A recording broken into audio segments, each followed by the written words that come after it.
in the aisles, actually. Please take your seats. We are going to start now.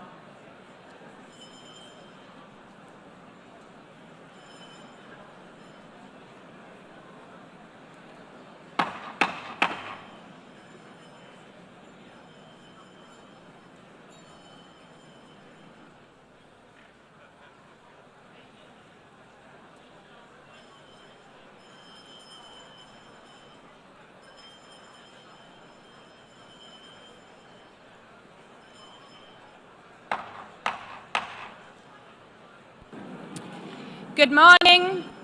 Good morning, heads of states, excellencies, dear guests, people watching from home. The fourth plenary meeting of the General Assembly is called to order. After our intense Monday, today starts the general debate of the 80th session.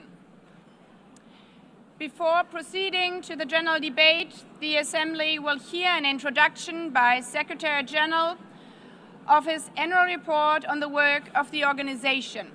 Under agenda item 110, in accordance with resolution 51/241 of 31st July 1997.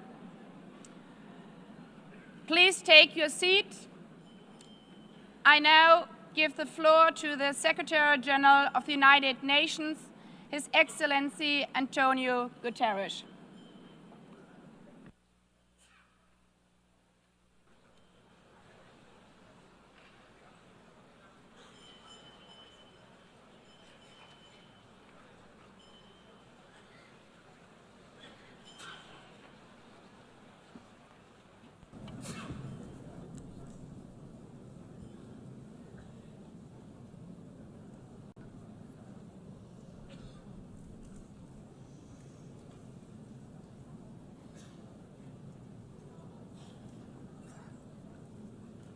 Please, could you take your seats?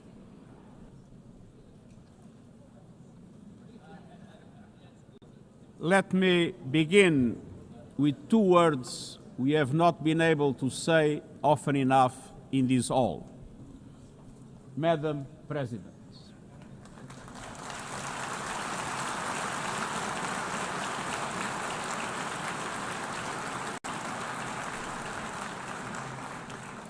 Excellencies, ladies and gentlemen, 8 years ago, in a world scorched by war, leaders made a choice: cooperation over chaos, law over lawlessness, peace over conflict.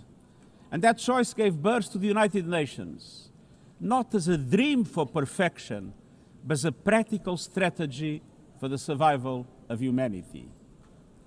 Many of our founders had seen firsthand the hell of the death camps and the terror of war. They knew that true leadership meant creating a system to prevent a replay of those horrors, a firewall against the flames of conflict and World War III, a forum for sovereign states to pursue dialogue and cooperation, and a concrete affirmation of an essential human truth: we are all in this together.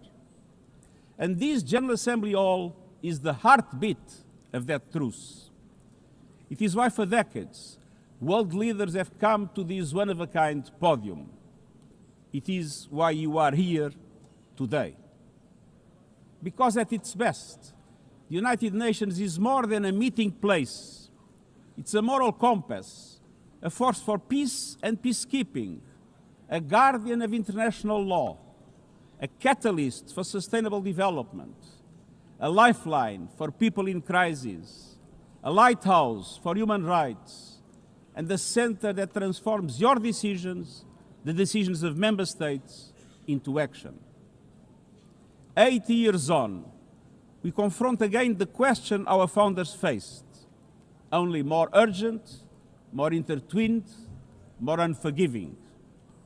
What kind of world do we choose to build together? Excellencies, we have our work cut out for us, as our ability to carry out that work is being cut from us. We have entered in an age of reckless disruption and relentless human suffering. Look around.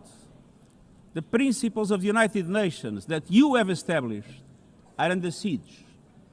Listen, the pillars of peace and progress are buckling under the weight of impunity, inequality, and indifference. Sovereign nations invaded, hunger weaponized, truce silence, rising smoke from bombed-out cities, rising anger in fractured societies, rising seas swallowing coastlines. Each one a warning, each one a question. What kind of world will we choose? A world of raw power or a world of laws? A world that is a scramble for self-interest or a world where nations come together? A world where might makes right or a world of rights for all? Excellencies, our world is becoming increasingly multipolar, and this is positive, reflecting a more diverse, dynamic global landscape. But multipolarity without effective multilateral institutions can court chaos, as Europe has learned the hard way, resulting in World War I. It was multipolar, but there was no multilateral institutions. So let's be clear. International cooperation is not naivete. It is hard-headed pragmatism. In a world where there's leap borders, isolation is an illusion. No country can stop a pandemic alone. No army can halt rising temperatures. No algorithm can rebuild trust once it is broken. These are global stress tests of our system, our solidarity, and our resolve. I'm convinced we can pass these tests, and we must. Because people everywhere are demanding something better, and we owe them a system worthy of their trust and a future worthy of their dreams. And so we must make the choice, an active choice, to reaffirm the imperative of international law, to reassert the centrality of multilateralism, to reinforce justice and human rights, and to recommit to the principles that gave rise to our organization, and to the promise contained in its first words, we, the peoples. Excellencies, the choices we face are not part of an ideological debate. They are a matter of life and death for millions. As I scan the global landscape, we must make 5 critical choices. First, we must choose peace rooted in international law. Peace is our first obligation. Yet today, wars rage with a barbarity we vowed never to allow. Too often, the Charter is brandished when convenient and trampled when not. But the Charter is not optional. It is our foundation. And when the foundation cracks, everything built upon fractures. Around the world, we see countries acting as if the rules don't apply to them.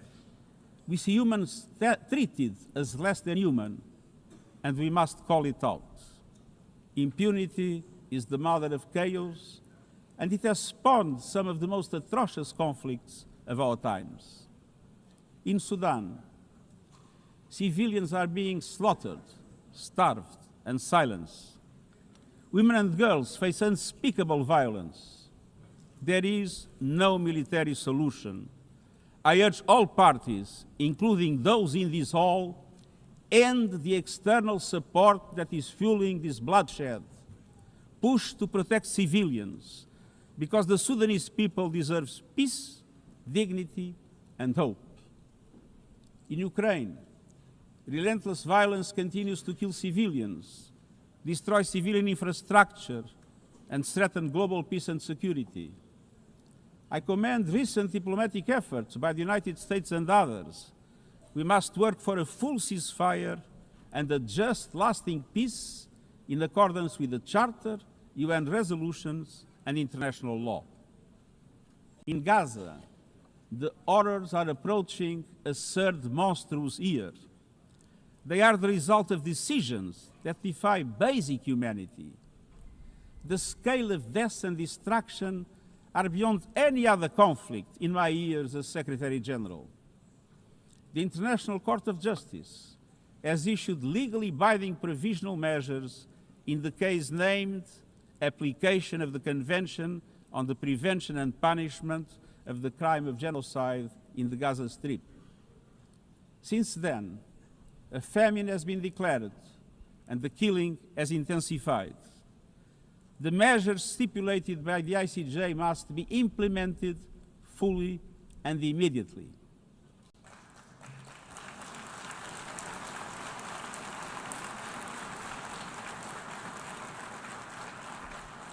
Nothing can justify the horrific Hamas terror attacks of October 7 and the taking of hostages, both of which I have repeatedly condemned. And nothing can justify the collective punishment of the Palestinian people and the systematic destruction of Gaza. We know what is needed. Permanent ceasefire now. All the hostages released now. Full humanitarian access now.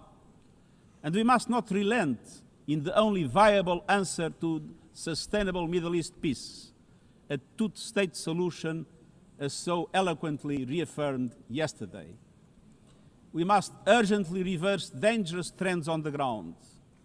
Relentless settler expansion and violence and the looming threat of annexation must stop. Everywhere, from Haiti to Yemen, to Myanmar and the Sahel and beyond, we must choose peace anchored in international law. The past year has brought glimmers of hope, including the ceasefire between Cambodia and Thailand, and the agreement between Azerbaijan and Armenia brokered by the United States. But far too many crises continue unchecked. Impunity prevails, lawlessness is a contagion, it invites mayhem, accelerates terror, and risks a nuclear free-for-all. When accountability shrinks, graveyards grow. When UN staff and facilities are attacked, violating legal obligations, so too is the core of our ability to serve and deliver. The Security Council must live up to its responsibilities. It must be more representative, more transparent, and more effective. And beyond crisis response, we must tackle the injustices that ignite conflict: exclusion, inequality, impunity, and corruption. The surest way to silence the guns is to raise the volume for justice. Real security is born of fairness and opportunity for all. Excellencies, this leads me to my second point. We must choose human dignity and human rights. Human rights are not an ornament of peace, they're its bedrock. Human rights, economic, social, cultural, political, and civil, are universal, indivisible, and interdependent. Choosing rights means more than words. It means choosing justice over silence. It means protecting freedom and civic space, advancing equality for women and girls, confronting racism and discrimination in all its forms, protecting human rights defenders, journalists, and freedom of speech, and upholding the rights of refugees and migrants so that mobility is safe and in accordance with international law. Human rights are a daily battle, online and offline. They require political will. But dignity is not only about the protection of rights. It is about rights fulfilled through inclusive and resilient development. Rights that put an end to poverty and hunger. Rights that open doors to education, health, and opportunity. The Sustainable Development Goals are our shared roadmap for achieving these rights. But in order to make progress down this road, we need fuel. And that fuel is finance. We've seen what development done right can deliver. In the past decade, millions more have gained access to electricity, clean cooking solutions, and to the internet. Child marriage is in retreat. Women's representation is growing, but cuts to aid are wreaking havoc. They are a death sentence for many. For so many more, a stolen future. This is the great paradox of our time. We have the solutions, but we are siphoning off the fuel that would make it possible to make progress. To choose dignity, we must choose financial justice and solidarity. We need to reform the international financial architecture so that it drives development for all. With bigger and bolder multilateral development banks, lending more, and mobilizing more private capital for developing countries, with faster and fairer debt relief mechanisms, helping every country in crisis, including middle-income countries. Protecting natural resources by tackling illicit financial flows and abusive tax practices that rob societies of their future. And global financial institutions that represent today's world, with far greater participation of developing countries in terms of their composition and their decision-making. So let us choose a global economy that works for everyone, men and women. Let us choose human rights and dignity. And let us equip ourselves with the means to ensure a transition for people and the planet. Excellencies, this brings me to the third choice. We must choose climate justice. The climate crisis is accelerating, but so are the solutions. The clean energy future is no longer a distant promise. It's already here. No government, industry, or special interest can stop it. But some are trying, hurting economies, locking in higher prices, and squandering a historic opportunity. Fossil fuels are a losing bet. Last year, almost all new power capacity came from renewables, and the investment is surging. Renewables are the cheapest and fastest source of new power. They create jobs, drive growth, shield economies from volatile oil and gas markets, connect the unconnected, and can free us from the tyranny of fossil fuels. But not at today's pace. Clean energy investment remains uneven. 21st century grids and storage are not rolling out fast enough. And public subsidies, taking from taxpayer money, still flow to fossil fuels over clean energy by a factor of 9 to 1. Meanwhile, emissions, temperatures, and disasters keep rising.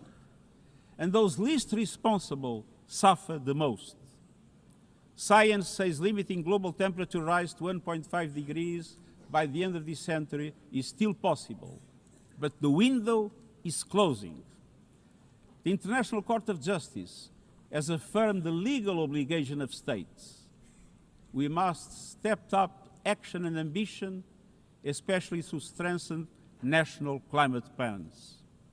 Tomorrow, I will welcome leaders to announce new targets.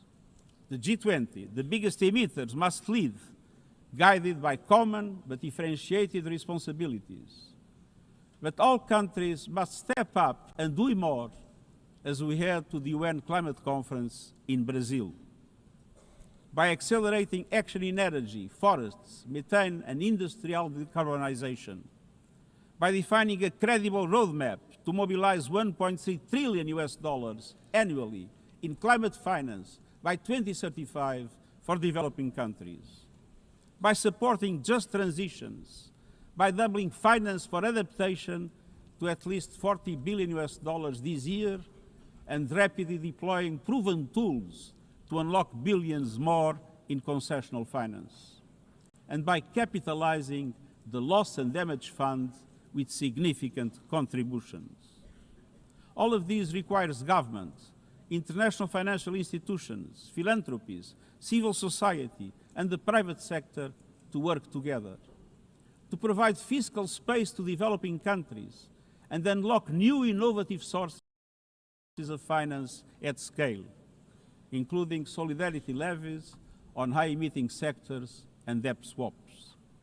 We have the solutions and tools, but we must choose climate justice and climate action. Fourth, we must choose to put technology at the service of humanity. Artificial intelligence is rewriting human existence in real time.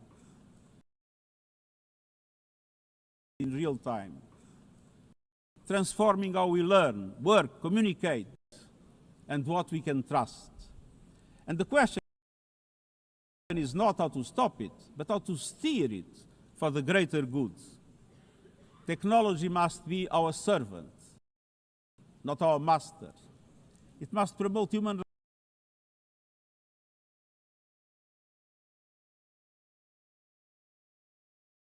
servant, not our master. It must promote human rights, human dignity, and human agency. Yet today, AI's advancement in outpacing regulation and responsibility and is concentrated in a few hands. And the risks are expanding to new frontiers, from biotech to autonomous weapons. We are witnessing the rise of tools for mass surveillance, mass social control, mass disruption, and even mass destruction.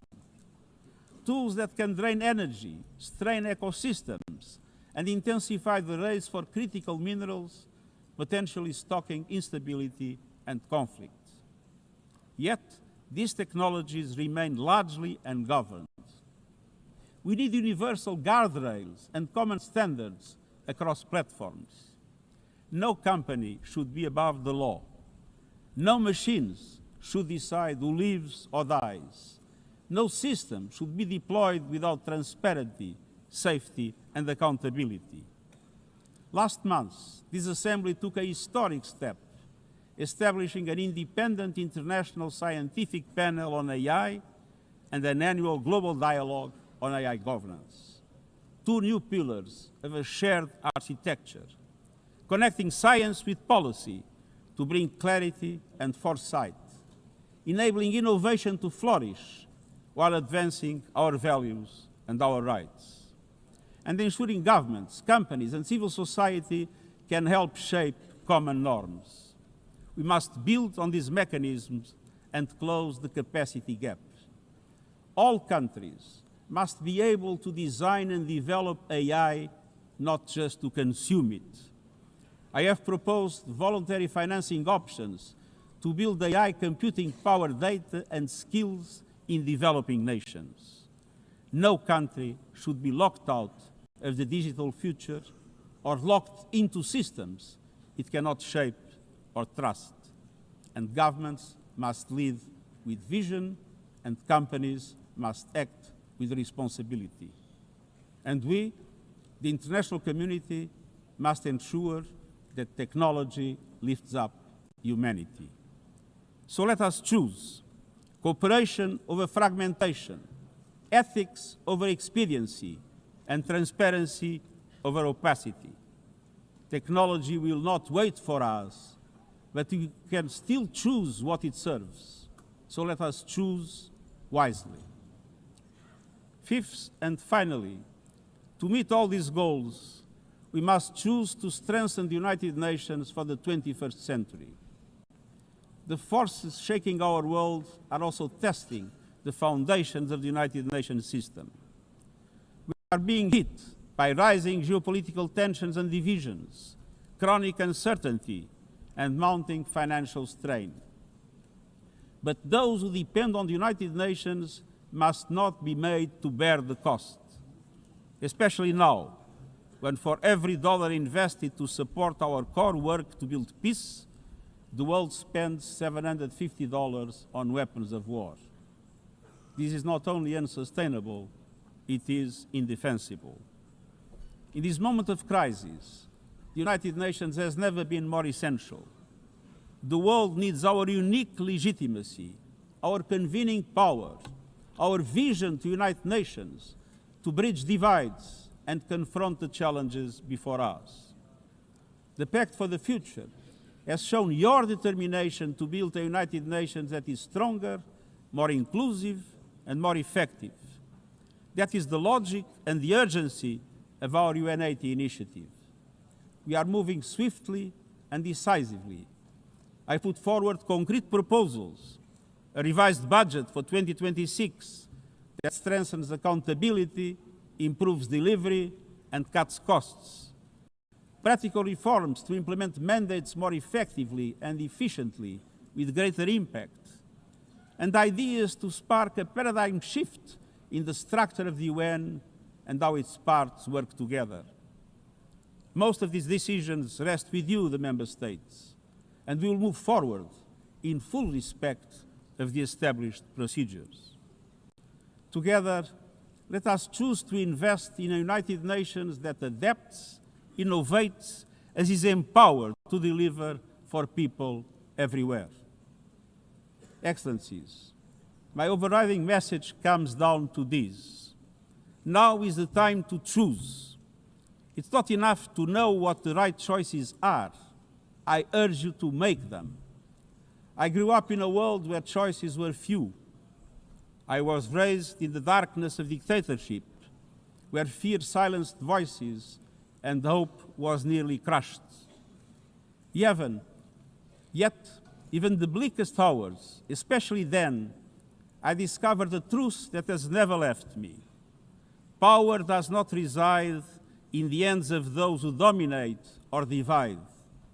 Real power resides from people, from our shared resolve to uphold dignity, to defend equality, to believe fiercely in our common humanity and the potential of every human being.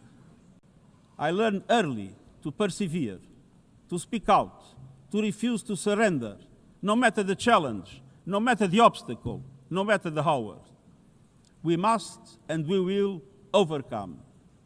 Because in a world of many choices, there is one choice we must never make, the choice to give up. We must never give up. That is my promise to you, for peace, for dignity, for justice, for humanity, for the world we know is possible when we work as one. I will never, ever give up. Thank you.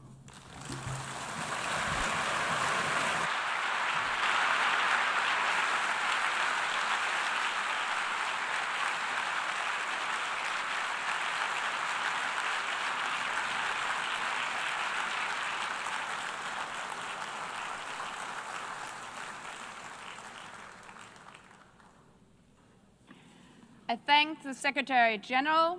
The Assembly will now turn to agenda item 8, entitled General Debate.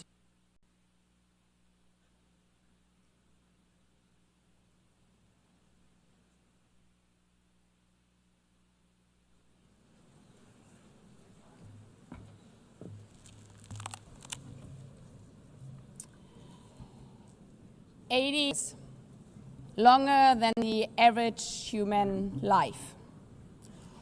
This anniversary of the United Nations should have been a moment of celebration. But this is not an ordinary year. Just look at the state of our world, as the Secretary General described.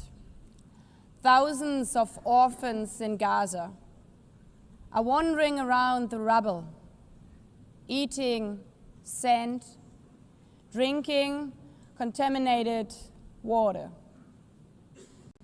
90-year-old women in Ukraine are hiding from drones, trapped in their homes instead of living their final years in peace. Children in Haiti, too afraid to walk to school, afraid they might be gunned down by gangs like their friends.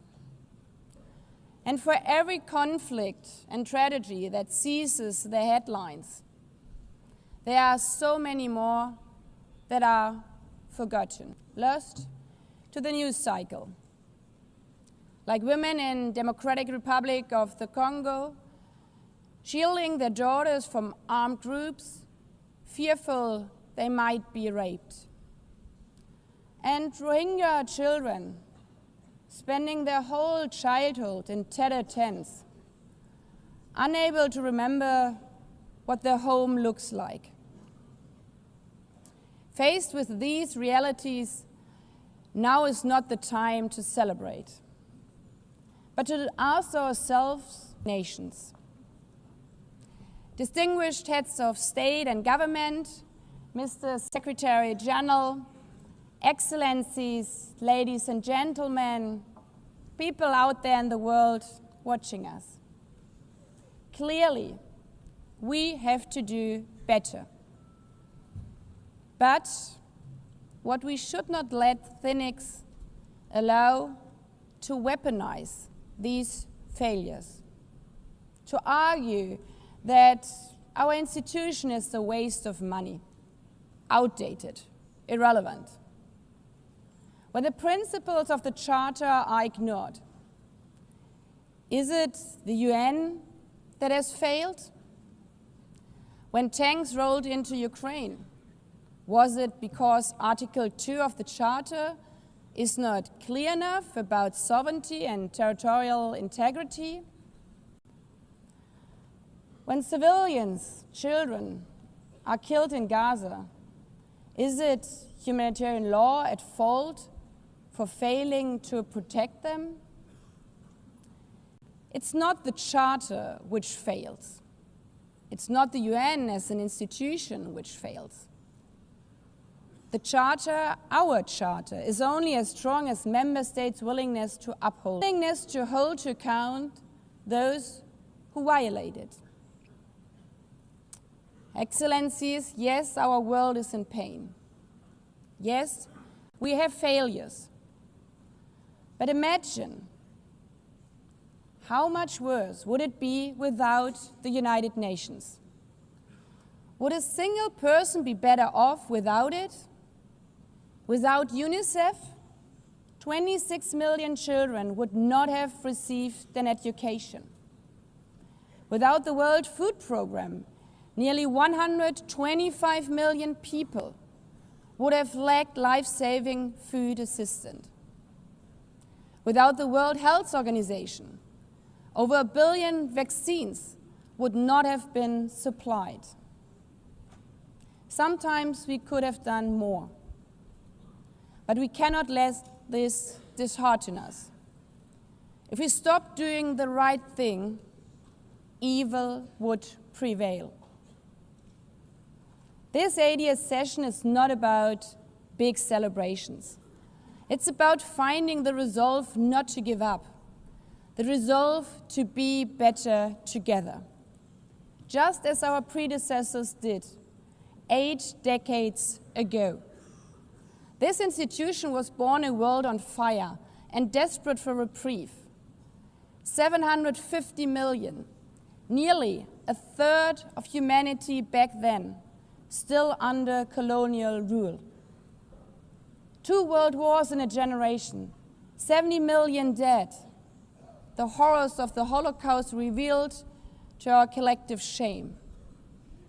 This was a generation that knew almost nothing but suffering and despair.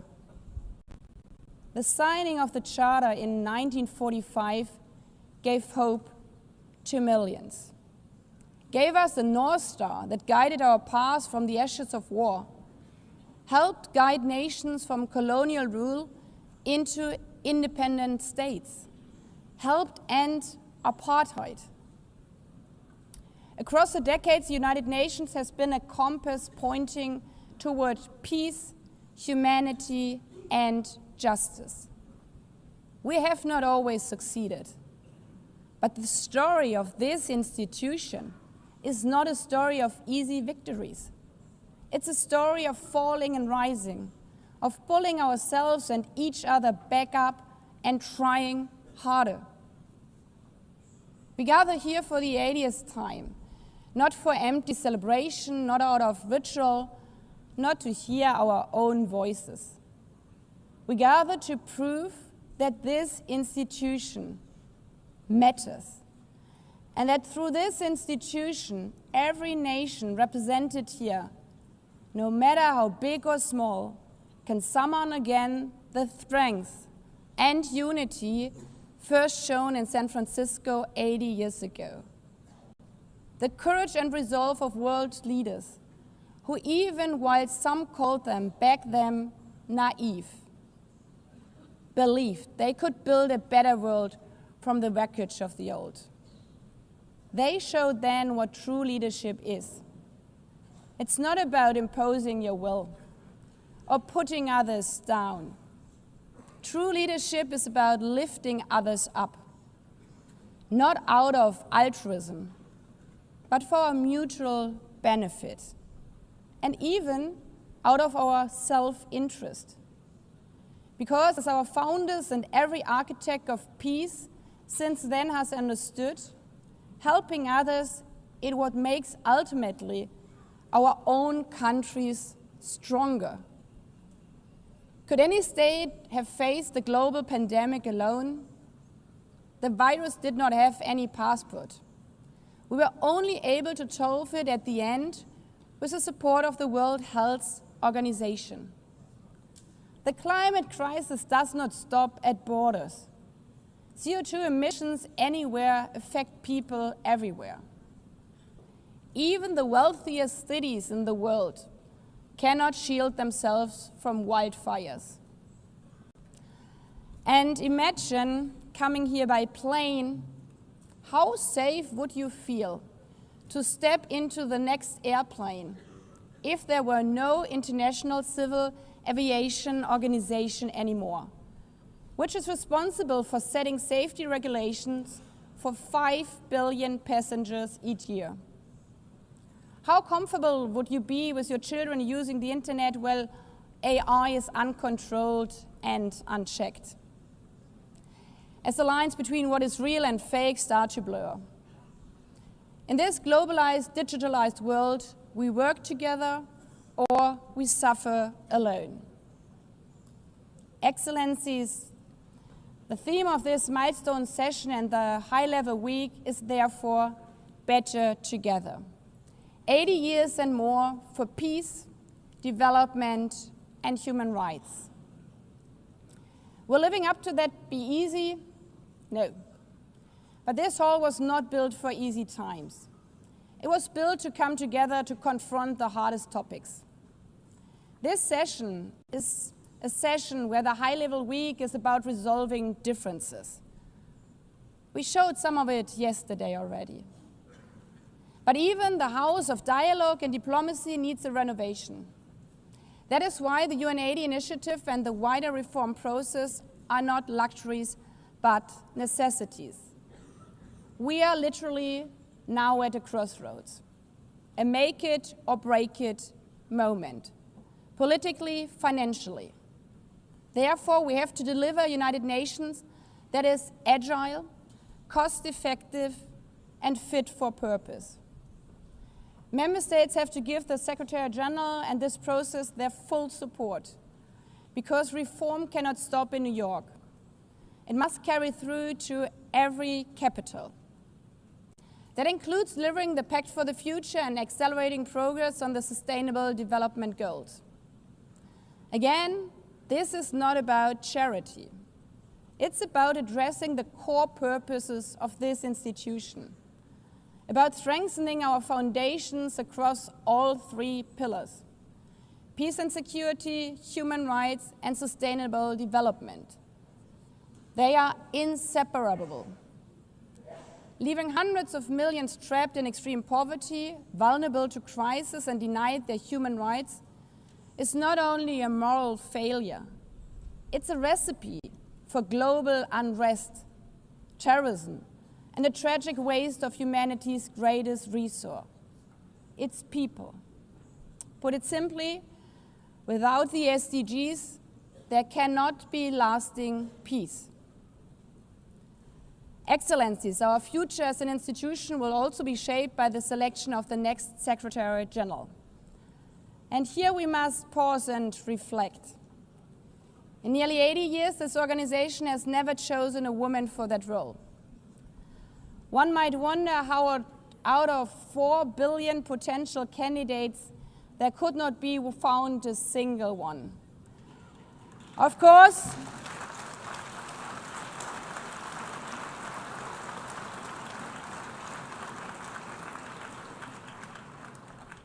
course, the choice rests with member states. But those of you having been there yesterday celebrating Beijing, one strong female leader after the other from all our continents. Like 80 years ago, we are standing at a crossroads. And it's up to us, to every single member state, to live up to the same leadership as your predecessors did, to act when action is needed, to uphold the principles of our charter, to be better together, to show the people around the world that this united nation is there, today, tomorrow, and for the next 8 decades. Because, after all, it's the life insurance for every country.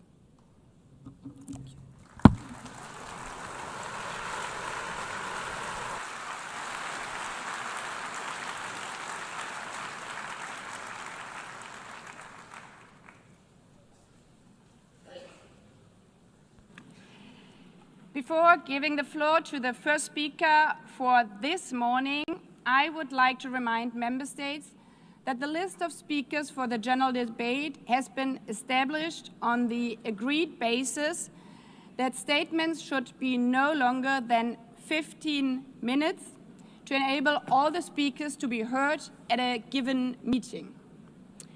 Within this time frame, I would like to appeal to speakers to deliver their statements at a reasonable pace so that interpretation into the other official languages may be provided properly. I would also like to draw your attention to the decision taken by the Assembly at previous sessions, namely that the practice of expressing congratulations inside the Assembly Hall after speech has been delivered is strongly discouraged.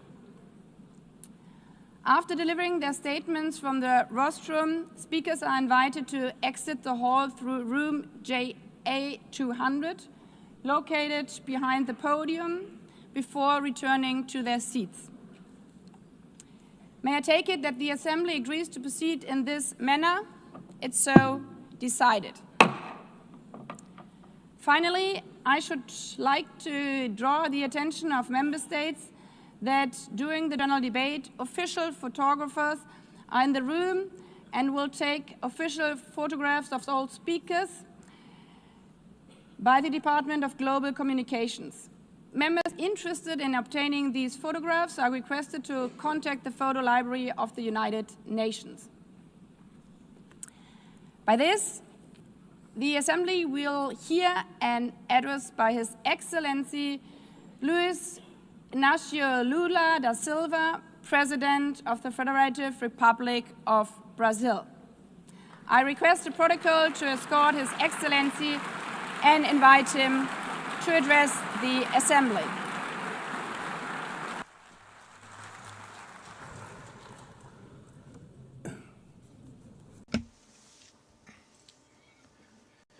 Madam President of the General Assembly, Annalena Baerbock, Mr. Secretary General Antonio Guterres, dear heads of state and government, and representatives of the member states gathered here. This should be a time to celebrate the United Nations. Created at the end of the war, the UN symbolizes the highest expression of the aspiration for peace and prosperity.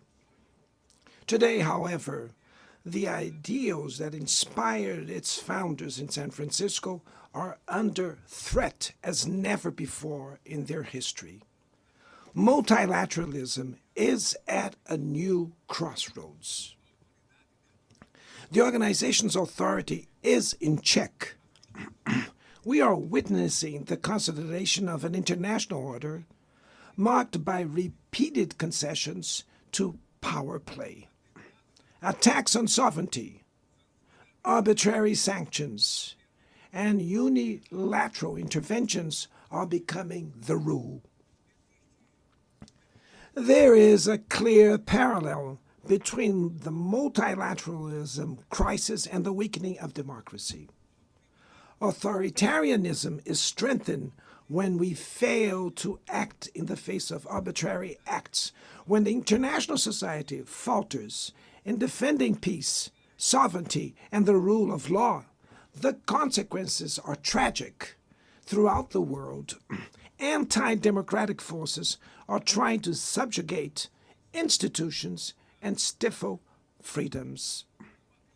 They worship violence, praise ignorance, act as physical and digital militias, and restrict the press.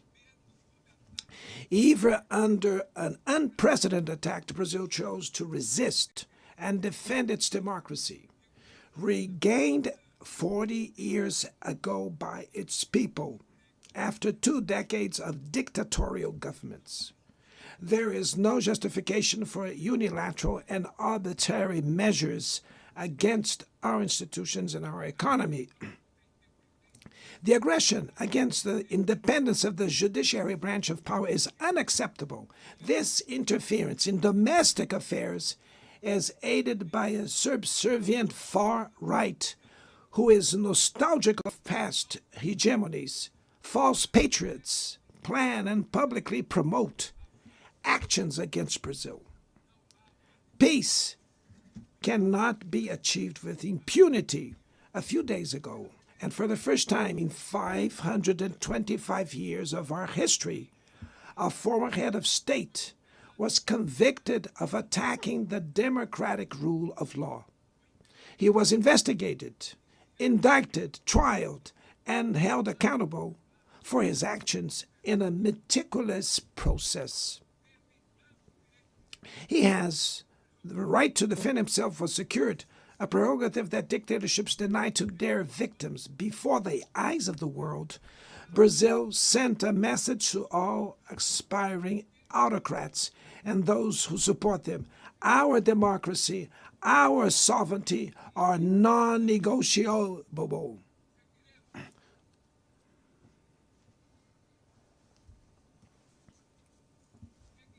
We will continue as an independent nation and as a people free from any type of guardianship.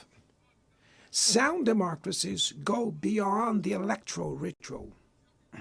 Its strength presupposes the reduction of inequalities, the guarantee of the most basic rights: food, safety, work, housing, education, and health. Democracy fails when women earn less than men or die at the hands of partners and family members. It loses when it closes its doors and blames migrants for the world's ills. Poverty is as much an enemy of democracy as extremism. Therefore, we were proud to receive confirmation from FAO that Brazil has once again left the hunger map in this year, 2025. But in the world, there are still 670 million hungry people, and about 2.3 billion face food insecurity. The only war of which everyone can emerge victorious, is the one we wage against hunger and poverty. This is the goal of the global alliance we launched at the G20 and which has the support of 103 countries. The international community needs to revise its priorities, reduce arms spending, and increase development aid. Relieve the service of the foreign debt of the poorest countries, above all African nations, and set minimum global tax standards so that the super rich pay more taxes than workers. Democracy is also measured by the ability to protect families and the childhood. Digital platforms offer possibilities for us to come together in ways we never imagined. But they have been used for sowing intolerance, misogyny, xenophobia, and misinformation. The internet cannot be a land of lawlessness. It's up to governments to protect the most vulnerable. Regulating does not mean restraining freedom of expression. It's about ensuring that what is already illegal in the real world is treated the way in the virtual environment. Attacks on regulation serve to cover up hidden interests and provide shelter for crimes such as fraud, human trafficking, pedophilia, and attacks against democracy. The Brazilian parliament was right to rush to address this issue.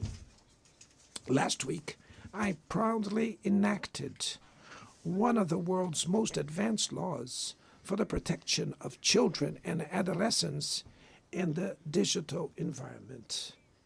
Also, we sent draft bills to the National Congress to foster competition in digital markets and to encourage the installation of sustainable data centers.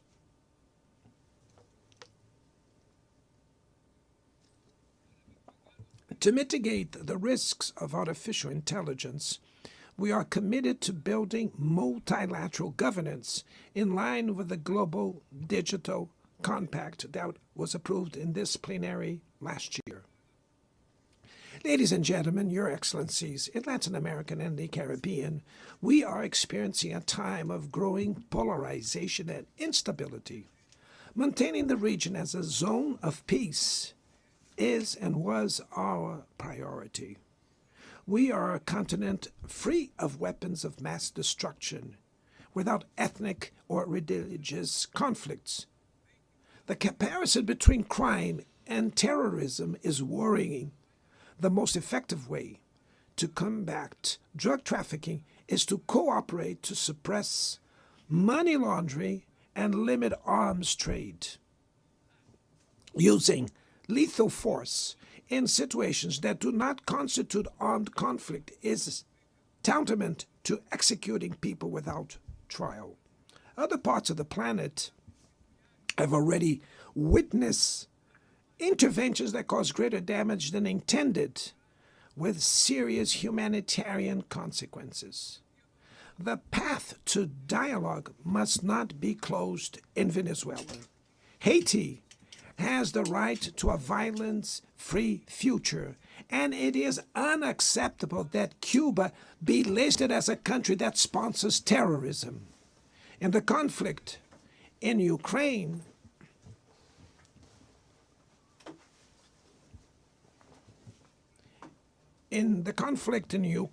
we all already know that there will be no military solution. The recent meeting in Alaska raised hopes for a negotiated way out. It's necessary to pave the way for a realistic solution. This implies taking into account the legitimate security concerns of all parties. The African Initiative and the Friends for Peace group created by China and Brazil can help promote dialogue and a diplomatic solution. No situation is more emblematic of the disproportionate and illegal use of force than the one occurring in Palestine. The terrorist attacks perpetrated by Hamas are indefensible from any angle, but nothing, absolutely nothing, justifies the ongoing genocide in Gaza.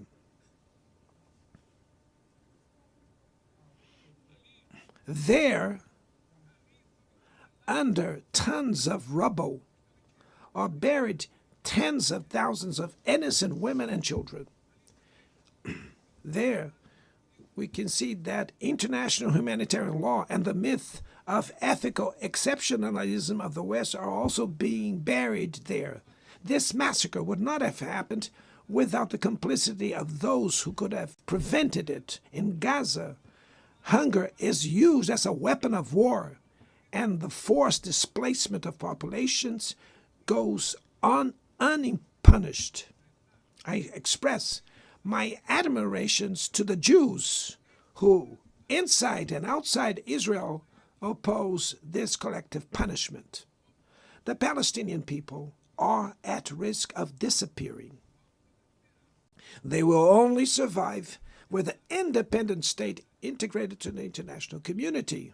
This is the solution defended by more than 150 UN members, reaffirmed yesterday here in this very plenary, but bared by a single veto. It is regrettable that President Mahmoud Abbas was prevented by the host country of occupying the Palestinian bench at this historical moment.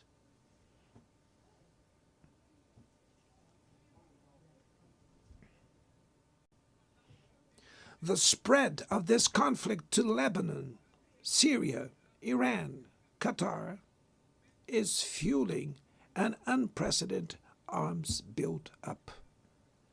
Madam President, bombs and nuclear weapons will not protect us from the climate crisis. The year of 24 was the warmest already registered. COP30 in the city of Belém, Brazil, will the cope of truth. It will be the time for world leaders to prove the seriousness of their commitment to the planet. Without a complete picture of the NDC's nationally determined contributions, we were walking blindfolded towards the abyss. Brazil has committed to reducing its emissions by 59% and 67%, covering all greenhouse gases and all sectors of the economy. Developing nations face climate change while grappling with other challenges. Meanwhile, rich countries enjoy a standard of living reached at the expense of 200 years of greenhouse gas emissions, demanding greater ambition and greater access to resources and technology. It's not a matter of charity, but of justice. The race for critical minerals essential for energy transition cannot reproduce the predatory and asymmetrical logic that has characterized recent centuries. In Belém City, the world will learn about the reality of the Amazon. Brazil has already reduced deforestation by half in the region in the last 2 years. Eradicating it requires ensuring decent living conditions for its millions of inhabitants. Promoting sustainable development is the objective of the Tropical Forest Forever facility, which Brazil intends to launch to compensate countries that keep their forests standing. But the time has come to move from the negotiation phase to the implementation stage. The world owes a lot to the regime created by the Climate Convention. Climate change needs to be brought to the heart of the UN so that it gets the attention it deserves. A council linked to the General Assembly with the power and legitimacy to monitor commitments provide coherence to climate action. This is a fundamental step towards a broader reform of the organization, which would also include an expanded Security Council in the 2 member categories. Few areas have worsened as much as the multilateral trading system.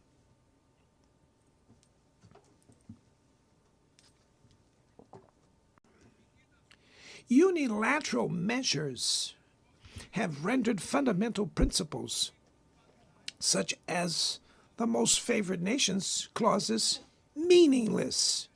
They have disrupted value chains and threw the global economy into a pernicious spiral of high prices and stagnation. It is urgent to refound the WTO based on modern and flexible foundations. Your Excellencies, ladies and gentlemen, this year, the world lost two exceptional public figures. Former Uruguayan President Pepe Mujica and our dear Pope Francis, both embodied the best humanist values like no other. Their lives were intertwined with the 8 decades of the UN's existence. If they were still among us, they would use this platform to remember that authoritarianism, environmental degradation, and inequality are not relentless, that the only ones defeated are those who stand idly by resignate, and that we can defeat the false prophets and oligarchs who exploit fear and monetize hate, and that tomorrow is made of daily choices, and it takes courage to act to transform it. In the future that Brazil envisions, there is no room for the reenactment of ideological rivalries or spheres of influence. Confrontation is not inevitable. We need leaders with clear visions who understand that the international order is not a zero-sum game. The 21st century will be increasingly multipolar. For it to remain peaceful, it cannot fall to multilateral. Brazil is giving increasing importance to the European Union, the African Union, ASEAN, CELAC, BRICS, and the G20. The voice of the Global South must be heard. The UN has today almost 4 times more members than the 51 who were at its foundation. Our historic mission is to make it once again a barrier of hope and a promoter of equality, peace, sustainable development, diversity, and tolerance. May God bless us all. And thank you very much.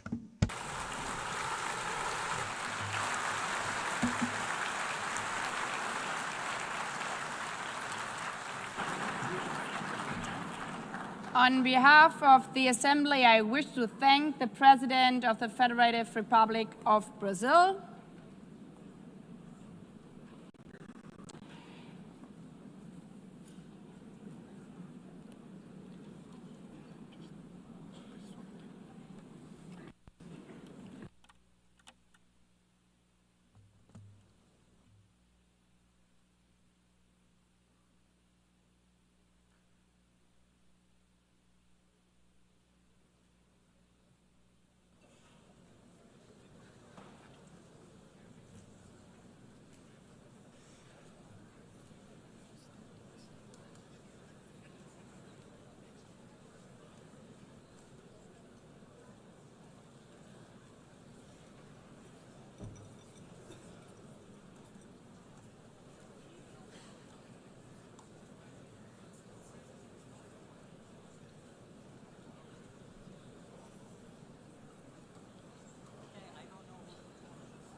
The Assembly will hear an address by His Excellency Donald Trump, President of the United States of America.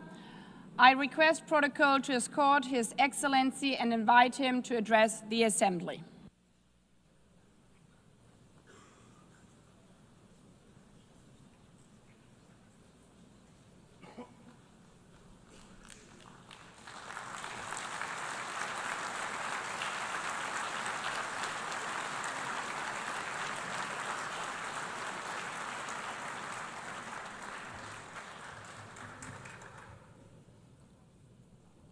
Thank you very much. Very much appreciated.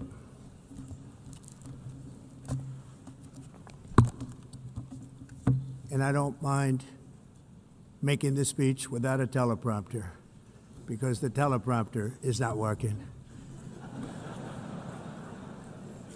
I feel very happy to be up here with you nevertheless, and that way you speak more from the heart.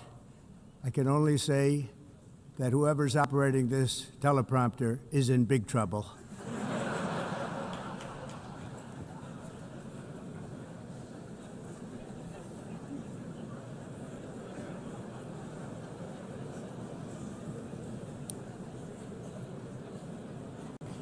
Hello, Madam First Lady. Thank you very much for being here. And Madam President, Mr. Secretary General, First Lady of the United States, distinguished delegates, ambassadors, and world leaders. 6 years have passed since I last stood in this grand hall and addressed a world that was prosperous and at peace in my first term. Since that day, the guns of war have shattered the peace I forged on 2 continents. An era of calm and stability gave way to one of the great crises of our time. And here in the United States, 4 years of weakness, lawlessness, and radicalism under the last administration delivered our nation into a repeated set of disasters. 1 year ago, our country was in deep trouble, but today, just 8 months into my administration, we are the hottest country anywhere in the world, and there is no other country even close. America is blessed with the strongest economy, the strongest borders, the strongest military, the strongest friendships, and the strongest spirit of any nation on the face of the earth. This is indeed the golden age of America. We are rapidly reversing the economic calamity we inherited from the previous administration, including ruinous price increases and record-setting inflation like we've never had before. Under my leadership, energy costs are down, gasoline prices are down, grocery prices are down, mortgage rates are down, and inflation has been defeated. The only thing that's up is the stock market, which just hit a record high. In fact, it hit a record high 48 times in the last short period of time. Growth is surging, manufacturing is booming.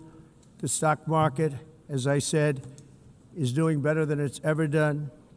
And all of you in this room benefit by that, almost everybody.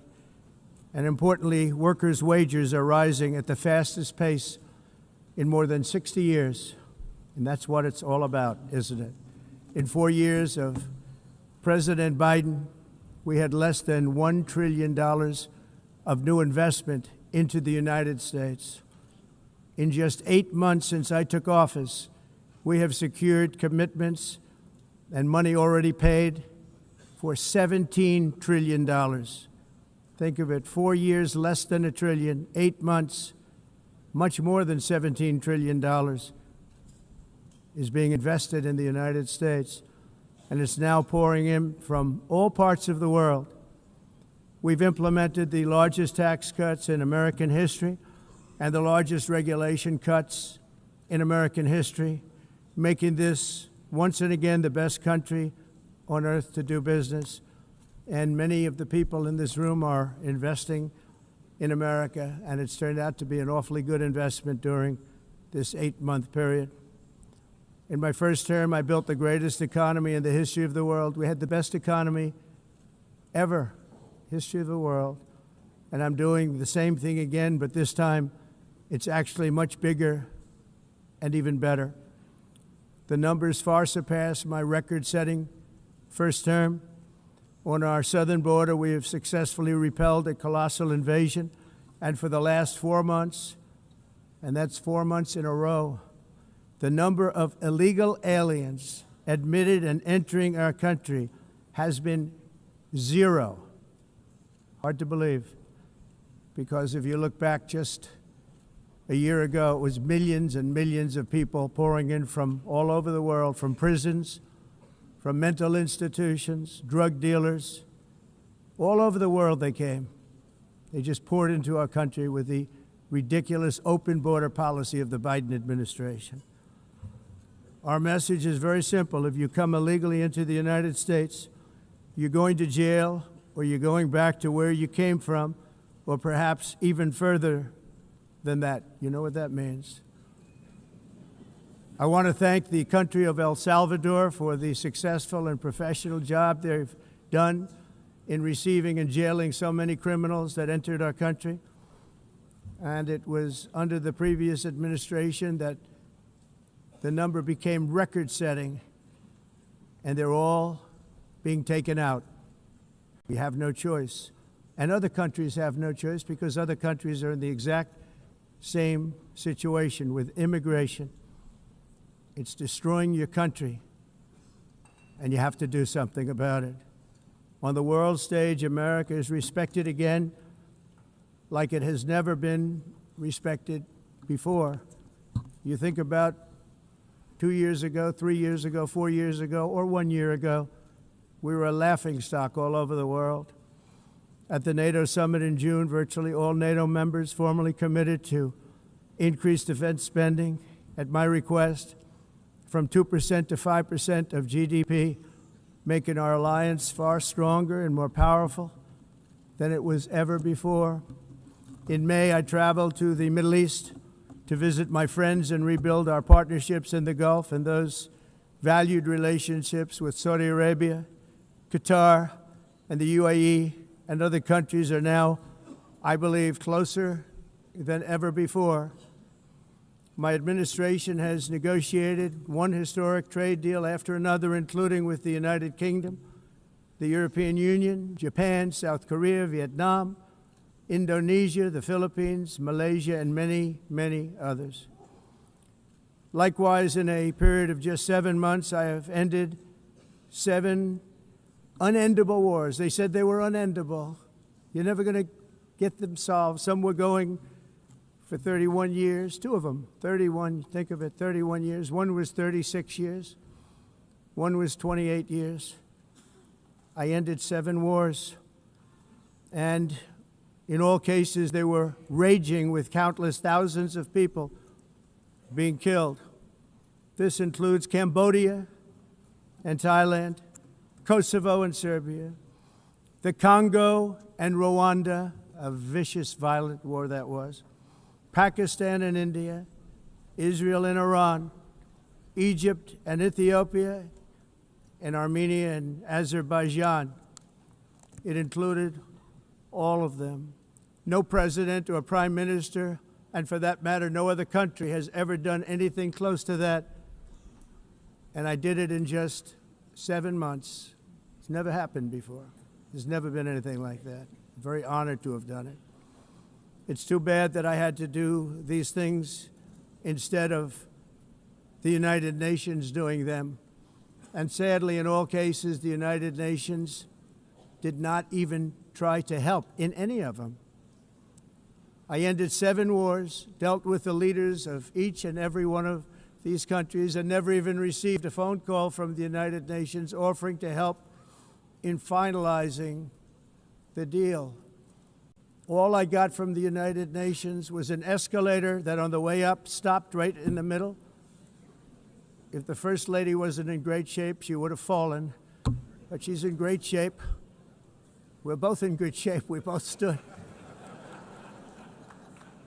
And then a teleprompter that didn't work. These are the 2 things I got from the United Nations, a bad escalator and a bad teleprompter. Thank you very much. And by the way, it's working now. It just went on. Thank you. I think I should just do it the other way. It's easier. Thank you very much. I didn't think of it at the time because I was too busy working to save millions of lives. That is the saving and stopping of these wars. But later I realized that the United Nations wasn't there for us. They weren't there. I thought of it really after the fact, not during these negotiations, which were not easy. That being the case, what is the purpose of the United Nations? The UN has such tremendous potential. I've always said it. It has such tremendous, tremendous potential, but it's not even coming close to living up to that potential. For the most part, at least for now, all they seem to do is write a really strongly worded letter and then never follow that letter up. It's empty words, and empty words don't solve war. The only thing that solves war and wars is action. Now, after ending all of these wars and also earlier negotiating the Abraham Accords, which is a very big thing for which our country received no credit, never receives credit. Everyone says that I should get the Nobel Peace Prize for each one of these achievements. But for me, the real prize will be the sons and daughters who live to grow up with the mothers and fathers, because millions of people are no longer being killed in endless and unglorious wars. What I care about is not winning prizes, it's saving lives. We saved millions and millions of lives with the 7 wars. And we have others that we're working on, and you know that. Many years ago, a very successful real estate developer in New York, known as Donald J. Trump, I bid on the renovation and rebuilding of this very United Nations complex. I remember it so well. I said at the time that I would do it for $500 million, rebuilding everything. It would be beautiful. I used to talk about, I'm going to give you marble floors. They're going to give you terrazzo. I'm going to give you the best of everything. You're going to have mahogany walls. They're going to give you plastic. But they decided to go in another direction, which was much more expensive at the time, and which actually produced a far inferior product.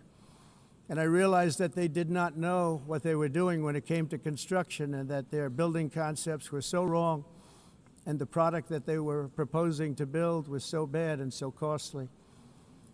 It was going to cost them a fortune. And I said, and wait till you see the overruns. Well, I turned out to be right. They had massive cost overruns and spent between $2 and $4 billion on the building and did not even get the marble floors that I promised them. You walk on terrazzo. Do you notice that? As far as I'm concerned, frankly, looking at the building and getting stuck on the escalator, they still haven't finished the job. They still haven't finished. That was years ago. The project was so corrupt that Congress actually asked me to testify before them on the tremendous waste of money, because it turned out that they had no idea what it was, but they knew it was anywhere between $2 and $4 billion as opposed to $500 million with a guarantee. But they had no idea, and I said it cost much more than $5 billion. Unfortunately, many things in the United Nations are happening just like that, but on an even much bigger scale, much, much bigger. Very sad to see. Whether the UN can manage to play a productive role, I've come here today to offer the hand of American leadership and friendship to any nation in this assembly that is willing to join us in forging a safer, more prosperous world. And it's a world that we'll be much happier with. A dramatically better future is within our reach. But to get there, we must reject the failed approaches of the past and work together to confront some of the greatest threats in history. There is no more serious danger to our planet today than the most powerful and destructive weapons ever devised by man, of which the United States, as you know, has many. Just as I did in my first term, I've made containing these threats a top priority, starting with the nation of Iran. My position is very simple. The world's #1 sponsor of terror can never be allowed to possess the most dangerous weapon. That's why shortly after taking office, I sent the so-called Supreme Leader a letter making a generous offer. I extended a pledge of full cooperation in exchange for a suspension of Iran's nuclear program. The regime's answer was to continue their constant threats to their neighbors and U.S. interests throughout the region, and some great countries that are right nearby. Today, many of Iran's former military commanders, in fact, I can say almost all of them, are no longer with us. They're dead.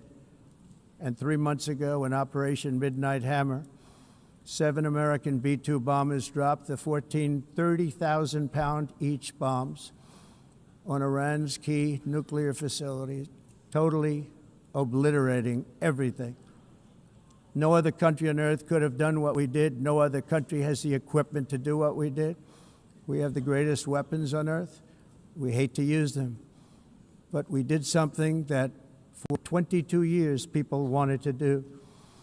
With Iran's nuclear enrichment capacity demolished, I immediately brokered an end to the 12-day war, as it's called, between Israel and Iran, with both sides agreeing to fight no longer. As everyone knows, I have also been deeply engaged in seeking a ceasefire in Gaza. Have to get that done. Have to get it done. Unfortunately, Hamas has repeatedly rejected reasonable offers to make peace. We can't forget October 7th, can we?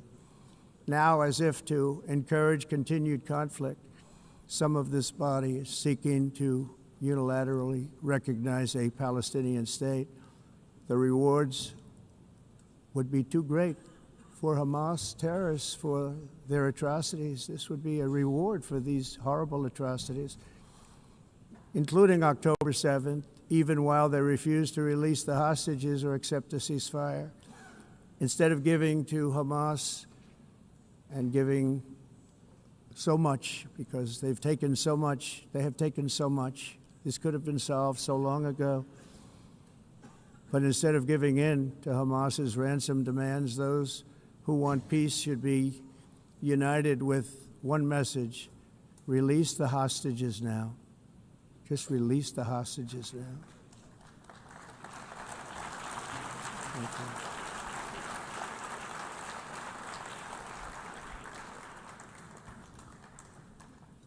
Thank you.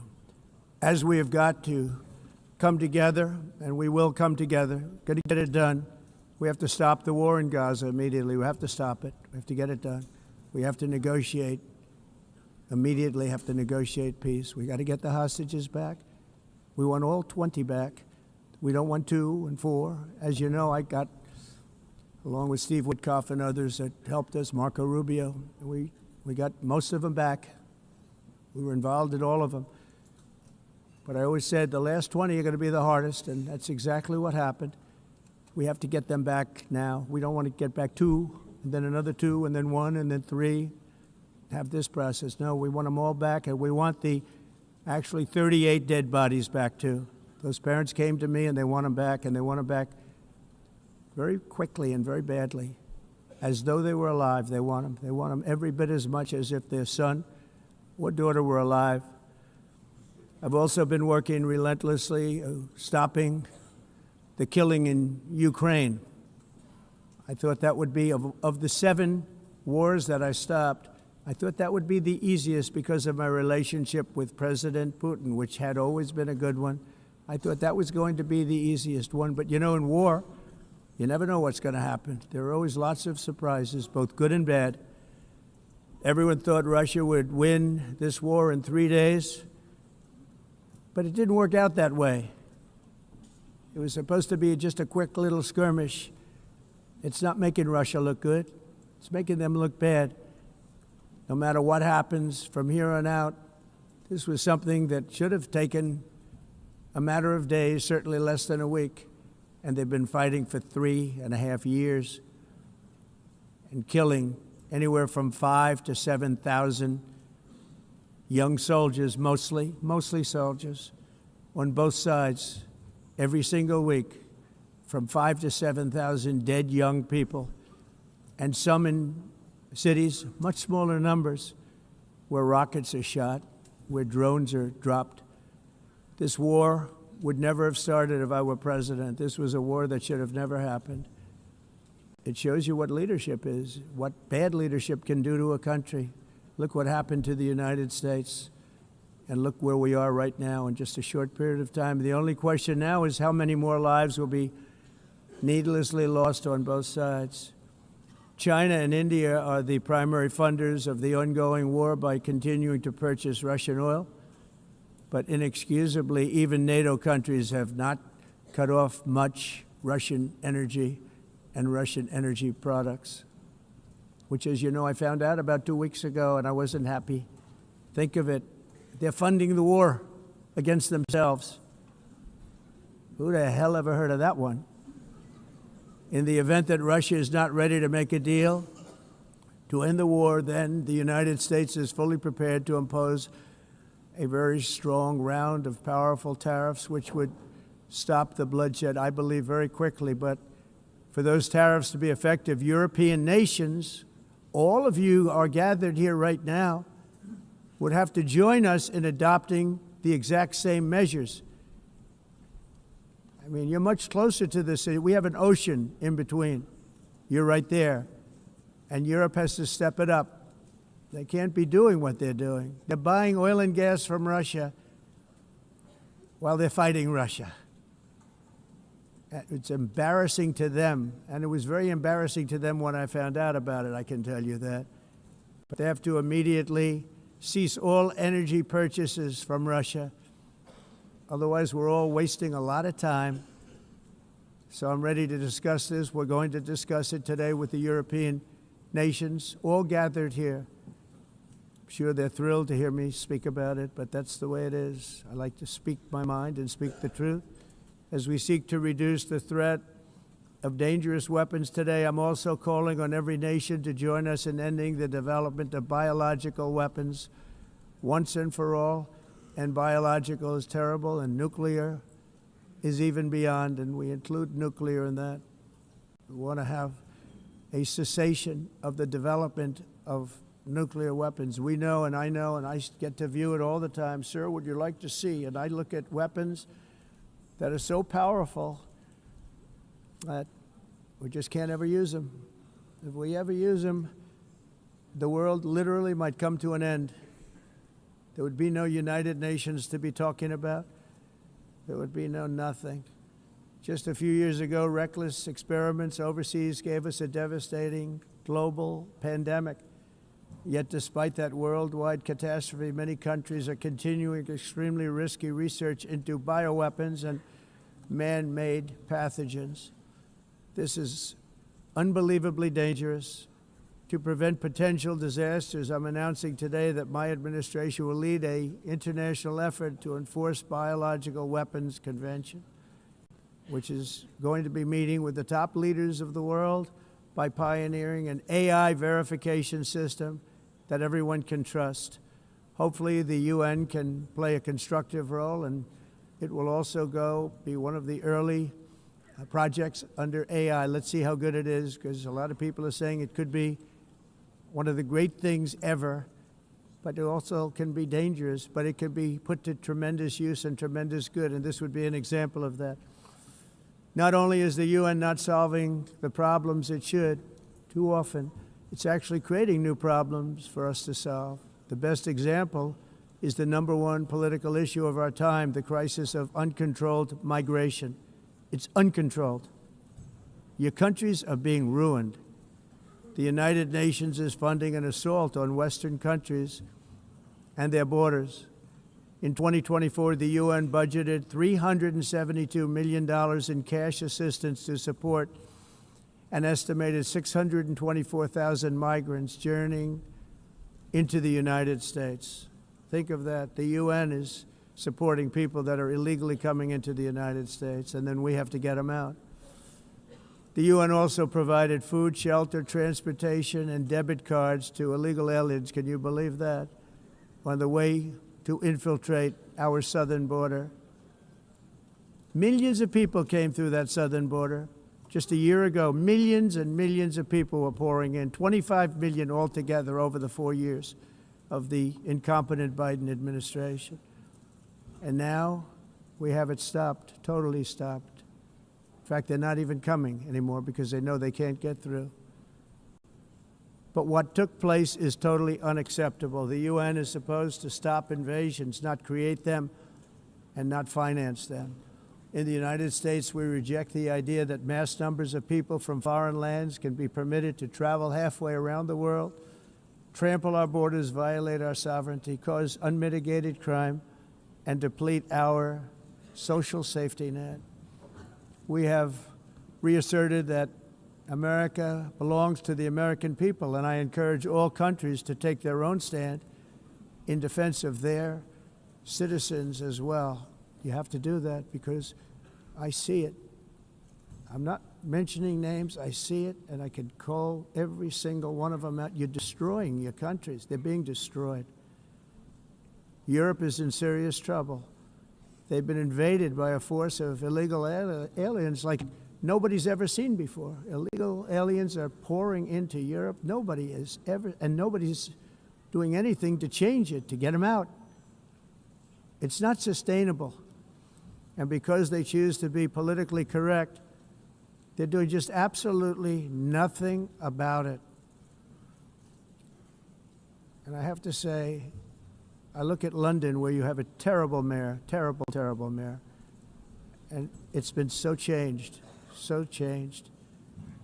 Now they want to go to Sharia law, but you're in a different country. You can't do that. Both the immigration and their suicidal energy ideas will be the death of Western Europe if something is not done immediately. This cannot be sustained. What makes the world so beautiful is that each country is unique. But to stay this way, every sovereign nation must have the right to control their own borders. You have the right to control your borders, as we do now, and to limit the sheer numbers of migrants entering their countries and paid for by the people of that nation that were there and that built that particular nation at the time. They put their blood, sweat, tears, money into that country, and now they're being ruined. Proud nations must be allowed to protect their communities and prevent their societies from being overwhelmed by people they have never seen before, with different customs, religions, with different everything. Where migrants have violated laws, lodged false asylum claims, or claimed refugee status for illegitimate reasons, they should, in many cases, be immediately sent home. And while we will always have a big heart for places and people that are struggling and truly compassionate, answers will be given. We have to solve the problem, and we have to solve it in their countries, not create new problems in our countries. And we are very helpful to a lot of countries that are just not able to send their people anymore. They used to send them to us in caravans of 25,000, 30,000 people each. These massive caravans of people pouring into our country, totally unchecked and unvetted. But not anymore. According to the Council of Europe, in 2024, almost 50% of inmates in German prisons were foreign nationals or migrants. In Austria, the number was 53% of the people in prisons were from places that weren't from where they are now. In Greece, the number was 54%, and in Switzerland, beautiful Switzerland, 72% of the people in prisons are from outside of Switzerland. When your prisons are filled with so-called asylum seekers who repaid kindness, and that's what they did, they repaid kindness with crime. It's time to end the failed experiment of open borders. You have to end it now. See, I can tell you. I'm really good at this stuff. Your countries are going to hell. In America, we've taken bold action to swiftly shut down uncontrolled migration. Once we started detaining and deporting everyone who crossed the border and removing illegal aliens from the United States, they simply stopped coming. They're not coming anymore. We're getting a lot of credit, but they're not coming anymore. This was a humanitarian act for all involved, because on the trips up, thousands of people a week were dying. Women were being raped. Nobody's ever seen anything like it. Raped, horribly beaten, raped. On the trip up, the journey up, it was a long walk. It was a long, arduous journey, indeed. And it was also a historic victory against human trafficking throughout the region. What we did was a victory, and we saved so many lives of people that wouldn't make the journey. That journey was loaded up with death. loaded up with death. Dead bodies all along the roads of jungles to get up. They go through jungles, they go through areas so hot you couldn't breathe. They were dying of suffocation, areas so hot that you couldn't breathe. Dead bodies all over. By them not coming, we're saving tremendous numbers of lives. My people have done a fantastic job in doing what they did, and the American public agrees with it. I mean, I was very proud to see this morning I have the highest poll numbers I've ever had. Part of it is because of what we've done on the border. I guess the other part is what we've done on the economy. Joe Biden's policies empowered murderous gangs, human smugglers, child traffickers, drug cartels, and prisoners from all over the world. The previous administration also lost nearly 300,000 children. Think of that. They lost more than 300,000 children, little children, who were trafficked into the United States on the Biden watch, many of whom have been raped, exploited, and abused, and sold. Sold. Nobody talks about that. The fake news doesn't write about it. With many others, young children who are missing or dead. And we found a lot of these children, and we're sending them back, and we've been sending them back to their parents. They said, nobody knows who they are. They said, where do you come from? And they'll give us a country, and we'll find out, and we'll figure it out, and we'll bring them back to their homes. And the mother and father rush to the door, and their tears in their eyes. They can't believe that they're seeing their son or daughter, their little son or daughter again. We've done almost 30,000 of them so far. Any system that results in the mass trafficking of children is inherently evil. Yet that is exactly what the globalist migration agenda has done, and it's what it's all about. In America, those days, as you know, are over. The Trump administration is working, and we are continuing to work to track down the villains that are causing this problem, and also, as I said, to get back the 30,000 we've already returned. Now I think we're going to have another. We're going to find a lot. You're not going to find all of them. 300, more than 300,000. They're lost or they're dead. They're lost or they're dead because of the animals that did this. To protect our citizens, I've also designated multiple savage drug cartels as far as and you see this, and you see it happening right before your eyes. Let's put it this way. People don't like taking big loads of drugs in boats anymore. There aren't too many boats that are traveling on the seas by Venezuela. They tend not to want to travel very quickly anymore. And we've virtually stopped drugs coming into our country by sea. We call them the water drugs. They kill hundreds of thousands of people. I've also designated multiple savage drug cartels as far as foreign terrorist organizations, along with two bloodthirsty transnational gangs, probably the worst gangs anywhere in the world, MS-13 and Tren de Aragua. Tren de Aragua is from Venezuela, by the way. Such organizations torture, maim, mutilate, and murder with impunity. They're the enemies of all humanity. And for this reason, we've recently begun using the supreme power of the United States military to destroy Venezuelan terrorists and trafficking networks led by Nicolas Maduro. To every terrorist thug smuggling poisonous drugs into the United States of America, please be warned that we will blow you out of existence. That's what we're doing. We have no choice. Can't let it happen. They're destroying. I believe we lost 300,000 people last year to drugs, 300,000. Fentanyl and other drugs. Each boat that we sink carries drugs that would kill more than 25,000 Americans.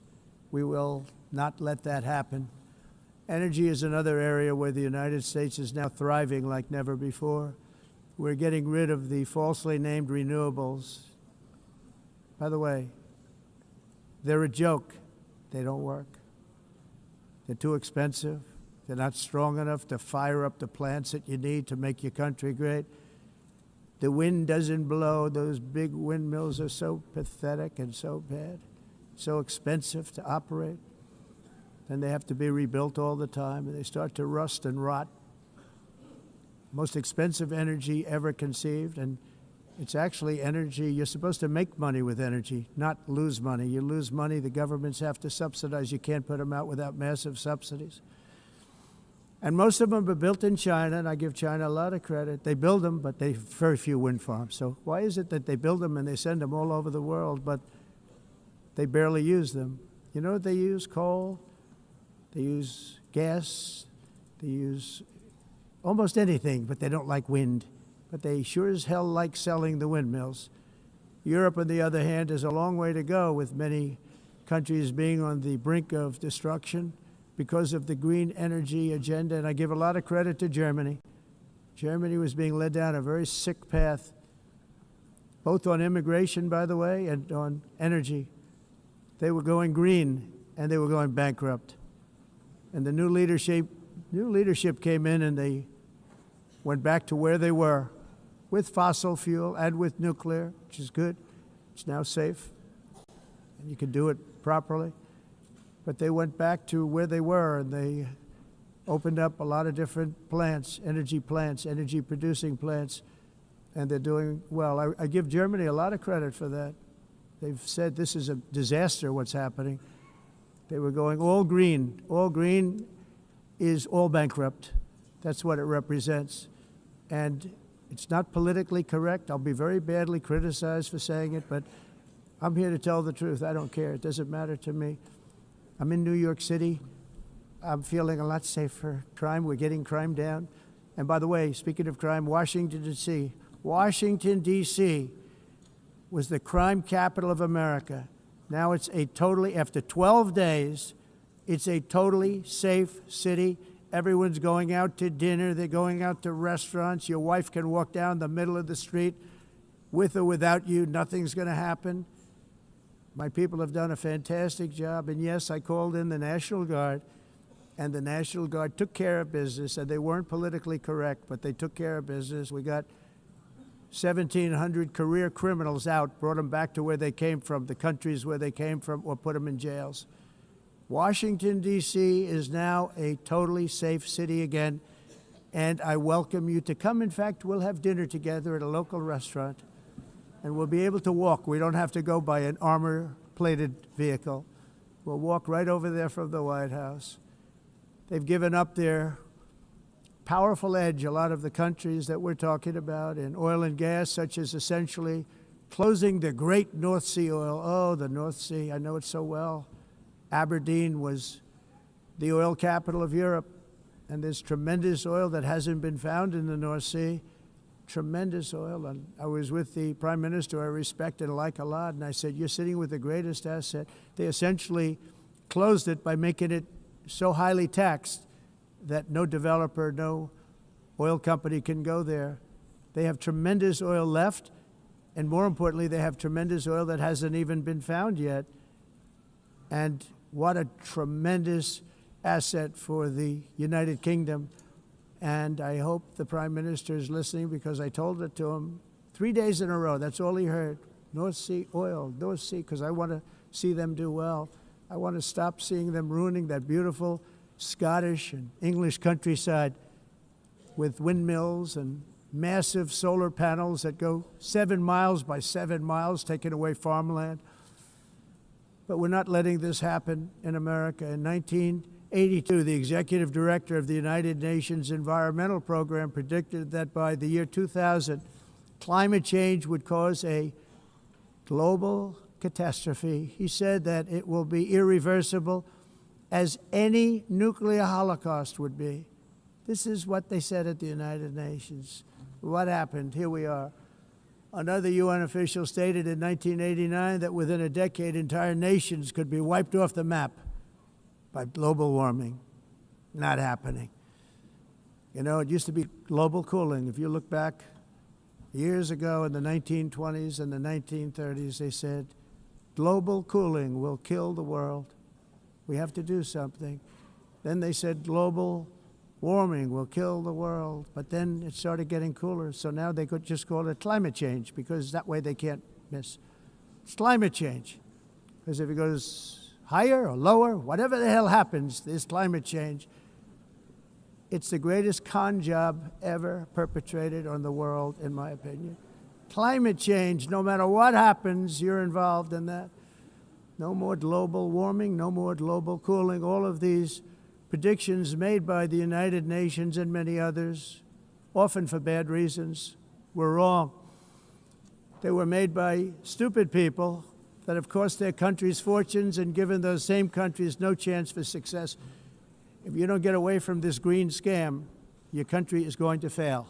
And I'm really good at predicting things, you know. They actually said during the campaign they had a hat, the best-selling hat. Trump was right about everything. And I don't say that in a braggadocious way, but it's true. I've been right about everything. And I'm telling you that if you don't get away from the green energy scam, your country is going to fail. And if you don't stop people that you've never seen before, that you have nothing in common with, your country is going to fail. I'm the President of the United States, but I worry about Europe. I love Europe. I love the people of Europe. And I hate to see it being devastated by energy and immigration. This double-tailed monster destroys everything in its wake, and they cannot let that happen any longer. You're doing it because you want to be nice. You want to be politically correct, and you're destroying your heritage. They must take control strongly and immediately of the unmitigated immigration disaster and the fake energy catastrophe before it's too late. The carbon footprint is a hoax made up by people with evil intentions, and they're heading down a path of total destruction. You know, the carbon footprint was a big, big thing a few years ago. I remember hearing about the carbon footprint, and then President Obama would get into Air Force One, a massive Boeing 747, and not a new one, an old one with old engines that spew everything into the atmosphere. He'd talk about the carbon footprint, we must do so. Then he'd get in and he'd fly from Washington to Hawaii to play a round of golf. And then he'd get back onto that big, beautiful plane and he'd fly back and he'd talk about, again, global warming and the carbon footprint. It's a con job. At extreme cost and expense, Europe reduced its own carbon footprint by 37%. Think of that. Congratulations, Europe. Great job. You cost yourself a lot of jobs, a lot of factories closed, but you reduced the carbon footprint by 37%. However, for all of that sacrifice and much more, it's been totally wiped out and then some by a global increase of 54%. Much of it coming from China and other countries that are thriving around China, which now produces more CO2 than all the other developed nations in the world. So all of these countries are working so hard on the carbon footprint, which is nonsense, by the way. It's nonsense.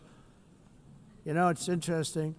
In the United States, we have still radicalized environmentalists, and they want the factories to stop. Everything should stop. No more cows. We don't want cows anymore. I guess they want to kill all the cows. They want to do things that are just unbelievable, and you have it too.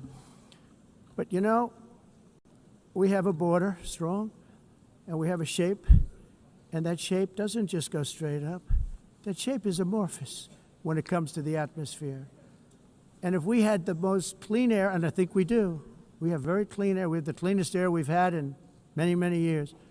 But the problem is that other countries, like China, which has air that's a little bit rough, it blows. And no matter what you're doing down here, the air up here tends to get very dirty because it comes in from other countries where their air isn't so clean. And the environmentalists refuse to acknowledge that. Same thing with garbage. In Asia, they dump much of their garbage right into the ocean. And over about a 1 week and 2 week journey, it flows right past Los Angeles. You've seen it. Massive amounts of garbage, almost too much to do anything about, flowing past Los Angeles, past San Francisco, and then somebody will get in trouble because he dropped a cigarette on the beach. The whole thing is crazy. The primary effect of these brutal green energy policies has not been to help the environment, but to redistribute manufacturing and industrial activity from developed countries that follow the insane rules that are put down to polluting countries that break the rules and are making a fortune. They're making a fortune. European electricity bills are now 4 to 5 times more expensive than those in China, and 2 to 3 times higher than the United States. And our bills are coming way down. You probably see that our gasoline prices are way down. You know, we have an expression, drill. Nós reduzimos os custos de energia porque nós faremos, como a expressão, vamos fazer tudo isso, reduzir os custos de energia e os custos diminuíram nos Estados Unidos. Common to see one. Por exemplo, se você olhar Electric costs nos países em approximately faturas de energia, 100 heat-related deaths. nós não mas nós nos Estados Unidos conseguimos usar eles e evitar aumento da temperatura, porque é muito caro também usar nada e ninguém usa Pretending to stop the global tudo isso. hoax. The A of asking mudança. industrialized nations, Esse agenda mundialista não tem nenhum sentido. entire societies must be rejected País and pre- it must be immediate. That's why in America I withdrew from the fake Paris Climate Accord, where, by the way, America was paying so much more than every country. Others weren't paying. China didn't have to pay until 2030. Russia was given an old standard that was easy to meet, a 1990 standard. For the United States, we're supposed to pay like $1 trillion. And I said, this is another scam. The fact is, the United States has been taken advantage of by the world for many, many years, but not any longer, as you probably noticed. I unleashed massive energy production and signed historic executive orders to hunt for oil, but we don't have to do much hunting because we have the most oil of any nation anywhere, oil and gas in the world. And if you add coal, we have the most of any nation in the world. Clean, I call it clean, beautiful coal. You can do things today with coal that you couldn't have done 10 years ago, 15 years. So I have a little standing order in the White House. Never use the word coal, only use the words clean, beautiful coal. Sounds much better, doesn't it? But we stand ready to provide any country with abundant, affordable energy supplies if you need them, when most of you do. We're proudly exporting energy all over the world. We're now the largest exporter. In the United States, we want trade and robust commerce with all nations, everybody. We want to help nations. We're going to help nations. But it must also be fair and reciprocal. The challenge with trade is much the same with climate. The countries that followed the rules, all their factories have been plundered. It's really sad to watch. They've been broken. They've been broken by countries that broke the rules. That's why the United States is now applying tariffs to other countries, and much as these tariffs were for many years applied to us, uncontrollably applied to us. We've used tariffs as a defense mechanism under the Trump administration, including my first term, where hundreds of billions of dollars in tariffs were taken in. And by the way, we had the lowest inflation, and now we have very low inflation. The only thing different is that we have hundreds of billions of dollars flowing into our country. But this is how we will ensure that the system works for everyone and is sustainable into the future. We're also using tariffs to defend our sovereignty and security throughout the world, including against nations that have taken advantage of former U.S. administrations for decades, including the most corrupt, incompetent administration in history, the sleepy Joe Biden administration. Brazil now faces major tariffs in response to its unprecedented efforts to interfere in the rights and freedoms of our American citizens and others, with censorship, repression, weaponization, judicial corruption, and targeting of political critics in the United States. I have a little problem saying this because I must tell you, I was walking in and the leader of Brazil was walking out. We saw him and I saw him, he saw me, and we embraced. And then I'm saying, can you believe I'm going to be saying this in just 2 minutes? But we actually agreed that we would meet next week. We didn't have much time to talk, like about 20 seconds. They were in retrospect, I'm glad I waited because this thing didn't work out too well. But we did talk, we had a good talk, and we agreed to meet next week, if that's of interest. But he seemed like a very nice man, actually. He liked me, I liked him. But if you, and I only do business with people I like. When I don't like them, I don't like them. But we had, at least for about 39 seconds, we had excellent chemistry. It's a good sign.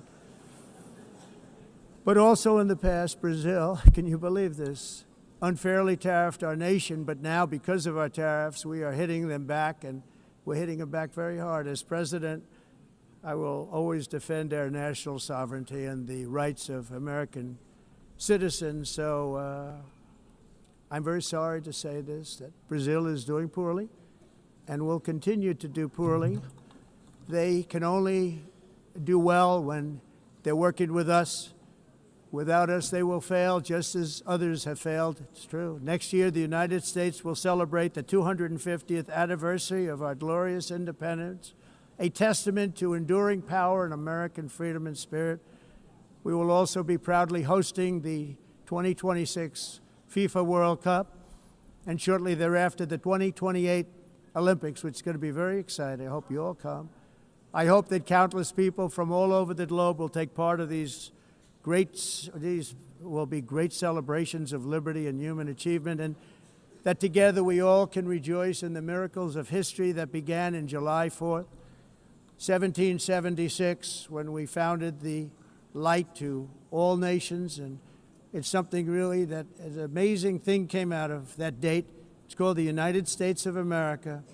In honor of this momentous anniversary, I hope that all countries who find inspiration in our example will join us in renewing our commitment, values, and those values, really, that we hold so dear. Together, let us defend free speech and free expression. Let us protect religious liberty, including for the most persecuted religion on the planet today. It's called Christianity.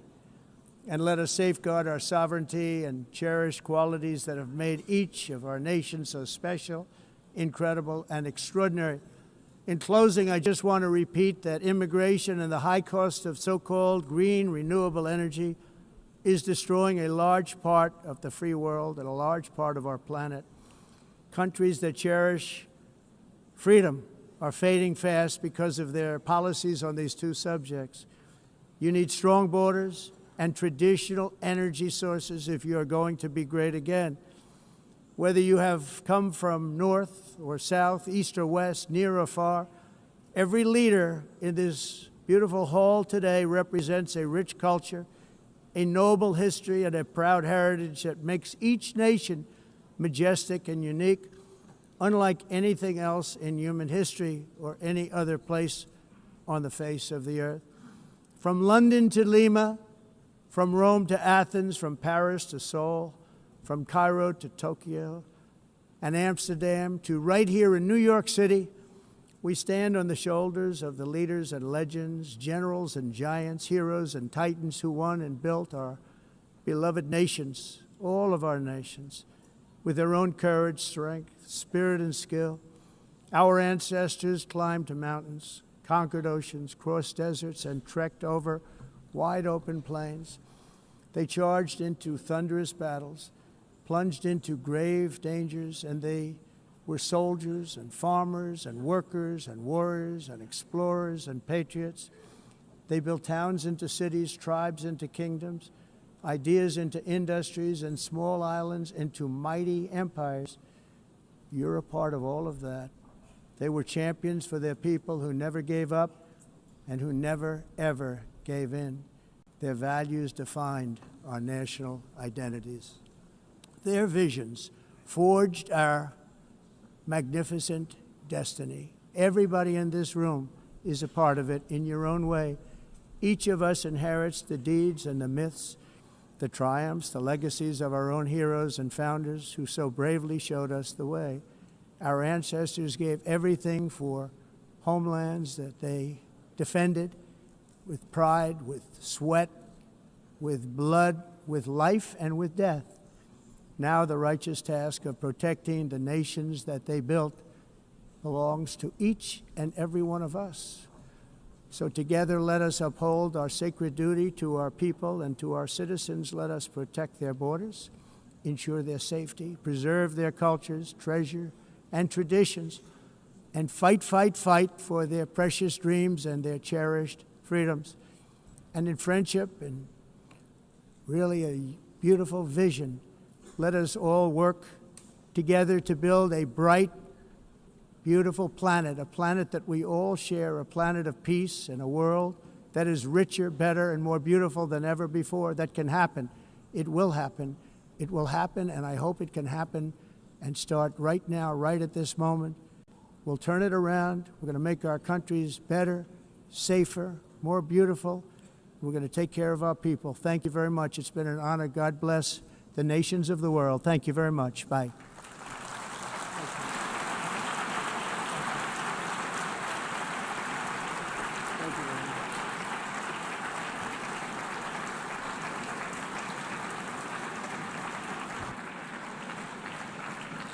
On behalf of the Assembly, I wish to thank the President of the United States,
please be seated?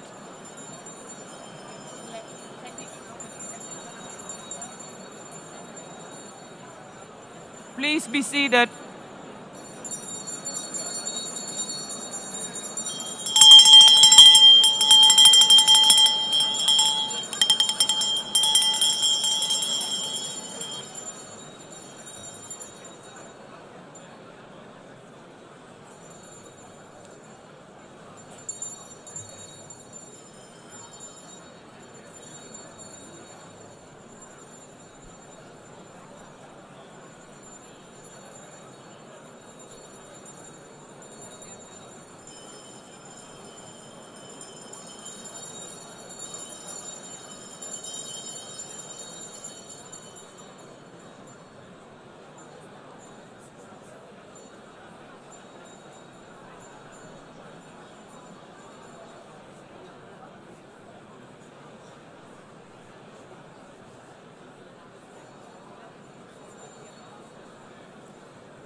Excellencies, could you please take your seats in due respect to the next speakers? The second row, could you please take your seat right now?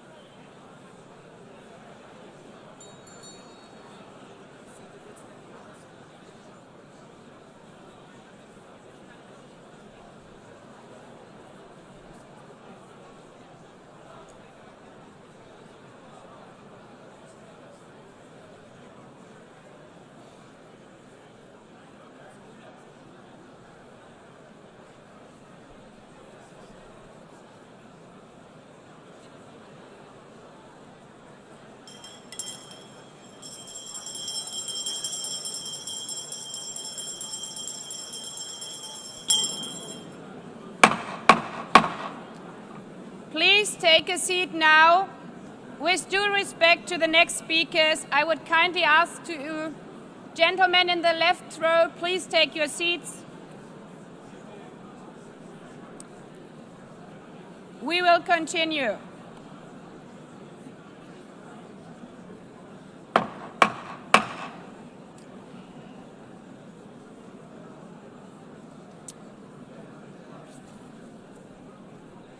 Excellencies, as we are receiving queries, I would like to assure you that don't worry, the UN teleprompters are working perfectly.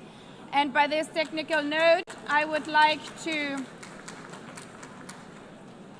call on the next speaker. The Assembly will hear an address by His Excellency Prabowo Subianto, President of the Republic of Indonesia. I request protocol to escort His Excellency and invite him to address the Assembly.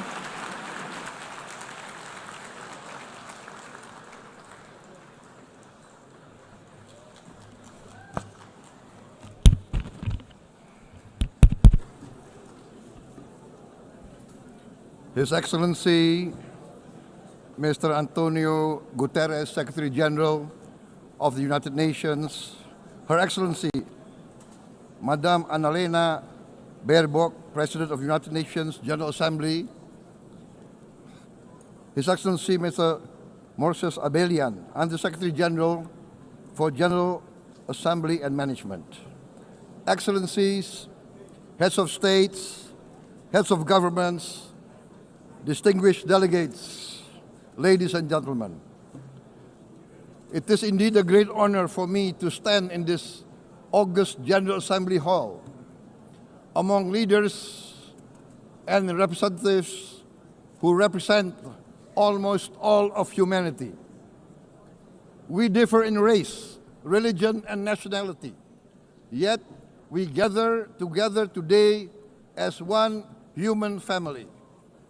We are here first and foremost as fellow human beings, each created equal, endowed with unalienable rights to life, liberty, and the pursuit of happiness.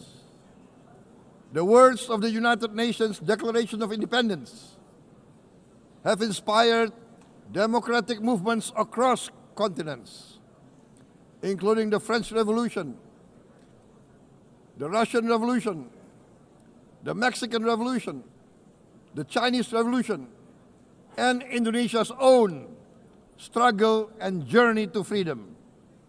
It also gave birth to the Universal Declaration of Human Rights, adopted by the United Nations in 1948. All men are created equal was the creed that opened the way to unprecedented global prosperity and dignity.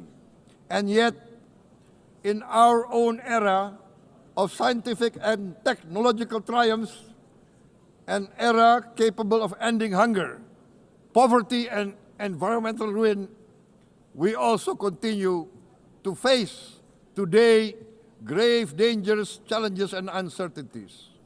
Human folly, fueled by fear, racism, hatred, oppression, and apartheid, threatens our common future.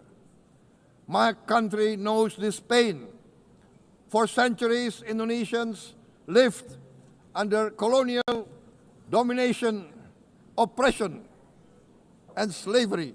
We were treated less than dogs in our own homeland. We Indonesians know what it means to be denied justice and what it means to live in apartheid, to live in poverty, and to be denied equal opportunity. We also knew what solidarity can do in our struggle for independence, in our fight to overcome hunger, disease, and poverty. The United Nations stood with Indonesia and gave us vital assistance. Decisions made here based on human solidarity by the Security Council and this Assembly gave Indonesia independence, international legitimacy, opened doors, and supported our early development through the efforts of the United Nations Children's Fund, the United Nations Food and Agriculture Organization, the FAO, the World Health Organization, and many, many other United Nations institutions. And because of that, Indonesia today stands on the cusp of shared prosperity and greater equality and dignity. Madam President, Excellencies, our world today is driven by conflict, injustice, and deepening uncertainty. Every day we witness suffering, genocide, and blatant disregard for international law and human decency. In the face of these challenges, we must not give up. As the United Nations Secretary General said, we cannot give up. We cannot surrender our hopes or our ideals. We must draw closer, not drift apart. Together we must strive to achieve our hopes, our dreams. The United Nations was born from the ashes of the Second World War that claimed scores of millions of lives. It was created to secure peace, security, justice, and freedom for all. We remain committed to internationalism, to multilateralism, and to every effort that strengthens this great institution. Today, Indonesia is nearer than ever before to meeting the sustainable development goals of ending extreme poverty and hunger. Because years ago, this very chamber chose to listen and uphold social and economic justice, we will never forget. And today, we must never be silent while Palestinians are denied that same justice and legitimacy in this very hall. Excellencies, Thucydides warned, the strong do what they can, the weak suffer what they must. We must reject this doctrine. The United Nations exist to reject this doctrine. We must stand for all, the strong and the weak. Might cannot be right. Right must be right. Indonesia today is one of the largest contributors to United Peacekeeping Forces. We believe in the United Nations. We will continue to serve where peace needs guardians, not with just words, but with boots on the ground. If and when the United Nations Security Council and this great assembly decide Indonesia is prepared to deploy 20,000 or even more of our sons and daughters to help secure peace in Gaza or elsewhere, in Ukraine, in Sudan, in Libya, everywhere when the peace needs to be enforced, peace needs to be guarded, we are ready. We will take our share of the burden, not only with our sons and daughters, we are also willing to contribute financially to support the great mission to achieve peace by the United Nations. Madam President, Excellencies, I propose to this Assembly a message of hope and optimism, grounded in action and execution. Today, we heard the speech of Madam President, the President of the United Nations General Assembly. Yes, it is true what she said. Without the International Civil Aviation Organization, will we be here today? Will we sit in this great hall? Without the United Nations, we cannot be safe. No country can feel secure. We need the United Nations, and Indonesia will continue to support the United Nations, even though we still struggle, but we know the world needs a strong United Nations. The world's population is growing. Our planet is under strain. Food, energy, and water insecurity haunt many nations. We choose to answer these challenges directly at home and to help abroad wherever we can. This year, Indonesia recorded the highest rice production and grain reserves in our history. We are now self-sufficient in rice, and we are starting now to export rice to other nations in need, including providing rice for Palestine. We are building resilient food supply chains, strengthening farmer productivity, investing in climate-smart agriculture to ensure food security for our children and for the children of the world. We are confident in a few years' time, Indonesia will be the granary of the world. As the world's largest island state, we testify before you that we are already experiencing the direct consequences of climate change, particularly the threat of rising sea levels. The sea level on the north coast of our capital city is increasing by 5 centimeters every year. Can you imagine in 10 years? Can you imagine in 20 years? For this, we are forced to build a giant seawall, 480 kilometers in length. It will take us maybe 20 years, but we have no choice. We have to start now. Therefore, we choose to confront climate change not by slogans, but by immediate steps. We are committed to meeting our 2015 Paris Agreement obligations. We aim to achieve net zero emission by 2060, and we are very confident we can achieve net zero emission much earlier. We aim to reforest more than 12 million hectares of degraded forest, to reduce forest degradation, to empower local communities with quality green jobs for the future. Indonesia is shifting decisively from fossil fuel-based development towards renewable-based development. From next year, most of our additional power generation capacity will come from renewables.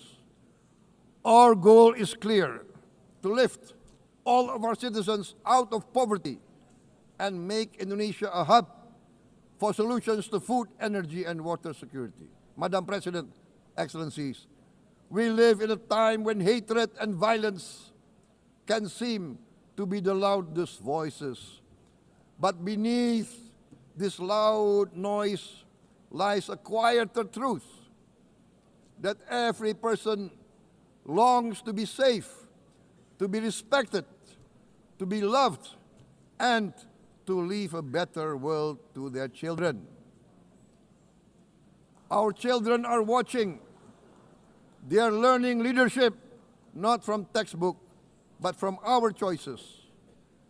Today, still, a catastrophic situation in Gaza is unfolding before our eyes.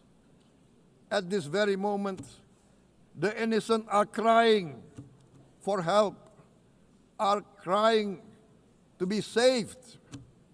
Who will save them? Who will save the innocent? Who will save the old and women? Millions are facing danger at this very moment. As we sit here, they are facing trauma. They are facing irreparable damage to their bodies. They are dying of starvation. Can we remain silent? Will there be no answer to their screams? Will we teach them that the human family can rise to the challenge? Madam President, we must act now. Many speakers have said that. We must stand for a multilateral order where peace, prosperity, and progress are not the privilege of a few, but the right of all. With a strong United Nations, we can build a world where the weak do not suffer what they must, but live the justice that they deserve. Let us continue humanity's great journey of ideals, the selfless aspirations that created the United Nations. Let us use science to uplift, not use science to destroy. Let rising nations help others to lift themselves. I am convinced that the leaders of the great world civilizations of the West, of the East, of the North, of the South, leaders of America, Europe, of India, China, the Islamic world, the whole world, I am convinced they will rise to their role demanded by history. We are all hopeful that the leaders of the world will show great statesmanship, great wisdom, restraint, humility, overcome hate, overcome suspicion. Madam President, distinguished delegates, we are greatly heartened by the events of the last few days, where significant leading countries of the world have chosen to side with history, to choose the right side of history, the path of the moral high ground, the path of rectitude, the path of justice, the path of humanity, to shun hatred, to overcome suspicion, and to avoid the use of violence. The use of violence will beget violence. No one country can bully the whole community of the human family.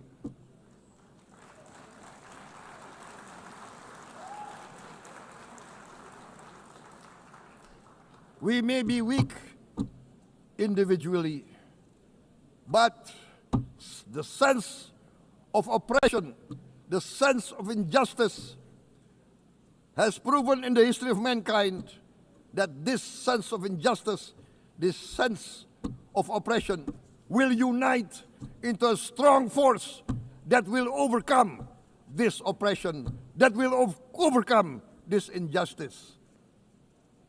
To close, I would like to reiterate again Indonesia's complete support for the two-state solution in Palestine.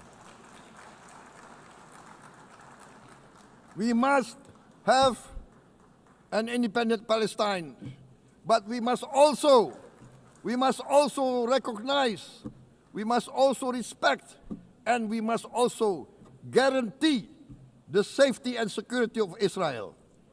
Only then we can have real peace, and no longer hate and no longer suspicion. The only solution is this two-state solution. Two descendants of Abraham must live in reconciliation, peace, and harmony. Arabs, Jews, Muslims, Christians, Hindus, Buddhists, all religions, we must live as one human family. Indonesia is committed to being part of making this vision a reality. Is this a dream? Maybe, but this is the beautiful dream that we must work together towards. Let us work towards this noble goal. Let us continue humanity's journey of hope, a journey started by our forefathers, a journey that we must complete. Thank you. Wassalamualaikum warahmatullahi wabarakatuh.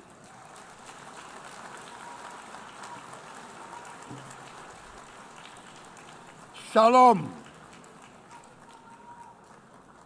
Om Santi, Santi, Santi Om. Namo Buddhaya. Thank you very much. May God bless us all. May peace be upon us. Thank you very much. Thank you. On behalf of the Assembly, I wish to thank the President of the Republic of Indonesia.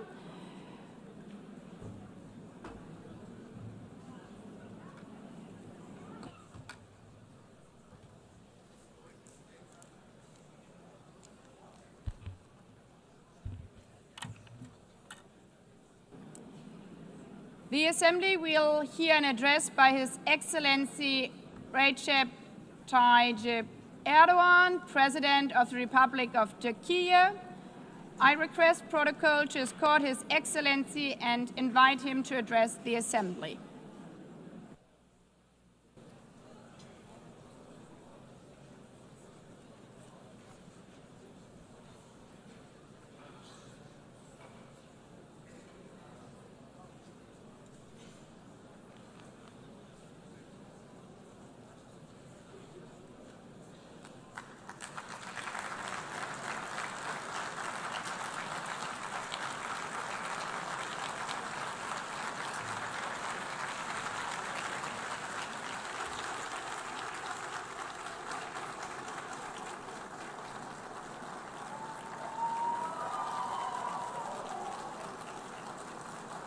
Sayın Başkan, Excellency President of UNGA, Excellencies Heads of State and Government, Distinguished Secretary General, distinguished delegation members, on behalf of myself and my nation, I greet you all with most heartfelt feelings. I wish for the 80th United Nations General Assembly to bring blessings to all humanity. I am deeply honored to address you once again from this podium, which represents the collective conscience of humanity. I congratulate Mr. Young, who has completed his term as President of the General Assembly, and I wish success to Ms. Baerbock, who has taken over this position. At the outset of my speech, I would like to first express my regret at the absence today of the President of the State of Palestine, Mahmoud Abbas, at a time when Palestine is being recognized by an increasing number of countries. Today, we stand here on this podium. I stand here on this podium alongside my 86 million citizens, also for our Palestinian brothers and sisters whose voices are being silenced. I'd like to thank all the countries who announced that they recognize the state of Palestine, and I call on all the other countries who have not done so yet to do so, to recognize the state of Palestine as soon as possible. Esteemed President, distinguished members, the United Nations Charter was signed in San Francisco 8 years ago, and it entered into force on October the 24th, 1945. I would like to recall here again the first words of the first article of the UN Charter. Quote, "The purpose of the United Nations is to maintain international peace and security," unquote. As we celebrate the 80th anniversary of the UN in this hall, grave events are unfolding in many parts of the world that cast a shadow over the very first words of the UN Charter's opening article.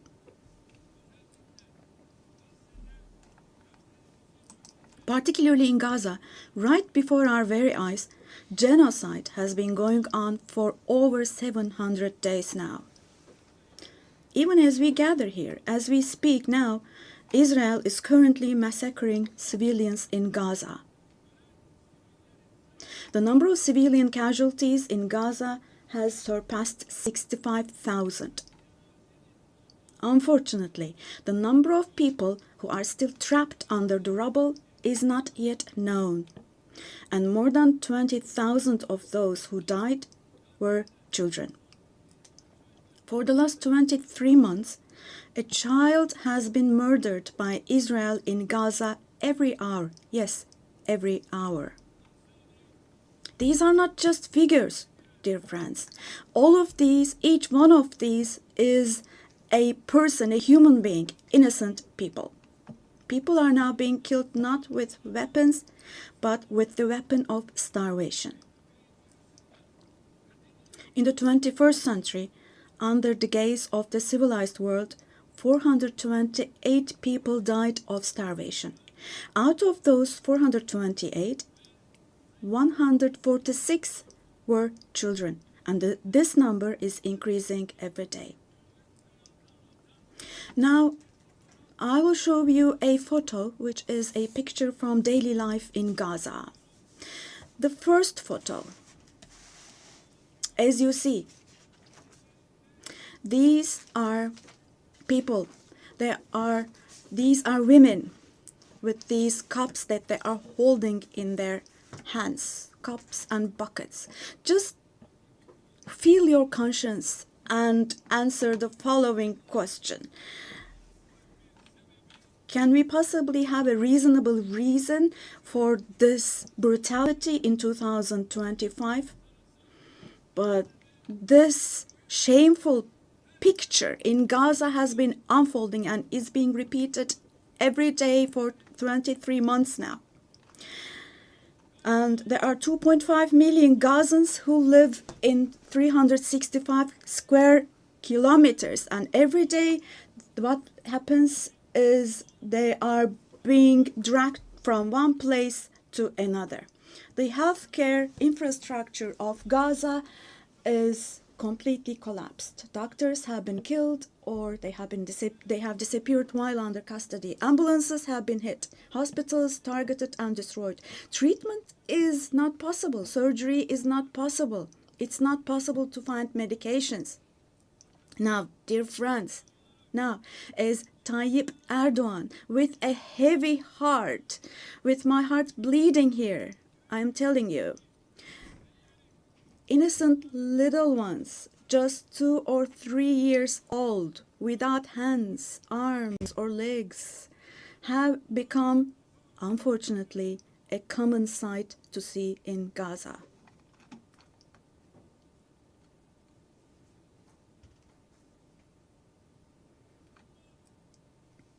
This one.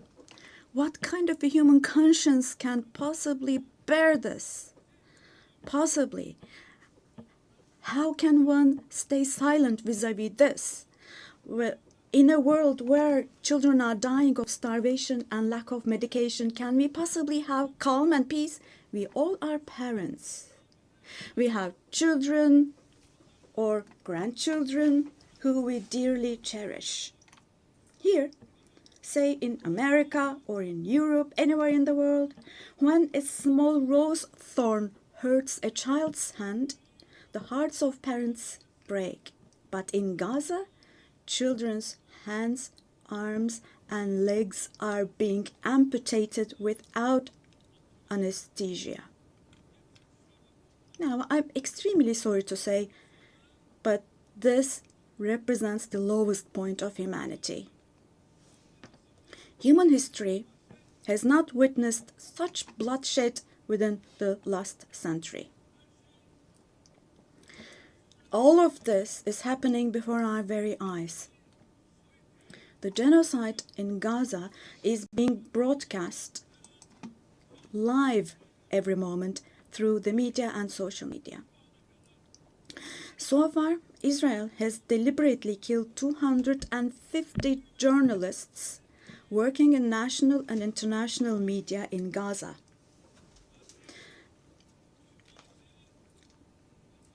And they have closed all the entrance into Gaza, but they still have not been able to cover up the genocide. I wholeheartedly support Secretary General Guterres because he consistently draws attention to the ongoing genocide in Palestinian territories, and I would like to once again congratulate him for his courage.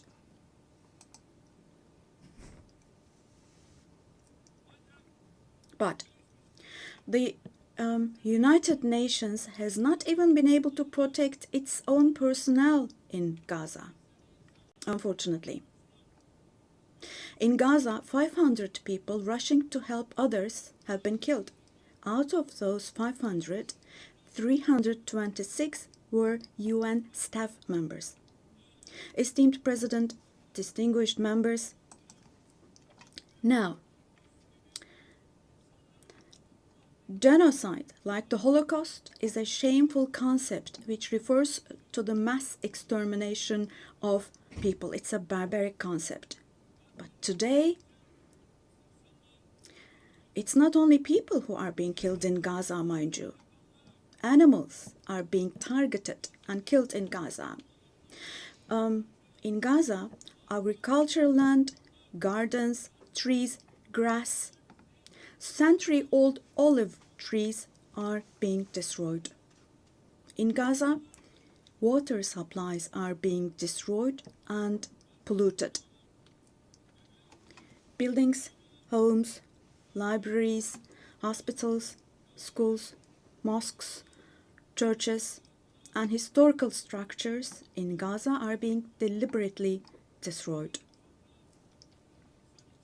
The soil of Gaza is being rendered useless for humans, for animals, and for plants.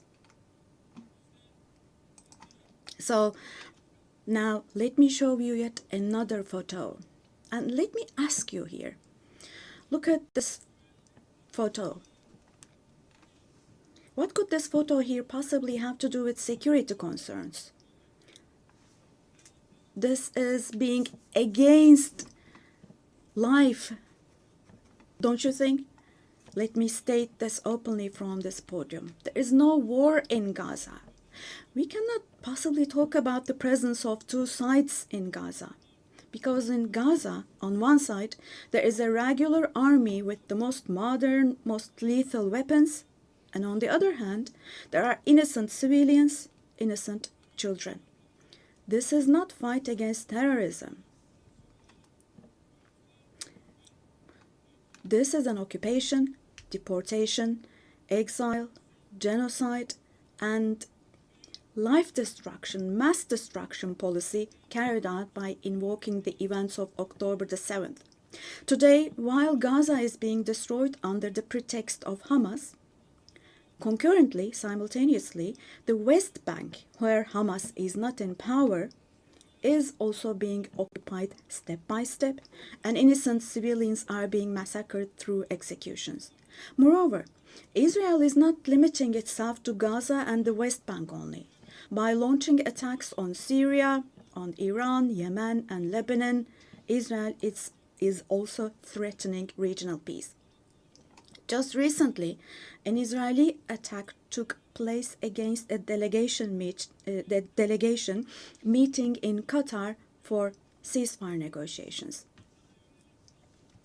The attack on Qatar has also shown that the Israeli leadership is now completely out of control. Netanyahu is not obviously interested in forging peace or releasing the hostages. Not only Israel's neighbors, but all countries in the Middle East are subject to the Israeli government's reckless threats. And we must realize the following. Due to the increasing aggression of Israel, in Europe and the West in general, the values that emerged after the Second World War have been eroded. The most fundamental human rights, such as freedom of expression, freedom of the press, freedom of assembly and protest, women's rights, children's rights, democracy, equality, and justice, have been shelved away. At this point, we all have to see the following truth, my dear friends. The Israeli government, driven by an obsession with the promised lands, is openly threatening regional peace and the shared values of humanity.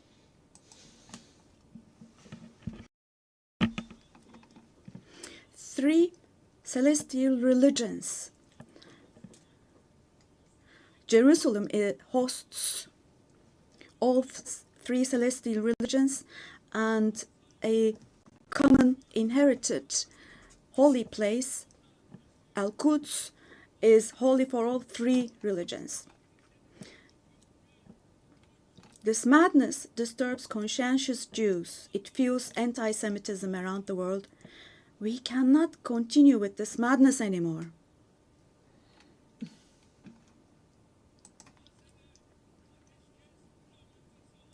We have to have ceasefire in Gaza as soon as possible. Attacks should stop. Humanitarian aid should be able to enter with no obstacles. The genocide team should be held accountable vis-à-vis international law. And God willing, this will definitely happen. Vis-à-vis the barbarity taking place in Gaza, everyone who is keeping silent is accomplice to this barbarity. From here, I would like to call on all the heads of state and government. Today is the day. Today is the day to stand firm alongside the oppressed Palestinians and alongside humanity. while your peoples back home are reacting to the barbarity in Gaza, do show the courage to take action here. Fulfill your humanitarian duty toward Gaza, where children are raising children. On this occasion, I would like to say the following. There are peoples all around the world who are taken to the streets. Unarmed activists and volunteers from different countries of the world, academicians, students, journalists, everyone, all the defenders of Palestine. I would like to say to them, thank you so much, and clear bows and favorable winds for their actions. Esteemed delegation members, for 13 years, I have spoken to you from this platform about the oppression and conflicts in our neighbor, Syria. Just as I raise my voice today for the oppressed people of Gaza, likely for 13 years, I have also drawn attention to the cries of the Syrians, and here I became their voice and breath as well. The persecution that caused the death of 1 million people and that forced millions more to flee their homeland has, thankfully, become a thing of the past with the December 8th revolution. Our Syrian brothers and sisters opened the doors to a new period as of December the 8th. I believe that the people of Syria who fought against a bloodthirsty regime will also be able to carry the victory they achieved at great cost to its rightful place, God willing. We'll support with all our means the vision of a one and unified Syria with no forms of terrorism, especially ISIS, being present. A free Syria where security is established is what we want. As stability takes root in Syria, the winners for sure will be all the neighboring countries, our entire region, along with Syrians. And the brotherly countries in the Gulf. I would like to thank them for their contributions for Syria to recuperate. All the regional and international actors who share the same principles with us, God willing, we will continue with our cooperation with all those actors in the same manner. Esteemed friends, we hope that the nuclear issue with our neighbor Iran will be resolved through diplomacy as soon as possible. It should not be forgotten that our region cannot tolerate yet another crisis. Meanwhile, the stability, security, and prosperity of our neighbor Iraq are extremely important for the well-being of our region.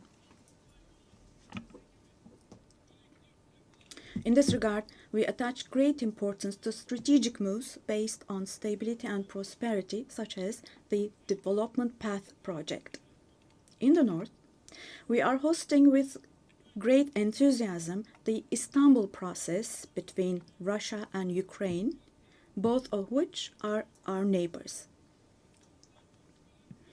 Through direct talks, we facilitated the exchange of several prisoners and corpses, and we worked to identify the modalities of peace negotiations between the parties. Don't forget, there is no winner of war and no losers of a just peace. So with this motto in mind, in the coming days also, we will continue to work hard for a ceasefire. Meanwhile, we have encouraged the parties from the very beginning to establish peace between Azerbaijan and Armenia. We are pleased that steps were taken on August the 8th, steps that will enable the establishment of lasting peace between the two countries. I would like to once again congratulate the President of Azerbaijan, Ilham Aliyev, the Prime Minister of Armenia, Nikol Pashinyan, and the American President Donald Trump, who contributed to this process, and I would like to congratulate them. On this occasion, I would also like to state that the normalization process between our country and Armenia is progressing as planned. Within the scope of the Ankara process, which is another of our mediation activities, we continue our efforts to resolve the conflict between Somalia and Ethiopia. I hope that the parties will successfully conclude this genuine initiative as soon as possible. Distinguished delegation members, we have been implementing the Montreux Convention, which guarantees security in the Black Sea. And we have been implementing this convention impartially and to the letter for exactly 89 years now. We want to see the Aegean Sea and the Eastern Mediterranean as a basin of stability and prosperity where the legitimate interests of all parties involved are respected. We are ready for constructive cooperation on all issues, particularly on energy and the environment, and we expect the same approach from our neighbors. On this occasion, I would like to particularly underline that projects which exclude Turkey and the Turkish Republic of Northern Cyprus in the Eastern Mediterranean, such projects which exclude us will not be successful. Turkey has rights and authority in the western part of the island of Cyprus, while the Turkish Cypriots have legitimate rights in the areas surrounding the island. An Eastern Mediterranean Conference, which we have proposed before, would contribute to finding common ground. Resolving the Cyprus issue has been tried many times before, but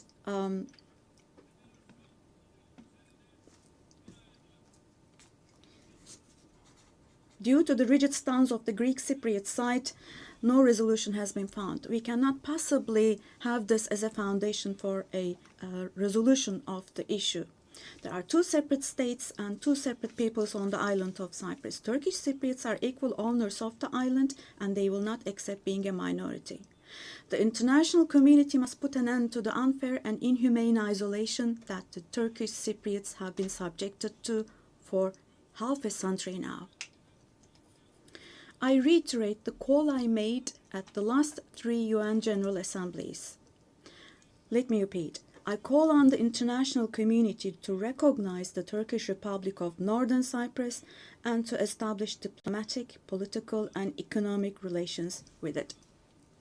Esteemed President, distinguished members, in the coming period, we desire a new beginning and vision in Turkey-European Union relations.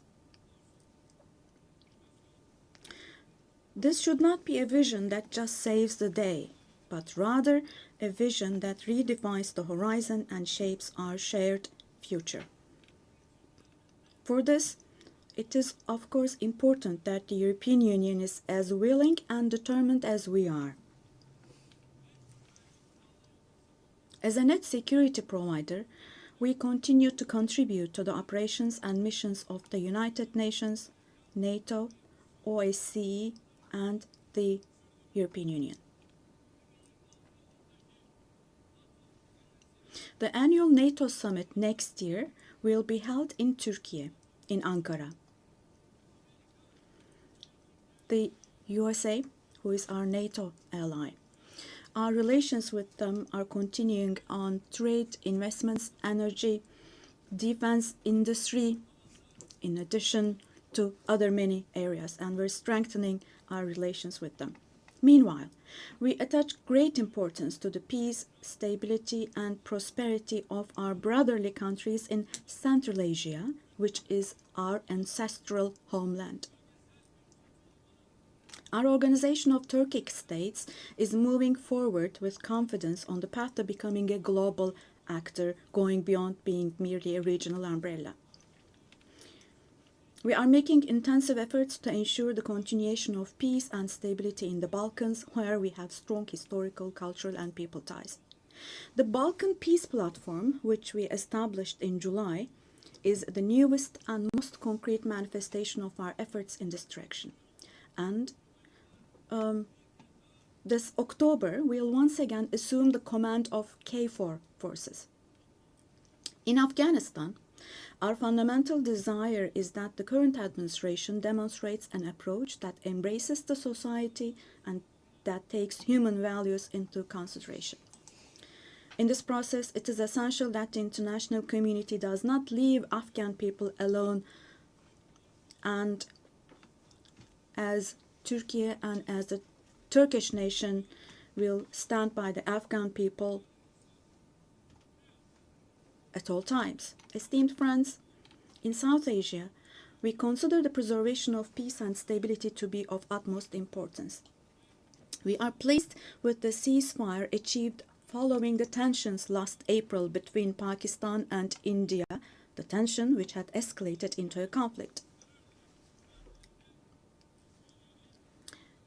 It is important to see a cooperation between the two countries when it comes to counterterrorism. The issue of Kashmir should be resolved on the basis of resolutions of the UN for the best for our brothers and sisters in Kashmir through dialogue, we hope. In the continent of Africa, from education to health, from infrastructure to in other areas, our relations are improving annually. And while providing all possible support to Somalia, we are also continuing our humanitarian aid activities. In Sudan, the conflict that has been going on for over 2 years saddens us deeply. Stopping the bloodshed in Sudan and establishing sustainable peace is the shared responsibility of the international community. And Turkey's efforts in this direction will continue. The Great Lakes region has suffered greatly from years of ongoing instability and conflict. Our hope is that these conflicts in the east of the Democratic Republic of the Congo will give way to lasting peace and stability. We wholeheartedly support the efforts being carried out under the mediation of the US and the facilitation of Qatar. The increasing terrorist activities in West Africa, particularly in the Sahel Basin, are also of great concern to us.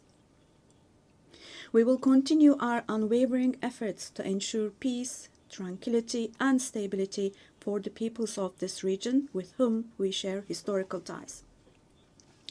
Drawing inspiration from the historical double-headed Turkish Selçuk eagle, I would like to emphasize that our relations with Asian countries in Turkish foreign policy are of great strategic importance. We pursue a 360-degree approach in this policy. Within the framework of our Return to Asia initiative, we are deepening our engagement with regional organizations such as ASEAN, the Indian Ocean Rim Association, for example.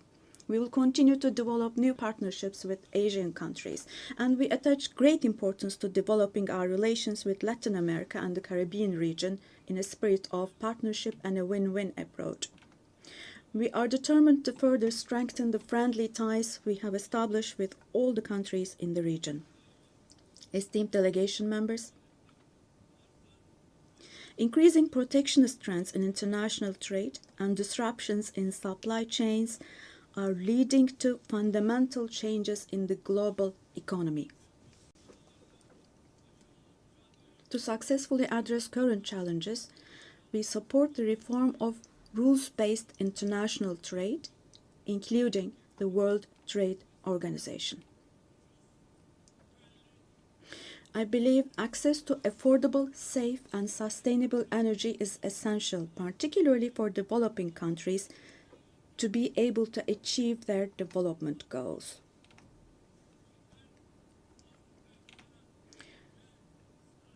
We are resolutely advancing the strategically important Trans-Caspian East-West Middle Corridor project, which extends from China to Europe.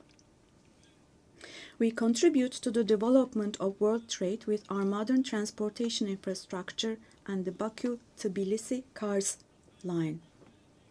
On our journey to build a future that respects nature, we are moving forward with determination towards the 2053 net zero emission target. We are pleased to observe that the zero waste movement, under the patronage of my wife Emine Erdogan, has grown in waves around the world every year, reaching more people and hearts.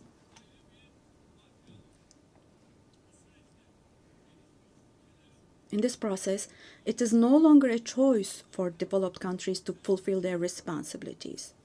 It has now become an obligation for them. As one of the countries providing the most development aid in the world, we are striving to achieve the UN Sustainable Development Goals.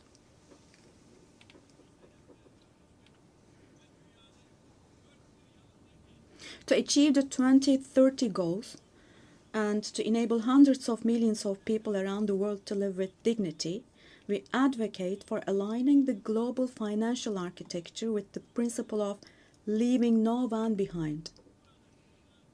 And here, let me also particularly draw your attention to the following. While we grapple with geopolitical challenges, humanity is also witnessing an extraordinary leap forward in artificial intelligence, AI. The transformative power and the benefits offered by these technologies, no society should be deprived of these benefits. AI technologies should be used for the benefit of humanity, not as a new tool of domination. The UN Technology Bank for the Least Developed Countries, which we host in Turkey, plays a critical role in closing the digital and technological gap.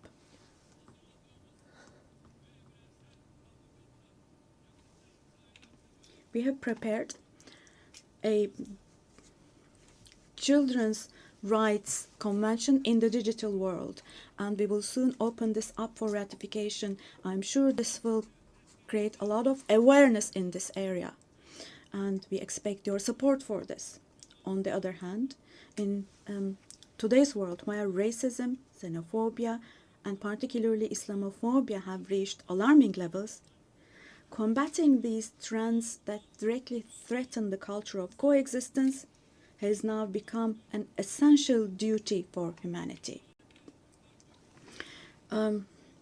It is significant that Mr. Moratinos, High Representative of the Alliance of Civilizations, has also been appointed as the UN Secretary General's Special Envoy on combating Islamophobia. As I stated here last year, the institution of the family is under threat today as never before. Defending the family, consisting of a woman and a man, means defending humanity, defending nature, life, and the future. Turkey will continue to defend the family in the face of ever-increasing attacks. Distinguished delegation members, the roots of the UN, established to prevent humanity from experiencing the disaster of war again, are filled with values that will eliminate the dark era we are in. We fully support the UN 80 initiative launched by Secretary General Guterres to make our organization more effective and more efficient. I hope this initiative succeeds as a process that will further strengthen all the activities of the UN. I express our readiness to provide strong support to this process, also driven by our vision of making Istanbul a UN hub. I sincerely believe that it is our shared responsibility to take steps that will restore the founding spirit of the UN in its 80th year. We will continue to say, the world is bigger than five until a system is established where the righteous are powerful, not the powerful are righteous. Our duty is not to abandon the system, but rather to repair it and to make it work again. Without a doubt, a more just, a fairer world is possible. Turkey will patiently continue its fight for the construction of a more just world. So may God help and aid us all. Once again, let me greet you all with kind regards and thank you.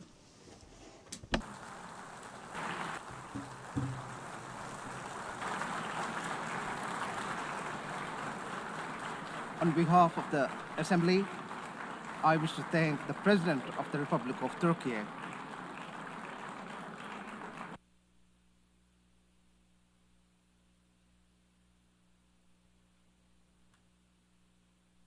Assembly will hear an address by Her Excellency Dina Ercilia Boluarte Segara, President of the Republic of Peru. I request protocol to escort Her Excellency and invite her to address the Assembly.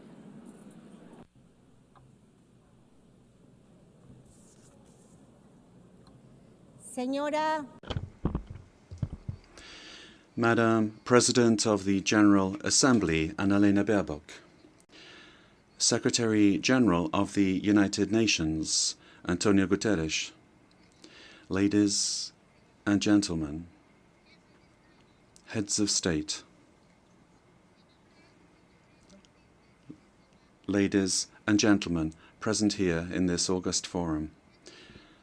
Peru is the center and cradle of great millennial civilizations, the last of which was the Inca Empire, which left us a legacy of greatness. We are also heirs of the Viceroyalty of Peru, which encompassed 2/3 of South America. We are a mestizo nation, a fundamental mix between Hispanic and Andean peoples, proud to be the heirs of the two greatest empires of Europe and America of the 16th century. The Peruvian people today are resilient, entrepreneurial, supportive, and lovers of peace, freedom, and democracy. Our great writers, Mario Vargas Llosa and José María Arguedas, shared the idea that Peru is a country of all bloods. Our identity creatively expresses that we are the unity of the diverse, united under the same red and white Peruvian flag.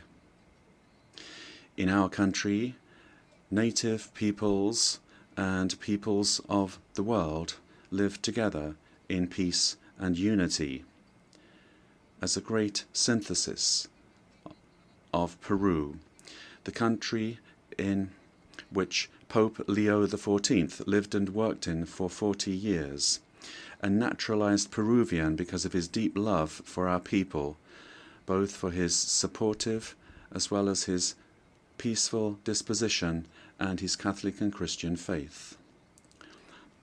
All studies indicate that we are the most entrepreneurial country in the world, which is why, after the COVID-19 pandemic, that due to poor government administration, claimed more than 2 million lives. But we have begun to recover, and today we look back on more than 17 months of consecutive economic growth. We have overcome the recession and inflation caused by political violence and by corruption, a failed coup d'etat, and the flight of more than $20 billion That was between 2021 and 2023. We have regained the trust of national but also of foreign investment, and we have embraced freedom. We are a solvent and a stable country. Because of the coup attempt of December 2022, which sought to establish a dictatorship by forcing all branches of the state into submission, I had to constitutionally assume the presidency of the Republic. Since that date, a narrative was established by which the coup plotter became a victim, and the president, who constitutionally and legally assumed the presidency, was accused by some quarters of being a coup plotter and usurper. Lies turned into truth, and truth turned into lies. This is one of the issues of our time. The building of false narratives to attempt to defend anti-democratic political projects. The thinking goes that ideologies of hatred, where they're projects of failed states that grow into all-powerful states, require, in order to impose their will, a false narrative, in order to achieve their objectives through violence, and who, once in power, crush freedoms, silence the press and democratic opposition, violate human rights, and begin to control, to confiscate, and to expropriate private companies, creating a corrupt bureaucracy that destroys the economy, society, and public morality. The first step for achieving all of this is to build a narrative in order to lie. The ideology of class hatred is very skillful at distorting reality and building false narratives, because it uses the totalitarian method of repeating a lie ad infinitum, as was done in the world before the Second World War, and as is happening again today, because totalitarianism renews itself, presents itself with other faces, but it remains a serious threat to countries and to the world. The cynical narrative is reinforced by interventionism in the internal affairs of countries, supporting and spreading falsehoods to destroy democracy and eliminate freedom. In Peru, we have overcome strong, organized and persistent political violence that sought the return of the coup plotters' government, and since 2024, progress has been made in restoring stability and confidence. And this is why the Peruvian economy managed to grow this year by 3.3%. And in the current year, 2025, is exceeding 3.5% growth, with forecasts that in 2026 the trend of economic growth will continue. The government guarantees 3 years of economic growth, being the leader in South America. Inflation is below 2% annually. International reserves amount to more than $88 billion, and our currency remains stable, and it's getting stronger every day. Our external debt is less than 32.2% of GDP, one of the lowest in the Americas and in the world. And our fiscal deficit this year will be 2.2% annually. Madam President of this magnificent General Assembly, on October 24th, the UN was created after World War II, when one of the greatest totalitarian political projects built on an ideology of hatred, leading to the most serious genocide in human history, the Holocaust, was defeated. And this is something that we must never, I say never, forget. That dreadful war caused the death of 60 million human beings.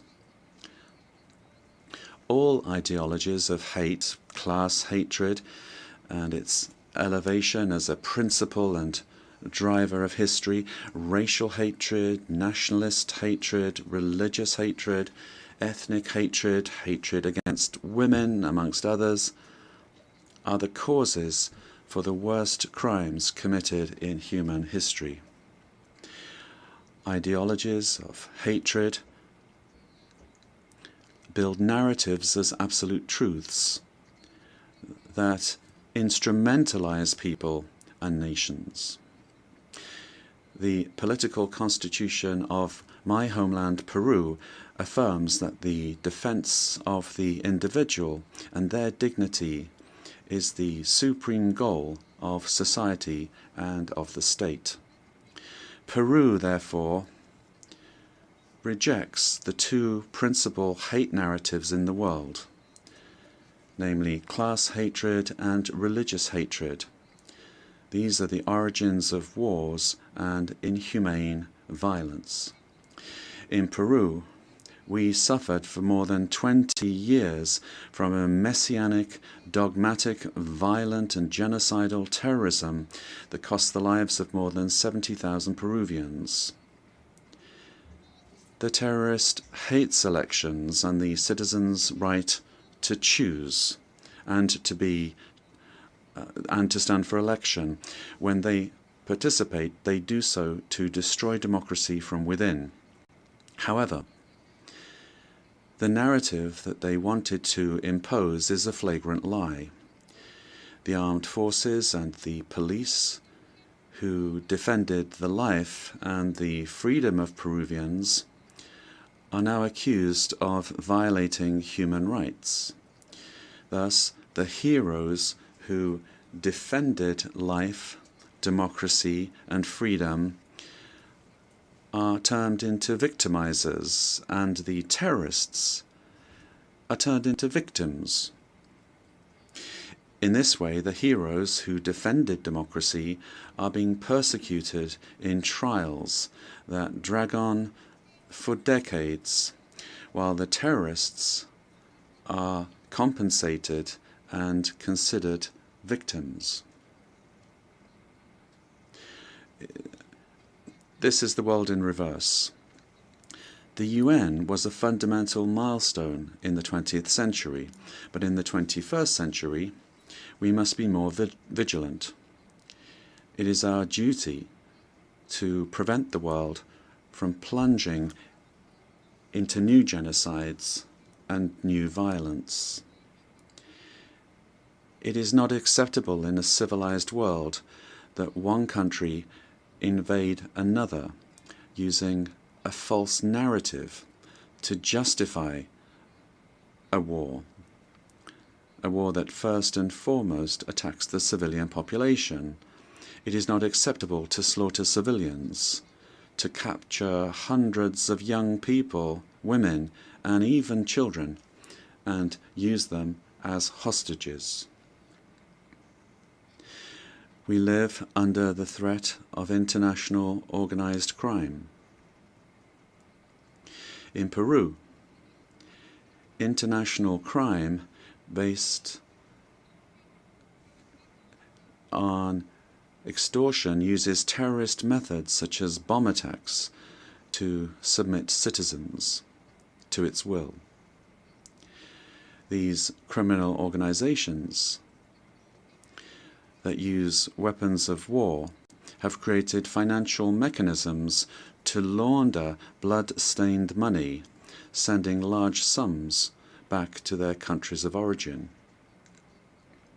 They seek to normalize this violence, which requires, in order to be defeated, recognition by the UN as terrorist organizations and new national and international legislation to stop them being a threat to the democratic system and to the development of peoples.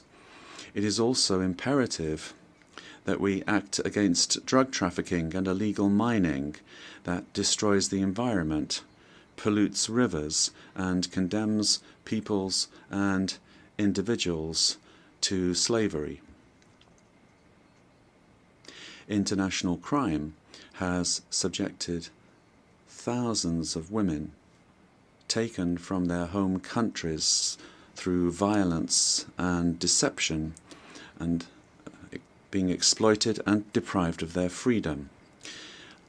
Ladies and gentlemen,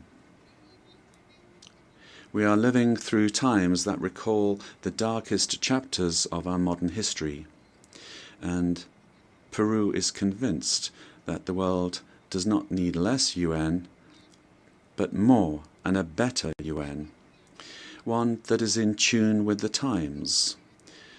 In times in which ideologies of hatred that caused and cause so much damage to humanity have taken refuge in lies, in misinformation, and which have penetrated democratic societies. Peru, as a founding member, is committed to an open multilateral system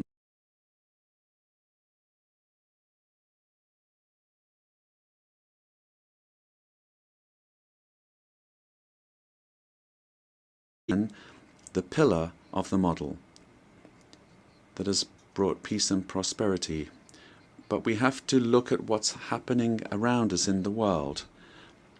At this time, as we're meeting here, in other parts of the world, they are killing children, girls, boys, innocent people.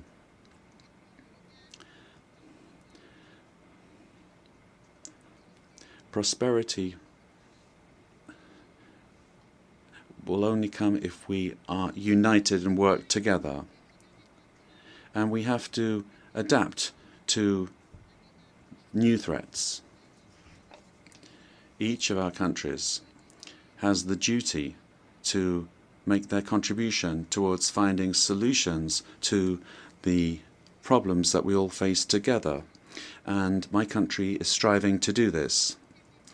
But the interconnection of our societies and economies means that it is only through international cooperation that we can resolve the crises which we face.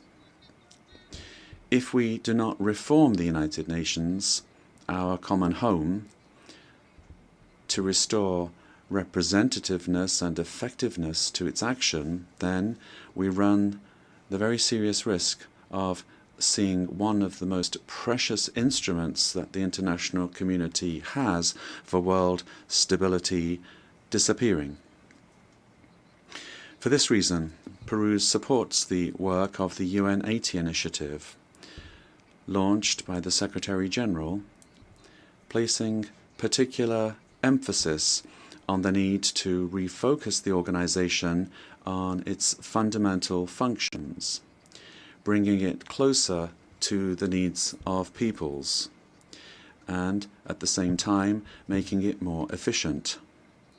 UN 80 must be an opportunity to strengthen multilateralism and ensure that the organization is better prepared to achieve its essential goals. This reform can only truly become fully effective if it is complemented by a transformation in UN governance that prevents institutional stalemates when it comes to decision-making, while ensuring its suitability. Ladies and gentlemen, in Peru, our government is working to meet its commitments, both to our citizens as well as to the international community, facing the threat of organized crime resulting from the collapse of tyrannical governments that led to migration to other countries. This is true of our country. From day one, my government has fought to restore governance in the country and to defeat polarization and violence. In Peru, there is full separation of powers, the rule of law, respect for freedom, and human rights. My government is the most stable of the last 5 years, during which 5 presidents have succeeded one another. We are fighting for citizen security, facing crime that takes advantage of the rise in the price of gold, and drug trafficking. We have achieved positive, verifiable results in these areas. We are working to strengthen human capital. We are fighting child malnutrition and anemia. And we are building schools and hospitals throughout the country, which has not been done in recent years. The priority is children, women, and the Peruvian family. We are modernizing the country's infrastructure, ports, airports, roads, bridges, designing an economy that is better connected to the world, as well as a firm policy for fighting corruption. Our goal is to guarantee free and impartial elections, defeating the attempt of a violent minority that seeks their failure. Ladies and gentlemen, the United Nations organization has always been present in the modern history of my country, particularly in its most difficult moments. Similarly to what is happening elsewhere in the world, and despite our efforts, Peru today finds its democratic institutions and the rule of law under attack by the polarization of politics, the cause and consequence of the return of extremist violence. We suffer from the scourge of transnational organized terrorist crime, which causes deaths, attacks, insecurity, and drug trafficking that destroys the social fabric. We face the threat of climate change that is destroying our Amazon, causing the melting of our glaciers, and putting our biodiversity at risk. We promote inclusive and sustainable growth in a context of opposing powers. But none of these problems is merely national, but global. This is why we need the United Nations to once again be a forum for dialogue and cooperation. I wish to recall the legacy of Ambassador Javier Pérez de Cuellar, who managed to do relevant work in the organization despite the Cold War. With that example in mind, and in view of our region's adherence to the purposes of the Charter, and in order to ensure better representation, we believe it is time for the next Secretary General to come from Latin America. Ladies and gentlemen, Peru is committed to ensuring that this General Assembly this year is not a mere commemoration, but the reaffirmation of our commitment to collective action that will revitalize the United Nations as a tool that supports peace and global unity, as well as development. We must stand firm in the truth in the face of narratives that try to conceal it, pervert it, or openly lie in order to hide agendas that do not correspond to our time, much less to the destiny of humanity.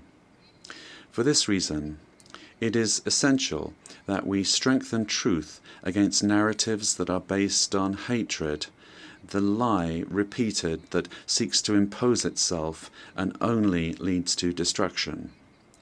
But despite all of these obstacles, truth will find a way, and truth will set us free. Peace and unity for Peru and for the world, for all those on the planet. Ama Yulia Cuspa, buscando el desarrollo de. Let us seek the development of our peoples, presidents of the world. Together, let us work together without hating one another. Let us work for the development of our peoples. Yes to life, no to violence, and no to war. Thank you very much.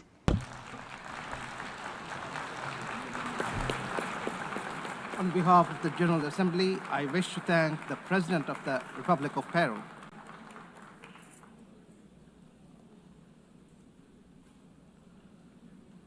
The Assembly will hear an address by His Majesty King Abdullah II Ibn al-Hussein, King of the Hashemite Kingdom of Jordan.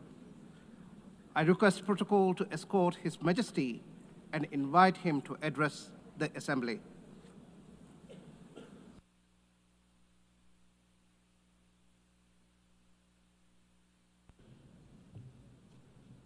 Bismillah ar-Rahman ar-Rahim.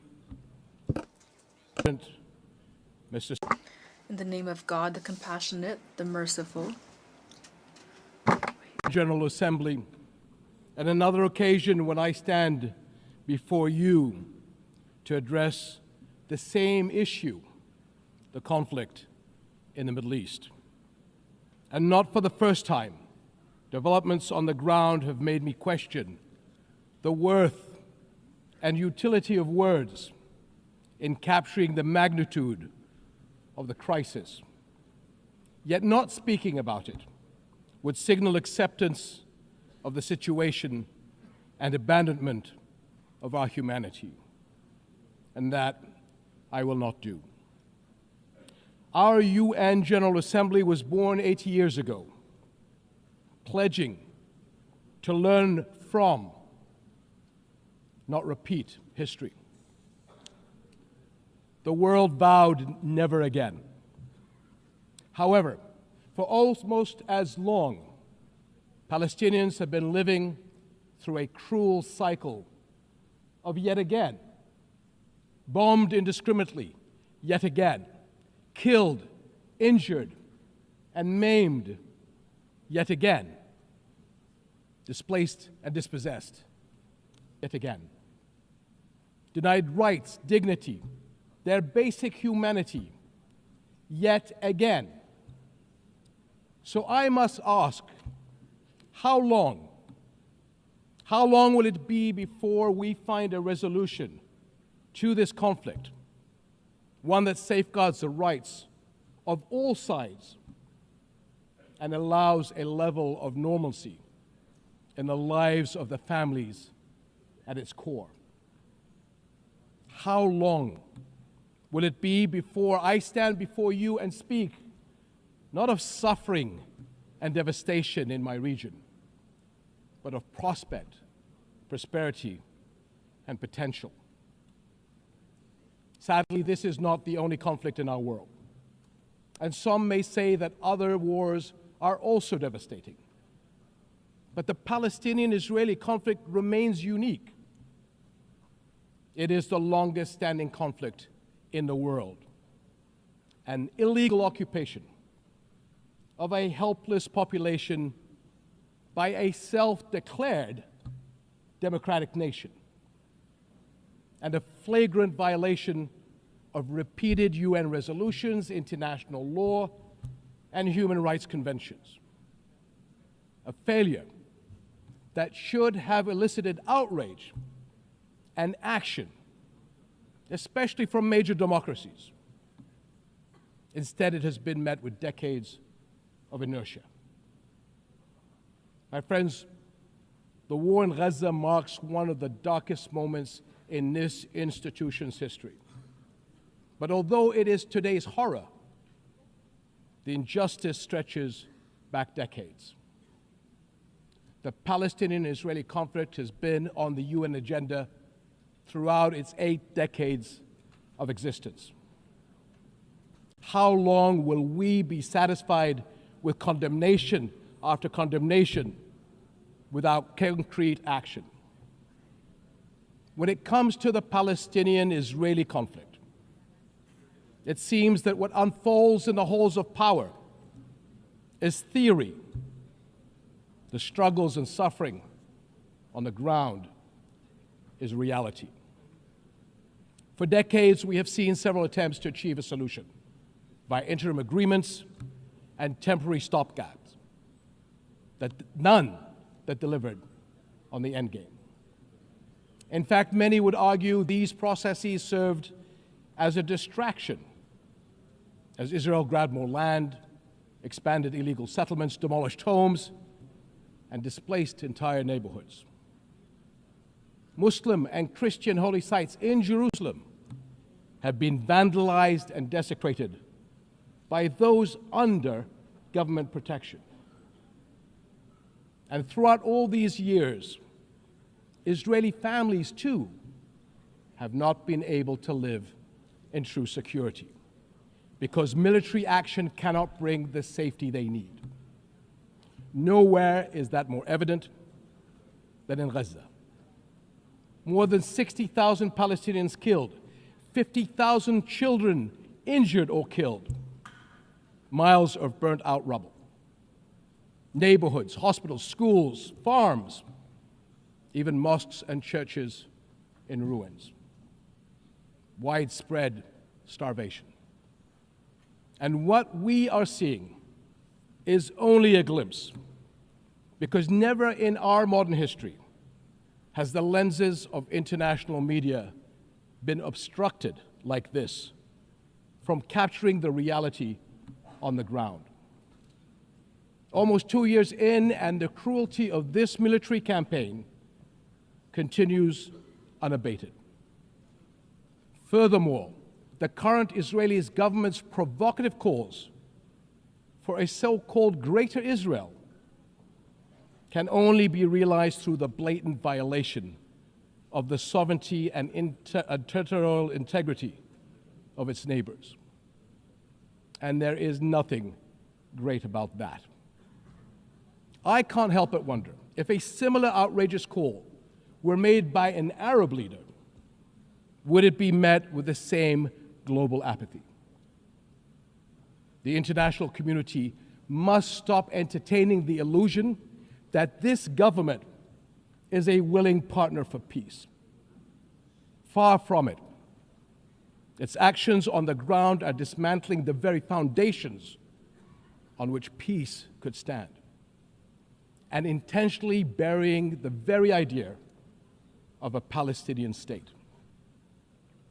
It has shown how little it respects the sovereignty of other countries, as we have seen in flagrant violations in Lebanon, Iran, Syria, Tunisia, and most recently, Qatar. And its hostile rhetoric calling for the targeting of Al-Aqsa Mosque will incite a religious war that would reach far beyond the region and lead to an all-out clash that no nation would be able to escape. How long before we hold all nations to the same standards? How long before we recognize the Palestinians as people who aspire to the same things you and I do. And we act on that recognition. How long before we recognize that statehood is not something Palestinians need to earn? It is not a reward. It is an indisputable right.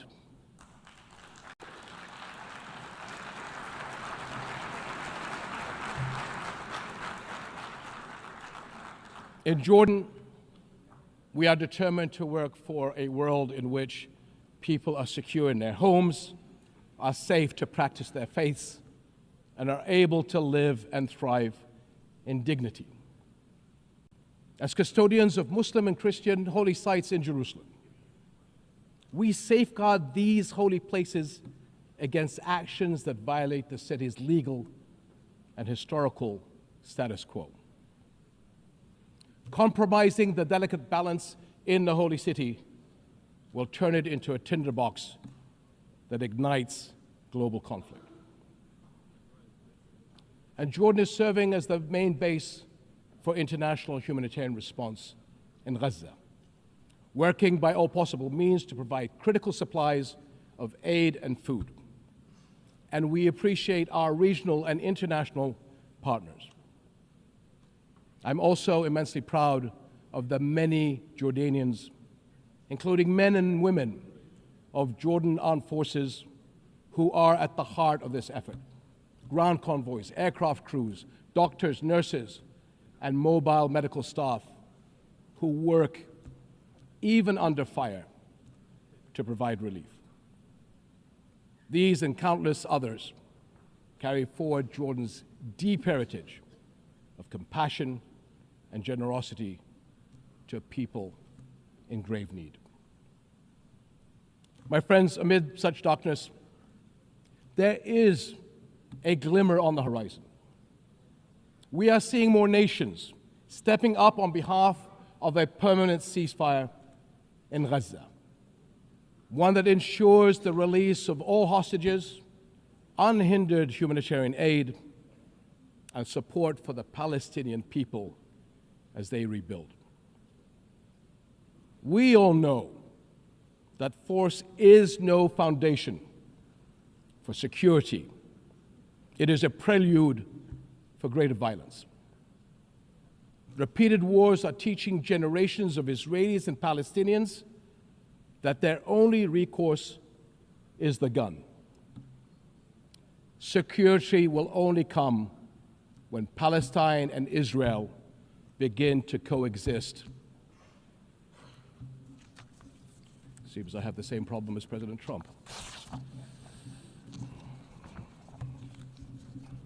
Begin to coexist side by side. This is the two-state solution, in line with international law and UN resolutions. An independent and viable Palestinian state with East Jerusalem as its capital, alongside a secure Israel living in peace with its neighbors.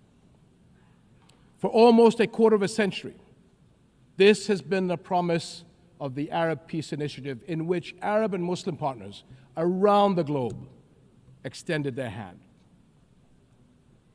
My friends, for the past 2 years, we have finally seen the world's conscience stirring in the courage of ordinary people from every walk of life and every corner of the globe, raising their voices as one and declaring, it has been too long.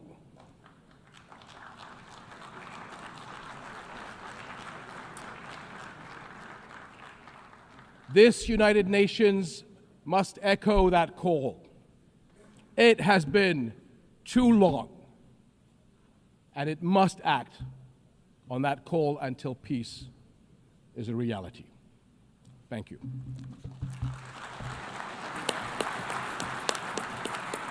On behalf of the Assembly, I wish to thank the King of the Hashemite Kingdom of Jordan. The Assembly will hear an address by His Excellency Lee Jae-myung, President of the Republic of Korea, I request protocol to escort His Excellency and invite him to address the Assembly.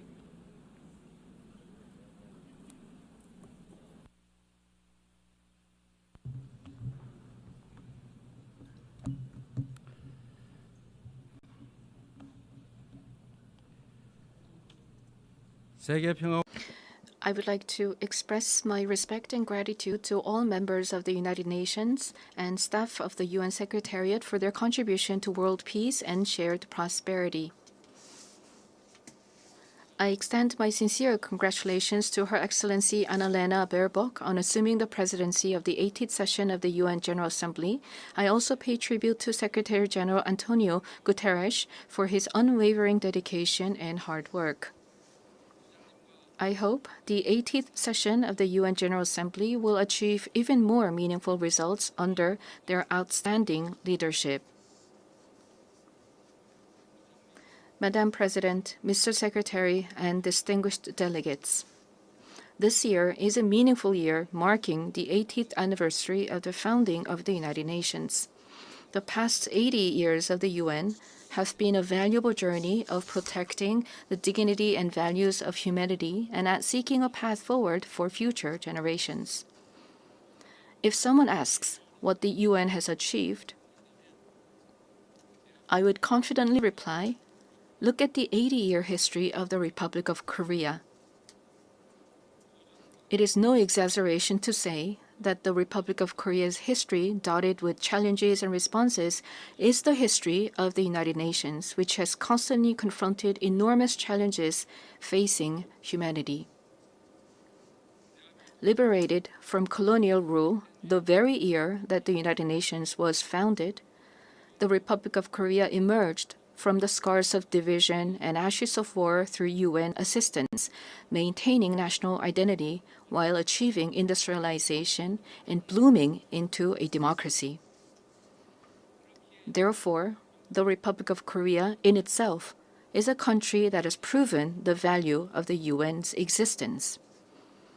Whenever the Republic of Korea revived the hopes of lives as precious as the weight of the universe amidst horrific wars and disasters, the UN flag fluttered at the center of that intense solidarity. The United Nations has strived to provide equal rights and opportunities to everyone without discrimination, and has provided education and vaccines to make children's lives blossom. The small country in the East, which rose with the support of the UN and the international community, has become a proud UN member that is drawing the world's attention. It is raising its role and responsibility as a member of the international community more rapidly than any other country.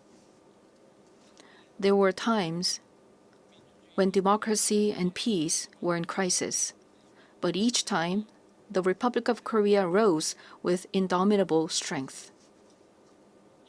Even a safe coup could not break the people of the Republic of Korea's strong will, desiring democracy and peace.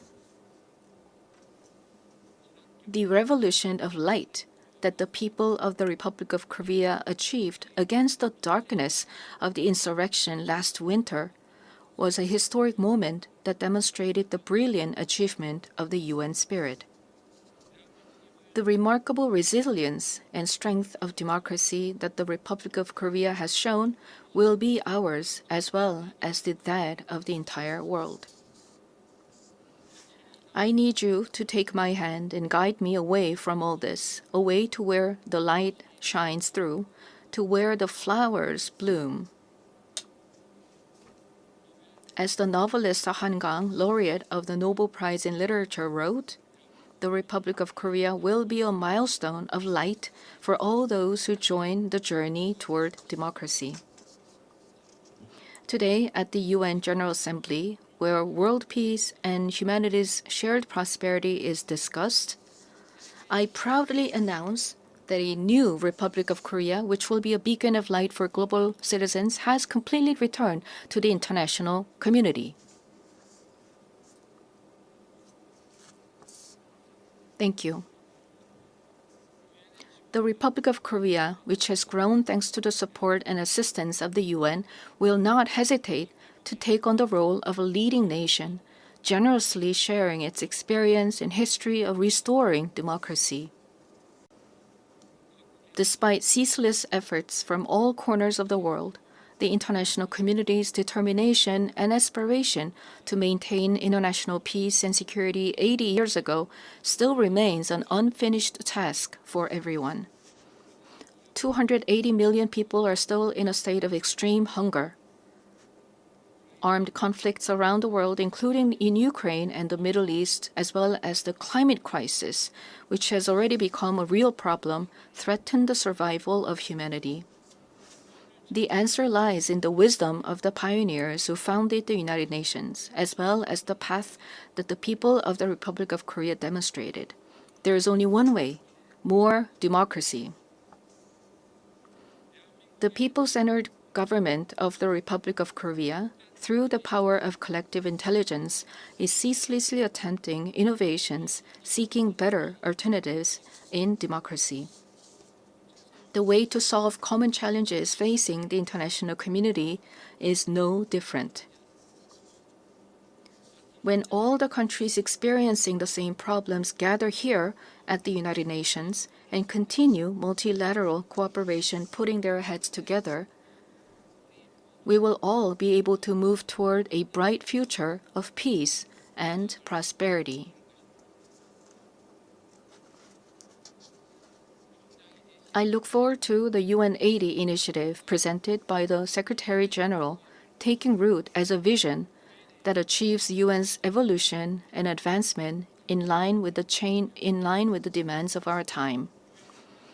I also hope the UN Security Council can increase the number of seats of non-permanent members, reflecting changes in the international environment, and enhance its effectiveness and representation. As a member of the UN Security Council for the term 2024 to 2025, the Republic of Korea is making efforts so that the UN Security Council can respond proactively to threats to the international peace and security.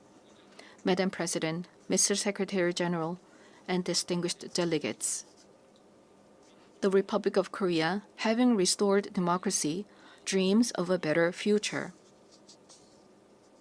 The Republic of Korea will fulfill its responsibility as a responsible global power that steadfastly upholds the values of freedom, human rights, inclusiveness, and solidarity championed by the United Nations.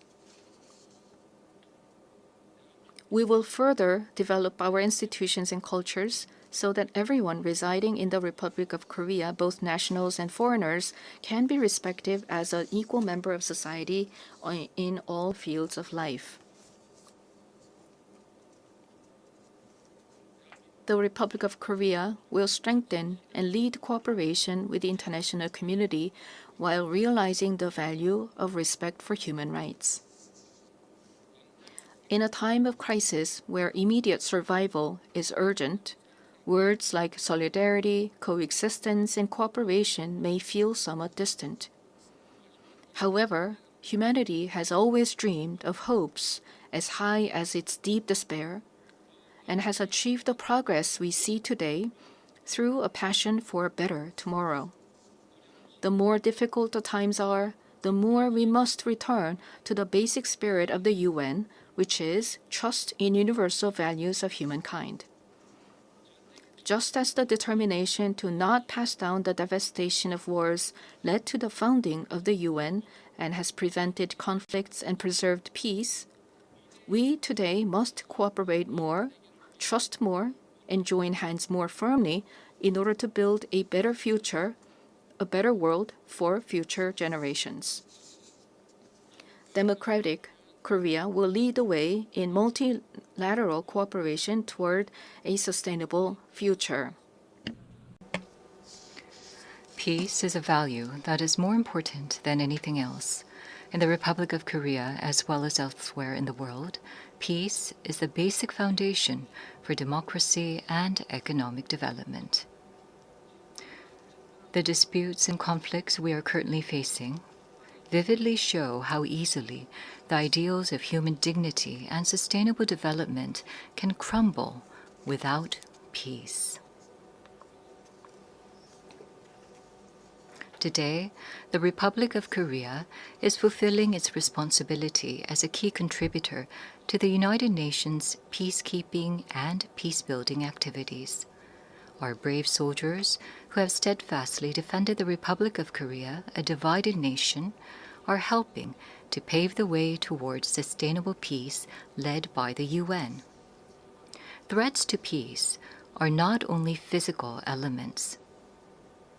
In an era where artificial intelligence technology is critical to security capabilities and cyber attacks threaten national security, we must confront not only visible enemies, but also invisible enemies.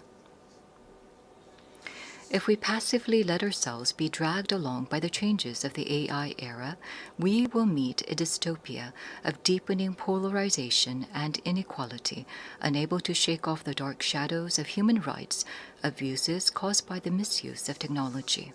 However, if we proactively respond to these changes, we can use the high productivity as a driving force to build a foundation for innovation and prosperity, and create a useful base for strengthening direct democracy. I hope the open debate that I will preside over as UN Security Council President tomorrow will significantly contribute to the international community's efforts to promote the responsible use of AI. Furthermore, we intend to share our vision for the future of AI through the APEC AI initiative at the APEC Economic Leaders Meeting, which will be held in Gyeongju, Korea next month. We will strive to ensure that the vision of AI for all, where advances in cutting-edge technology contribute to the universal values of humanity, becomes a new normal for the international community. AI-driven technological innovations will be an important new tool for solving global challenges like the climate crisis.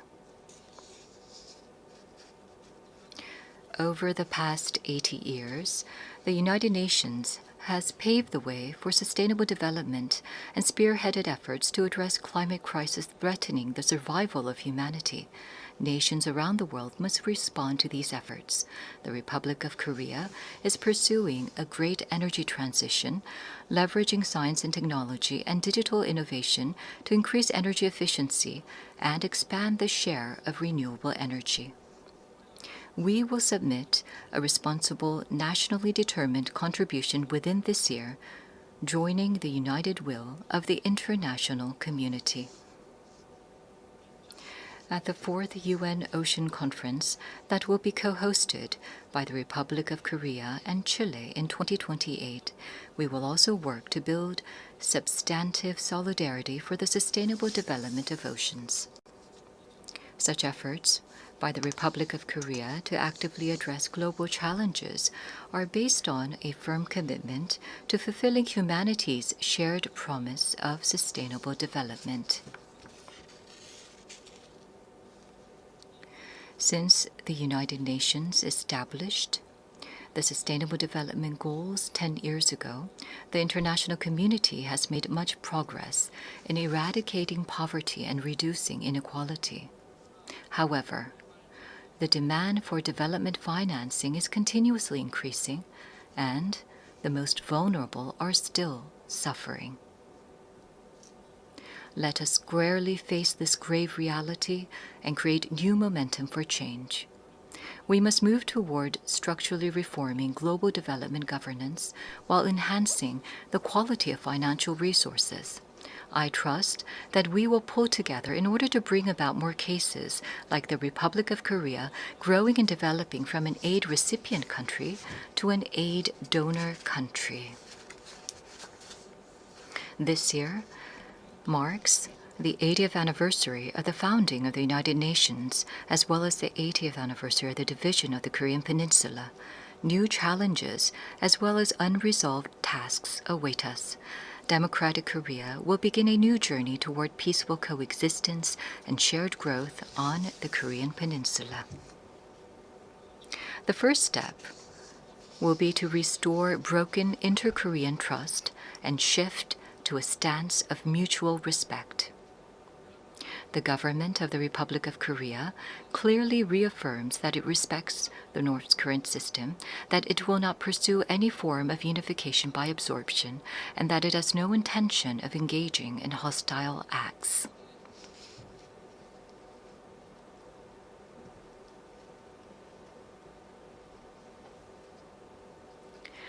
Based on these three principles, we intend to end the vicious cycle of unnecessary inter-Korean military tension and hostile acts.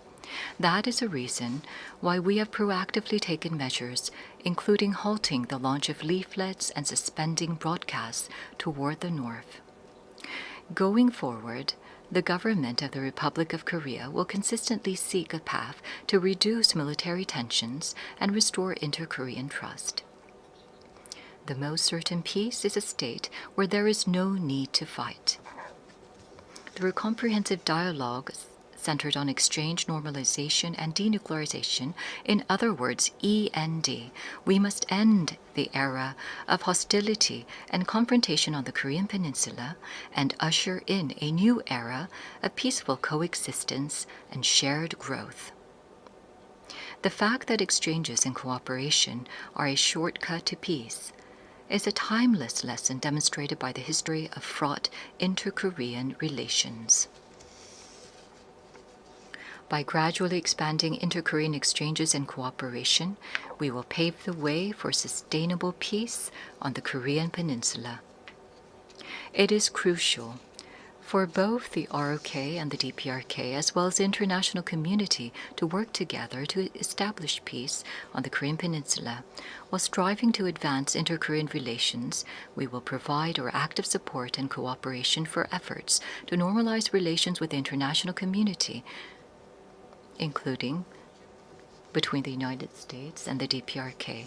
Denuclearization is undoubtedly a grave task, but it is time to seek realistic and rational solutions based on a cool-headed perception that denuclearization cannot be achieved in the short term. The international community must gather its wisdom in a pragmatic and phased solution, beginning with a stop in the sophistication of nuclear and missile capabilities, going through a reduction process, and reaching dismantlement. Realizing lasting peace on the Korean Peninsula would present new hope and possibility to humanity suffering from conflict. The Republic of Korea will end the Cold War on the Korean Peninsula through the END initiative and fulfill its responsibility and role to contribute to world peace and prosperity. A future where people from different nations cooperate and overcome global challenges together may sound like a rosy, dream-like vision. However, this is by no means an impossible dream. Peace is not merely the absence of armed conflict, but the realization of a community where differences are respected and people coexist. As long as respect and aspiration for diversity is inside us, we can always unite and embrace one another. K-culture is connecting people all over the world beyond borders, language, and cultural differences. The success and spread of K-culture prove that universal empathy is possible, transcending differences in all backgrounds. Gathering the energy of solidarity, coexistence, and consideration, the Republic of Korea, having ushered in a new diplomatic republic, is ready to move toward a sustainable future and a new page in human history.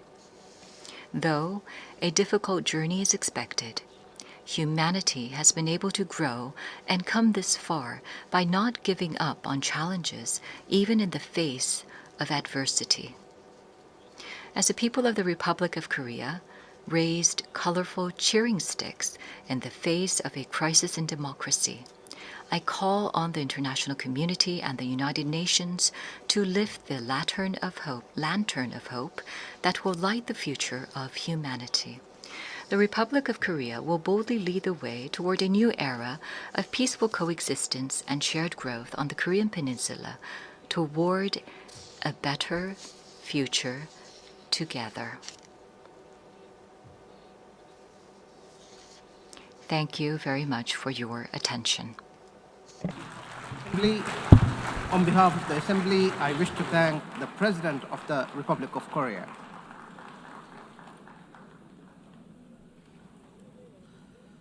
The Assembly will hear an address by His Highness Sheikh Tamim bin Hamad Al Thani, Amir of the State of Qatar.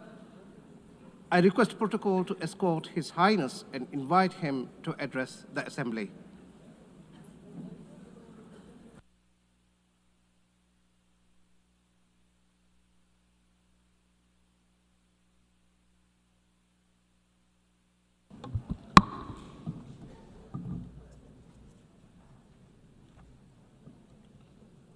Bismillah ar-Rahman ar-Rahim.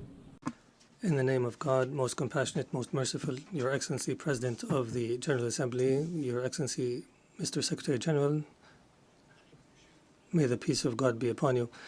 The United Nations has been established 8 decades ago on the basis of principles that humanity has reached after 2 world wars.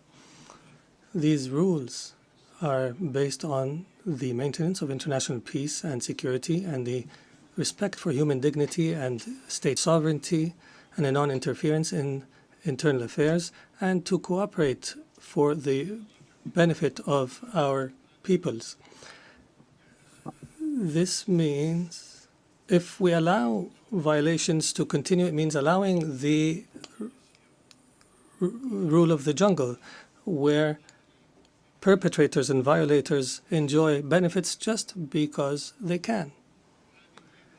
This is the political realism that we are facing, that has been reduced to the ability to impose a status quo. This is a crisis. Such conduct finds that violators consider that tolerating them is a weakness. What must prioritize the discussion in the international community now is how to restore collective security as per the UN Charter, and how to restore the legitimacy of the international system. Your Excellencies, as you know, Doha on the 9th of September has suffered a treacherous attack that targeted the negotiating delegation of Hamas in a residential neighborhood that includes schools and diplomatic missions. As a result of this attack, 6 martyrs have fallen, including a Qatari national who serves in the internal security forces, and 18 people have been injured. This aggression was a violation against our sovereignty and a blatant violation that is unjustified of international law. But the whole world was shocked because of the circumstances of this heinous act, which we have classified as state terrorism. Unlike the claim of the Prime Minister of Israel, this attack is not a legitimate right to follow perpetrators of terrorism. It is an act of a diplomacy that is dedicated to political assassinations, and it undermines any diplomatic efforts aimed at ending the genocide against the people in Gaza. It is also an attempt to kill politicians who are members of a delegation that engages in negotiations with Israel while they were studying an American proposal. As you know, Qatar hosts, as a mediator during the negotiations, hosts delegations of Hamas and Israel. Qatari mediation has, in fact, achieved, in cooperation with Egypt and the USA, the release of hostages. And the last agreement was negated by Israel unilaterally, preventing an ability to reach a permanent ceasefire and the release of all hostages and the withdrawal of the occupying forces from the Gaza Strip and the humanitarian access and the release of Palestinian prisoners. They visit our country and plot to attack it. They negotiate with delegations and plot to assassinate the members of the negotiation teams. It is difficult to cooperate with such a mentality that does not respect the most minimum standards of cooperation. It is impossible. Is this not the definition of a rote government? The delegation, they consider negotiations a continuation of war in other means and a way to delude the Israeli public opinion.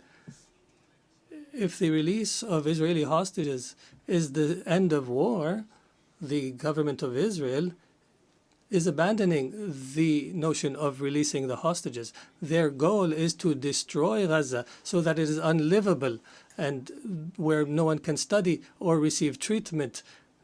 In other words, end the viability of the Gaza Strip to displace its population. Therefore, the Israeli leader wants to continue war. He believes in what is called Greater Israel. He believes that war is an opportunity to expand settlements and to change the status quo in the holy sites, in Al-Quds al-Sharif. He also plots for attacks in the West Bank and expansion. This imposition is the goal of this war. This treacherous attack against the sovereignty of a Gulf state thousands of miles away has confirmed that the Israeli Prime Minister, who takes pride in changing the face of the Middle East, reveals and manifestation of Israel's ability to intervene wherever, however it desires. Arab countries and Muslim countries have warned, and that have held an emergency summit in Doha, have warned against the consequences of this delusion. Israel is not a democratic country surrounded by enemies, but in fact, it is an enemy to its surrounding neighbors, and it's engaged in a genocide, and its leader is proud of preventing the establishment of a Palestinian state, and he promises that such a state will never be established, and he takes pride in preventing peace with the Palestinians, and that he will prevent such peace in the future. Israel is surrounded by states either who have signed a peace agreement or who are committed to the Arab Peace Initiative. But Israel does not make do with truces and settlements. It desires to impose its will on its surrounding Arab neighbors. And everyone who believes its will is either anti-Semitic or and everyone who opposes its will is either anti-Semitic or a terrorist. Even Israel's allies realize this fact and reject it. And here we are today where we witness an international solidarity movement that is similar to the international movement against apartheid last century. And I would be remiss not to express my appreciation with the solidarity we have received in Qatar after the attack, including the statement by the Security Council that has condemned the attack. Distinguished Excellencies, Qatar will remain true to its history and legacy, opposing the crimes that take place. We believe in the ability of reconciling interests with security. We will continue to speak truth, and we will engage in diplomacy when our enemies find it easier to use weapons. We have engaged to mediate an end to the war and allow for humanitarian access and release hostages, and we have faced disinformation campaigns. However, these campaigns will not deter us. We will continue our efforts in cooperation and partnership with Egypt and the United States of America. We are firmly convinced that peace can only be achieved in our region through a firm position from the Security Council, from accepting and tolerating the occupation's crimes,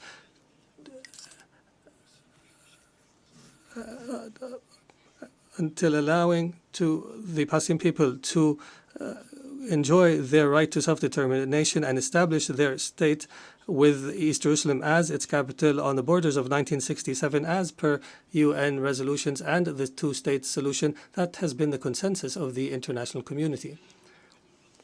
We appreciate the role of states that have recognized the state of Palestine. There is no doubt that such recognition is morally important because it sends a message that violence and more violence will not succeed in liquidating a just cause such as the cause of Palestine, and we urge more states to recognize the state of Palestine. We believe that instability knows no border and that humanity's destiny is intertwined. Therefore, Qatar has continued its diplomatic efforts to contribute to the settlement of other crises, such as in Ukraine and wars in Africa. And our persistence have continued with partners in Africa in order to draft peace agreements. Most importantly was the signing of a declaration of principles in Doha between the DRC and the Congo River Alliance in March. Our efforts support the leadership of the U.S. to achieve a peace agreement in the east of the country, and Qatar will continue to engage as an international partner in order to achieve the peaceful settlement of conflicts and to seize opportunities to establish global peace. Your Excellencies, some states in our region still suffer the lack of security and stability. However, there is hope through some positive developments. In our dear Syria, since the end of last year, is going through a new phase that we hope will be a path towards achieving the aspirations of the Syrian people towards stability, development, and the rule of law after the end of a dark phase of the country's history.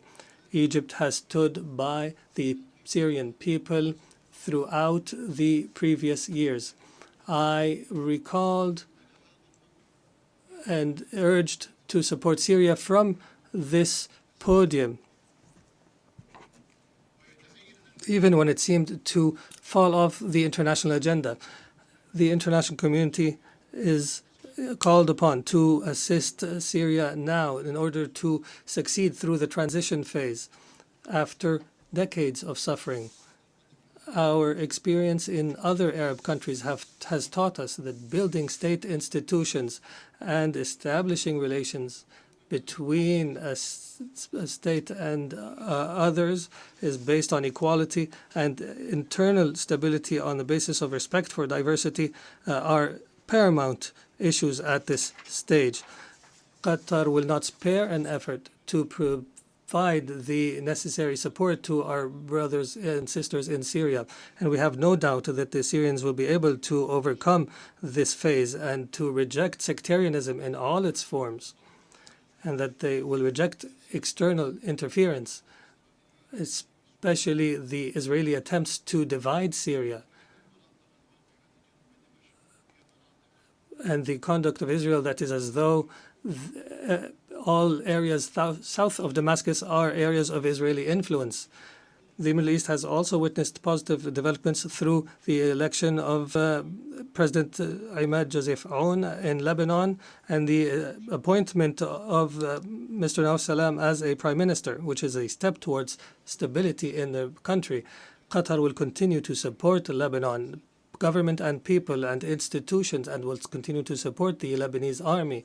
We emphasize the need to implement Security Council Resolution 1701 and the withdrawal of Israeli forces from the areas it occupied during the last war and to end Israeli interference in internal Lebanese affairs. For Sudan, the people in Sudan continue to suffer an unprecedented humanitarian crisis because of the continued violence. We call once again on all parties to prioritize the national interest and to engage in a comprehensive dialogue that leads to a permanent peace and that preserves the unity of Sudan and its territorial integrity and independence and that achieves development and stability. We declare our support for all international efforts that aim to achieve this goal. Distinguished Excellencies, Doha has always been a global capital that hosts major events in all spheres and an area where leaders convene and decision makers from around the world to engage in negotiations and the formulation of solutions. Doha will host the Second World Summit for Social Development from the 4th to 6th November this year, and we look forward to welcoming you all during this conference. There is no doubt that the trust of the international community in Qatar is based on our successes in the past throughout the years. And accordingly, based on this legacy, we have submitted our application to host the Olympics, believing that sports is not just competition, but a bridge between cultures and a means to promote peace and understanding. And as such, we have also organized and hosted the FIFA World Cup, proving that we are able of hosting sporting events of this magnitude. In conclusion, the state of Qatar, realizing the seriousness of the challenges facing the international community, commits to our partnership in seeking truth, peace, and justice in international relations. Thank you, and may the peace of God be upon you.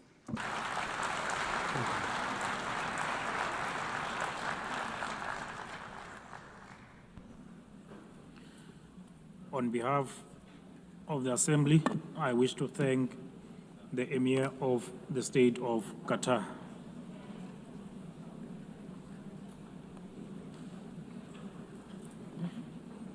The Assembly will now hear an address by Her Excellency Jennifer Simmons, the President of the Republic of Suriname. I request the protocol to escort Her Excellency and invite her to address the Assembly.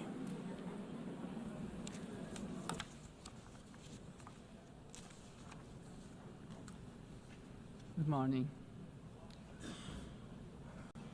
Madam President, we are here to commemorate in this special moment in history as we celebrate the United Nations 80th anniversary. And this 80th anniversary of the General Assembly coincides with the 50th anniversary of the independence of the Republic of Suriname and our membership of this organization. On behalf of the government and the people of the Republic of Suriname, I express sincere congratulations to the international community on this occasion. It is clear that a journey that spans over 80 years cannot be and has not been without challenges. The United Nations played, in some instances, an important role in ending colonial rule, worked on advancing human rights, and often provided hope and a future to the most vulnerable in our global community. This is also the organization that provided a voice to the global community and worked to establish a balanced world order aimed at adopting a framework for sustainable development agenda and contribute significantly to advancing human rights, more specifically the rights of women and children. The organization promoted education for all and universal access to health care. In some instances, the peaceful resolution of conflicts was achieved, preventing misery and saving human lives.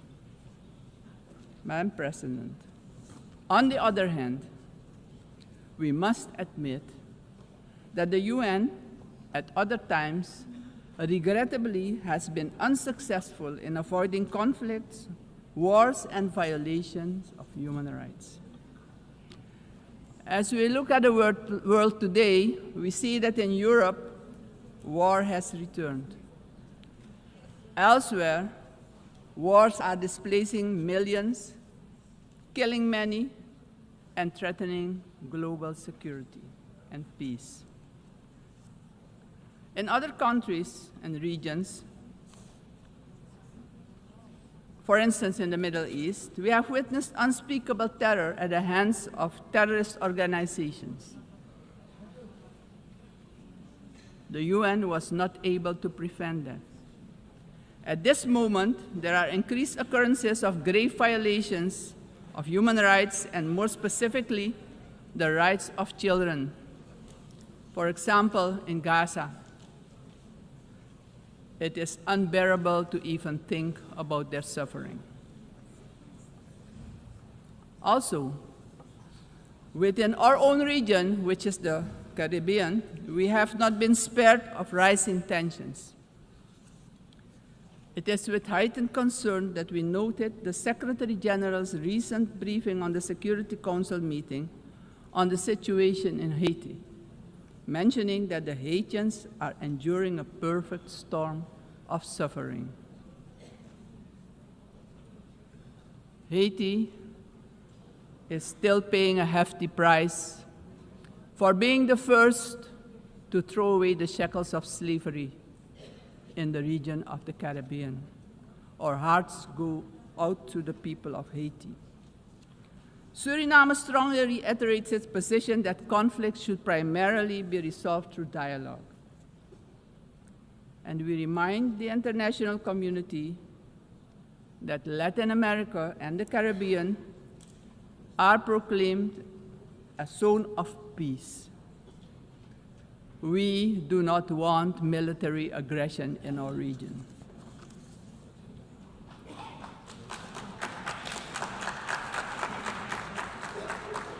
Madam President, this is the moment, on the 80th anniversary, we should reflect and ponder on the next 80 years. What do we have to change and what needs to be done differently?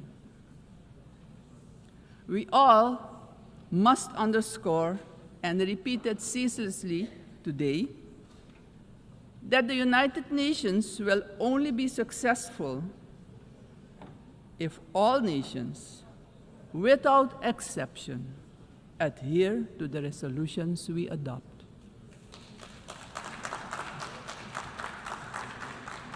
We can only keep the peace if we stop allowing that the votes of all the countries in the world can be nullified by one veto.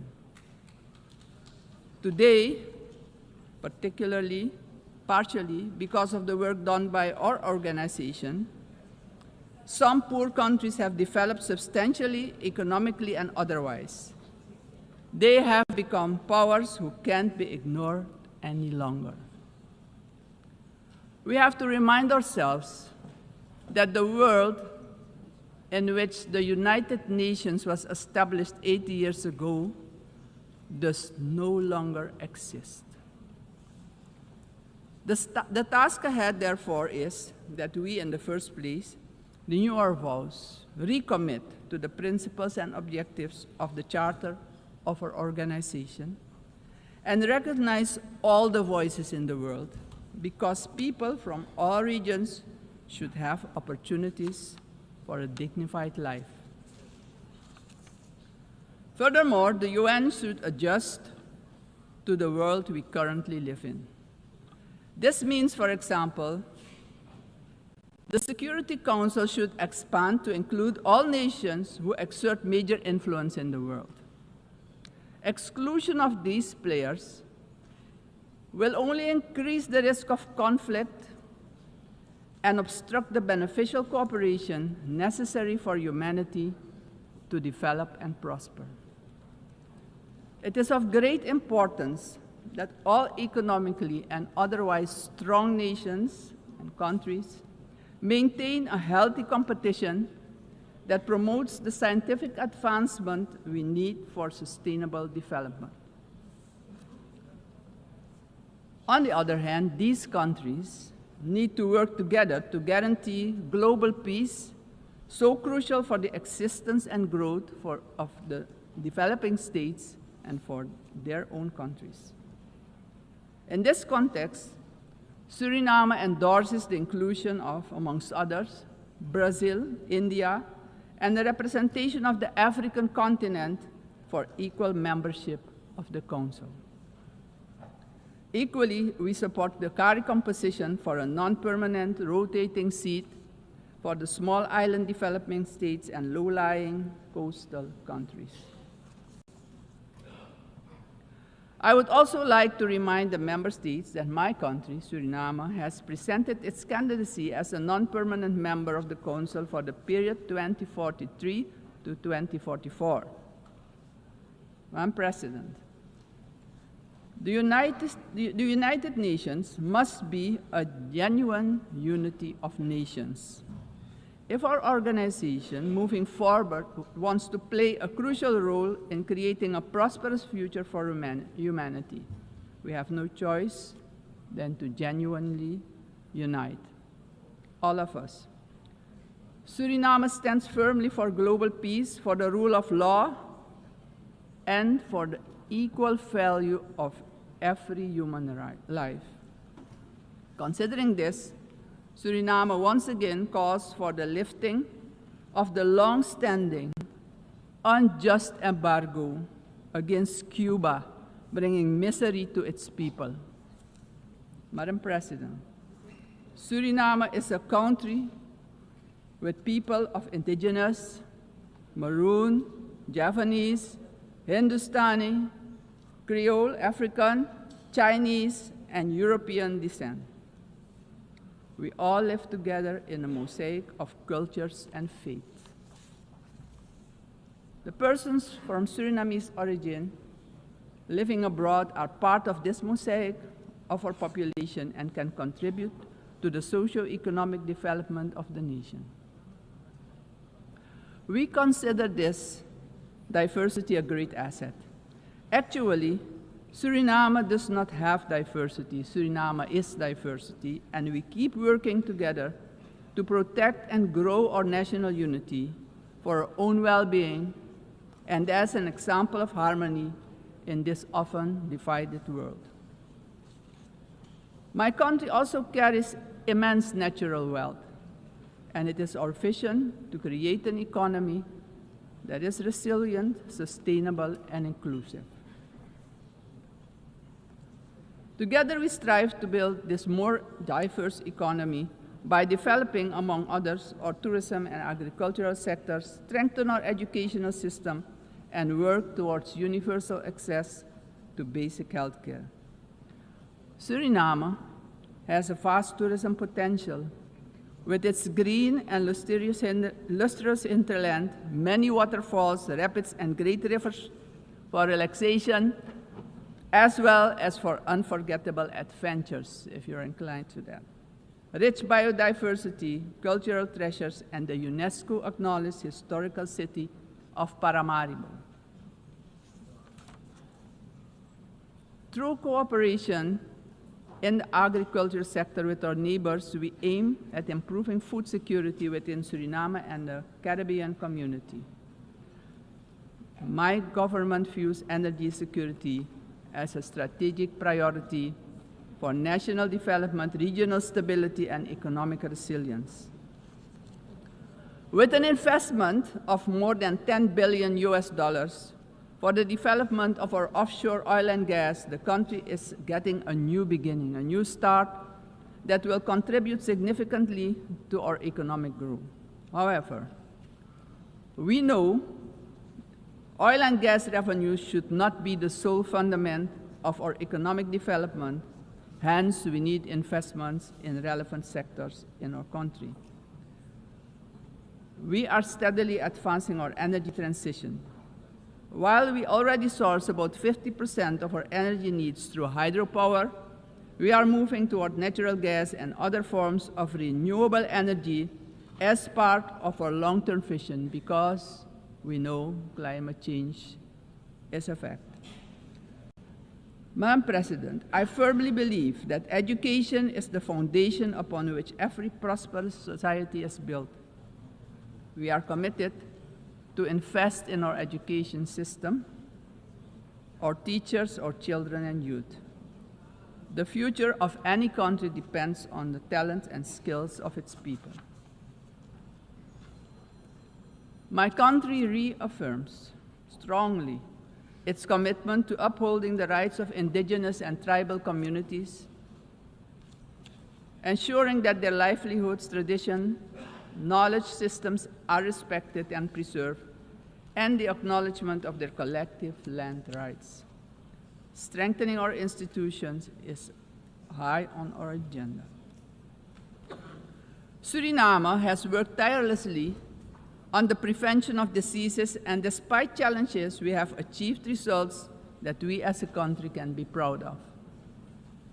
As of June 30, 2025, Suriname has officially been declared malaria-free by the World Health Organization after 30 years of continuous fight against this disease, the first in the Amazon region to receive such a recognition. We're aware of the responsibility to remain vigilant as government as well as a community to ensure that these gains are sustained.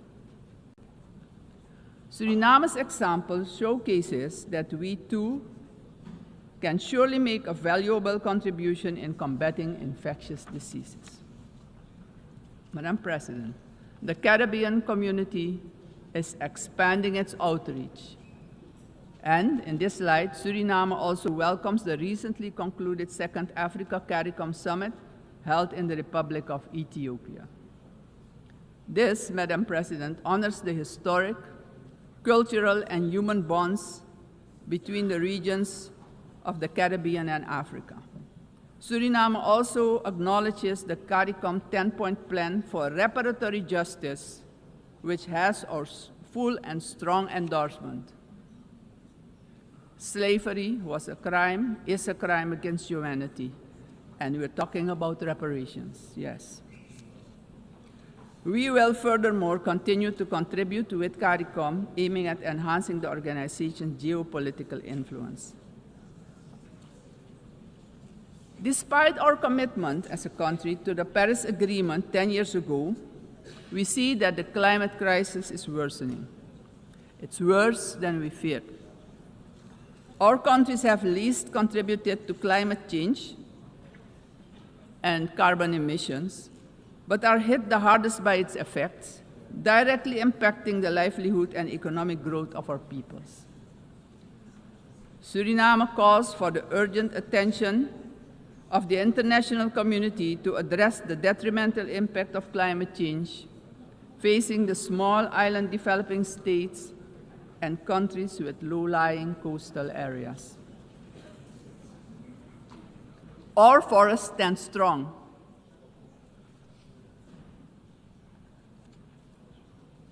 More than 90% of our land is covered by rainforest. And this makes us the most forested country in the world. Your eyes have never seen so much green. Suriname is one of the 3 carbon-negative countries on Earth. Since 1992, our forest has absorbed nearly 290 million tons of carbon, and each year we capture more than we emit, and we want to keep it that way.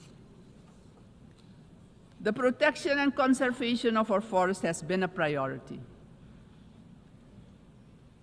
It doesn't stand by default, but by design. We have been logging sustainably for decades, and did so with the Sustainable Tropical Rainforest Management System developed in Suriname, an ecological approach to forestry. Also, the indigenous and tribal communities protect the forest by their continued stewardship. We are proud of the way we did it, but pride alone does not pay the bills and does not develop the indigenous and tribal communities.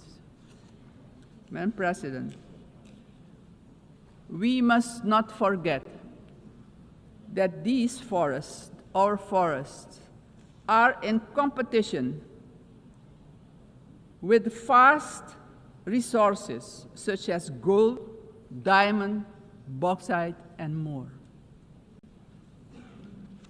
We will need to make difficult choices. We want to keep our forest coverage at a minimum of 90%. But we cannot do it alone. The time has come for the world's largest emitters to share this responsibility, not only with words, but with action, justice, and finance. Suriname strongly calls for global action, predictable climate finance for high forested, low deforestation countries, fair recognition of real carbon removals, and direct support for the communities who live in and protect these forests. Suriname, Madam President, therefore endorses the initiative of the COP30 presidency to launch the Tropical Forest Forever facility and calls upon the international community to contribute to its success. Suriname, as mentioned previously, takes pride in being an example of peaceful coexistence, having different cultures, religions, and the traditions to live together in respect and solidarity. This is our gift to the world. The second gift, because we also have a forest that is delivering services to the whole world. This gift proves that harmony can prevail. As stated upon our admission to the United Nations in 1975, our republic indicated our willingness to engage with the international community. My country reiterates its strong commitment to multilateralism, one of humanity's most important achievements, which needs our protection in this time of change. In closing, aggression and military force should be replaced with peaceful resolution and dialogue,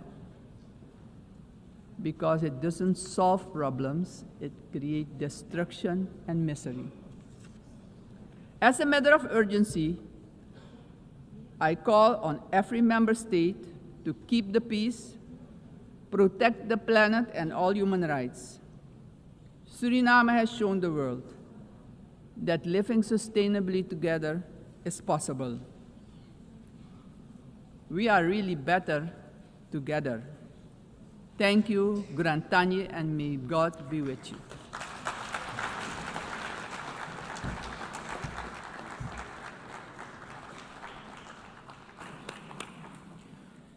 On behalf of the Assembly, I wish to thank the President of the Republic of Suriname.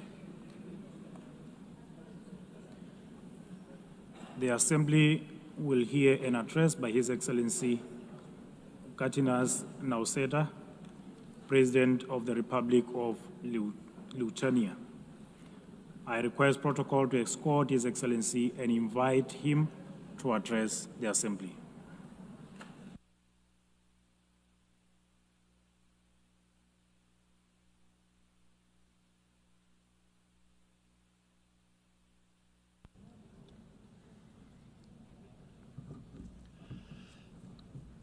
Dear Mr. Chairman, Excellencies, ladies and gentlemen.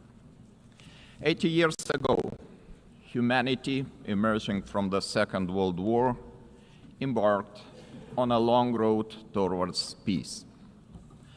Building on the solid foundation of the rules-based international order, our forefathers created the United Nations and its institutional system. This system was never perfect. Many nations, Lithuania included, had to struggle for decades, seeking freedom, independence, and sovereignty.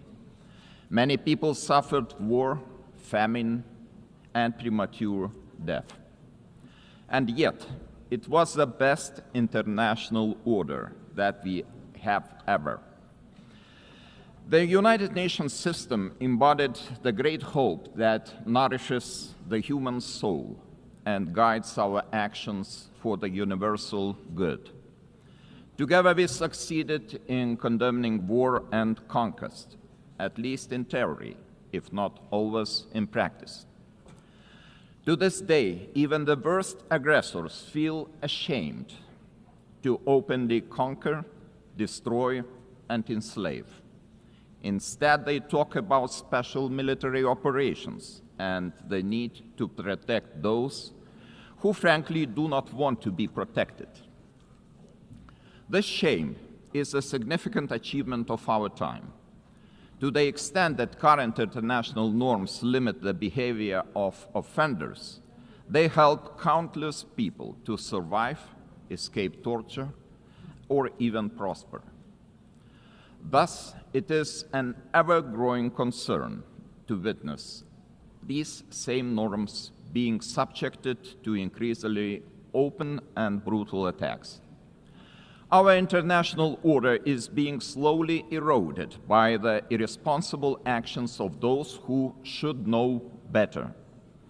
The world is turning into a much more dangerous place. We have seen this before.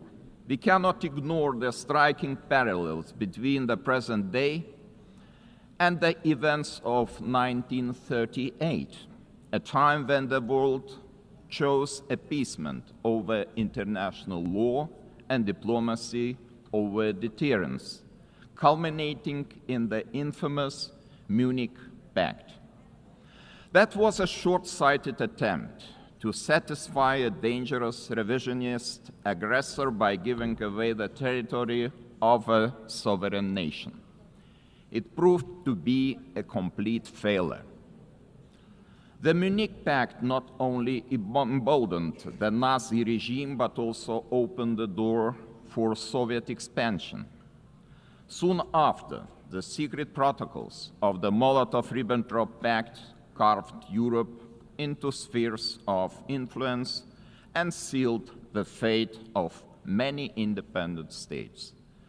As Europe descended into another great war, Lithuania and the other Baltic states were illegally occupied, annexed, and brutalized.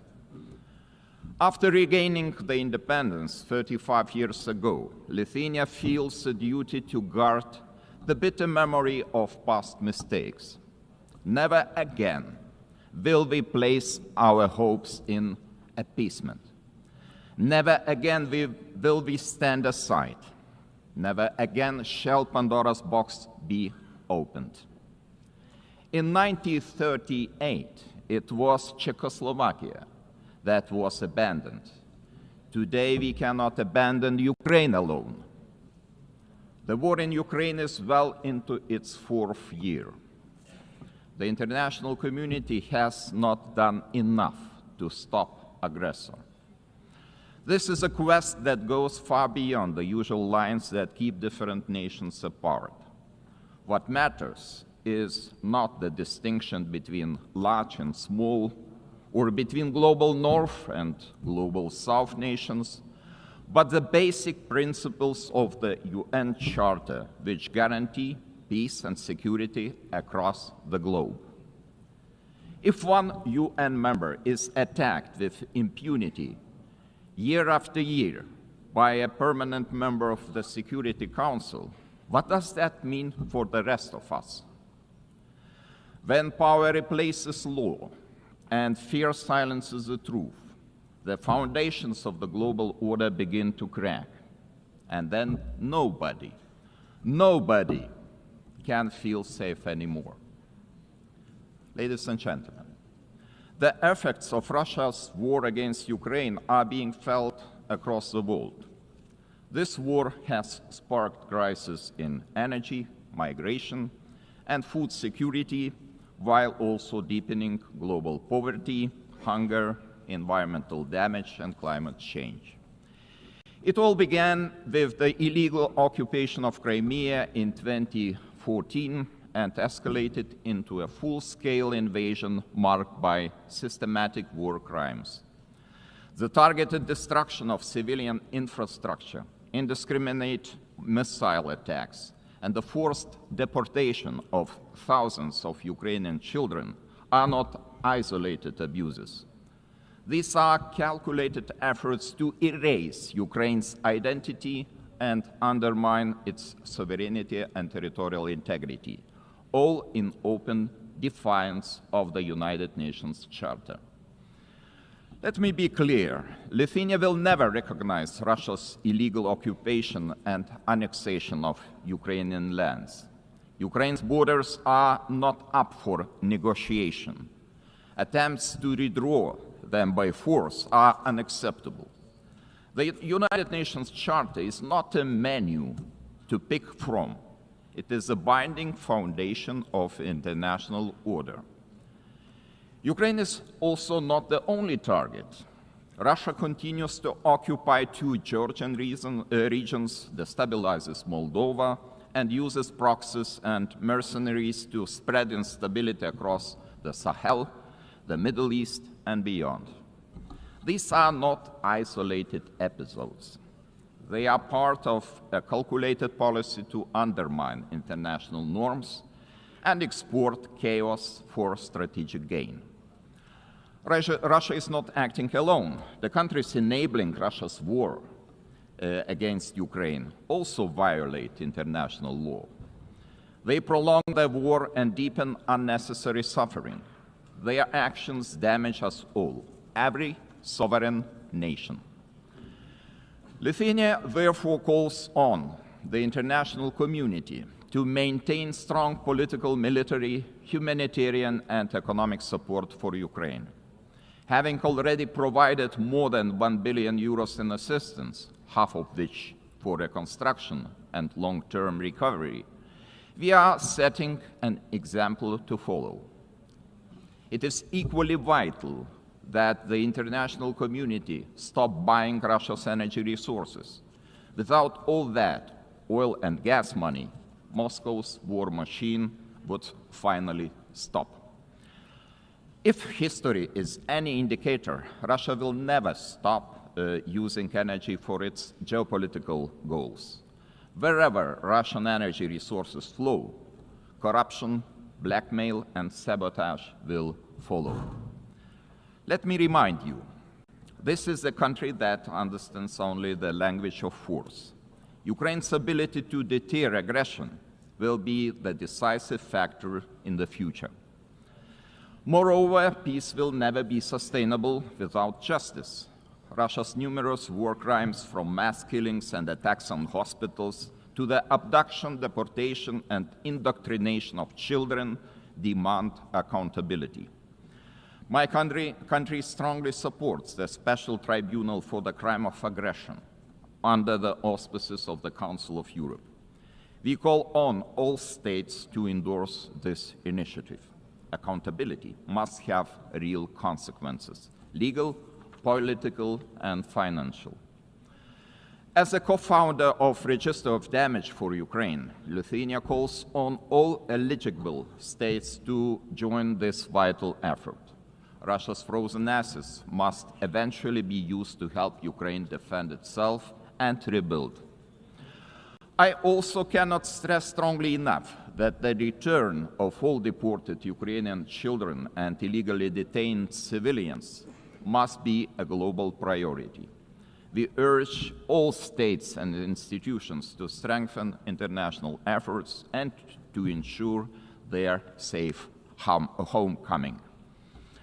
Ladies and gentlemen, as crucial as Russia's war of aggression against Ukraine is, it is only part of the broader global upheaval.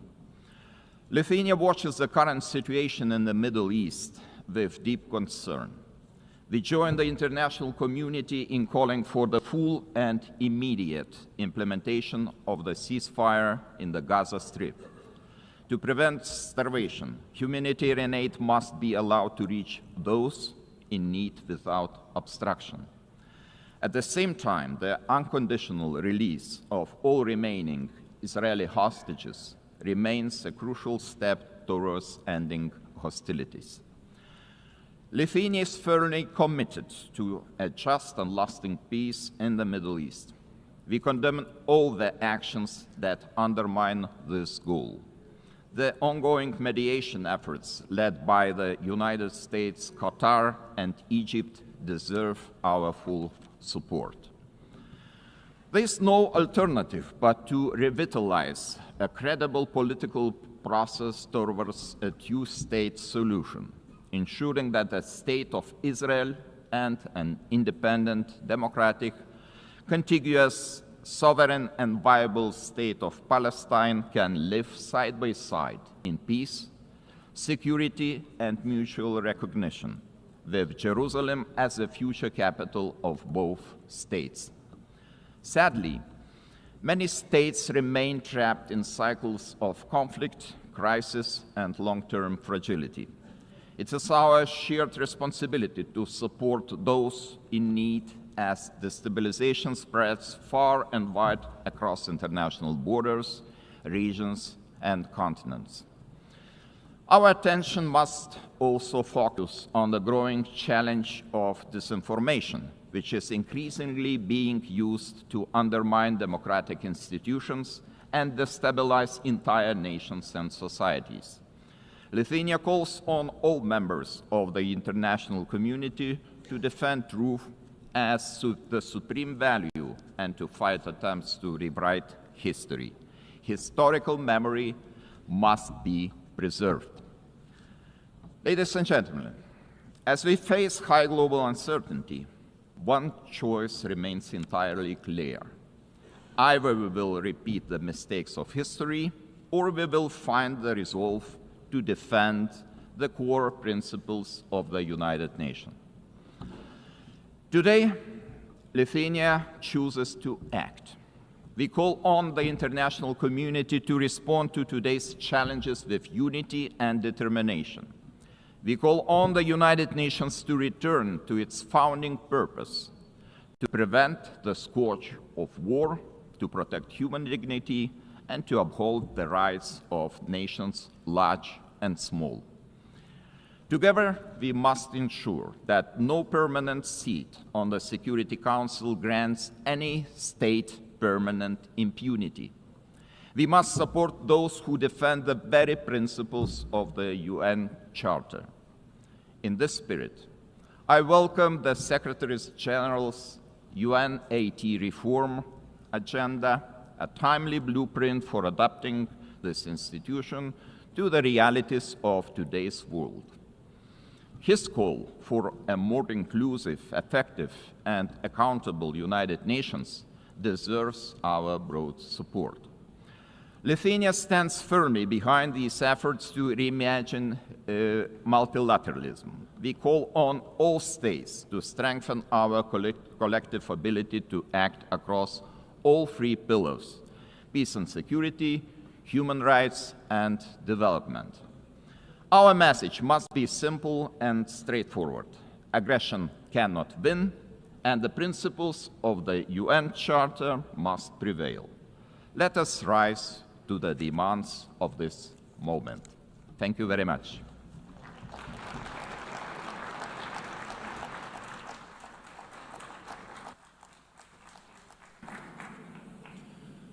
On behalf of the Assembly, I wish to thank His Excellency, the President of the Republic of Lithuania. The Assembly will hear an address by His Excellency Marcelo Rebelo Daususa, the President of the Portuguese Republic. I request protocol to escort His Excellency and invite him to address the Assembly.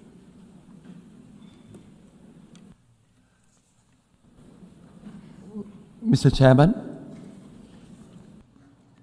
Excellencies, symbolic moment this one for United Nations, the celebration of 80 years, and for us, Portuguese, 70 years of membership. The time of judgment, of compromise, of renewal, multilateral ambition. Portugal is today what always aspired to be, an open country to the world, listening, dialoguing, building bridges, deeply multilateralist and guided by the Charter of United Nations. A world with more cooperation and respect for international law is safer, more predictable, stable, peaceful, prosperous, plural, representative, and able to respond collectively to global challenges. 70 years ago, we were living still in dictatorship. And we found in this community the space to rediscover the real values and contributing to global solutions. And even now, in a changed world, fragmented, polarized, unpredictable, this community is a key community to defend basic principles of a coexistence between nations, cultures, civilizations. And it is with this coherence and the sense of responsibility, with the conscience of the need of contributing, acting, and deciding, guided by values and principles, that will be candidates to the Security Council in 27-28, a decision we formalized in 2013. Excellencies, let me pay tribute to the former President of the General Assembly for his support to the adoption of the Pact for the Future. Let me congratulate the present President of this session, wishing the success in her term. But I would very specifically, and in Portuguese this time, say a word about the remarkable work of the Secretary General António Guterres. O seu humanismo. His humanism, devotion to international law, the reforms he has championed. 2017, que inclui agora, now including UN 80 and the Pact for the Future, are testaments to his work and will be his legacy. É orgulho para mim, having a Portuguese as Secretary-General of the United Nations, ter português como Secretário-Geral das Nações Unidas. Someone is projecting a Portuguese way of acting in international relations, uma forma portuguesa de estar nas relações internacionais. He will always be supported by Portugal. Contará sempre com o apoio de Portugal. And I must congratulate him for his speech, because he said, I will never give up. I know him ever since we were teenagers. He never gave up, ever. And he's right. It's true we live at a time of multiple crises and persistent crises. Division, polarization, violations of international law, cleavage between power exercise and responsibility, technology and ethics, urgency of crisis and capacity of response and action. United Nations faces an existential moment. Without change, without renewal, the United Nations will be marginalized and we could be left to the law of force. No G1, no G2, no G3, no G1 plus 1, 1 plus 2, or 2 plus 1 will be an alternative. No absence of multilateralism will avoid the need of multilateralism. The world is multipolar, will be multipolar. Just think of the situation in Ukraine or the situation in Middle East. In Ukraine, for years, and now for months, for 8 months, one is waiting the mediation of the most powerful in the world. Do we have a ceasefire? No, we don't. In the case of Middle East, we waited and waited for the intervention of the most powerful in the world. Did we have a ceasefire?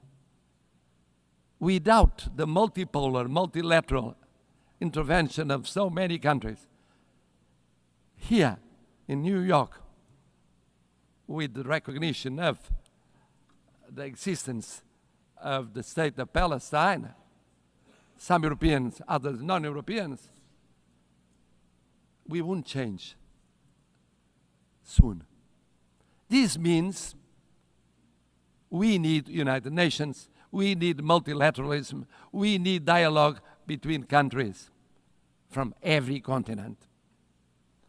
And the same for international law. We need international law. We need international law for the reform of United Nations. We need international law as a foundation of peace and justice. A world governed by rules is a safer and more predictable and equitable world. We need a Charter of United Nations as a common compass. Of course, we must adjust United Nations, but we must never forget the lesson of the League of Nations. When one forgets the principles, when one abandons the principles on account of pure realpolitik, I mean the power or the powers of the moment, one forgets that no power is eternal. No personality is eternal. Empires went up and went down. We know by experience it. Colonial empires, European empires inside Europe, all kinds of empires went up and went down. We believe that in the reform of United Nations, we have 3 pillars: prevention, partnership, and protection. Preemptive action before the conflict, not just afterwards. Mediation, preventive diplomacy, intervention of the Secretary General and of the PBC. Avoiding distraction and institution collapse. Building peace, fighting against the deep causes of violence, promoting resilient and peaceful societies. But development, peace building without development, preventive action without development doesn't work. We co-presided, together with an African partner, Burundi, the preparation of the 4th conference on financing of development. Ideas, dialogue, determination, results. Without sustainable development, no lasting peace is possible. Never forget to implement the 2030 agenda and the reform of the international financial architecture. It's a priority involving the digital, the space, the artificial intelligence technologies as force for peace, not tools for domination. Bridging the digital and technological divides as central to build resilient societies. C'est aussi très fier que... And with great pride, we share in the priority of prioritizing oceans addressing climate change. We can talk about combating climate change, but we must first and foremost admit that there is this change. That's why we prepared for UNOC 2 in Lisbon, and we were at UNOC in Nice. We were one of the first European states to ratify the BBNJ Treaty. We project 27% of our marine surface area. That is 3% of the objective for 2030. Speaking of the appeal of partnership, the United Nations must deepen partnerships, strategic partnerships with regional organizations. Portugal has the experience that is very specific. Nós temos a experiência. We have the experience of the community of Portuguese-speaking countries. Portuguese-speaking community, present in 9 countries, 4 continents, 1 language. Presentes em 9 países, 4 continentes, uma língua, A language, a short platform with its own voice at the UN. We hosted the 10th Global Forum of the Alliance of Civilizations. For the Alliance of Civilizations. Also, the conference, UN Conference on Racism. Portugal hosted the first UN Conference on Racism, and we promoted the implementation of the Durban Declaration. Formamos. We are part of the Ibero-American community. Indeed, Portugal feels like a kindred spirit of Latin America. We share common priorities, such as inclusive multilateralism, sustainable development, and social cohesion. A nossa parceria, our South, is made of respect and solidarity. Lançamos as primeiras We launched the first EU-African Union summits.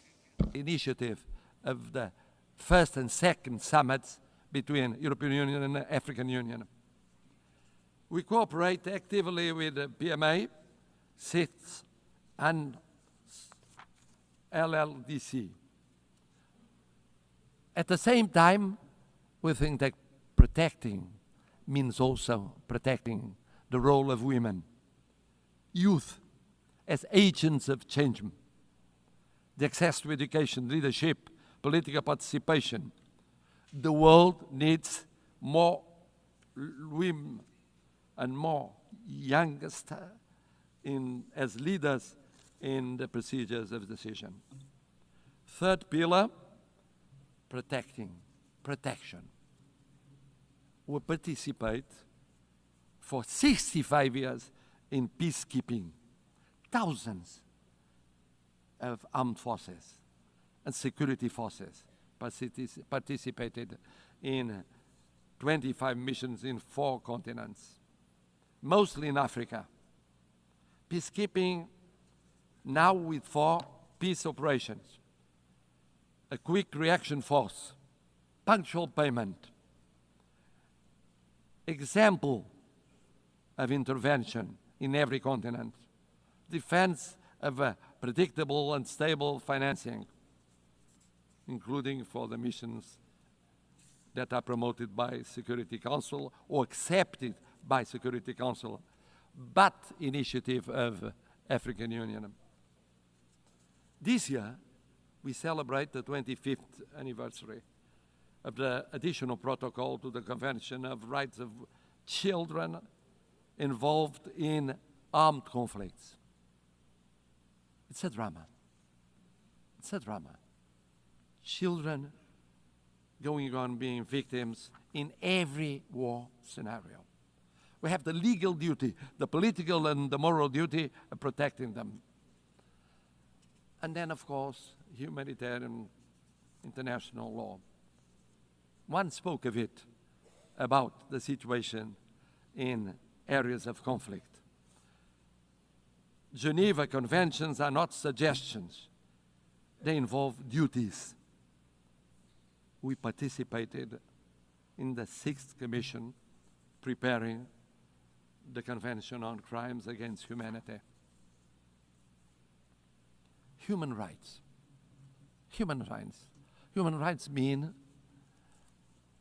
personal rights, political rights, freedom of expression, economic rights, social, cultural rights, universal, interdependent, and inseparable. Não podemos ficar. We cannot remain indifferent concerning major crises. We just declared our decision of recognizing the state of Palestine. In the Middle East, now we think that the following step is creating conditions for a ceasefire, immediately releasing the hostages, humanitarian assistance, but also creating political, economic, and social conditions to strengthen the solution of 2 sovereign states, rebuilding economies and societies, giving an opportunity to peace, to the daily life of Israelis and Palestinians, so that they can live, not die. Live, not die. In Ukraine, sovereignty, independence, and integrity with global total ceasefire, immediate and unconditional, first step for a fair peace, respecting international law and respecting the Charter of the United Nations. In Sudan, intervening to react much more quickly to perhaps the greatest humanitarian catastrophe in Africa.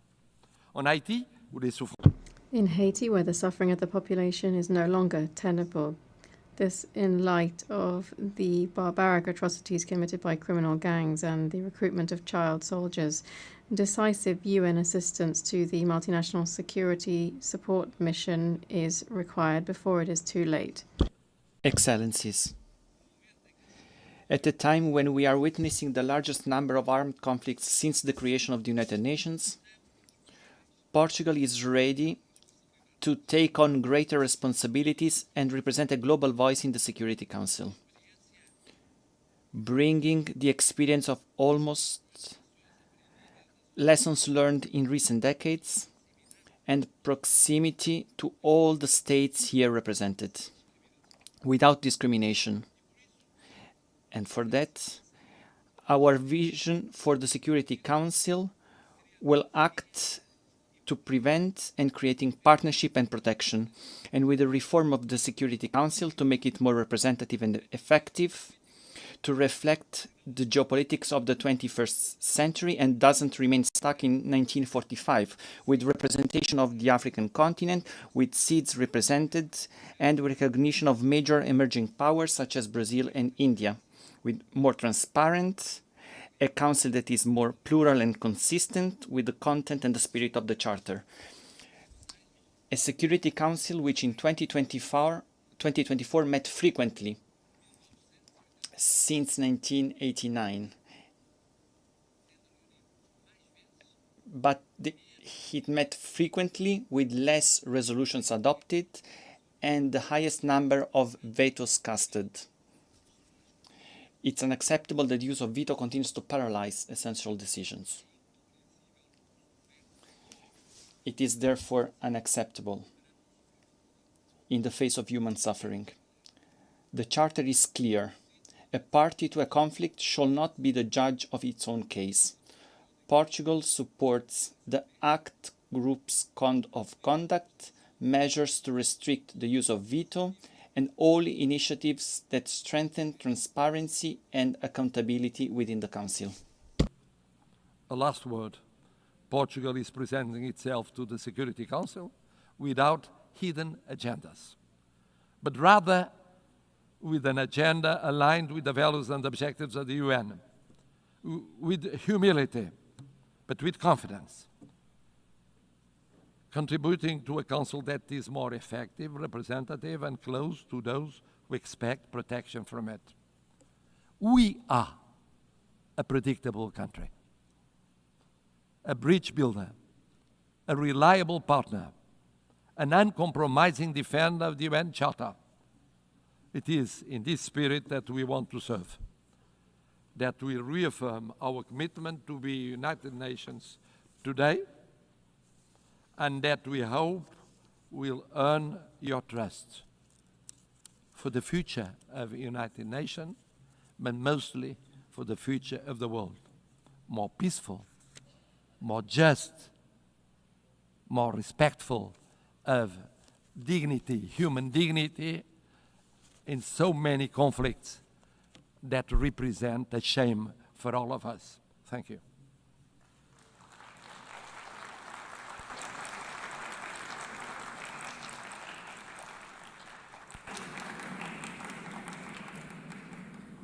On behalf of the Assembly, I wish to thank His Excellency, the President of the Portuguese Republic.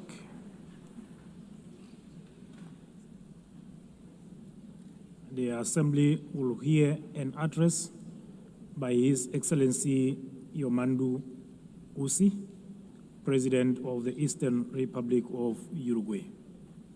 I request protocol to escort His Excellency and invite him to address the Assembly.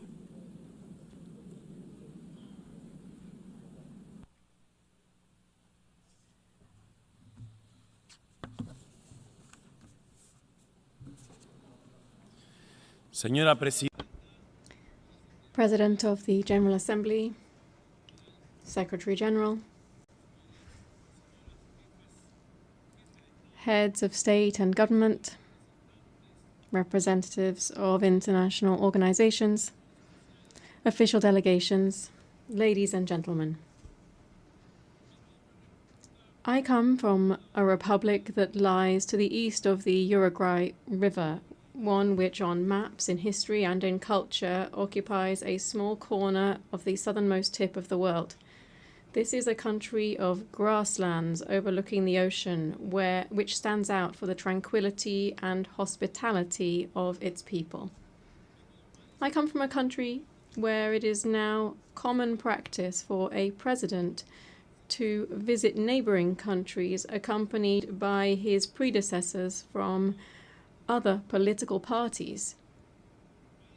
This is a country where the handover between governing parties does not trigger an institutional crisis.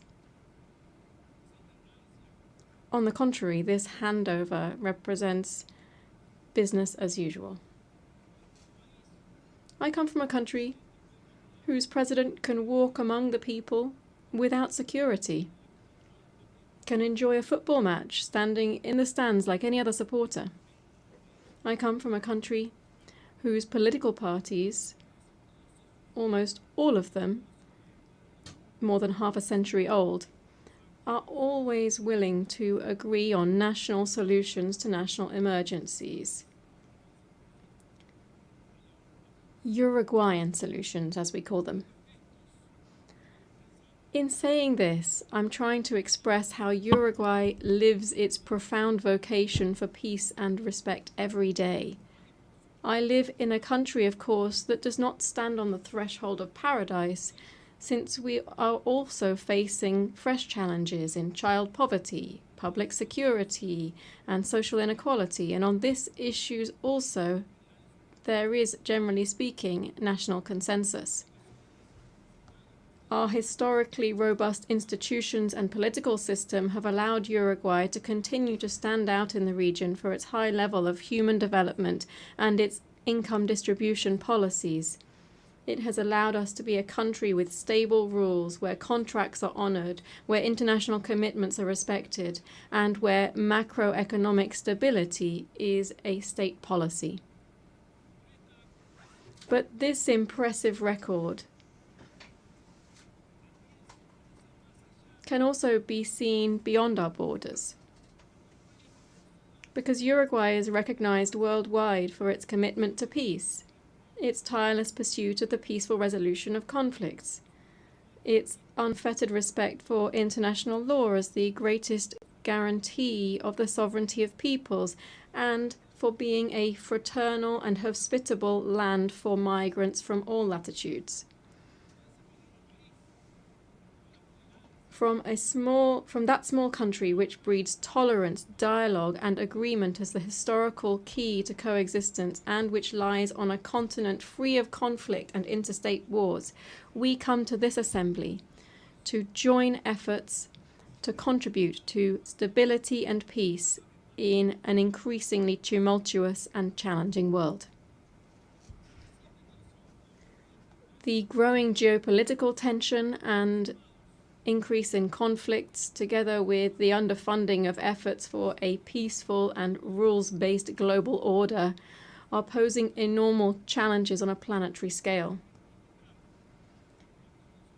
A few facts suffice to illustrate this. According to the 2025 Global Peace Index, in 2023 there were 59 interstate conflicts. This is the highest number since the end of the Second World War. In 2024, global military expenditure rose by almost 10% in real terms when compared to 2023. This represents the largest annual increase since the end of the Cold War. We're talking about military expenditure of $2.7 trillion. We're not only talking about increased conflict between nations, nor of rapidly growing military expenditures to sustain this, but we're also talking about new forms of cruelty and death that wars now bear. We are well aware that since the very birth of civilization, the absence of violence or war has perhaps been nothing more than a pipe dream.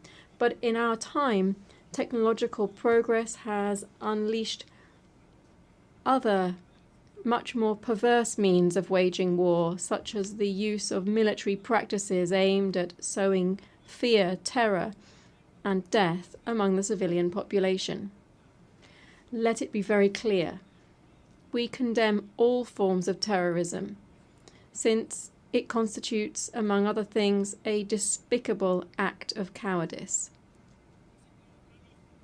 There is another perspective, a current perspective, one that leads us to believe that the main objective of current wars seems to be the systematic practice of extermination. The end has never justified the means. We must banish that old precept that war is the continuation of politics by other means.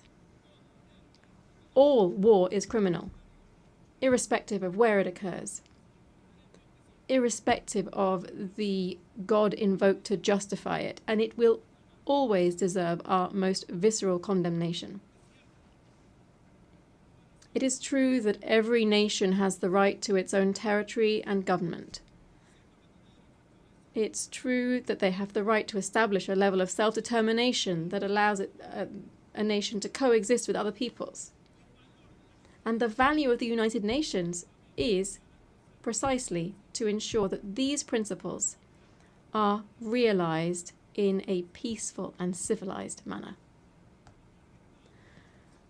No state that claims to be democratic and to live under the rule of international law can, even under the legitimate right to defend itself against terrorism, exercise barbarity against any civilian population, least of all against especially vulnerable and defenseless persons. Since 1948, Uruguay has maintained a consistent and steadfast position in line with the principles of self-determination and peaceful coexistence. Our historic stances on the main global conflicts, especially that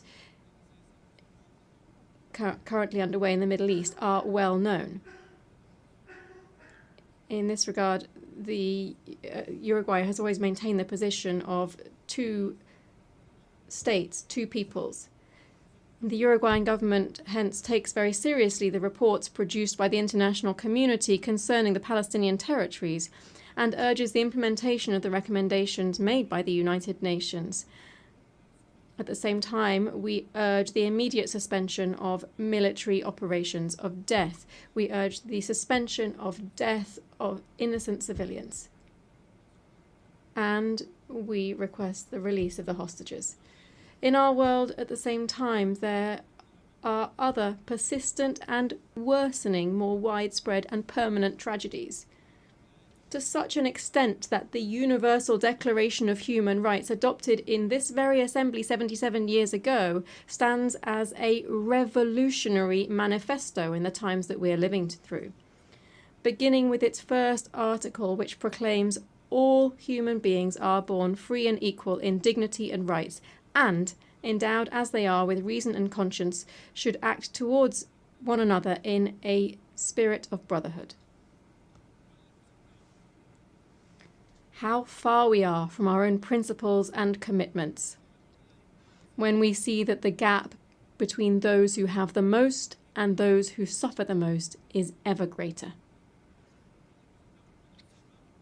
How far we are when we see that the principles of freedom and equality are increasingly estranged, and we hear much more talk of a supposedly free individual than of egalitarian societies in terms of income or the enjoyment of rights.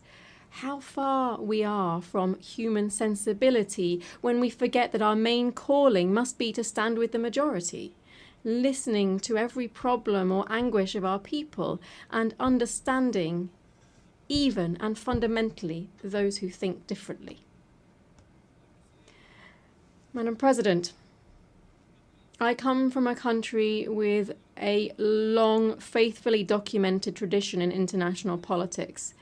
This tradition includes staunch support for multilateralism in all of its facets, political, economic, cultural, as the best and only way to face the challenges to which I have referred. It also, of course, includes a permanent commitment to international law, a commitment to dialogue and to the building of peace as one of our greatest contributions in the context of a fragmented and polarized world. My country's entire political system is proud to contribute decisively to global tasks such as the maintenance of international peace and security, the consolidation and development of international law through participation in normative bodies and in international courts, through our support for disarmament, food security, global health, and commitment to addressing climate change. In this context, I wish to highlight my country's historic commitment to the multilateral peacekeeping system. In the last 35 years, and without interruption, Uruguay has deployed battalions to various United Nations peace operations. We've taken on this role to such an extent that we've become the leading country in Latin America and the second per capita worldwide in contributing to this type of missions. Moreover, we have done this with particular distinction because our troops have been specialized in the most emblematic role of these peace operations, that is, the protection of civilians in armed conflicts. The nations represented in this assembly are well aware that my small country is very far from standing out for its military might or its economic dominance. And it is there, paradoxically, that our strength lies. Because we are incapable of standing in anyone's way. On the contrary, our strength lies in intangible capacities that this world greatly needs, because we are a country that can be relied upon to promote dialogue and peace. Firstly, because those principles define us as a republic and are evident in our respect for the separation of powers and the rule of law. the strengthening of our democratic system, and our respect and promotion of human rights and social equity, among other things. Secondly, because this is how we have historically conducted ourselves on the international stage. As early as in 1907, for instance, my country took a firm stance at the Hague Conference on Arbitration, seeing it as an essential and obligatory mechanism for resolving conflicts between states. Just a few years later, in 1921, Uruguay was the first state in the world to accept the jurisdiction of the Permanent Court of International Justice, the predecessor of the International Court of Justice. On the basis of these and other historical precedents, I hereby reaffirm that Uruguay is in an excellent position to be able to offer itself to the world as a host for negotiations, as a promoter of networks of dialogue and mediation, leading to the construction of peace and the prevention of conflicts. Believe me, we are prepared for this ever more urgent and necessary challenge. Among other reasons, because we have learned, as my country's former president José Pepe Mujica said, that tolerance is the foundation for peaceful coexistence. Thank you.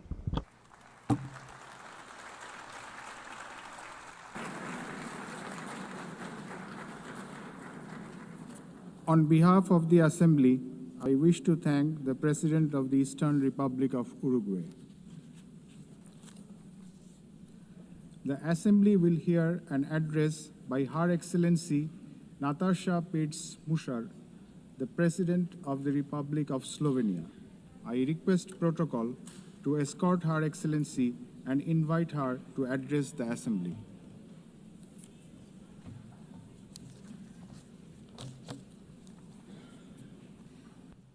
Madam President, please accept my warmest congratulations on your election at this historic 80th anniversary of the United Nations. Your election underscores the vital importance of including women in the decision-making process. Ladies and gentlemen, Excellencies, in 1945, the end of the Second World War was greeted with celebrations, and hopes were placed in a new era of peace and cooperation, embodied by the creation of the United Nations. However, those hopes were soon overshadowed by the onset of the Cold War. When it ended in 1991, we once again dared to believe that this would pave the way to the vision of lasting peace, security and cooperation as enshrined in the UN Charter. Sadly, that vision has not materialized. In fact, the situation has worsened, and here is why. Firstly, the Security Council, envisioned as the very pillar of collective security, is failing to meet the expectations of the world, if it ever has. The Permanent Five were supposed to be role models for the rest of the world working for peace. Some work in their own interests instead. Secondly, the promise of the Sustainable Development Goals is faltering. Progress is lagging, and with cuts in development assistance, millions of the world's poorest are pushed further away from the access to even the most basic services. Thirdly, international law appears to stand at the precipice of irrelevance. The independence of elected international judges, the integrity of human rights institutions, personal security of human rights defenders, and the authority of this organization are under siege. Fourthly, the Genocide Convention risks becoming a relic of the past. Some states have put the International Criminal Court to its greatest challenge ever. Its prosecutors, whose only duty is the pursuit of justice, and its judges, whose responsibility is to uphold the law, our international law, now face sanctions and intimidation. as if the states that sanction them would prefer to shield the alleged perpetrators of atrocities rather than confront the truth and help deliver justice. Fifthly, the landmark opinion of the International Court of Justice affirming that international law obliges states to prevent harming the climate already feels obsolete. And finally, states are withdrawing from the Paris Climate Agreement, from the Ottawa Treaty, and from the UN agencies, or simply cutting their finances. Each such act chips away at the support for multilateralism, a system designed not for the powerful few, but for the benefit of all of us. Madam President, how are we to explain these trends to our electorates, to our people, and above all, to our children? Shall we tell them that this is the new normal, that might makes right, that the strong may seize what they want because they can, that they can kill with impunity because they can, that they may pollute, wage wars, and trample on international law just because they can? Are we prepared to look our children in the eyes and say, "This is the world you will inherit and there is nothing we can do about it"? With the adoption of the Pact for the Future last year, we have charted a path toward a stronger, more forward-looking United Nations. But we must now create the conditions to fulfill our commitments. One way forward is to establish a permanent advocacy network to give the Pact unconditional, sustained political support. To this end, I propose the creation of a global forum for the future, an inclusive movement of states committed to multilateralism, mutual respect, and the defense of our shared vision. A movement determined to stand up for the Pact and drive its implementation at every level. As states consider how to implement the Pact for the Future, some solutions may be seen as inconvenient today, but in the long run, ladies and gentlemen, they are not optional. They are systemically necessary. The first example is the reform of the Security Council. We all recognize that it is the principal organ entrusted with the maintenance of international peace and security. But what it is not, and must never be, is a body that stands above international law to defend the interests of some at the expense of others. Jus cogens norms must be safeguarded as a matter of principle. If the prohibitions against genocide and crimes against humanity are accepted as jus cogens norms, can any permanent member claim a legitimate veto right in such circumstances? Member states have attempted to address this question through many reform proposals, but with minimal progress. This is why we must dare to go further now. We, the General Assembly, must take a bold step and request an advisory opinion from the International Court of Justice on this very question. Second, we must confront the gap between our words and actions on gender equity. Progress has been made, but far too modestly. Over the past 80 years, 13% of leaders in multilateral organizations have been women. And no woman has ever served as Secretary General of the United Nations. And this, ladies and gentlemen, must change. So, Excellencies, ladies and gentlemen, let us make history. Today, the 80th session of the General Assembly is led by only the 5th woman to hold the presidency. By the end of this session, she would be joined by a Madam Secretary General-elect, a living proof to 4 billion women that even the most impossible job is not beyond their reach. But gender representation is not enough. What we must achieve is actual gender equity because it benefits not only women and girls, but entire societies. True equity requires systemic change, and so women's empowerment must remain at the heart of our global agenda. International organizations must weave a gender perspective into every strand of policy making. And that should be a result of effective participation of women and girls themselves. Electing a Madam Secretary General would be historic, but it must only be the beginning of a much deeper transformation.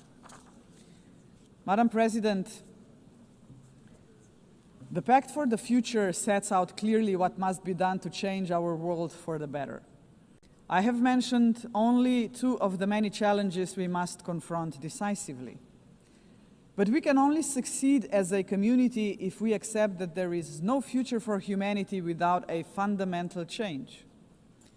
The mandate of the Global Forum for the Future would be to push towards such a change. This is why it must be inclusive. It must not be merely a coalition of countries. It must inspire hundreds of millions of people. For when it comes to human dignity, the constituency of like-minded individuals is vast, diverse, and knows no borders. Human dignity is indivisible. We must fight for it no matter how great the obstacles are. And there are many, we know that. Think of hunger. Time and again, humanity rose across continents to confront the scourge of hunger, to no avail. Worse still, hunger is now being weaponized, turned into a tool of war. We receive reports on a daily basis of how women and children are starved because they are marked as legitimate targets, as enemies. How cruel, how inhumane is that, ladies and gentlemen? We cannot allow this to happen any longer. 40 years ago, musicians stood against hunger. Instead of guns, they, the Band 8, used music. The world heard them, but they were not loud enough, as hunger has not been eradicated. Today, we have science. We can address on a scale beyond imagination not only hunger, but every act of violence against human beings and all human fears. Granted, science, technology, and global connectivity are too often twisted by cynical leaders and warmongering regimes. But they can also be harnessed for the common good. Artists, influencers, and visionaries with audiences of millions can join forces with the governments of like-minded nations. Together, their voice in defense of humanity could become irresistible. Together, we can demand real action by all governments, all world and community leaders on the Pact for the Future, and hold to account those who betray human dignity to its very core, through wars of aggression, genocidal policies, and crimes against humanity. If we join forces and make ourselves heard, nobody can ignore us, not even the most arrogant governments and individual politicians. Of course, such initiatives cannot emerge out of thin air. They require leadership, strong, inclusive, and fearless leadership. We, the leaders of today, are only transient custodians of power. Some of us may not be here after the next election, but that is precisely why we must act now. Our responsibility and destiny will be judged by how we treat our planet and its people today. We simply cannot afford silence, ignorance, or passivity, not while we hold power and possess the power of the word. Hesitation is not an option, Madam President. For most of us, members of the UN, is not might that makes right. It is the opposite. We must not allow the powerful few to ignore us. We must not surrender to a world where power alone prevails. We, the majority of United Nations members, must be role models. We must work for a different world. The Global Forum for the Future can be a platform for the much-needed transformation in which partnerships with non-state actors and companies are indispensable. Profits must finally serve development for all. Innovation and sustainability must drive tolerance, mutual respect, and inclusive dialogue. Is that too much to ask? If we, the leaders of this planet, can offer nothing but terror, conflict, pollution, fear, inequalities, and war to 8 billion people, then we must confront the truth. We are complicit in crimes against our civilization and our planet. And not just us, heads of states, but leaders of international institutions, CEOs, and every individual with the power to make a difference share this responsibility. None of us can claim ignorance of what is at stake. If we believe in human dignity for all, we must deliver more. A world that fulfills lives, not threatens them. We must say yes to inclusive multilateralism and a resounding no to multipolarism. Let us show that this General Assembly can and will make a difference, as it has often done before.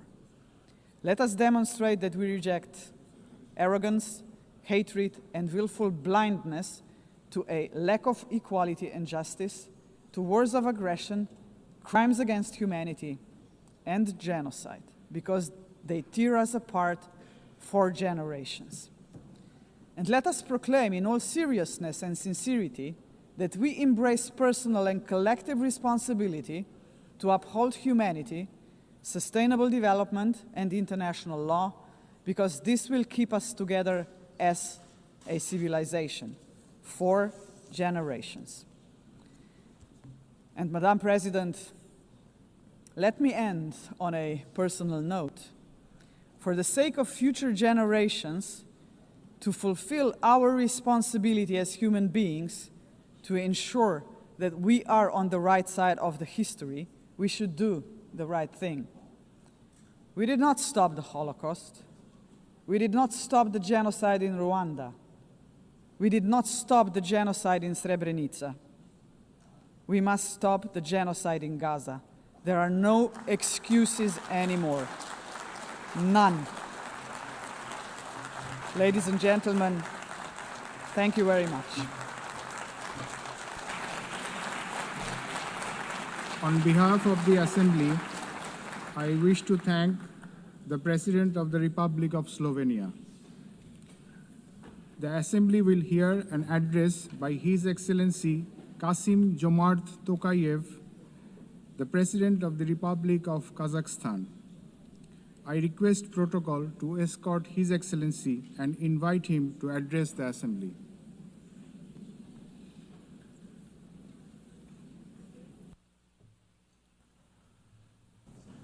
Madam President, Mr. Secretary General, distinguished delegates, for 8 decades, the United Nations has played a pivotal role in combating humanity's global challenges.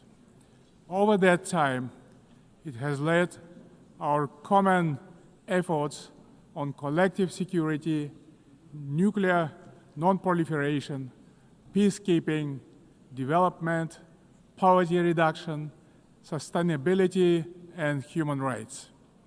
But we must also face the truth.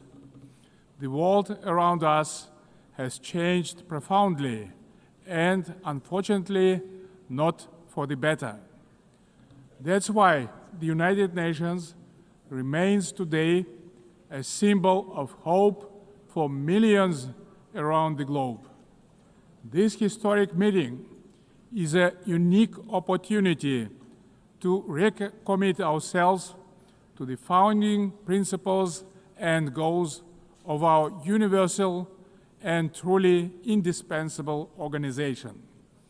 However, we cannot turn a blind eye to the real crisis thrust in multilateral institutions. Serious violations of international law have become new normality, which undermines global stability and erodes confidence between peoples, between political leaders, and between states. In this challenging time, we all must empower the United Nations to make it more adjustable to the realities of today's unpredictable world. The spirit of mutual understanding and eagerness to cooperate must prevail over dangerous warmongering. State leaders have a responsibility to move toward making peace. A failure of the current generation of leaders to act is not an option, because future generations will pay a much greater price. In this regard, comprehensive reform of the United Nations is a strategic necessity, not a subject for endless contemplations. We need to establish a new group of truly dedicated people who will highly professionally and without any hesitations make concrete proposals for reforming the United Nations to make it better suited to the challenges of today and objectives of tomorrow. A central pillar of this bold effort to renew the United Nations should be a reform of the Security Council. Major powers of Asia, Africa, and Latin America should be represented in the Security Council on the rotational basis. In addition, Kazakhstan strongly believes that the voices of responsible middle powers also need to be seriously amplified in the Security Council. In fact, they have already started to play a larger positive role in international relations, bringing balance and building trust. They can act as bridges within the United Nations when major powers are divided or failing to resolve pressing issues of common concern. Above all, a credible United Nations for the 21st century requires member states to take concrete steps toward forever proliferate. We can begin this process already today by reaffirming our steadfast commitment to the Charter of the United Nations. The founding principles of sovereignty, territorial integrity, and peaceful resolution of disputes must be upheld without exception. Selective application of the Charter undermines its credibility. The world needs a new consensus based on trust, inclusiveness, and shared responsibility. For example, the enemy state clauses of the Charter, historical remnants of the Second World War, have already been recognized by the overwhelming majority of the international community is obsolete. For all these reasons, it's time to have a serious conversation about Charter review. Today we face an alarming reality. Arms control treaties are collapsing, and with them, so are the foundations of strategic stability. Global military spending in 2024 hit a record $2.7 trillion. The global cost of violence reached nearly $20 trillion. Therefore, rebuilding a robust global security architecture should remain a top priority for the international community. We advocate relaunching high-level dialogue among nuclear powers and stronger multilateral action to drastically reduce the looming threat of nuclear weapons. More widely, we must begin the hard work of getting rid of the militant mindset. We can do so by tracking closely how much our countries invest in peace.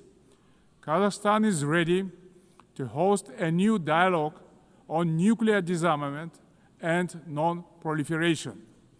we can focus on informal, inclusive exchanges that reinforce the NPT and support progress toward the CTBT. We also call to advance our proposal to establish International Agency for Biological Safety and Security. Kazakhstan remains concerned by the Ukrainian crisis, which continues to seriously harm civilians, damage global trust, and undermine international security. Nonetheless, bilateral and international diplomatic efforts on this conflict should continue along with political flexibility to meet the long-term interests of both states.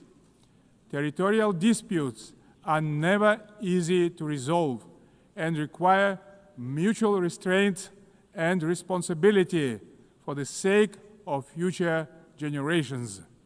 The psychology of animosity drags all involved in conflicts to the abyss, leaving no chance to reach peace. The humanitarian crisis in Gaza has reached a disastrous scale that cannot be ignored. This conflict stems from a complex historical background. We cannot ignore the root cause of this belligerence. Kazakhstan calls for full protection of all civilians and unhindered humanitarian access in strict compliance with international humanitarian law. We reaffirm our support of the two-state solution, with the United Nations playing a central role. Kazakhstan acknowledges diplomatic initiatives aimed at regional reconciliation in the Middle East, including the Arab Peace Initiative, the New York Declaration, and the Abraham Accords, and others. They demonstrate that leadership and political will can turn division into cooperation and shared benefit. We also welcome the normalization of relations between Azerbaijan and Armenia under the mediation of the United States President. It shows that even entrenched conflicts can be settled through diplomacy and common sense. Guided by this principle, Kazakhstan consistently favors diplomacy over escalation and dialogue over force. Current geopolitical tensions sometimes tempt some leaders to claim that a clash of civilizations is inevitable. Yet, these divisions are not fact or fate. They are political choices. Global public goods, such as science, medicine, sports, religion, and culture, should not become subjects of geopolitical divisions and sanctions. These spheres of human activity bind us together under a humanitarian umbrella. When political leaders make irresponsible statements or take reckless decisions, manipulating religion and identity for political gain, they in fact seriously damage the trust and goodwill in striving for peace. Political leadership must be rooted in mutual understanding and respect, not mutual suspicion and arrogance. Tolerance and wisdom are the foundation of lasting peace and must be upheld through the rule of law. Dear friends and colleagues, we observe a growing fragmentation and political bias of investment flows. As a result, global FDI fell to $1.5 trillion last year. Kazakhstan strongly advocates for greater international investment cooperation. More than $400 billion have been attracted to our economy within 30 years of independence. Our commitment to open market principles is absolutely firm and will remain a cornerstone of our state policy. Located in the very center of Eurasia, Kazakhstan is poised to play a crucial role as a logistic hub, handling 80% of all overland transit between Asia and Europe. We are investing tens of billions of dollars in our transport and transit infrastructure, including the Belt and Road Initiative, the North-South and Trans-Caspian transit corridors. Kazakhstan will continue to develop regional supply chains that are the heart of the emerging global transport network. By 2029, we plan to build 5,000 kilometers of new railway lines.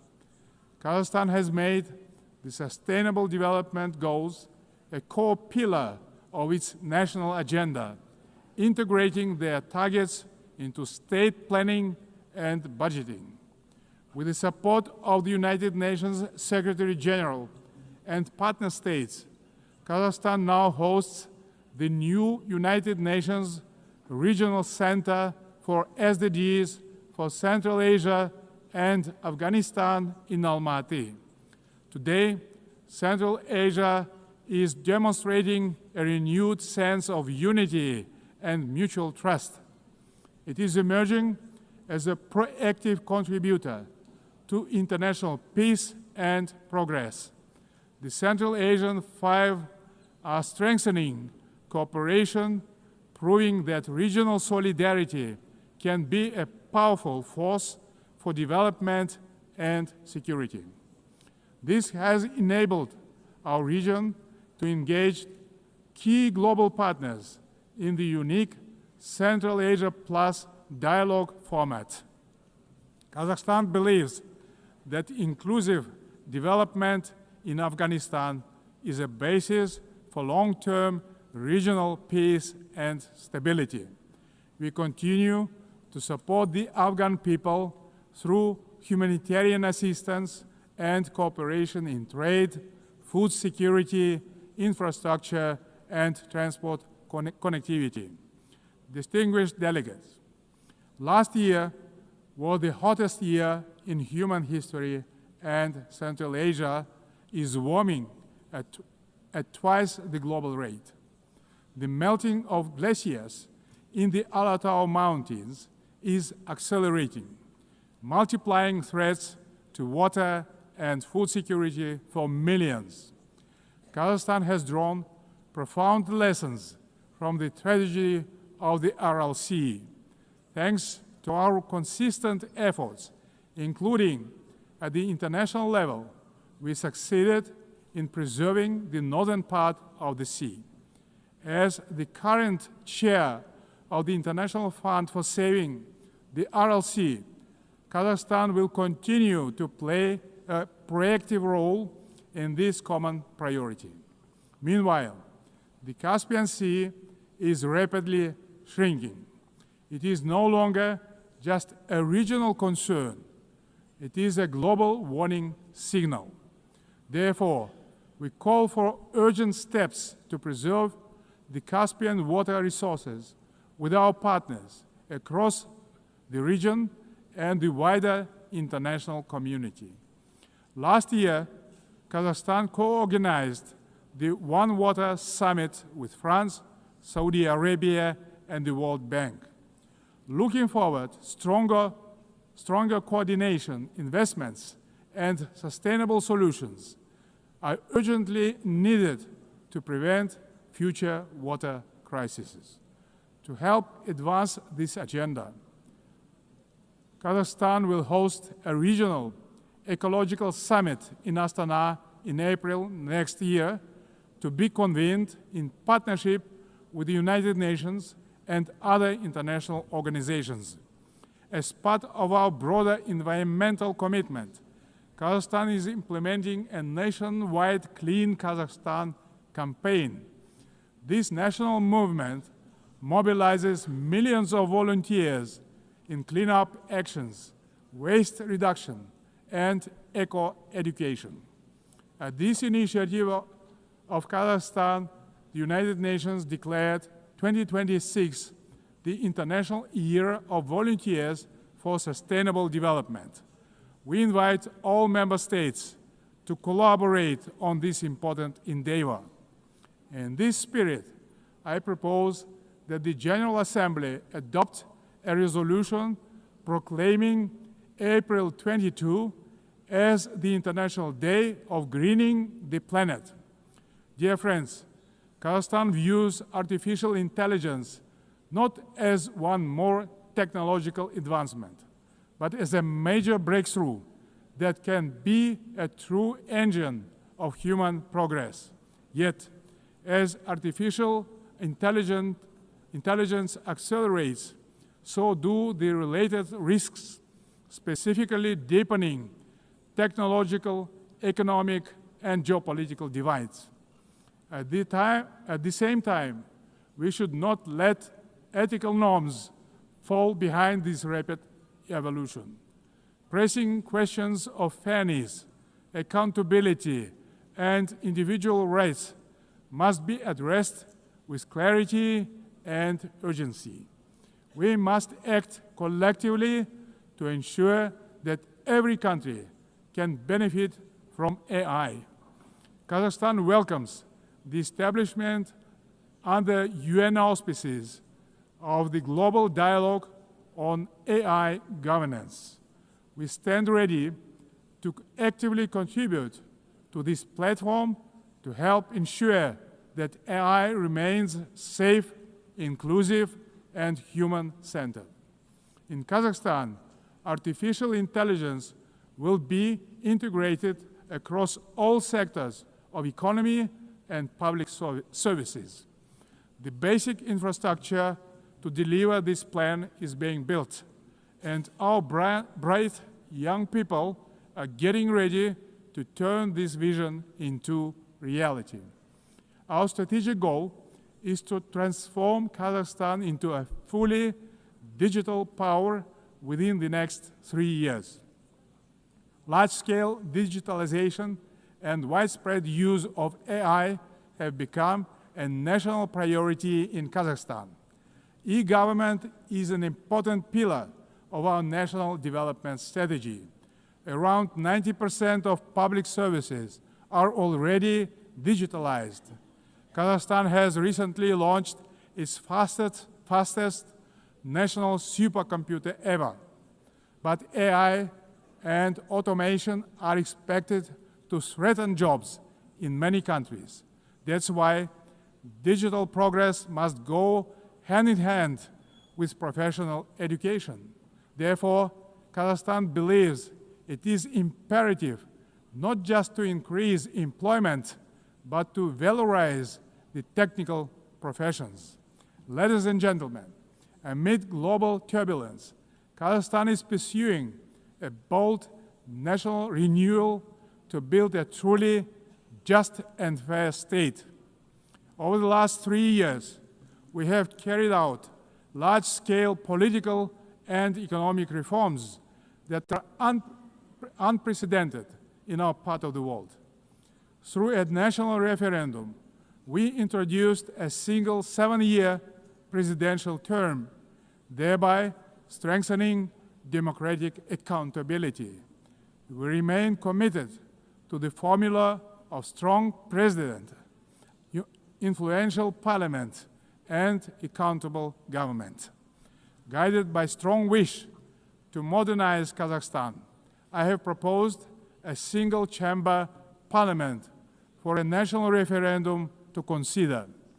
Our objective is to continuously embrace the political system to make it more transparent, effective, and reflective of people's aspirations. At the heart of these reforms lies a clear principle: law and order must prevail. We believe that only governance rooted in common sense and the rule of law can ensure public order and protect the rights of all citizens. It creates good conditions for international investment, trade, cooperation, and more broadly, the dynamic development of our country. The interests of law-abiding people and decent citizens must always come first, maintained through justice, accountability, and mutual respect. Kazakhstan's economy is showing clear signs of sustainability and resilience. This year, economic growth is expected to exceed 6%, underscoring the sustainability of our economy as the largest in our part of the world. But we are not complacent. We will continue our efforts to ensure a long-term growth. Kazakhstan's energy strategy is based on 4 pillars: oil and gas, coal, uranium, and critical minerals. These precious assets are the basis of reliable energy partnerships.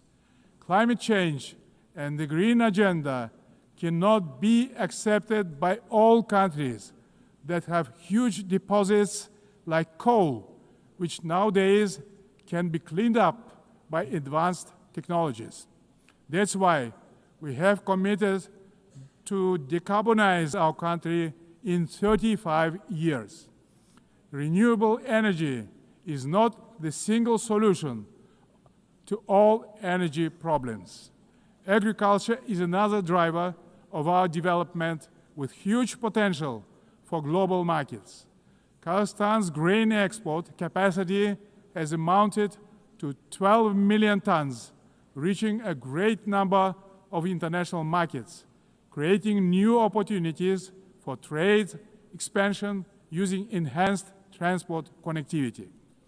We will continue our cooperation with all major international partners and regional stakeholders to further diversify our external trade and economy, making it more inclusive and resilient.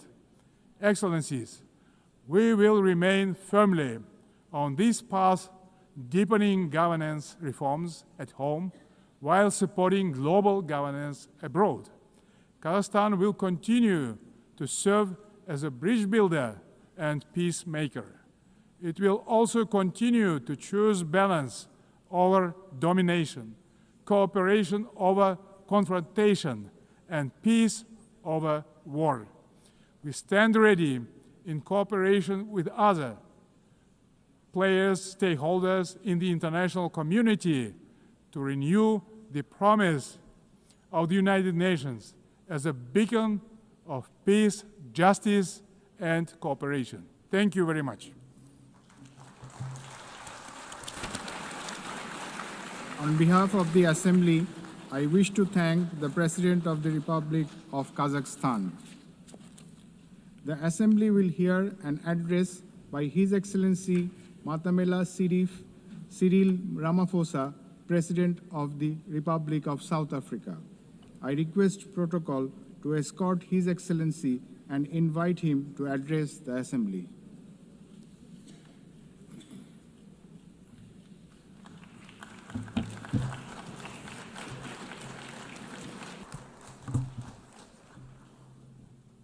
Thank you, President of the 80th session of the UN General Assembly, United Nations Secretary General, Excellencies, Heads of State and Government, and ladies and gentlemen.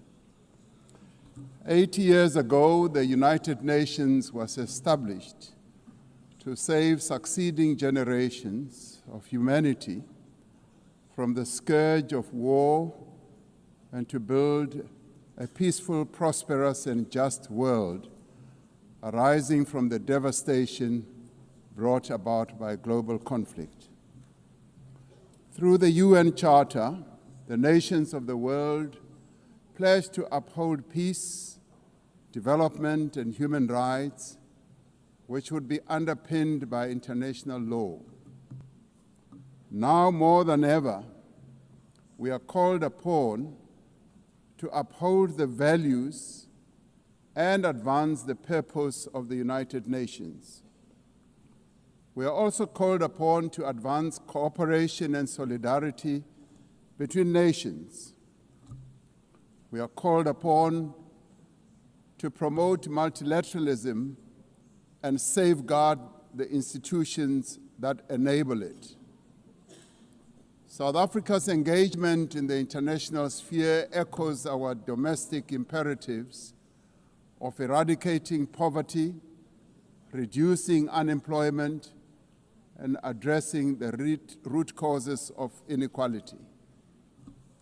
Our foreign policy is guided not only by the needs of our people, but also those of the continent of Africa and the global South. Inspired by our own history, South Africa strives to maintain world peace and also the settlement of all international disputes through negotiation and dialogue and not through war. We therefore welcome the strong partnership between the African Union and the United Nations in promoting peace, security, and stability on the African continent. This year, South Africa is honored to preside over the G20. This is the first time that G20 Leaders Summit will be held on the African continent, the cradle of humanity. South Africa's G20 presidency is guided by the theme equality, solidarity, and sustainability. To give full meaning to our theme of equality, solidarity, and sustainability, we have invited the G20 countries to join us in prioritizing the following areas. Firstly, in discussion to strengthen disaster resilience and response by addressing the increasing frequency and impact of climate-induced natural disasters. Secondly, to ensure that we have debt sustainability for low-income countries by crafting innovative ways to support countries to have low levels of debt to maintain economic stability. Thirdly,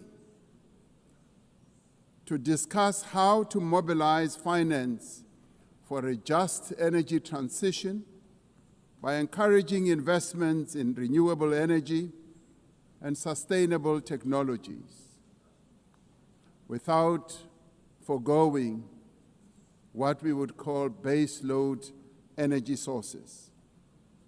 Fourthly, by harnessing critical minerals for inclusive growth and sustainable development through the value addition processes, that is, beneficiation of these minerals at the source where the minerals are extracted to foster the development of communities where these minerals are found.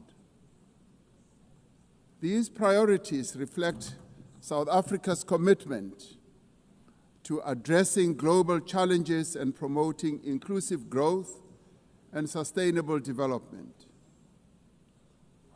Our country's G20 presidency is a significant opportunity for South Africa to advocate for Africa's development agenda and to amplify African voices in global economic governance for a continent that is irreversibly on the rise. As member states of the United Nations, we have all adopted the Sustainable Development Goals. However, many of these goals remain elusive.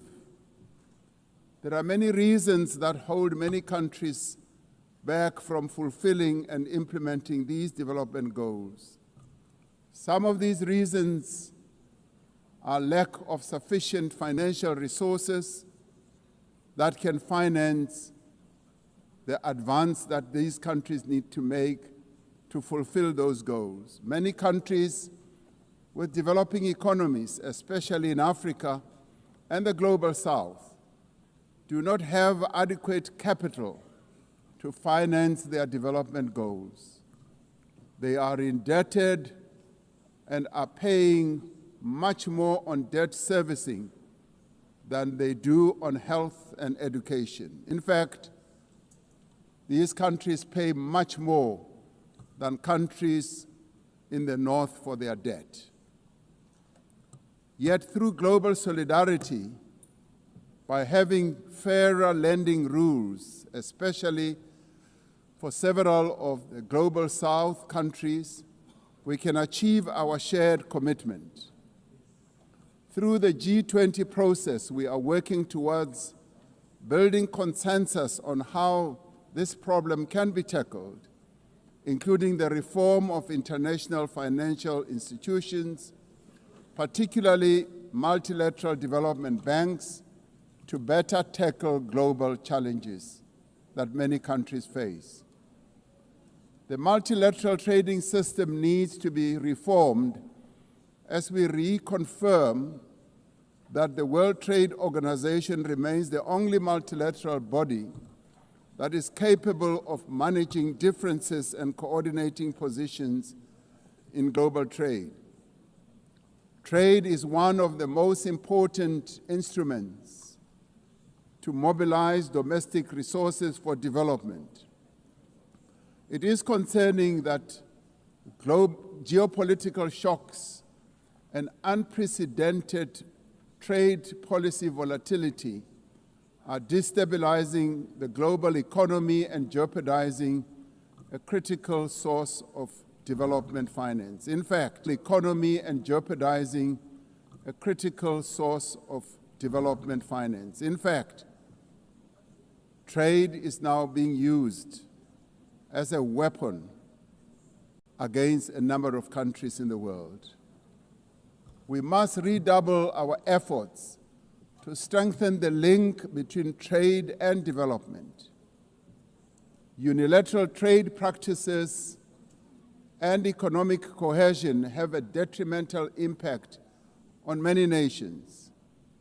This includes the economic embargo against Cuba, which has caused untold damage to the country's economy over the years. This unfair embargo must be lifted, and we want it lifted sooner rather than later.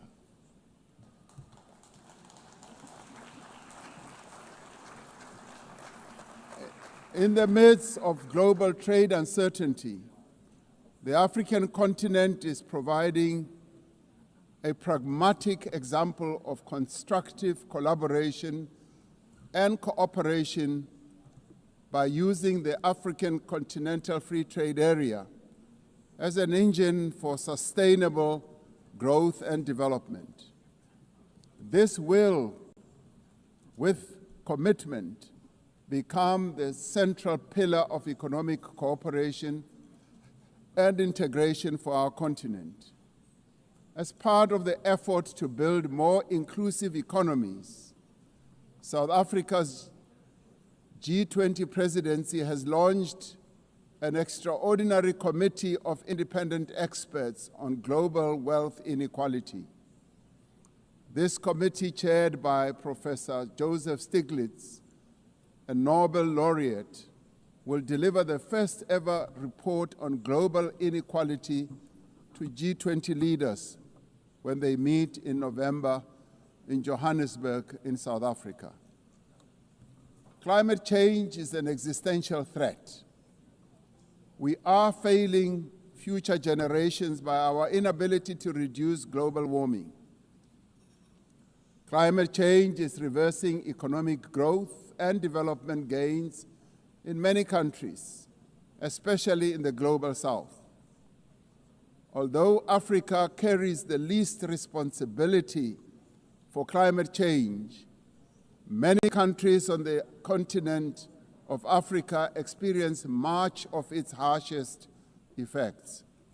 Extreme weather events like floods and droughts are driving food insecurity, displacing populations, causing damage to infrastructure, and leading to the unnecessary loss of livelihoods. Member states must honor their undertakings and commitments in line with the guiding principle of common but differentiated responsibilities and respective capabilities.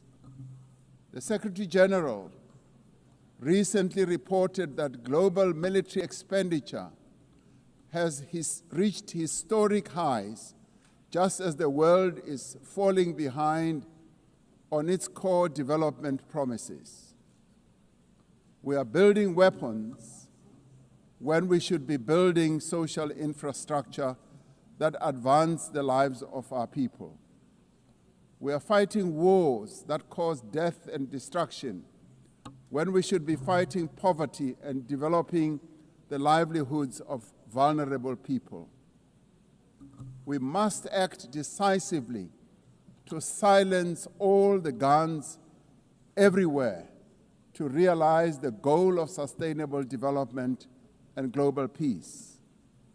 And I do believe that this is an objective that is possible to reach. As we commemorate the 80th anniversary of the UN, the relevance of this institution and various multilateral processes for the maintenance of international peace and security is being willfully undermined. There is an increasing reliance on unilateral military action in contravention of international law. The United Nations Security Council has proven to be ineffective in its current form and composition in carrying out its charter mandate to maintain international peace and security. South Africa remains deeply concerned by the erosion of the credibility of the Security Council and its failures to ensure accountability and uphold international law. As the security and humanitarian situations in the Democratic Republic of the Congo, Sudan, Gaza, and elsewhere deteriorate, it is a matter of great concern that there are countries that continue to violate international law and also defy the United Nations resolutions and rulings, also from bodies like the International Court of Justice. The establishment of the Hague Group and the Madrid Group aim to reaffirm the primacy of international law, promoting accountability and ensuring support for a just peace. We cannot and should not accept that members of this organization continue willfully to violate without consequence the charter that we have all agreed to uphold.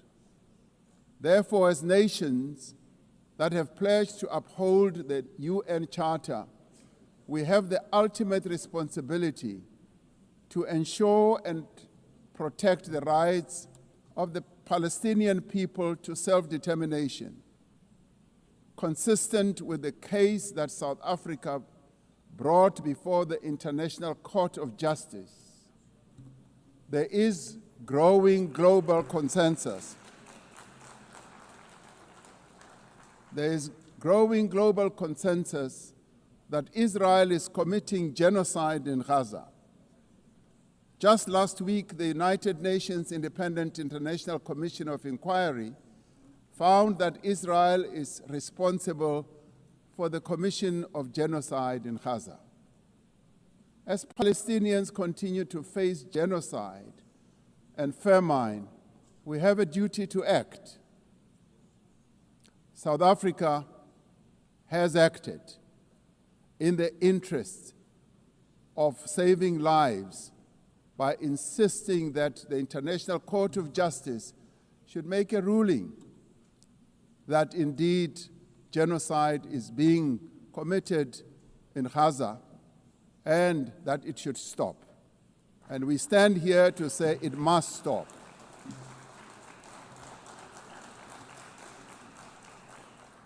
We welcome the historic high-level meeting held yesterday on the two-state solution yesterday in this very chamber.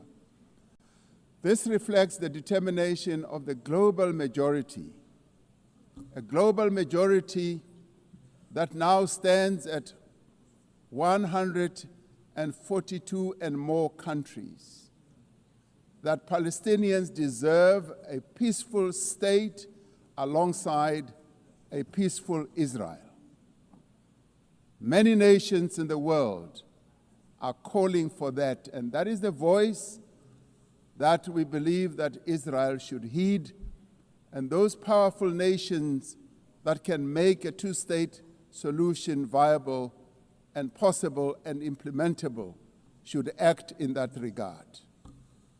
The long overdue announcement by increasing number of countries to recognize the state of Palestine is testament to this determination. We have a responsibility as the member states of the United Nations to reaffirm the right also of self-determination of the people of Western Sahara.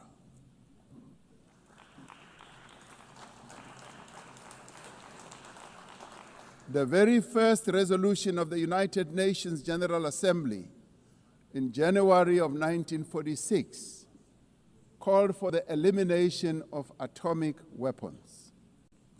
The resolution was passed shortly after the catastrophic use of atomic bombs on Hiroshima and Nagasaki that killed thousands of people.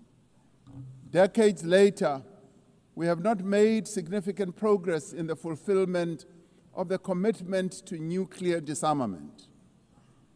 In 2026, next year, South Africa will be presiding over the first review conference of the Treaty on the Prohibition of Nuclear Weapons. This treaty reaffirms that there is no greater assurance of non-proliferation than the complete prohibition of nuclear weapons. I was glad to hear that a number of leaders stood here to speak against nuclear weapons and the use thereof.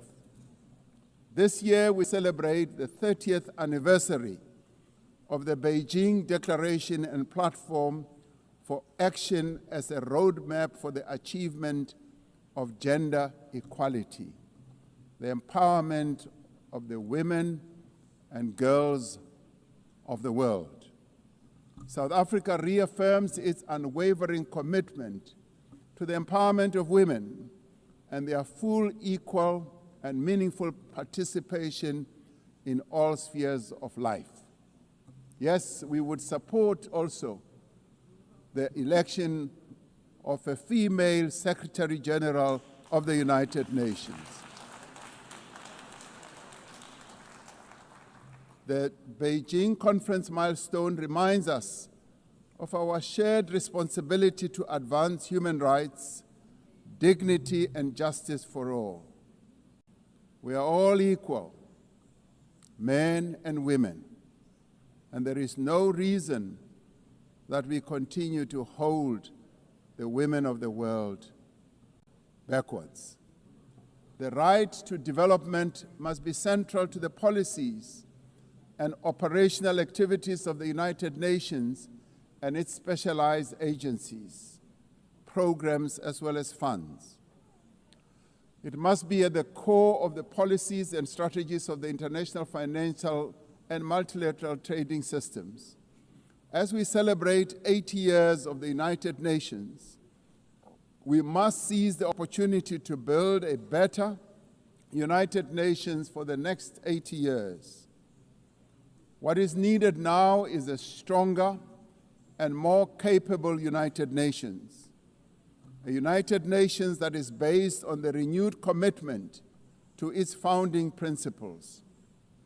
We must invigorate the negotiations on the Security Council reform at the intergovernmental negotiations in the General Assembly, including by initiating text-based negotiations. The Security Council must be accountable. It must also be representative. It must be democratic and effective in executing its mandate. We can no longer accept that a large portion of the world's population is not represented in the United Nations Security Council. My own continent, Africa, home to 1.4 billion people, as well as South America, are not represented in the United Nations Security Council. This is unjust, this is unacceptable, and it must end. We want representation in the Security Council. We look forward to working with the Secretary General on the UN 80 initiative to ensure that our organization works more effectively and efficiently.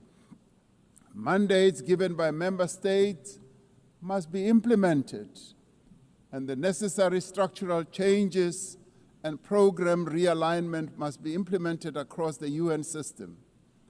In the face of the decrease in funding to the United Nations to fulfill its mandate, the UN 80 initiative is important to maintain the integrity of the multilateral system and to uphold international law.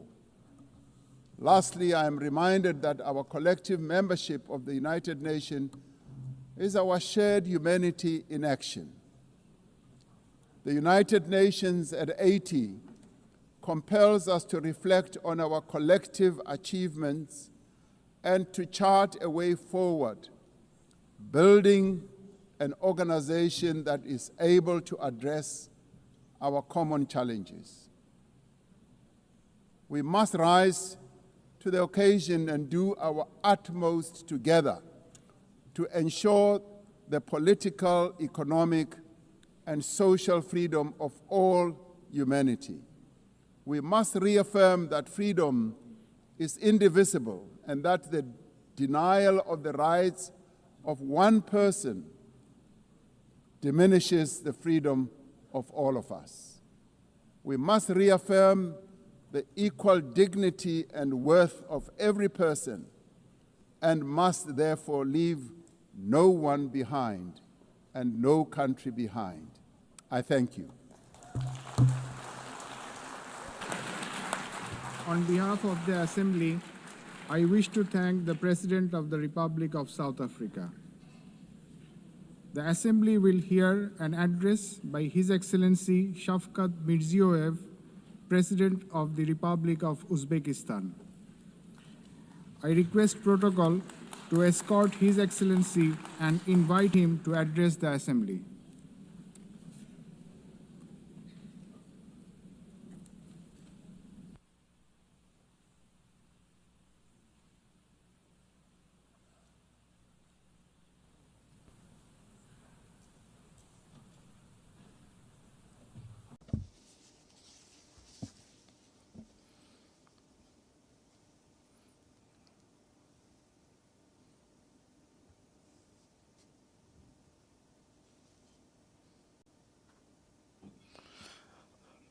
Distinguished Madam President, distinguished Secretary General, heads of delegations, ladies and gentlemen. I am truly delighted to extend my congratulations to you with the 80th anniversary session of the United Nations General Assembly.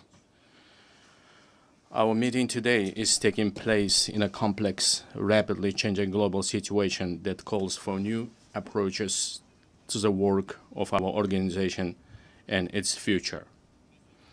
Today, across the world, the role and place of international institutions are weakening. Confrontations, conflicts, and wars are intensifying. Technological and social inequality is increasing. An economic and humanitarian crisis are deepening. All of this is creating an entirely new and unsettling geopolitical reality. We highly commend the efforts of His Excellency Secretary General Antonio Guterres aimed at maintaining our organization as the main platform for the peaceful resolution of the most difficult and pressing global issues. In this regard, we fully support the UNAT initiative and reaffirm our strong commitment to the Pact for the Future. We support the transformation of the United Nations Security Council and the expansion of its membership in order to effectively address current threats and challenges and protect the interests of the developing countries. Distinguished participants of the session, we are pursuing a policy to build a democratic, law-governed, social, and secular new Uzbekistan in full alignment with the Sustainable Development Goals. To this end, we are consistently continuing our irreversible reforms. Our top priority goal is to fundamentally transform the lives of each and every family and citizen in our country to enhance human dignity and well-being. In recent years, we have managed to reduce the poverty rate in Uzbekistan from 35% to 6.6%.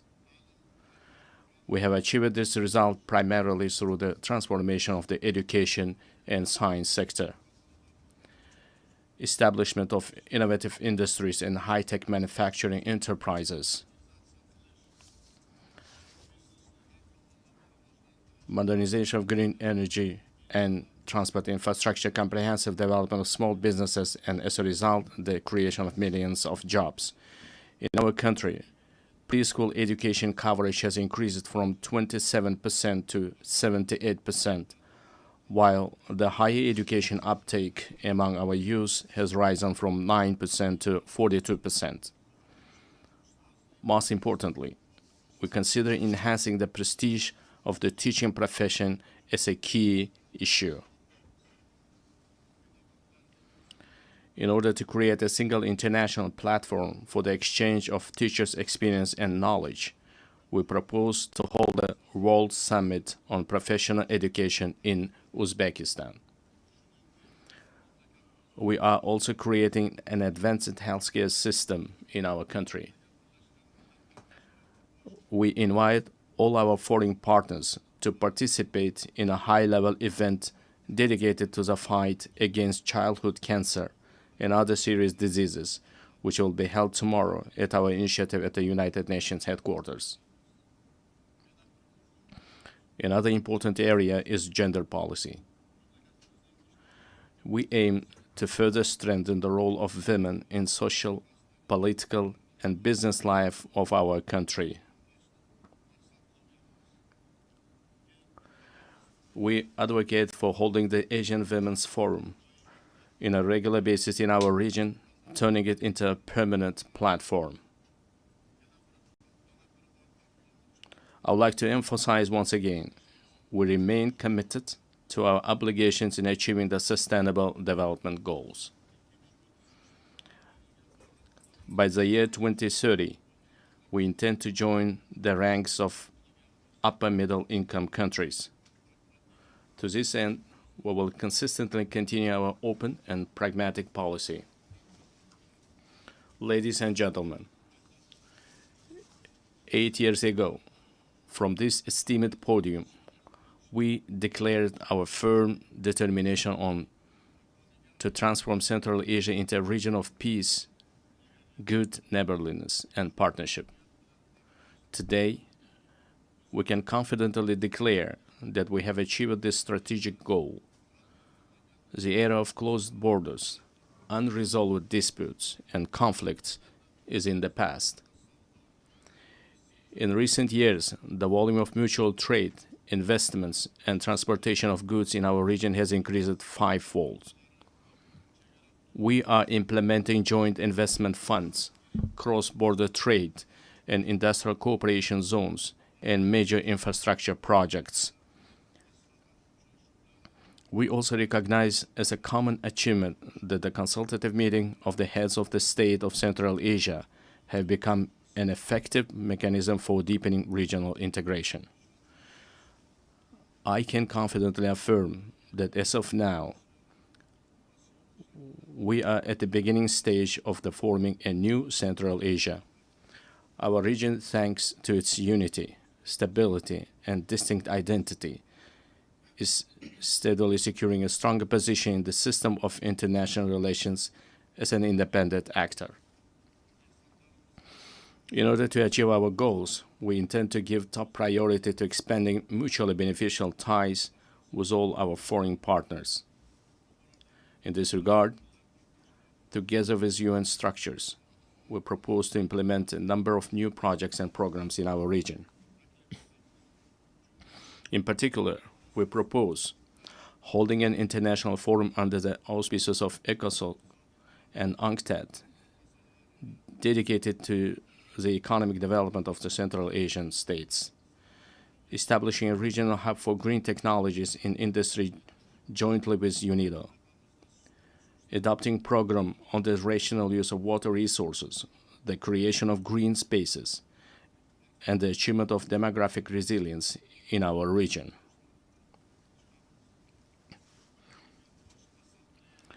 In addition, we propose the adoption of UN General Assembly resolution supporting the efforts of the Central Asian countries aimed at deepening regional partnership and economic integration.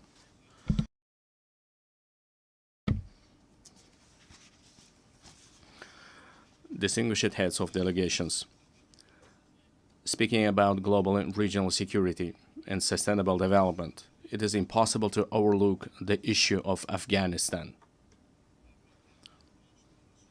Supporting the aspirations of Afghan people for a peaceful and stable life requires the united efforts of the international community. I would like to emphasize that it is of utmost importance to prevent this country's isolation. We intend to implement large-scale economic and infrastructure projects in that country. We propose to adopt a dedicated UN resolution on the development of transport and energy corridors of international significance through the territory of Afghanistan. At the same time, we cannot turn a blind eye to the deeply worsening humanitarian crisis in the Gaza Strip. We call for an immediate cessation of hostility and the continuation of political negotiations. In line with the UN resolutions, we remain steadfast supporters of the two-state solution principle. We are also deeply concerned by the situation around Ukraine. We welcome the start of the high-level dialogue aimed at resolving the crisis through diplomatic means. Distinguished participants of the event, effective measures are being undertaken to implement the global counterterrorism strategy in Central Asia. In cooperation with the UN Office of Counterterrorism, a regional council on rehabilitation and reintegration was established. We propose to transform this council into an international competence center. This very body will serve as an important platform for exchanging experiences on adapting to peaceful life for those repatriated from conflict zones. Furthermore, we stand ready to provide all the necessary conditions for the establishment of the Regional Office of Counterterrorism in Uzbekistan. Dear ladies and gentlemen, in today's world full of threats, we are witnessing how vulnerable the global transport system is. These challenges primarily have a negative impact on the stability of landlocked developing countries. It is of utmost importance to ensure the security of international transit corridors and to establish efficient logistics networks. In this regard, we believe the time has come to introduce a global mechanism on strengthening transport connectivity to achieve sustainable development goals. I would also like to draw special attention to the increasingly acute challenges of climate change. For instance, the consequences of the RLC desiccation must remain at the constant focus of the international community. We are consistently continuing our work to restore the RLC ecosystem. In recent years, salt-tolerant desert plants have been planted on 2 million hectares of the dried seabed of RLC. By the year 2030, green cover will be created on 80% of this area. Another serious issue is the water scarcity. As of now, more than 2 billion people in the world do not have access to clean drinking water. We are planning to hold a World Forum on water saving in our country.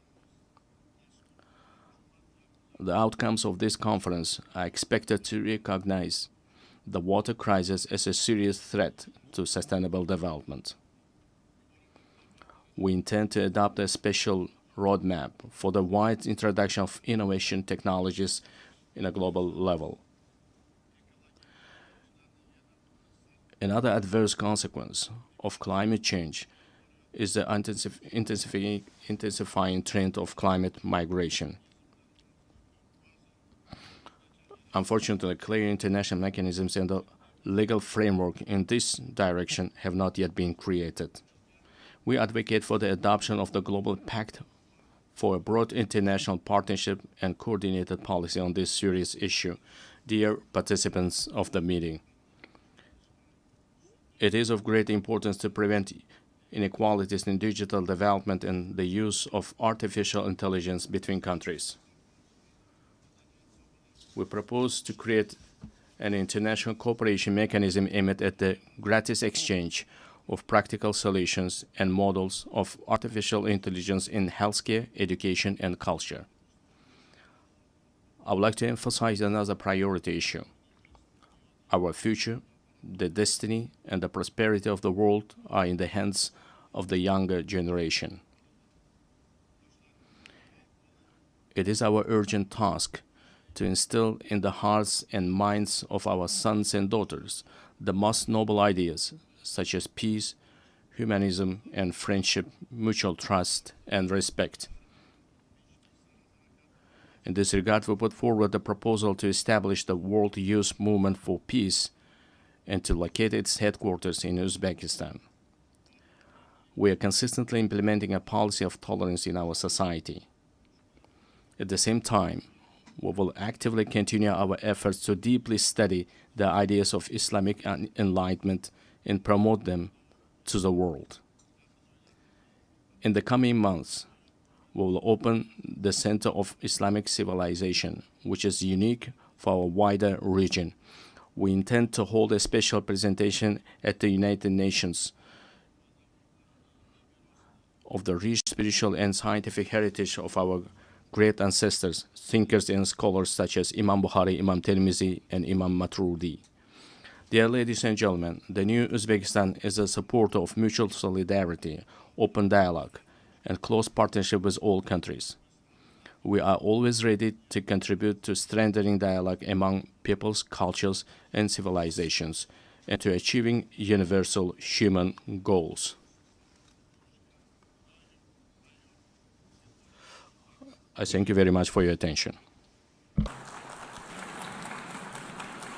On behalf of the Assembly, I wish to thank the President of Republic of Uzbekistan. We have heard the last speaker in the general debate for this meeting.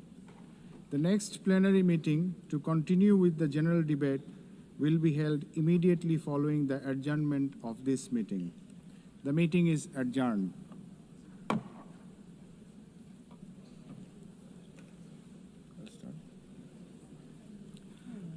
The fifth plenary meeting of the General Assembly is called to order. The Assembly will hear an address by His Excellency Khurelsukh, President of Mongolia.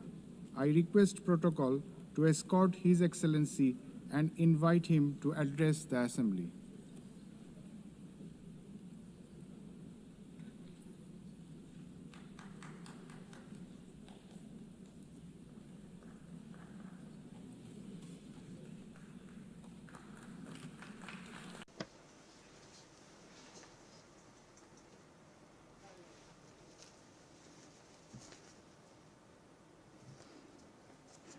Madam President, Mr. Secretary General, distinguished delegates, ladies and gentlemen, at the outset, I wish to extend my sincere congratulations to Ms. Annalena Baerbock on assuming the important role of the President of the General Assembly at this historic moment marking the 80th anniversary of the United Nations, and my best wishes for a successful session. 8 centuries ago, the great Chinggis Khan established the Great Mongolian Empire, bringing together the West and the East under the rule of justice and principled statecraft. Spanning the vast expanse of Eurasia, the Pax Mongolica era heralded a period of remarkable progress and flourishing for humankind. The Pax Mongolica embodied progressive ideals that form the basis of today's collective efforts to maintain global peace and stability.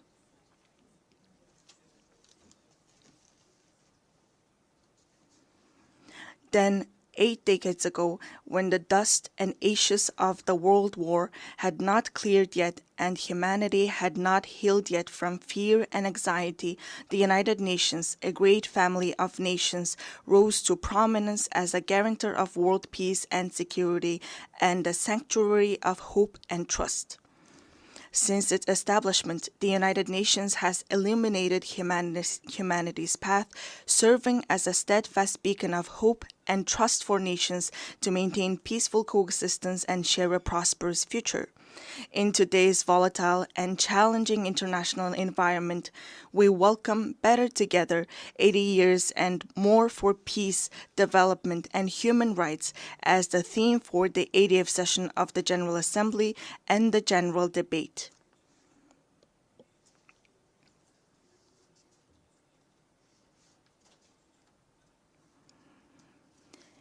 Indeed, this theme calls upon us to assess and reflect upon the United Nations' achievements and challenges over the past 80 years, further strengthen its work in accordance with the United Nations Charter and the principles of international law, and combine our collective voices and efforts in pursuit of concrete and tangible outcomes.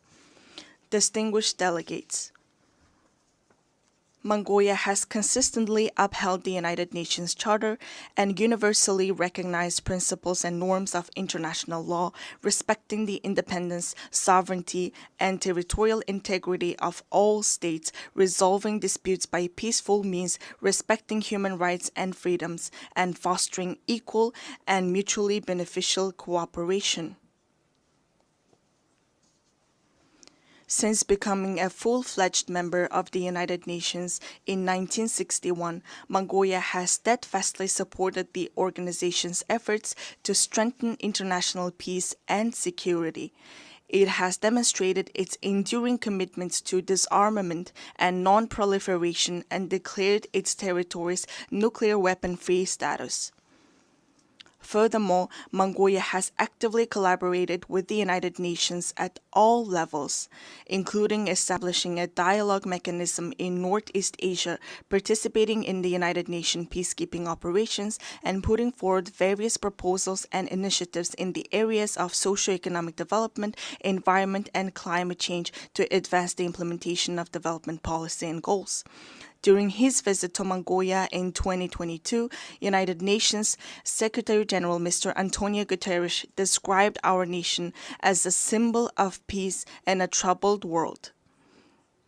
It is a profound recognition of Mongolia's humble contributions and dedication to the work of the United Nations and its enduring commitment to the cause of peace. Over the past 23 years, Mongolia has continuously deployed personnel from its armed forces to United Nations peacekeeping operations, making a meaningful contribution to global and regional peace and security. During this period, Mongolia has deployed more than 23,000 peacekeepers to 16 United Nations peacekeeping missions and consistently ranked among the top 20 troop and police contributing countries out of more than 120 member states. As we mark the 25th anniversary of UN Security Council Resolution 1325 on women, peace, and security, it is a pleasure to announce that through the steady increase in the deployment of female military personnel, the proportion of women peacekeepers from Mongolia has reached 14% in 2025. Mongolia will continue to extend its unwavering support to the United Nations in its efforts to maintain international peace and security, and it remains committed to contributing to peacekeeping operations. Distinguished delegates, at this critical juncture, with only 5 years remaining until the 2030 agenda deadline, global progress toward achieving the Sustainable Development Goals stands at the mere 17%. According to the Sustainable Development Report 2025, Mongolia's implementation of the SDGs has reached 66.7%, ranking it 14th in the United Nations Multilateralism Index. This is a testament to our decades-long efforts and a worthy achievement. I want to acknowledge the tremendous efforts of the international community and all member states in advancing the implementation of the Sustainable Development Goals.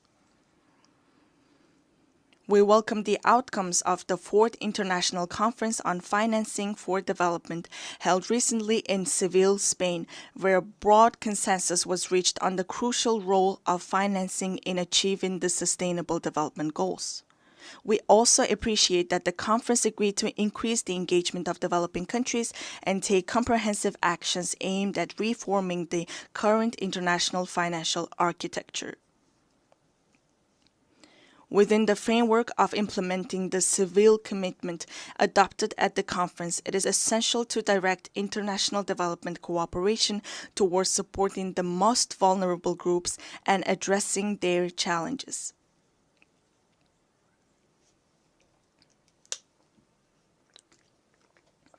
It is my pleasure to note that Mongolia has been playing an active role within the United Nations in advocating the interests of landlocked developing countries, in raising awareness of their special needs and unique circumstances, and closely collaborating with them to ensure their voices are heard on the global stage.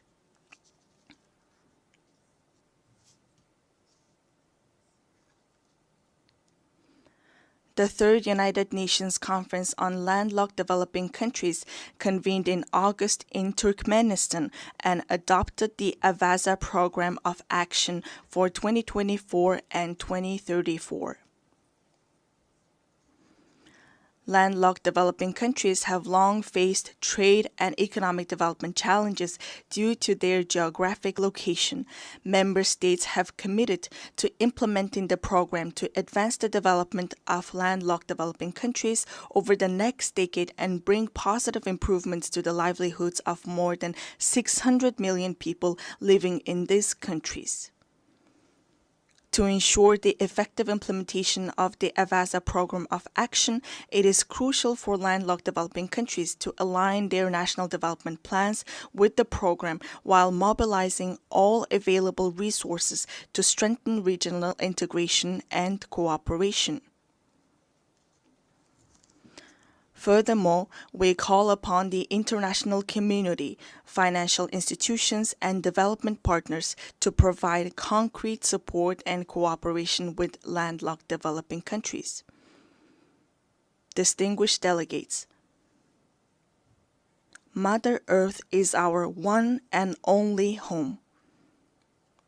However, as a result of humanity's careless behavior towards the environment, Mother Earth, with her very existence under threat, is sending a distress call like a patient in critical condition. If we do not take resolute action to preserve our Mother Earth now, she will inevitably find her own way to survive, with or without us. Since ancient times, we Mongols have believed that all beneath the sky is alive. We have revered mountains, rivers, plants, and animals, understanding that the harmony of the earth and the living world is inseparably intertwined with humanity's inner life and conscious actions.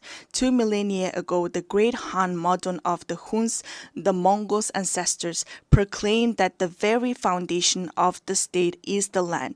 Thus, UNESCO recognized this time-honored tradition of revering nature by inscribing the Mongolian traditional ritual of worshipping sacred sites on the last of the intangible cultural heritage in need of urgent safeguarding.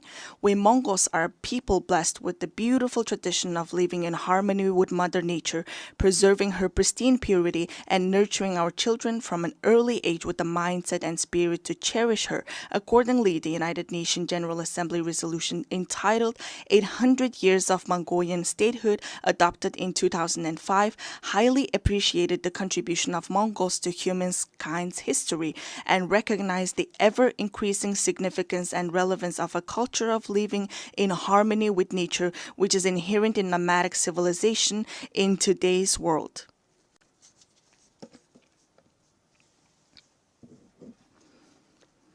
Today, we are committed to sharing our cultural heritage and traditional knowledge, rooted in a profound respect for living in harmony with nature, with the international community as a valuable contribution to building resilience and enhancing adaptation to climate change. In 2026, Mongolia will host the 17th session of the Conference of the Parties to the United Nations Convention to Combat Desertification and observe the International Year of Rangelands and Pastoralists. In this spirit, our country, in partnership with the United Nations, spearheads the International 10-Year Rangeland Flagship Initiative. We warmly invite you to join us in supporting and collaborating on this important endeavor. Mongolian people say, the source of life is water, and the source of water is tree. Access to safe drinking water is declining worldwide, with 3.6 billion people currently affected by water scarcity. Therefore, it is imperative for countries to implement integrated management of land and water resources in a coordinated manner and to place special emphasis on preventing water scarcity. I cordially invite you all to participate at the highest level with broad participation in the 17th session of the Conference of the Party to the United Nations Convention to Combat Desertification, scheduled from August 17 to 28, 2026 in Ulaanbaatar. This conference seeks comprehensive solutions to adapt to climate change, protect and enhance water resources, and combat desertification and land degradation. Distinguished delegates, from the moment of birth, we Mongols have grown up on horseback, carrying our glory across the world on noble steeds and contributing to the writing of humanity's proud and enduring history. We Mongols are a nation steeped in a unique cultural heritage. We honor our noble horse in our state emblem, craft our state flag with the mane and tail hair of our swift steeds, and the souls of people around the world are spellbound by the haunting melody of horse fiddle known as the modern whore. Since ancient times, horses have been integral to human livelihoods, culture, and civilization. With the goal of preserving and safeguarding cultural heritage and traditions associated with horses and highlighting their enduring role in humankind's livelihoods, Mongolia proposed a resolution to designate July 11th as World Horse Day. This resolution was adopted during the plenary meeting of the 79th session of the United Nations General Assembly on June 3, 2025. On this occasion, I would like to extend my deepest gratitude on behalf of the horse-loving people of Mongolia to all UN member states for their support in adopting this resolution to designate and observe World Horse Day on the day of Mongolia's National Nadam Festival, which is also inscribed on UNESCO's representative list of the intangible cultural heritage of humanity. Distinguished delegates, this year, countries around the world are assessing the progress made over the past 30 years since the adoption of the Copenhagen Declaration on Social Development and the Beijing Declaration and Platform for Action. Mongolia has undertaken a broad range of policies and activities to advance the social development goals outlined in these milestone documents, related legal frameworks, and the 2030 Agenda for Sustainable Development. These efforts have focused on poverty reduction, promoting social equality and inclusion, supporting families, children, and youth, and protecting the rights of the elderly and persons with disabilities. Among these efforts, the state policy on gender equality aims to ensure equal rights, opportunities, and treatment for both men and women while actively preventing and eliminating gender-based discrimination. Notably, Mongolia has greatly prioritized advancing gender equality and increasing women's participation in decision-making, with women now making up 25% of our parliament. We are pleased to underscore that, according to the Global Gender Gap Report 2025 by the World Economic Forum, Mongolia ranked 65th globally, improving by 20 places from the previous year and securing 5th place in the Asia-Pacific region. In recent years, Mongolia has regularly hosted international events dedicated to women and gender equality, including the International Conference on Strengthening the Role of Women in Peacekeeping in 2022, the Female Foreign Ministers Meeting in 2023, and the World Women's Forum in 2024 in cooperation with the United Nations. Last month, we successfully hosted the World Women Entrepreneurs Forum under the theme Inspire, Impact, Invest in Ulaanbaatar. I wish to extend my heartfelt gratitude to all countries that supported and participated in the forum. Mongolia will continue to serve as a strong bridge of partnership, cooperation, and solidarity in advancing women's leadership and participation at all levels of social and political life. Distinguished delegates, the ancient Greek philosopher Heraclitus once said, "The only constant in life is change." Supported by its member states, successive UN leadership have consistently pursued reforms to refine the organization's structure and operations across all aspects. In this context, Mongolia welcomes and supports the UN 80 initiative that the United Nations Secretary-General Antonio Guterres presented. We are confident that ensuring gender equality in senior leadership positions within the United Nations will undoubtedly have a positive impact on fostering more transparent, balanced, and inclusive decision-making processes. Therefore, we support initiatives to nominate women candidates for the UN Secretary-General and the Rotation for Equality initiative, which calls for gender rotation in the UN General Assembly President's position. Furthermore, Mongolia upholds and implements the principles of the UN Charter and universally recognized norms of international law, actively contributing to strengthening the UN-centered multilateral system. Mongolia reaffirms its commitment to the UN reform, particularly of the Security Council, to ensure it reflects current realities and embodies equitable and fair representation, inclusivity, transparency, effectiveness, democracy, and accountability. In an era defined by escalating conflicts, rising walls of distrust, and deepening divisions, it is more vital than ever to foster international relations grounded not merely in multipolarity, but on multi-pillar principles that honor each nation's history, culture, civilization, national interests, and unique development paths.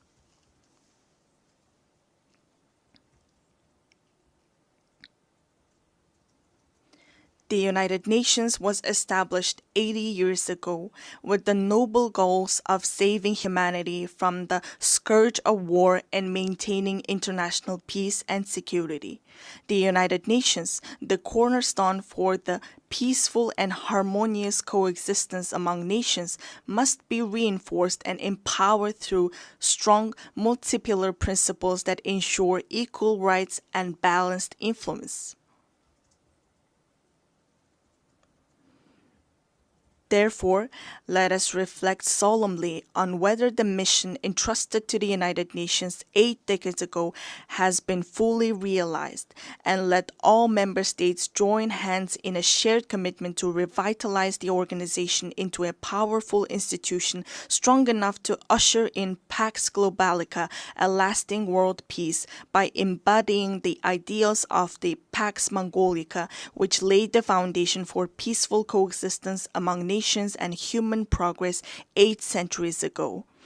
At this pivotal moment, as we commemorate the historic 80th anniversary of the United Nations, I would like to emphasize the growing importance of its role in fostering mutual understanding, trust, and respect among nations, as well as in advancing peace, stability, development, and the vision of a world free from war.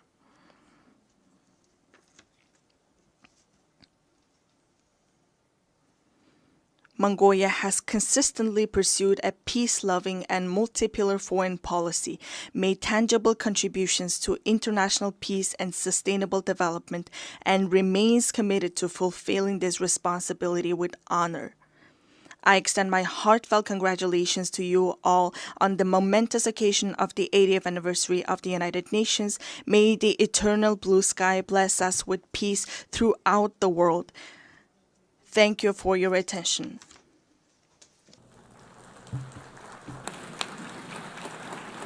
On behalf of the Assembly, I wish to thank the President of Mongolia. The Assembly will hear an address by His Excellency Sardar Berdimuhamedov, President of Turkmenistan. I request protocol to escort His Excellency and invite him to address the Assembly.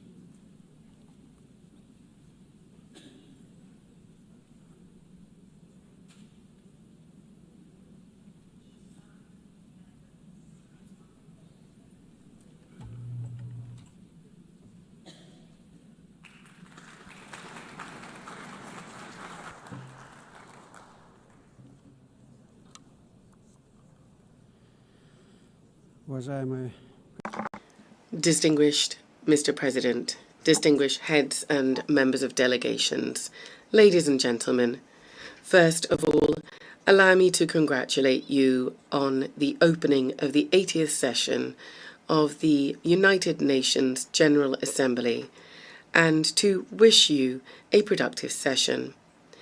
I would like to congratulate Ms. Annalena Baerbock on her election as President of the General Assembly and wish her every success. I would also like to express my sincere appreciation to Ambassador Philemon Yang for his skillful and effective leadership of the General Assembly during the previous session.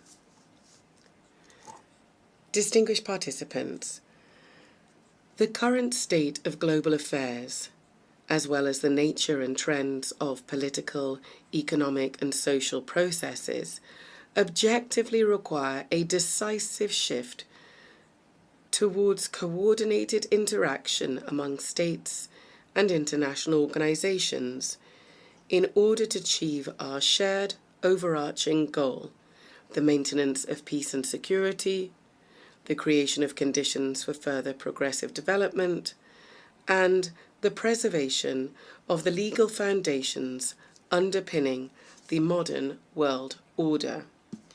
It is precisely from this standpoint that Turkmenistan views the main objectives of the 80th session of the General Assembly, placing great hopes in its role in shaping a robust, balanced, and secure global architecture. A key area of Turkmenistan's cooperation with the United Nations is ensuring international peace and security. Recognizing its responsibility as a permanently neutral state, Turkmenistan stands ready to take further practical steps to foster an atmosphere of cooperation, mutual understanding, and respectful dialogue. These are the principal defining conditions for ensuring stability and sustainable development at the global and regional levels. We are convinced that one of the most effective mechanisms for advancing and achieving these goals today is the practical application of the principle of neutrality. In this regard, Turkmenistan has initiated the inclusion of a separate item on the agenda of the 80th session of the United Nations General Assembly, entitled Neutrality for Peace and Security.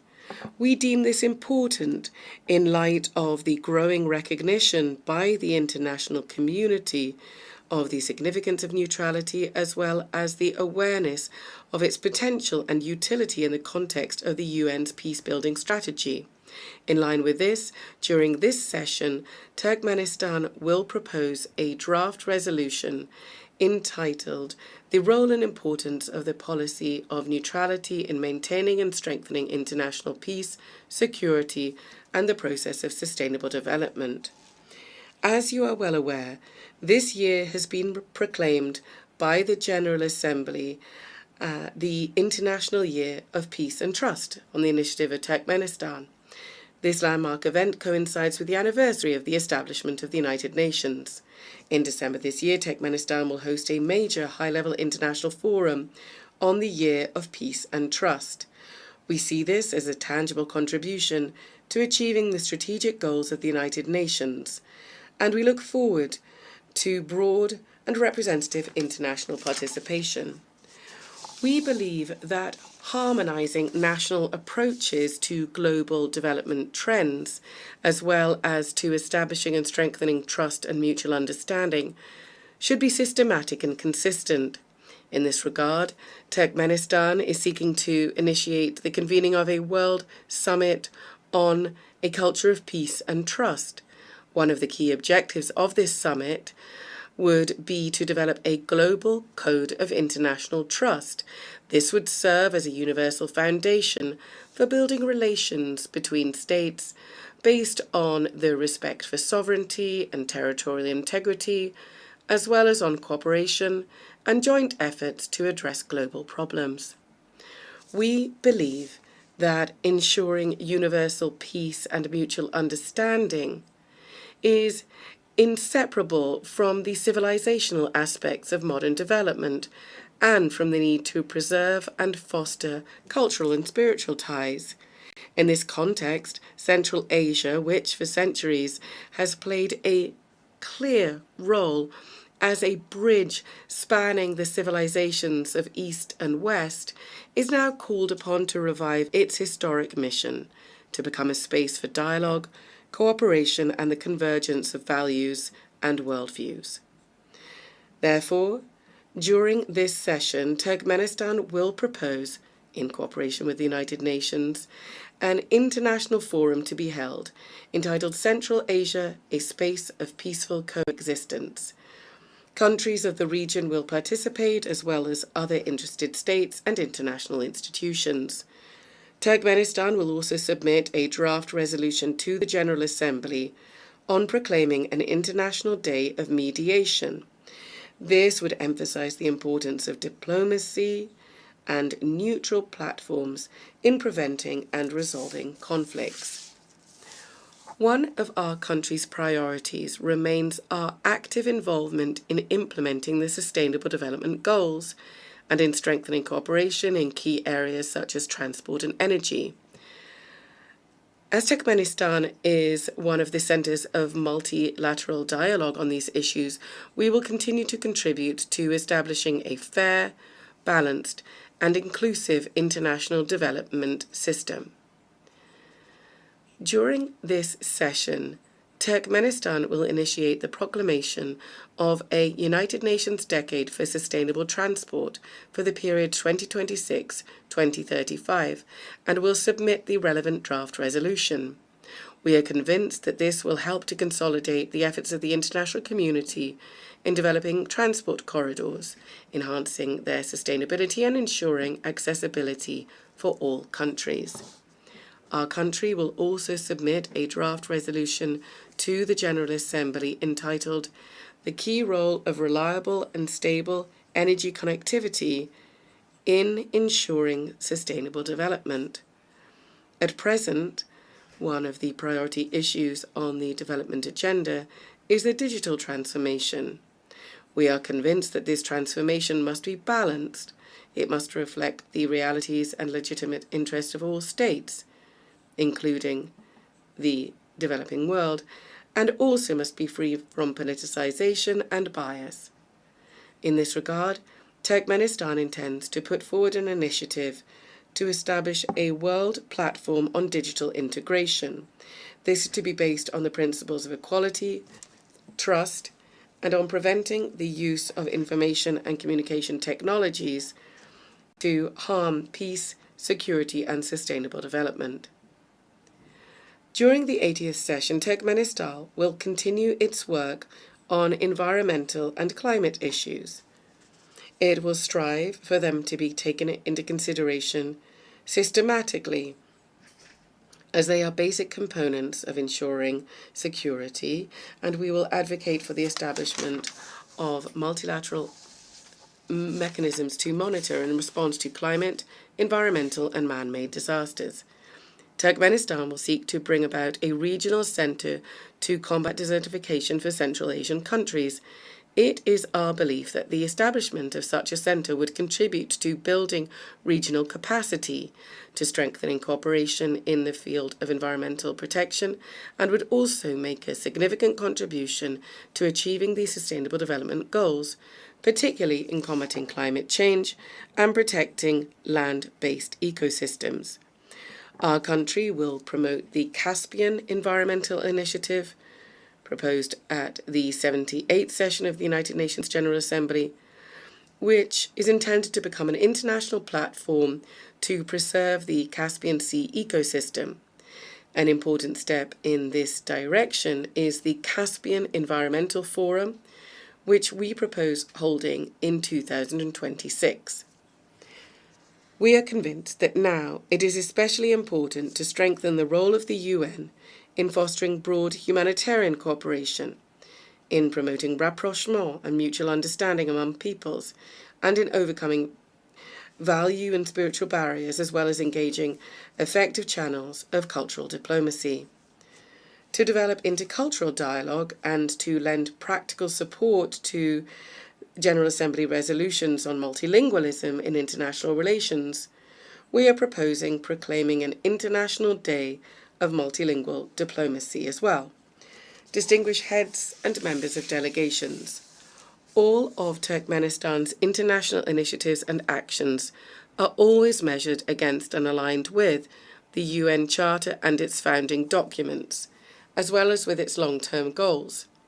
It is no coincidence that we always emphasize that cooperation with the UN is a strategic priority for Turkmenistan.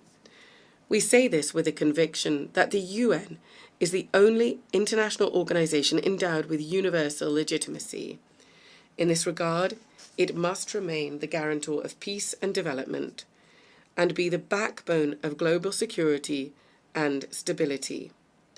Turkmenistan will continue to advocate consistently for strengthening the central role of the UN in international affairs. We consider strengthening the primacy of international law and in improving the international legal framework and increasing the effectiveness of the implementation of UN conventions, treaties, agreements, and other multilateral documents as key factors in this regard. In this context, Turkmenistan is initiating the proclamation of the Year of International Law in 2028. This will become an important step in strengthening the international legal foundations of peace and cooperation. Ladies and gentlemen, this session holds special significance for Turkmenistan.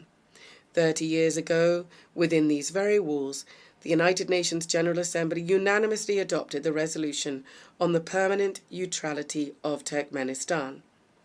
For our country, this was a momentous, historic event. In essence, it determined the entire subsequent course of Turkmenistan's foreign and international policy. International recognition of our neutrality also contributed to boosting the country's domestic development by providing favourable external conditions for this.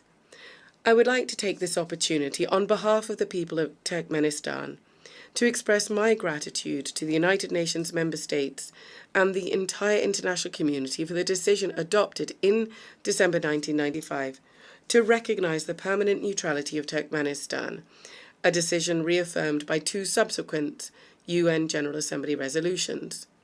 Turkmenistan will always remember the trust placed in it and will steadfastly and unswervingly uphold its international commitments. Once again, I would like to congratulate all delegations on the opening of the 80th anniversary session of the United Nations General Assembly and wish you every success in strengthening our cooperation and mutual understanding. Thank you very much indeed.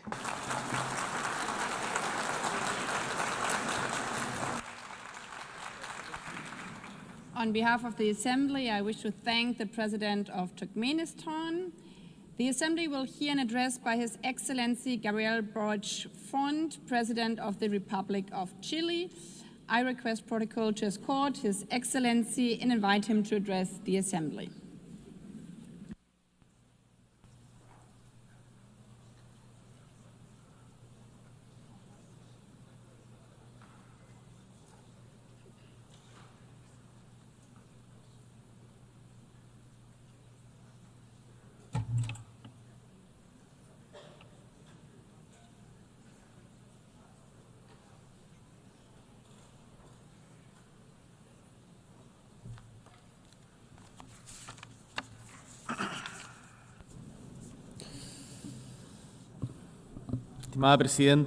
Distinguished President, members of the United Nations General Assembly, guests, peoples of the world, residents of New York.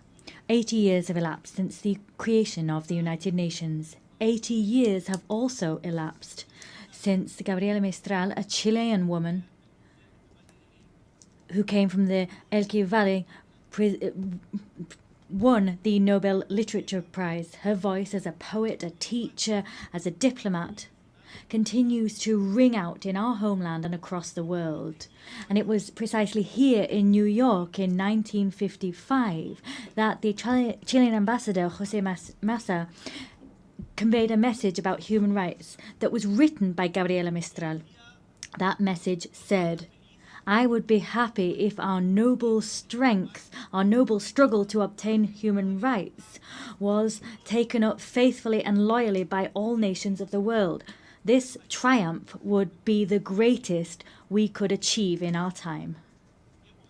We have we notched up that victory? Have we triumphed in that way? The answer is categorical no. And the fact is, at this stage, I don't really know what to say about Gaza, because many people have said everything already at this podium and at others, but there are our words and those that may be spoken by anyone, but regardless, we still have the fact that innocent people have lost their lives. We still have the empty stares of those suffering. In 2025, thousands of innocent people have lost their lives simply on the grounds of being Palestinian. 80 years ago, the same thing happens. Millions lost their lives simply for being Jewish. Instead of talking about figures, issuing condemnations or demands, as we tend to within these walls, instead of that, I want to talk about humankind. Humanity. Gaza is a global crisis because it is a crisis of humanity. And in this chamber, And for those who are listening to us in their homes, within their delegations, in their various countries, all of us are human beings. That's what I'd like to say. So when under the rubble, we have children, boys and girls lying under that rubble, there is genuine pain and grief in our homeland in Chile. And I know that that pain is shared by the vast majority of the world's nations. And one of the problems we face as humankind is that often pain engenders hatred. But we must face up to pain and that fact and combat hatred with all of our strength. We must transform our desires to hate into a desire for justice. We can't make any concessions to violence. I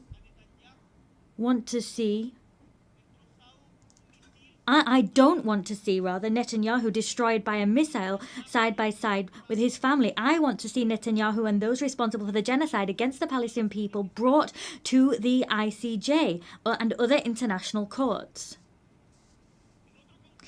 In another context, looking elsewhere, the war in Ukraine is also an affront to us. It causes us pain. But some people might ask themselves, what's that got to do with Chile? What's happening in Ukraine got to do with Chile? They're so far apart, we don't understand their language. Some people level those arguments against us and our homelands. We say back to them that we have to see ourselves in the people in Palestine that are searching for food. We have to identify and stand in the shoes of the kidnapped children that have been taken away by Russia. We're all human beings. And one of the reasons we come here and meet today together is that we perhaps continue to have faith in humankind. That's principally what brings us here. Our hearts cannot cease to be moved by pain, and we cannot cease to be moved by the needs of others like ourselves. It's for that reason that we have set down rules which are steps forward for civilizations, and they come from the lessons we've learned from the major challenges we've affronted as humankind. And these rules, we should say this loud and clear from this rostrum and take action here. These principles, these values are not being respected. Let's say that loud and clear. It's not okay to invite people to negotiate, to invite a neutral country to negotiate and then assassinate someone that's helping negotiations. That's what happens with Qatar. We can't bomb the nuclear facilities of another country. We can't invade countries like Iraq, saying that there are weapons of mass destruction that don't exist. That's not okay. It's not okay to invade a sovereign country like Ukraine and then impose negotiations on those people. And we all seem to resign ourselves to the fact that that's going on, as was recalled by the French writer Albert Camus when he talked about the experience of the Second World War. If we don't believe in anything, if nothing makes sense, and we can't invoke any values, well, in that case, everything is allowed. There's no good, no evil, and nothing is important.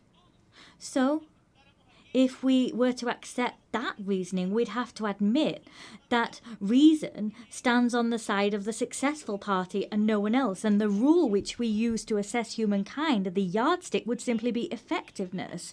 So, in other words, the law of might is right.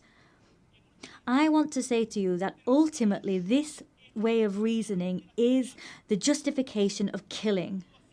In a world where that occurs, the life of a woman, a man, or their children will always depend on fate or some whims of good or evil, arbitrary decisions. In a world like that, all of those that live without condemning hatred with all of their might are as guilty of homicide as the person dropping a bomb or pulling a trigger. Particularly if you have the voice and the power to say enough, as we do, as all the leaders that we are in this room, we have, with that in mind, greater responsibility. we refuse to rule in favour of those who have might or money, and we say that we're labelled as utopian, nursing pipe dreams. But what is history if not a continued utopian voyage? There will be people who simply want to do things that produce short-term results, but in general terms, shortcuts lead us to the edge of precipices, to the abyss. And the fact is, we don't need to be successful in the way we understand success today in the Western world to continue fighting for a fairer world, because we know that what we have together has allowed us to change the world, to make it more just, have more loyalty, more solidarity, more inclusion. We've done that.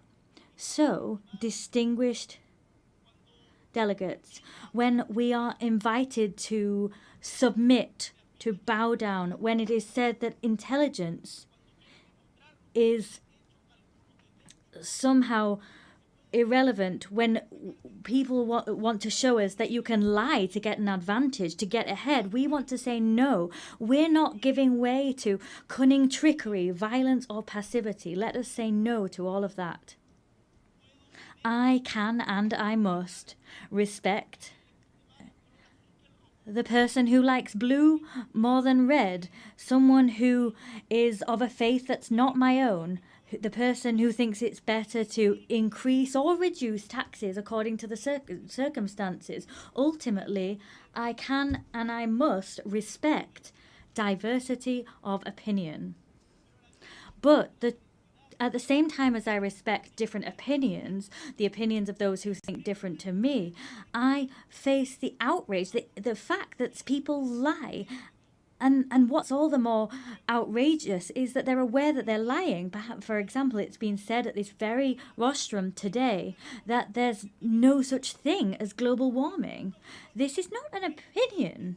It's a lie. And lies must be fought against.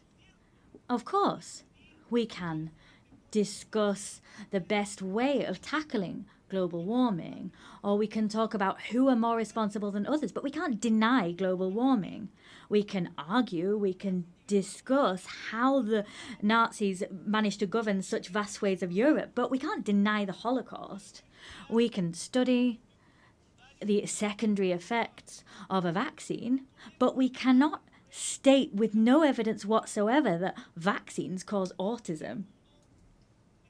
The world needs a true, genuine dialogue between those of us who think differently, between people who have different visions of the world. It's for that reason that we created the United Nations, for that precise reason, to have dialogue and to decide that brutality is not acceptable, to decide that human rights must be protected regardless of ideologies or who's the victim or who's the torturer. That international law is the guarantee that reason will prevail over might always.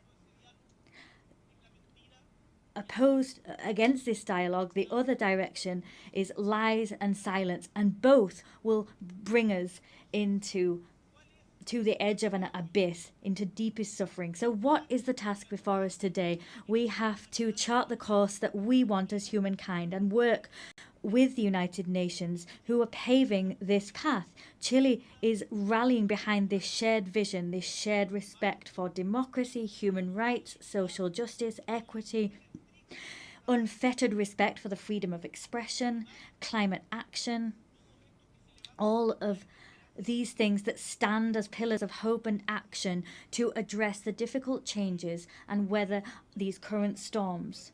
Today, we need to say loud and clear that we defend a commitment to democracy always in an nuanced fashion with no excuses whatsoever. For that reason, this week, together with Brazil, Spain and Uruguay and Colombia, we convened the second meeting for the defense of democracy. That was a collected effort that began here in the United Nations a year ago. We want to build bridges so that we can identify the shortcomings of democracy. We want to look at ways of remedying these shortcomings and of improving the quality of life of our peoples. We will not settle with simply pointing out what we don't like about the world. We will not settle for saying that doesn't represent us. We want to propose ideas that we want to see and champion them. With all of that in mind, I'd like to briefly dwell on one particular issue. I come from Chile, that is a tricontinental country. Tricontinental. It has inextricable ties to the ocean. We have more than 6,700 kilometers of coastline. We are a country that looks at the ocean, and as such we are proud of having been the first country in America and the second in the world to have ratified the BBNJ agreement to extend governed ocean area beyond areas of national jurisdiction. In recent weeks, we saw the 60th ratification necessary for it to enter into force. As such, the first COP of that agreement will be held next year. We do hope it will be held early next year. Here, I wish to reiterate the fact that we are ready and willing to have its secretariat established in our Pearl of the Pacific in the city of Valparaiso, because we believe that this agreement is an opportunity to make ocean governance closer to the global south. Chile is always also a country that looks towards and has an Antarctic vocation. Our leadership in scientific research is clear. We provide logistical support for research, and we have campaigns for the protection of this area. When you've gone to Antarctica, you will have done so through Chile. In 2 weeks, we'll have another meeting of the Commission for the Preservation of Marine Antarctic Resources. So I call upon states parties now to approve the proposal of the marine protected area for Dominion 1. That was the proposal established by Chile and Argentina. We cannot simply exploit resources if we don't adopt appropriate preservation measures, because ultimately we'll see the destruction of marine life, which we also depend on. Let us not forget that we are part of one single ecosystem. Maintaining biodiversity and sustaining life on Earth is something we must urgently grapple with, and we need to do so with a sense of responsibility towards our ancestors, towards those we share the planet with today, and with a sense of responsibility to future generations. Distinguished delegates, as we have a situation of climate crises, protracted conflicts and humanitarian crisis, against that backdrop, the selection and appointment process for the next Secretary General of the United Nations takes on particular significance. I come to this assembly convinced of the fact that always, even in the most difficult circumstances, there is room to take clear-sighted action as a collective body, action which is transformative and imbued with humanity. Human tragedy is never a foregone conclusion. We will not give up on the hope that there will be good in the world and that the United Nations we need can be built, because that conclusion depends on what we do. I want to say to you that regional balance must be respected in the Secretary General appointment process. It's time for Latin America and the Caribbean to have their moment. We are a war-free region with a rich diplomatic tradition. We forge consensus. We are unwaveringly committed to the UN Charter and have been since its very inception. Tackling the historic gender imbalance within the United Nations is important. We've never had a woman Secretary General, and that is something we must remedy. 80 years of history without a woman having been appointed Secretary General. The UN must reflect the progress made by the world and recognise that a woman at the helm is not just a symbol of equity, but also represents and reflects the fact that women are half of the population, and appointing a woman as Secretary General will send out the clear signal that women can occupy all parts of the world and nothing's closed off to them.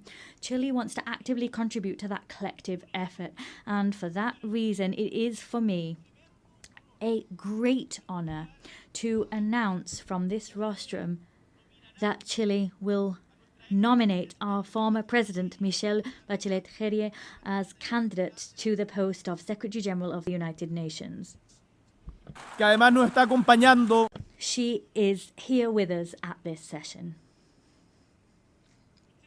Michelle Bachelet is not only someone known to all of you on the global stage, she is a woman whose own trajectory is fully in line with the values that inspired this organization. She was head of state of Chile twice. Incidentally, she was also the first female head of state. She was also the Minister for Health and Defense. She was the Executive Director of UN Women and also High Commissioner for Human Rights at the United Nations. Michelle Bachelet has governed, has negotiated, has solved problems and has listened. Her trajectory, what she's done throughout her life, combines empathy with strength and resolve, experience with openness, and she combines all of these with a proven ability to make decisions and to take action in times of mistrust and fragmentation. I firmly believe, and I know that this conviction is shared by my nation, that Michelle Bachelet is someone able to build bridges between the North and the South, between the East and the West, between urgent needs to find solutions and the urgent need to defend principles. With her leadership, the United Nations will be able to restore credibility, effectiveness and a sense of purpose in the face of current challenges.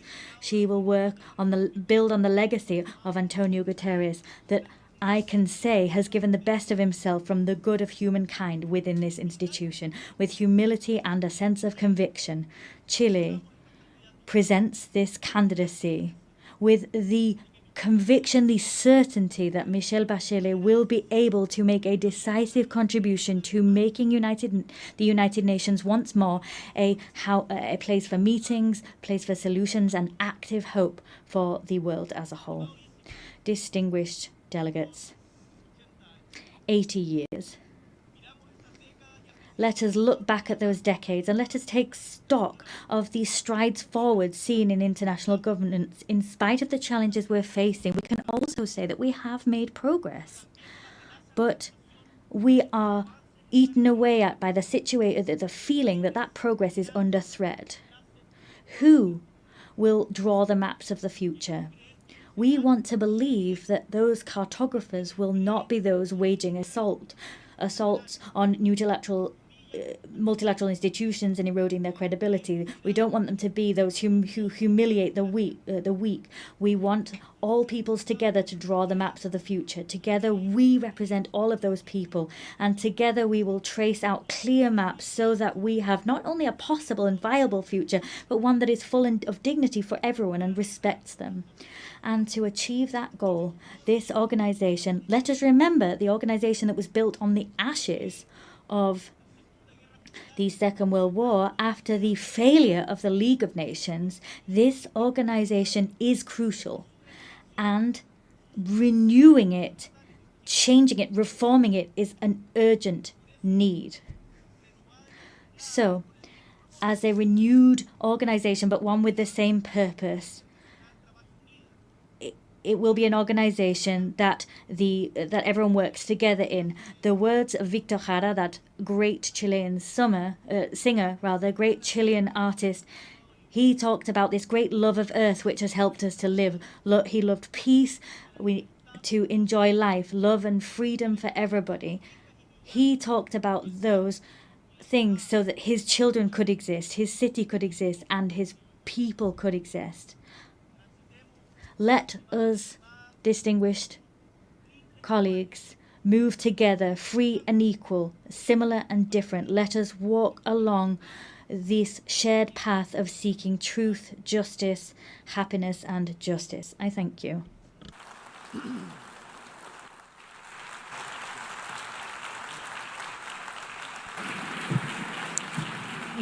Muchas gracias. On behalf of the Assembly, I wish to thank the President of the Republic of Chile. The Assembly will hear an address by His Excellency Emomali Rahmon, President of the Republic of Tajikistan. I request the protocol to escort His Excellency and invite him to address the Assembly.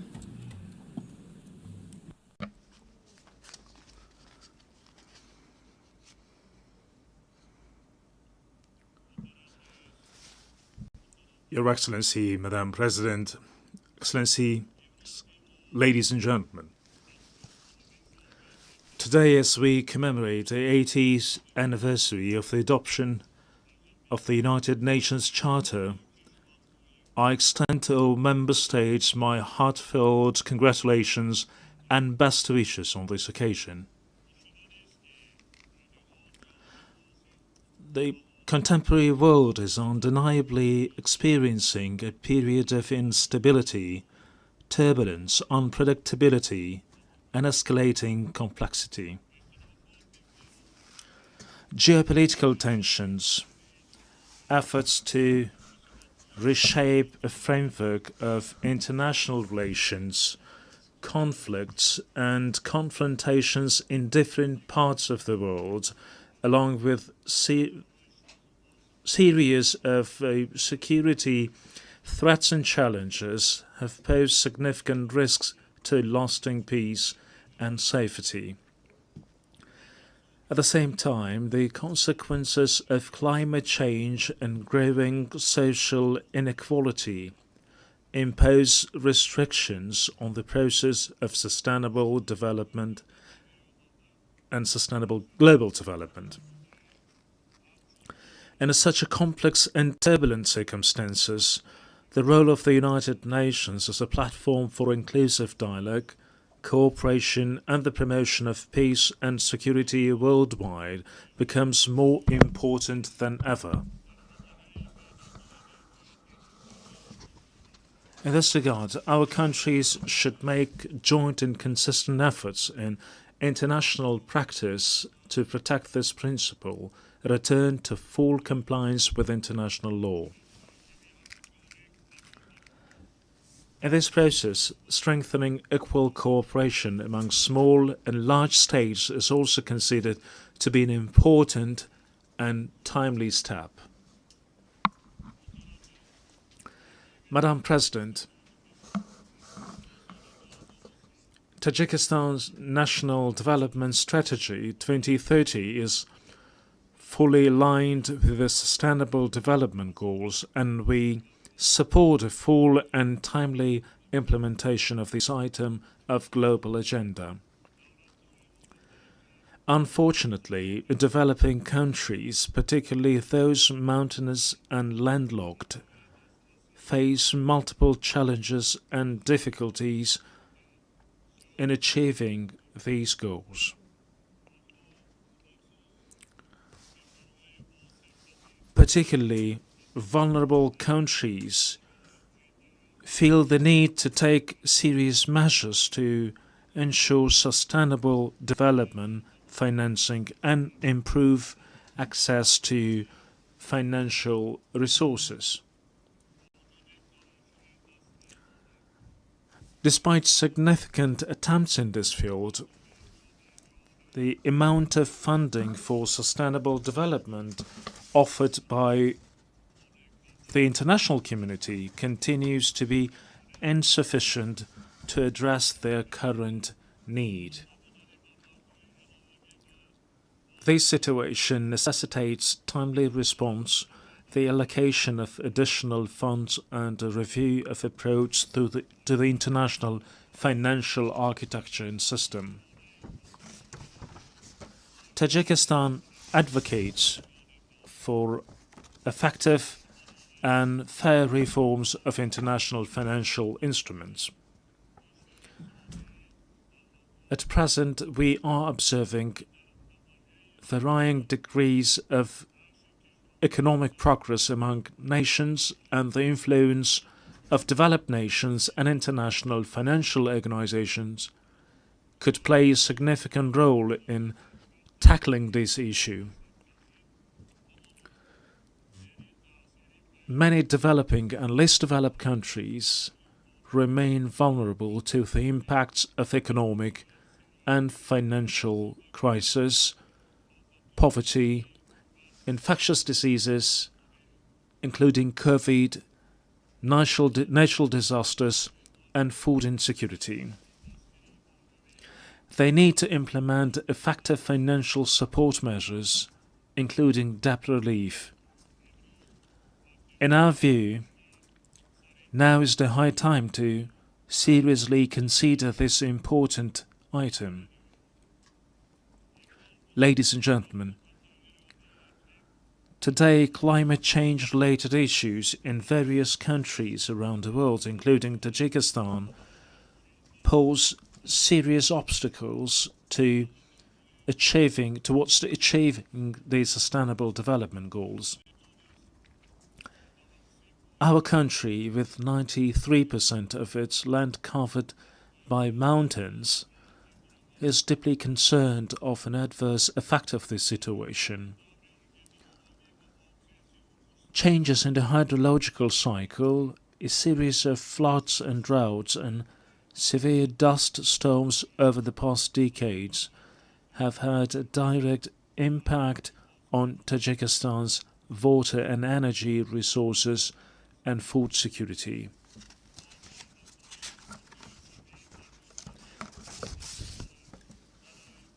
Every year we suffer tremendous material and financial losses due to water-related natural disasters. Regrettably, these phenomena often result in loss of life and the destruction of vital infrastructure. The impacts of climate change and rising temperatures have led to accelerated melting of glaciers and the deterioration of marine and ocean ecosystems. I would like to recall that Tajikistan hosted the high-level International Conference on Glaciers Preservation this summer in Dushanbe. This meeting brought the international community together to intensely deliberate on issues related to the cryosphere. It is worth noting that of Tajikistan's 14,000 glaciers, which are one of the region's main sources of drinking water, more than 1,300 have completely melted, and the rate of melting of these ices is accelerating. This is even though Tajikistan's glaciers and other water sources account for up to 60% of Central Asia's water resources. We must not remain indifferent to the matter of addressing issues related to the source of human life, water. Distinguished delegates, ladies and gentlemen, Tajikistan plays a proactive role in water diplomacy. Our country is taking practical steps in cooperation with its international partners as a part of its latest initiative, the International Decade for Action Water for Sustainable Development 2018-2028.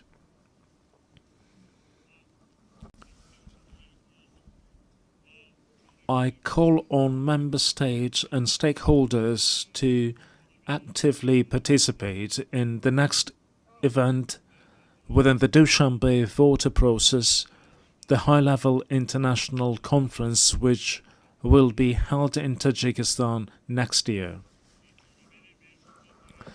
This event will undoubtedly give a new impetus to our continued joint efforts within the framework of the Water Action Agenda. We are confident that it will also serve as a solid foundation for preparations for the 2028 United Nations Water Conference in Dushanbe. Madam President, strong institutions and legal literacy are the ground of a just and stable society. Today, the international community is witnessing disrespect for and violation of international law, which is the foundation of order, peace, and stability throughout the world. We emphasize the need for strict adherence to international law and the resolution of all disputes and disagreements within the framework of the law. Being deeply aware of this reality, Tajikistan proposes that the United Nations General Assembly considers proclaiming an International Year of Legal Literacy. We call on all member states to join this initiative and strengthen the global culture of transparency and justice. Ladies and gentlemen, the rapid adoption of digital technologies and the effective use of artificial intelligence can noticeably contribute to the achievement of the Sustainable Development Goals. I would like to extend my profound gratitude to all member states for their unwavering support of Tajikistan's proposal to adopt a special resolution entitled "The Role of Artificial Intelligence in Creating New Opportunities for Sustainable Development in Central Asia." I'm confident that the resolution adopted by the General Assembly on July 25th of this year will serve as a key instrument for the safe and equitable use of artificial intelligence in our region. We, in this context, consider the establishment of a regional Center for Artificial Intelligence in Dushanbe to be favorable. This center would undoubtedly facilitate an implementation of joint initiatives and projects among Central Asian countries in the field of artificial intelligence. It is worth noting that, along with the improvement of digital technologies, the number of new security threats, particularly cybercrime, is also growing. We therefore emphasize that cybersecurity must be an important component of collective security. It is evident that, along with cybercrime, terrorism, extremism, illegal weapons smuggling, drug trafficking, and other forms of transnational organized crime continue to pose a serious threat to the global security. Tajikistan supports the further expansion of international cooperation on global security within the framework of the Dushanbe counter-terrorism process. We are determined and willing to establish constructive interaction within this process with international organizations and the UN member states to even more enhance efforts to counter the aforementioned threats and security risks. We believe that relevant UN agencies, in particular the Office of Counterterrorism, can make an effective contribution to the comprehensive implementation of global counterterrorism strategies and programs and strengthen their support to all member states in this area.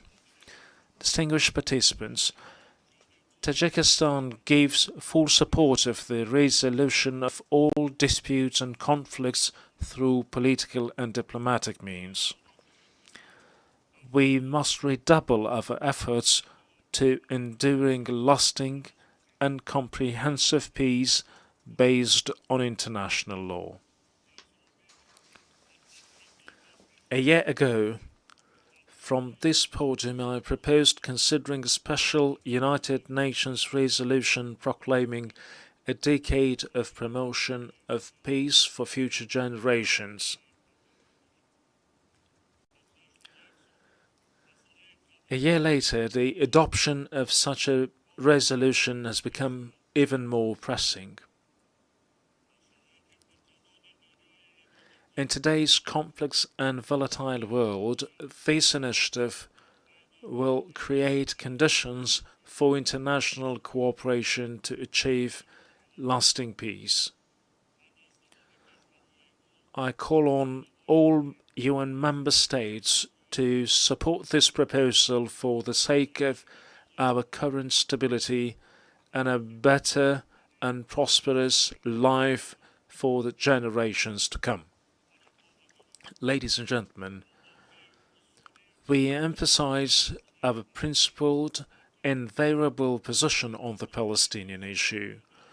We believe that lasting peace in the Middle East is possible only through the implementation of the United Nations resolutions and the principle of the two-state solution. In this regard, we recall the need to resolve this issue exclusively through negotiations and diplomatic means in accordance with the international law, particularly the Charter of the United Nations. We call for a lasting ceasefire in Gaza and access to humanitarian aid. Tajikistan also supports peace and stability, overall security, and socio-economic development in neighboring Afghanistan. We are ready to render our full assistance in these processes and in this regard call on the international community to provide humanitarian assistance, especially to regions affected by drought and recent severe earthquakes. Distinguished participants, Tajikistan supports the comprehensive reform of the United Nations system within the framework of the UN80 initiative, UN 2.0, and the UN Secretary General's vision for a modernized United Nations. At the same time, we welcome the Pact for the Future as an important collective initiative to promote peace and sustainable development. These initiatives embody the shared aspirations and will of the international community to respond to modern threats and challenges and build a solid foundation for future generations. We reiterate the need to strengthen the key and coordinating role of the United Nations in ensuring inclusive peace and security. Only with trust, cooperation, and unwavering determination we can build a just, peaceful, and sustainable future for all humanity. Tajikistan stands ready to cooperate with partner countries and all United Nations member states in achieving these noble goals and addressing other pressing issues on the global agenda. I thank you for your attention.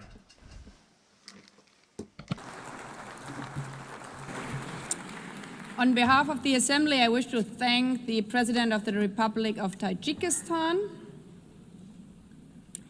The Assembly will hear an address by His Excellency Joseph Aoun, President of the Lebanese Republic. I request protocol to escort His Excellency and invite him to address the Assembly.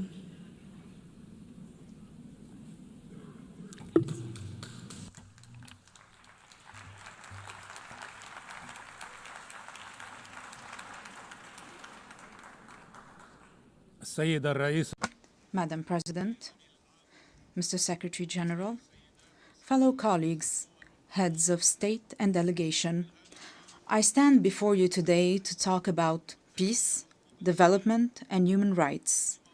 At a time when some of my fellow citizens are facing death, parts of my country are under occupation, and while my homeland and my people live in uncertainty. This situation takes me back some 77 years ago to the drafting committee of the Universal Declaration of Human Rights in 1948. During one of the debates, the late, great Eleanor Roosevelt stepped in to support one member's opinion so that he is not left alone, as she said to those in attendance. The dissenting member respectfully responded, "Honorable Lady, my concern is not to side with the majority or the minority, but to align with the truth." The author of these words was no other than Charles Malik, the Lebanese philosopher who worked alongside other great minds of the time to give humanity this eternal declaration. He was also granted the honor of presiding over this august assembly from 1958 to 1959 to represent my country, Lebanon. Madam President, Mr. Secretary General, colleagues, ladies and gentlemen, I recall this incident today, first, to express my profound sense of pride and my heightened sense of responsibility as I stand before you today for the first time in my capacity as President of Lebanon on the 80th anniversary of this great organization. Second, because our session focuses on examining the inherent relationship between three human virtues: peace, development, and human rights, and between these three virtues and my country, Lebanon. The Lebanese experience, alongside lessons from our region and the world, have shown that there can be no development without peace, for growth cannot take place within chaos, and prosperity cannot be achieved amid conflicts and wars. Peace is the only foundation for development. Experience has taught us that just as there is no development without peace, there can be no peace without justice, and no justice without human rights, particularly the right to live in dignity. Without dignity, peace becomes an illusion, and the only growth will be in poverty, underdevelopment, violence, and bloodshed. Since the establishment of this great organization, its charter stipulated the need to save succeeding generations from the scourge of war, to live together in peace with one another as good neighbors, and to employ international machinery for the promotion of the economic and social advancement of all peoples. These noble principles remained on paper for 80 years, as the blood of our people was spilled on the ground. The reasons might be numerous. One can attribute them to the authoritarian nature of man, the nature of relations between countries based on power struggle, hegemony, and the race for absolute dominance in all fields. However, another reason has stirred this tragedy. At least 30 years ago, since talk began in this very chamber about a new world order. The reason is related to the issue of identity and plurality within any society or within societies and countries, especially in the era of globalization. On the one hand, people need one another. On the other hand, they fear for their identity. This led to an emerging issue that drove humanity back to the path of conflict. Let us acknowledge here that religion remains a primary factor in defining the identities of human groups.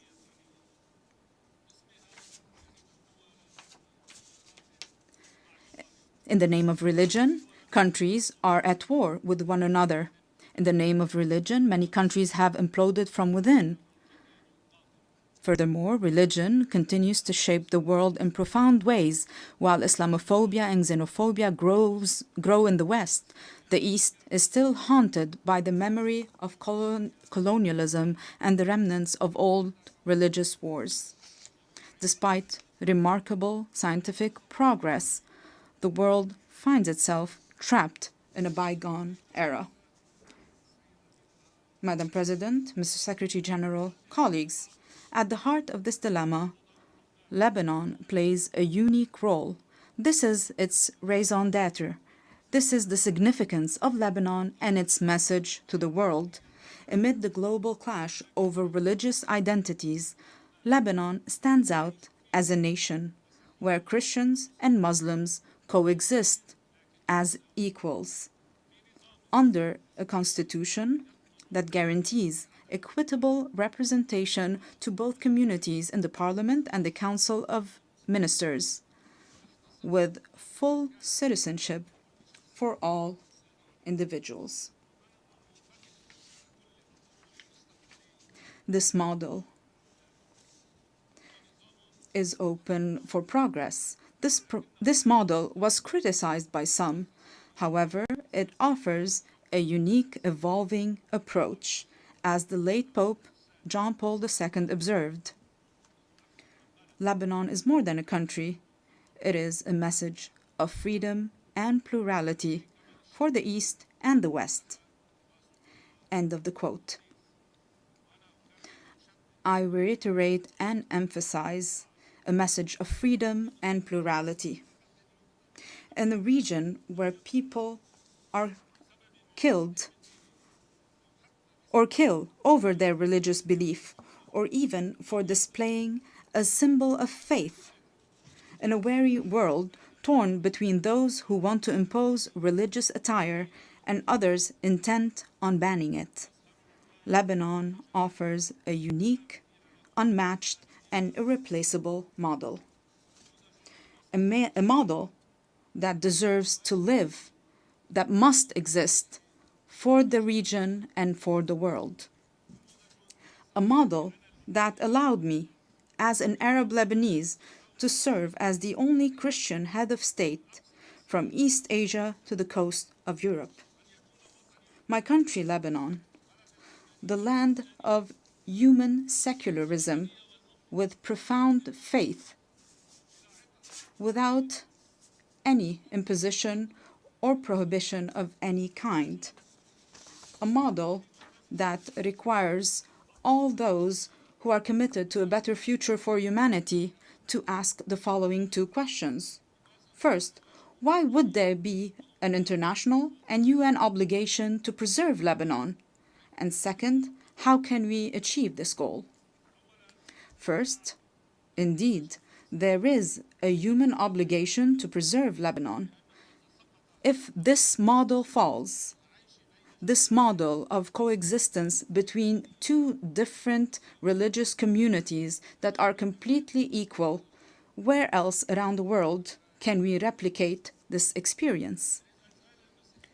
If Christians were to disappear from Lebanon, this equation, this delicate balance will fall, and with it, justice. If the Muslim community in Lebanon no longer exists, this balance will also fall. And this will also undermine justice. The fall of Lebanon, precipitated by the loss of any of its integral components, would foster the rise of extremism, violence, and bloodshed, both in our region and in the world. It is clear to me today that many of the underlying causes of the war on Lebanon, as well as the deeper, more insidious motivations behind it, have been aimed at dismantling Lebanon's unique model. These actions serve to justify an Orient fractured by conflicting identities and perpetual ethnic rivalries, destined to remain in a state of ongoing conflict. While certain may benefit from this situation, however, it is ultimately in the interest of the world and humanity to strive for international peace. Hence, the success of the Lebanese experience will set a benchmark for any country.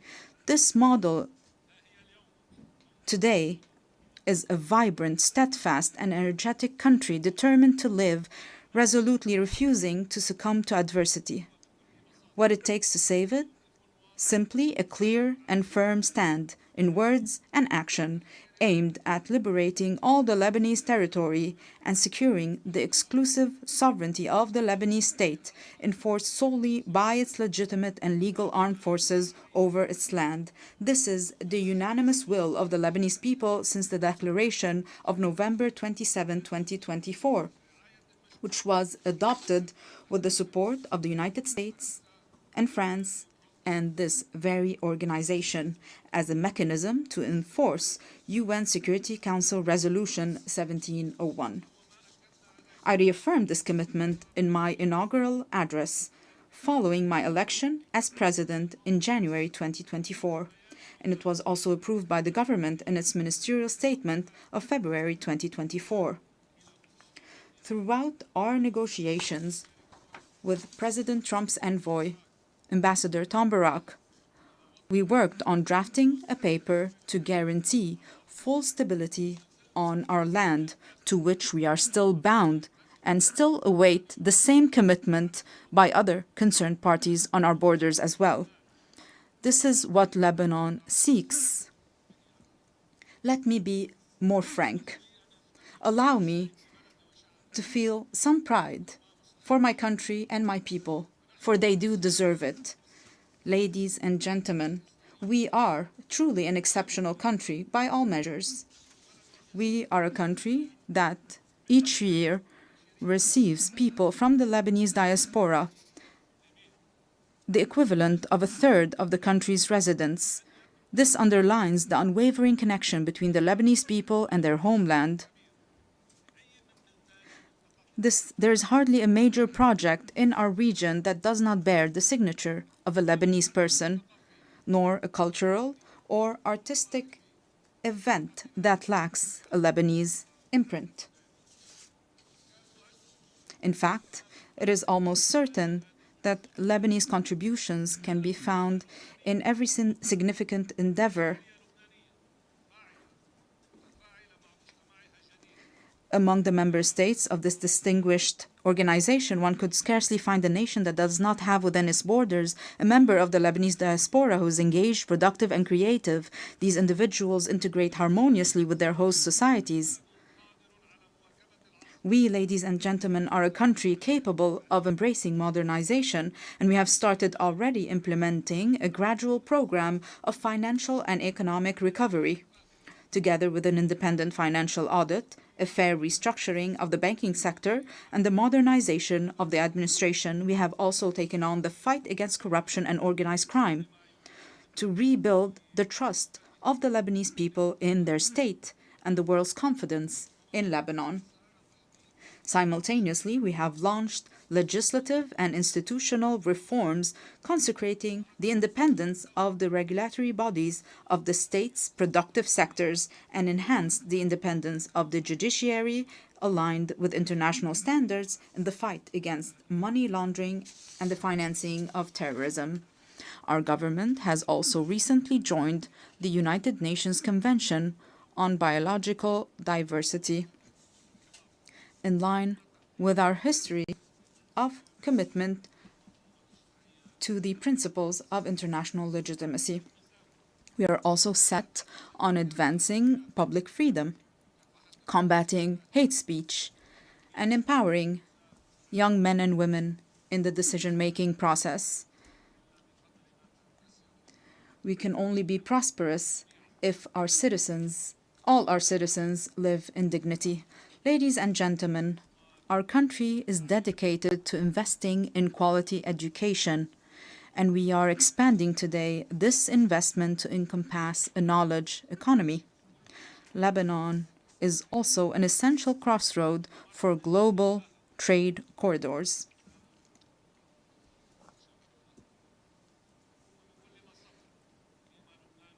While advancing on all these fronts, our country simultaneously shoulders numerous burdens. And we shoulder these burdens with responsibility and seriousness. Most pressing among them are the persistent instabilities along our southern border.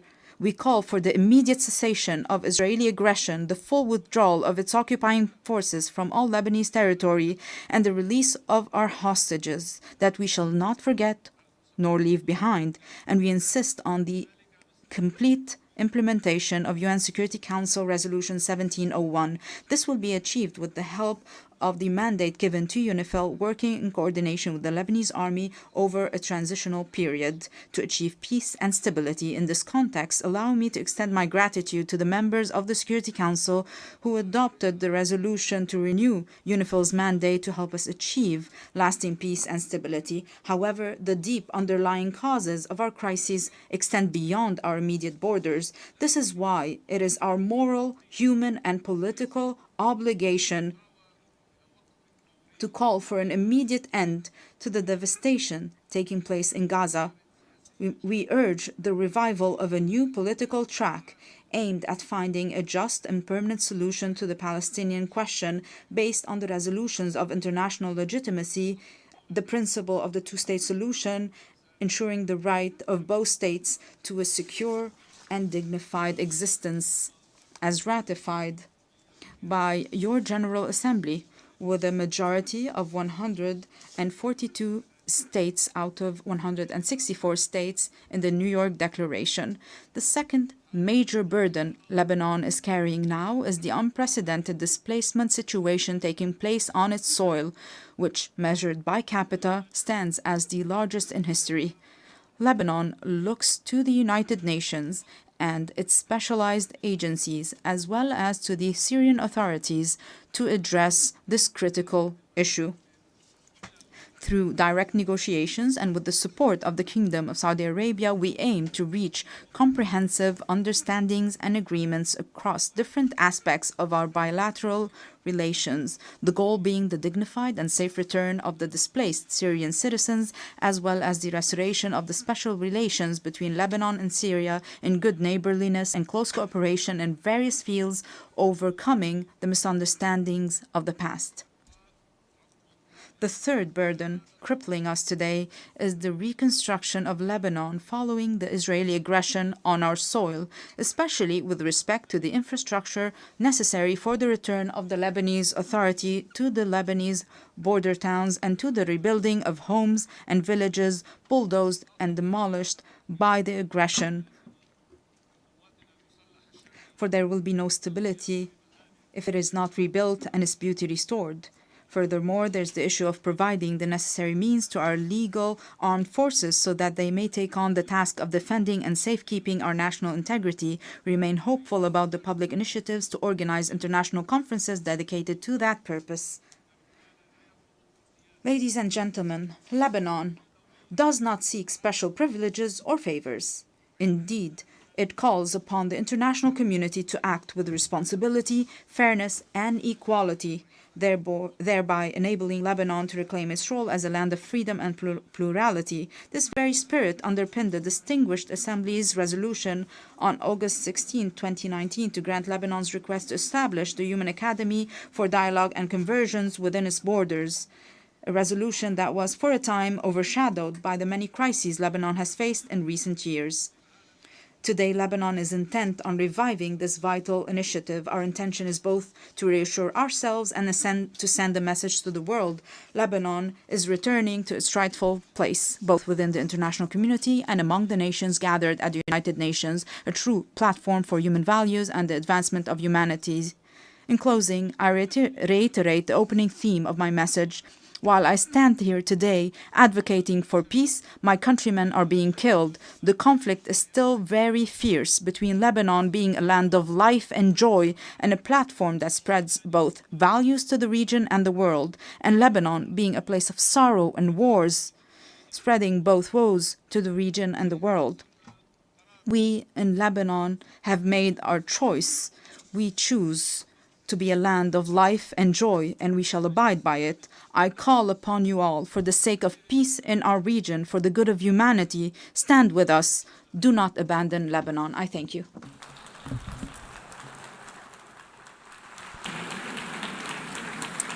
On behalf of the Assembly, I wish to thank the President of the Lebanese Republic. The Assembly will hear an address by His Excellency Emmanuel Macron, President of the French Republic. I request protocol to escort His Excellency and invite him to address the Assembly.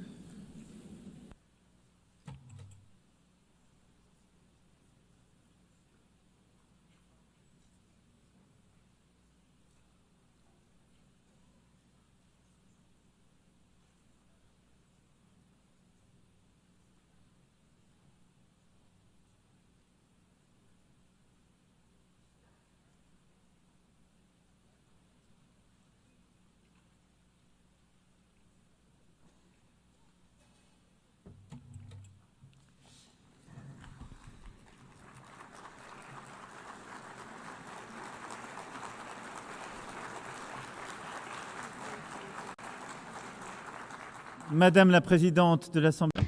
President of the General Assembly, Secretary General, Deputy Secretary General, ladies and gentlemen, heads of state and government, ministers, ambassadors, and delegates.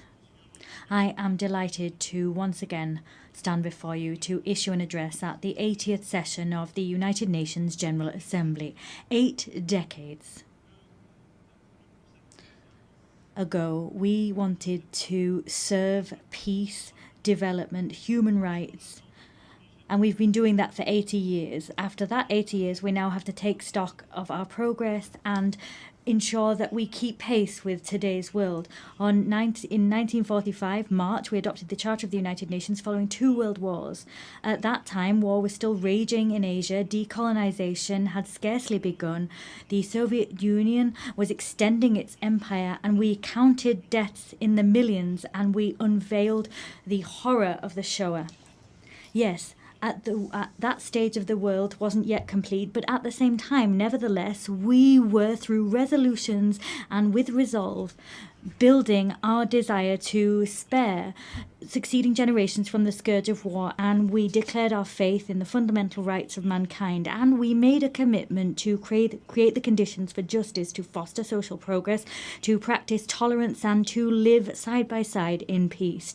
We were not dreaming, and we invoked our past to help us. And after 80 years, I want to say before you that we were right to dream. We had the right to dream. Our world today deserves the same resolve we had then in terms of working together. 51 of us were at San Francisco, and now 193 of us are gathered here in the General Assembly. The text that created this organization enshrined the principle of collective action and enshrined common values. It defined robust processes.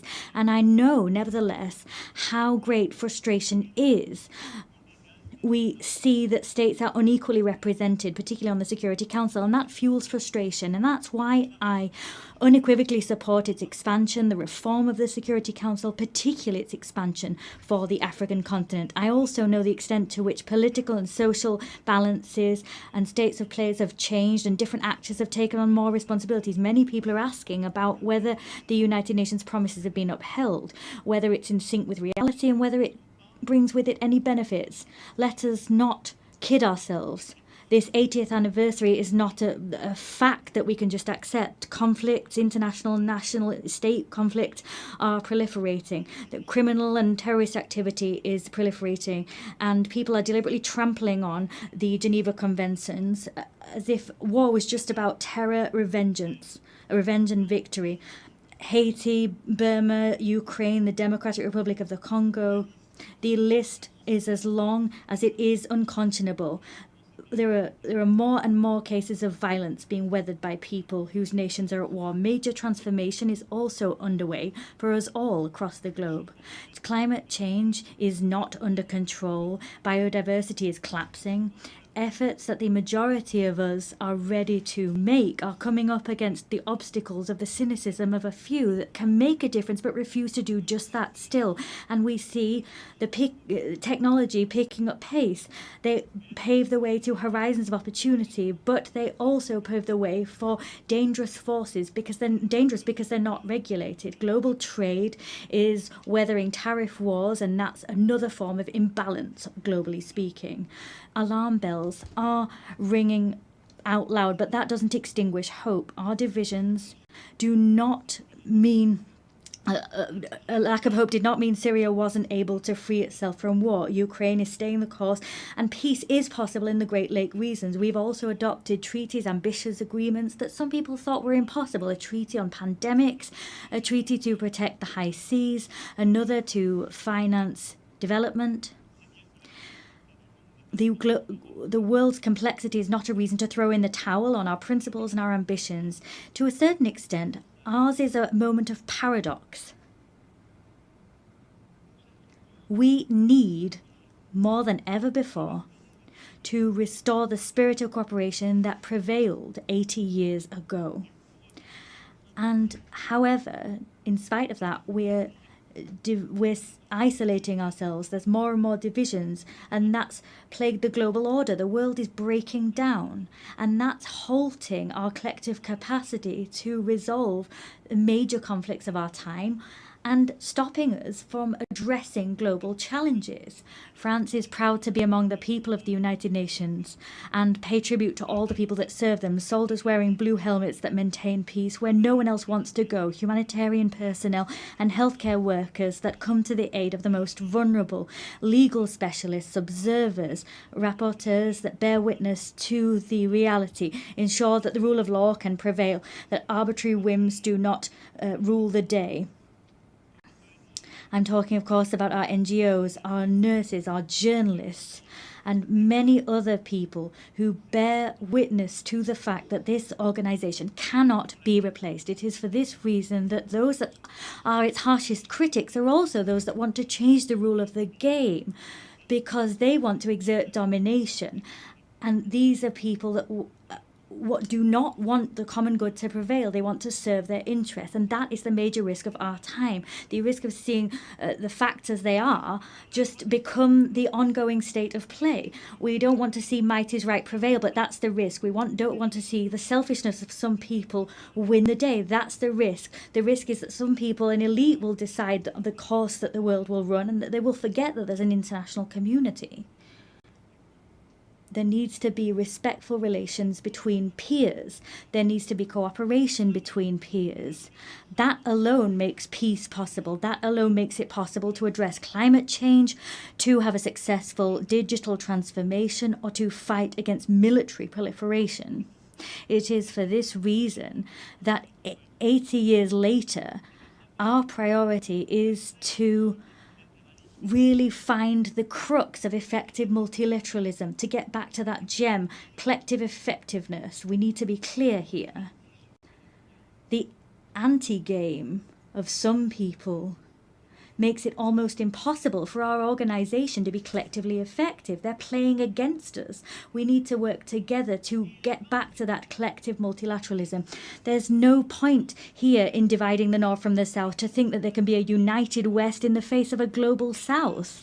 That's a pipe dream. That's a vestige of an era where we wanted to isolate ourselves in blocks, pitting ourselves against each other. Here at this forum, there are only men and women that don't share the same religion. They have different visions. Their civilizations sometimes differ, but they have decided one fine day that building peace, rising up to challenges, particularly the challenge of inequality or the major transitions of the world, they forgot their differences to cooperate together.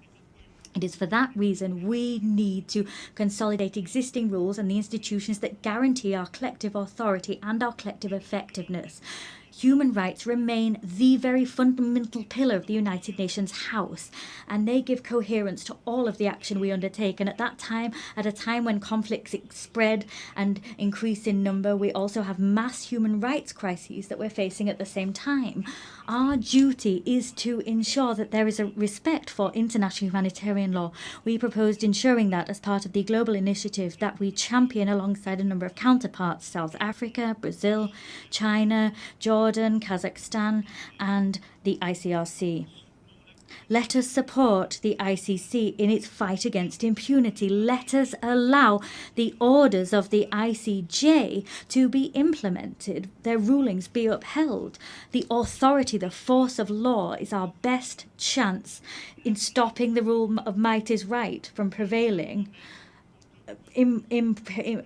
Upholding our values is the only way of throwing out a double standards principle. We've always called out that principle since we came together as a global parliament. Peace and security are everything. For that reason, it's so important for Ukraine to resist Russia and have peace. They need to get their territory, their children, their wealth, and their future back. The Russian aggression is not a problem of Europe, but rather a problem which plagues us all. It's our problem. It poses the eternal question of the force of law against might is right, freedom against imperialism.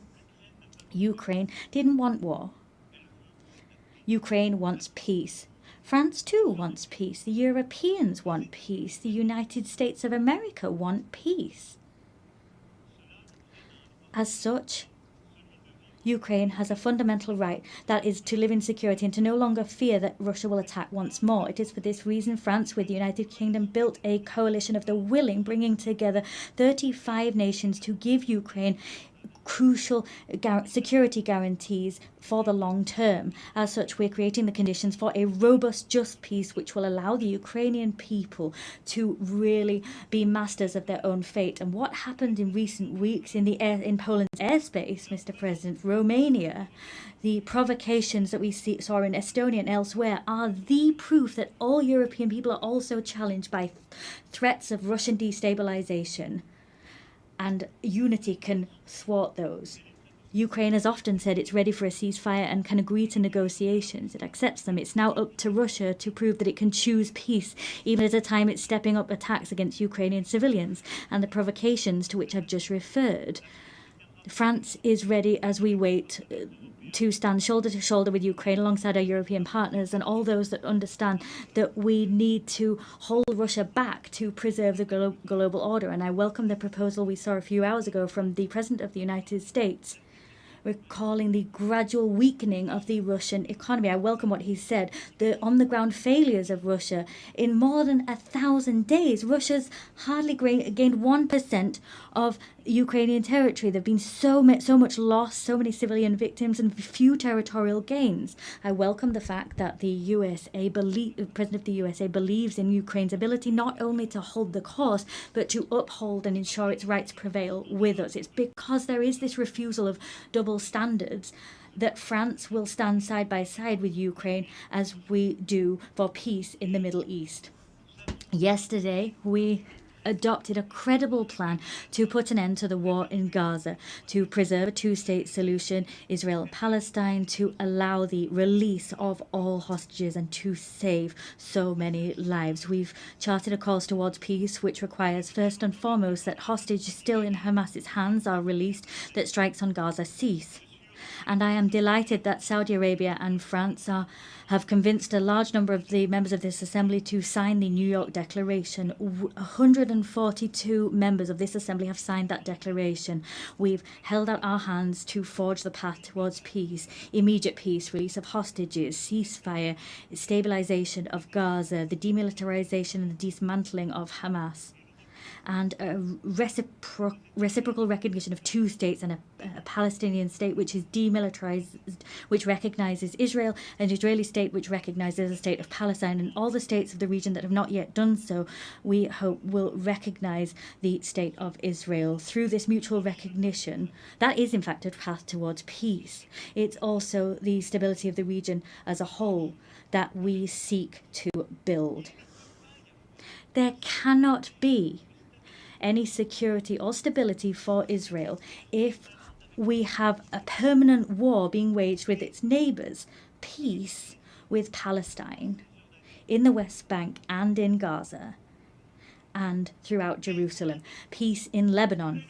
There, the struggle against terrorism cannot be waged to the detriment of sovereignty of the Lebanese people. And it's for that reason I am delighted at the work that we have undertaken hand in hand with the United States of America, with the United Nations and UNIFIL to build this path that will make it possible to restore Lebanese sovereignty, to make the Lebanese armed forces once again able, with UNIFIL, to really anchor their sovereignty and to build this monopoly over weapons, a monopoly that can only be held by the Lebanese armed forces.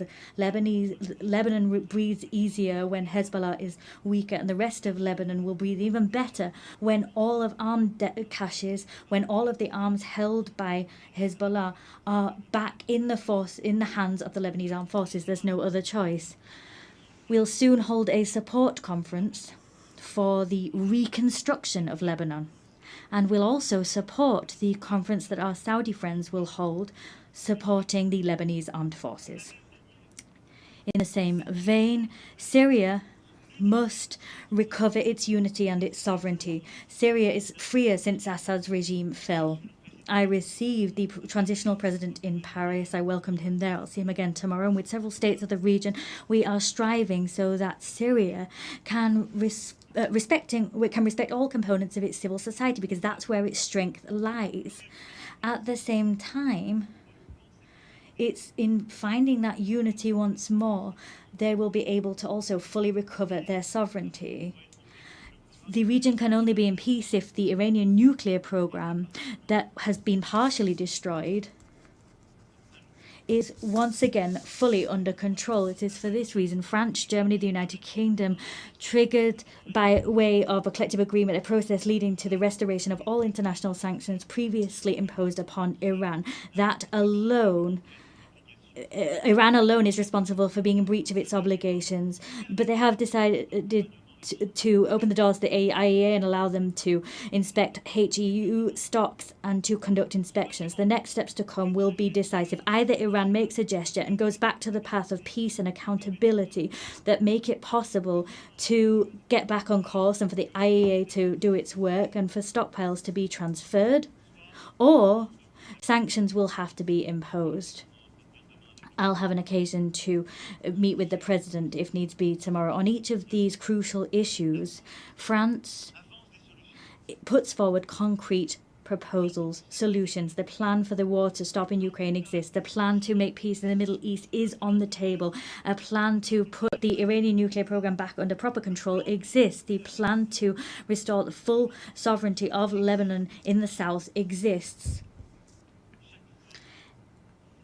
We always want to be the partner of all of those who share this demand that everyone take effective action. However, there is a risk that we will stop taking action and look away from too much suffering. The humanitarian tragedy currently in Sudan is undoubtedly the biggest of those facing us today. It's up to us collectively to rally, to mobilize as we did in Paris in 2024. Let us coordinate our efforts to act together so that the warmongers accept negotiations and put power back in civilian hands. In the same way, in the Great Lakes region, the sovereignty and territorial integrity of the Democratic Republic of the Congo must be upheld. We need to return hope to the people of Kivu and to the hundreds of thousands of people that have been displaced. And it is also for that reason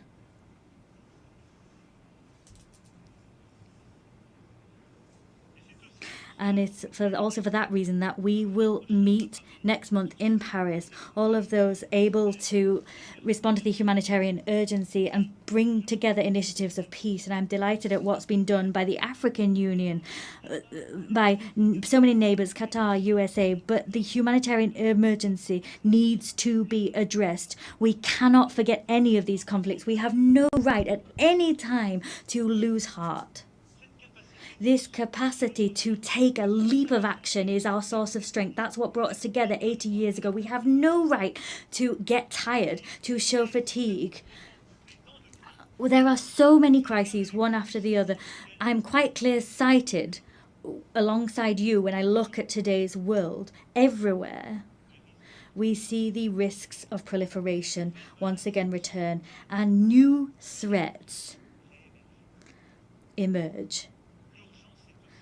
There is an urgent need to rebuild a credible framework, a verifiable framework to combat any nuclear proliferation, to rebuild a credible framework to once again contain these threats, ballistic proliferation. I'm not forgetting bacteriological, chemical threats, or the new risks that posed by AI, cyber technology, space technology, quantum technology. We have common frameworks, but they've been weakened in all of these domains in recent years, sometimes because some people sort of said they were outdated, and sometimes because the rules for verification weren't properly observed, sometimes because the pace of technological development meant that these frameworks, their capacity to innovate, was not enough. Technological change was going too quick. However, we've got no right to give up. Ours is, we have to build that crucial framework for peace. The same demand for effectiveness, effective multilateralism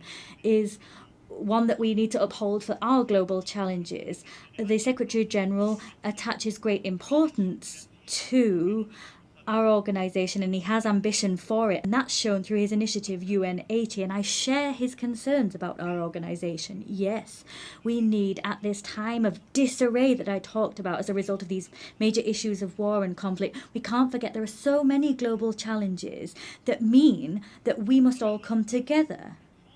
Let us stare straight in the face global imbalances, all economies affected, all economies, and I'm speaking as one of the richest among them, but also middle-income countries, developing countries, and of course the poorest nations among us. All of us, if we can't have organised international debate on major global imbalances, if our response is a fragmented one and we don't work together, we exacerbate these problems. Today, our challenge is to look at how we can help China to develop the internal demand that it really needs. How can we ensure that productive capacities that China's been able to develop in recent years, these technological capacity, sometimes there's technological transfer, and that's good, but they need to be conducted hand in hand with harmonious development and respectfully of the environment. How can we correct US trade imbalances? How can we do that through corrective measures, not through tariffs that takes the rug out from under international trade? There's Europe that needs to respond to collective needs for collective investment, and we need to shoulder that responsibility. These challenges mean that we need to cooperate. There needs to be cooperation between major economies, but we can't pit the G7 against the BRICS. And that's the very rationale behind our agenda for the French G7 of 2026. Of course, we'll work with the Canadian presidency of G7 and the coming presidents of G20. We need to return to that spirit of cooperation that is vital, because that's what will allow us also to have a common agenda to finance our global challenges. Let's take a look at things today. Everywhere we're eroding our common ambitions to finance major global challenges. Collective financing for healthcare is plummeting, as is financing for food security, as is financing for education. These challenges are, however, our challenges, even more than they were before the pandemic, the COVID-19 pandemic. And so it is absolutely pivotal that together we prove ourselves able to develop concrete solutions and find new financing to address our challenges. The European Union decided to mobilize. The Commission's President's speech was great in this connection. We are mobilizing financing as Europeans to meet these challenges, but we must do so within a renewed framework. That's what we tried to do together during the pandemic itself with our African partners, during the financing summit which we held in 2021. The work we did there was work we continued at the 4P summit, where we developed this pact for the prosperity of peoples and the planet. Ultimately, the agendas were the same.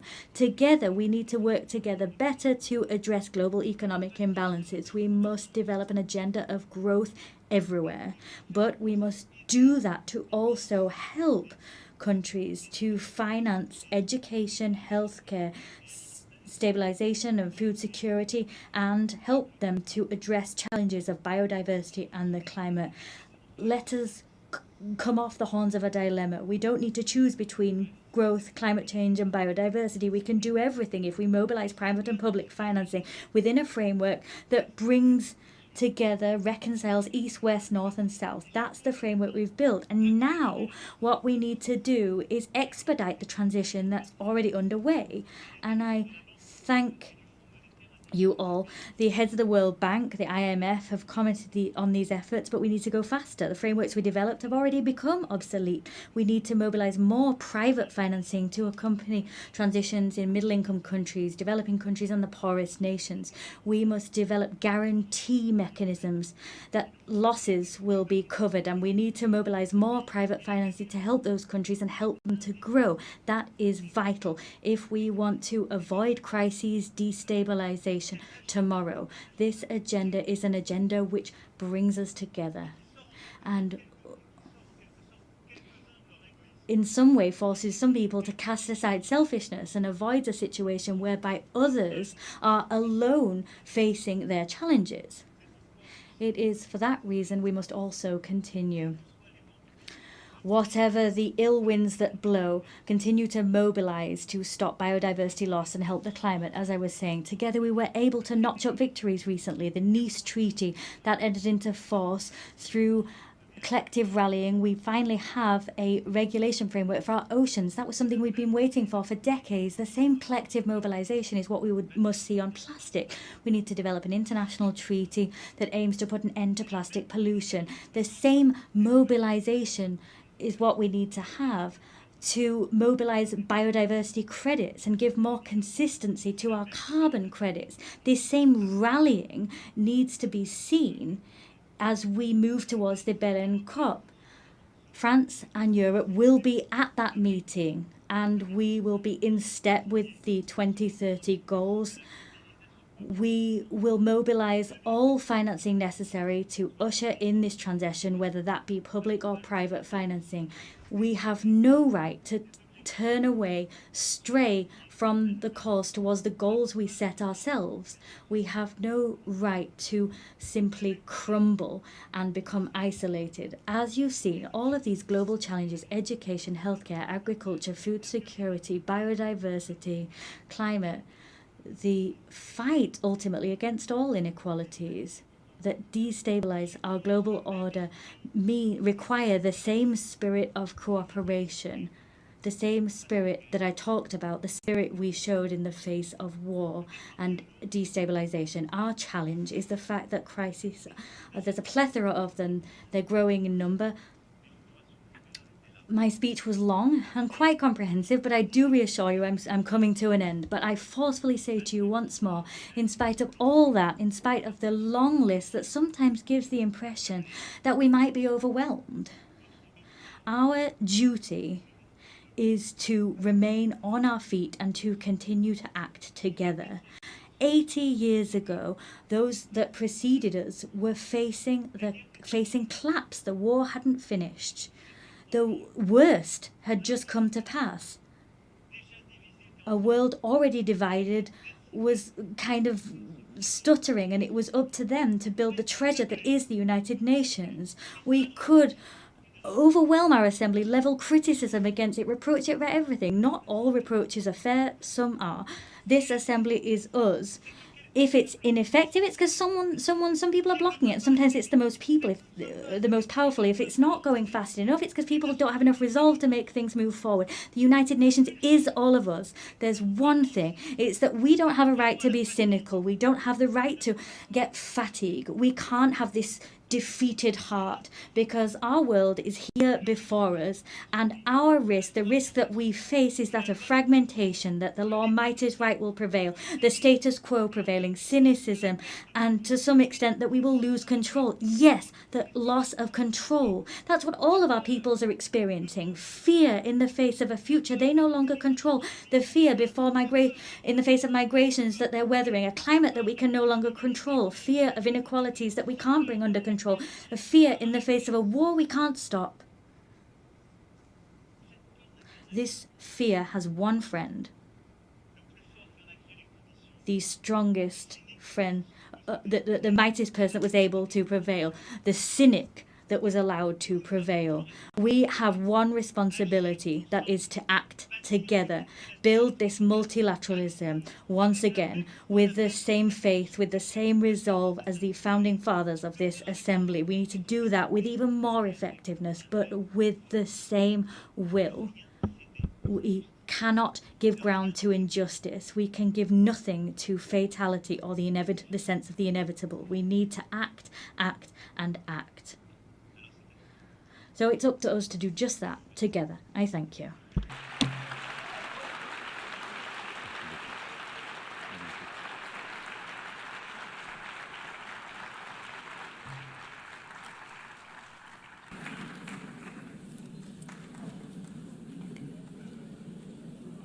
On behalf of the Assembly, I wish to thank the President of the French Republic.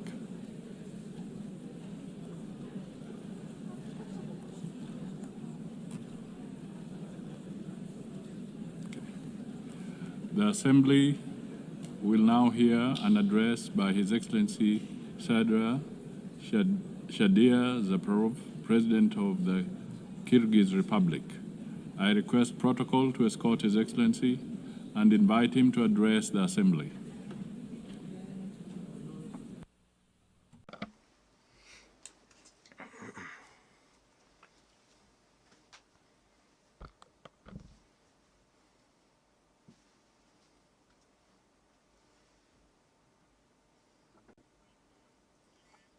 Madam President, Mr. Secretary General, distinguished heads of delegations, ladies and gentlemen, allow me to sincerely congratulate Ms. Annalena Baerbock on her election as the President of the 80th session of the United Nations General Assembly and to wish her every success in her work.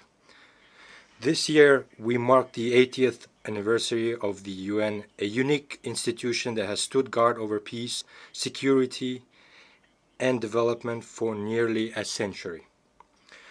Over these 80 years, despite numerous conflicts, the world has fortunately been spared the outbreak of a third world war.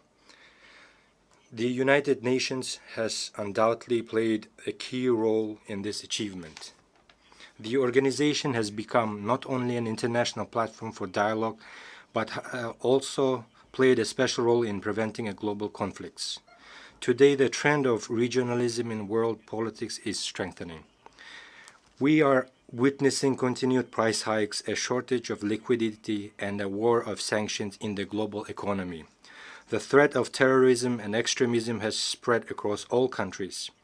Despite criticism, the UN remains the only truly universal organization endowed with both moral authority and institutional capacity. Today, Kyrgyzstan takes pride in the political stability it has achieved and in the ongoing social and economic transformation. These achievements did not come easily to us. For us, the price of attaining freedom and independence was very high. But I can state one thing with confidence. We have been able to establish Kyrgyzstan as a state.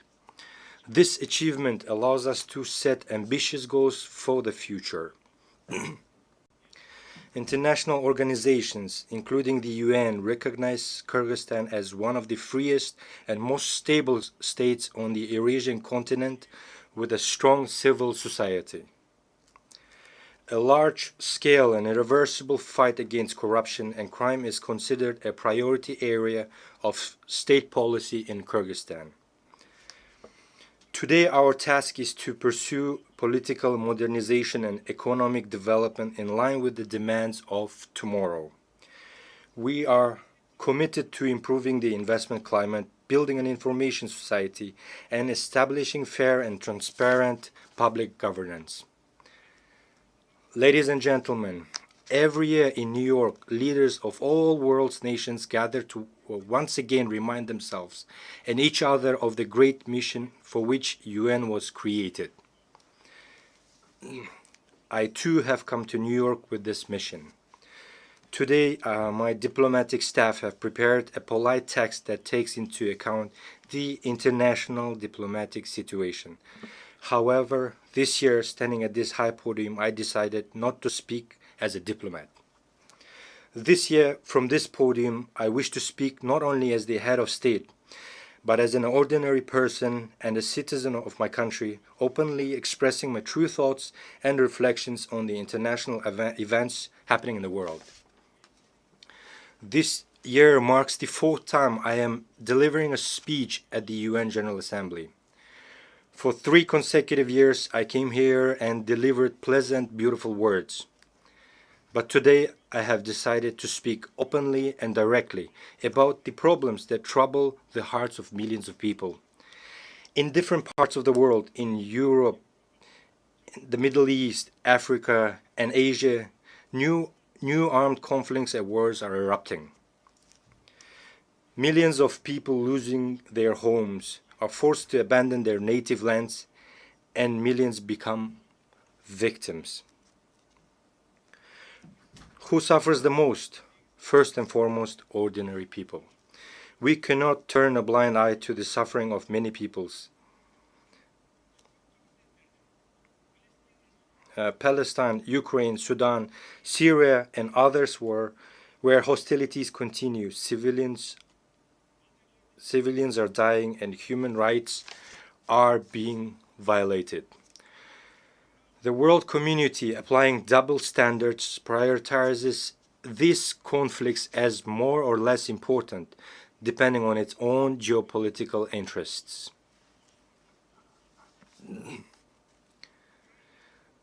The conflict in Ukraine has lasted nearly 4 years, with people continuing to die and flee their country.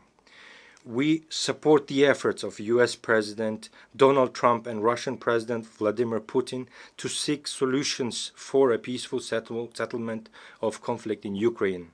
We are interested in this outcome because we too are suffering from the consequences of Russian-Ukraine conflict. Unilateral sanctions negatively affect us as well, a country that is only just getting back on its feet. Kyrgyzstan is making every effort to strengthen its economy independently. Therefore, we view unjustified sanctions as interference in our internal affairs and as pressure that hinders the development of our still-forming economy. I have always said, I will say again, Kyrgyzstan has strictly fulfilled and will continue to fulfill its international obligations. However, we cannot sacrifice the interests of our citizens and the economic development of our country. The sanctions imposed on Kyrgyzstan are based on false information spread by certain non-governmental organizations and dishonest people. We are ready to accept independent international audits to thoroughly review the activities of Kyrgyzstan's banks. In 2024, EU countries traded with Russia to the amount of $141 billion, of which $36 billion was Russian imports.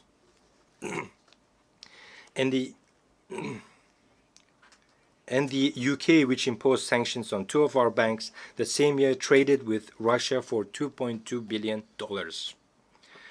Frankly speaking, some keep the option of cooperating with Russia in defense of their own interest, but forbid others from doing the same.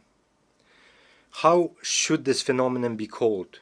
Before demanding something from others, be an example to yourself.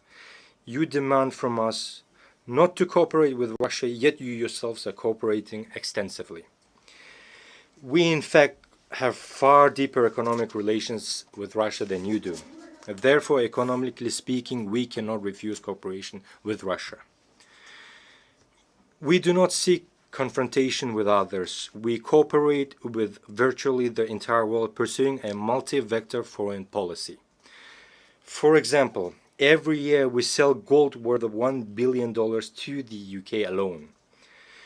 My foremost duty as the president of the country is to ensure the security of my citizens and my nation, and to improve their economic well-being. We oppose the politicization of economic cooperation and trade. Therefore, we demand the lifting of sanctions against 2 of our banks.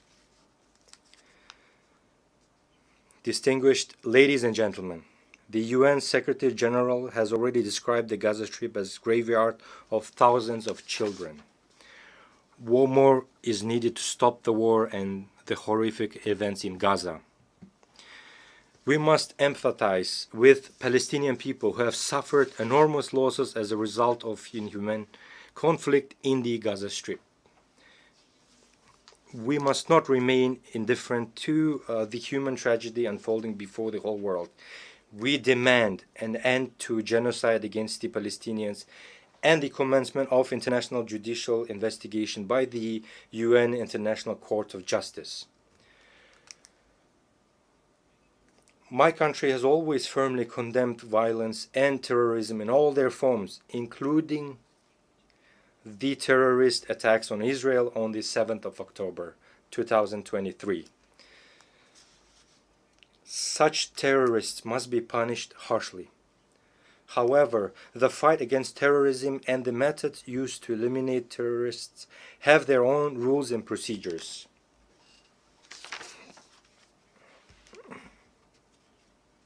Those methods must be used. Because of actions of such terrorists, millions of ordinary civilians should not perish. Why do we allow the mass deaths of ordinary people and innocent children by the hundreds of thousands?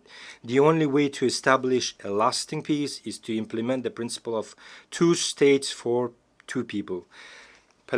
Palestine must gain independence based on 1967 borders.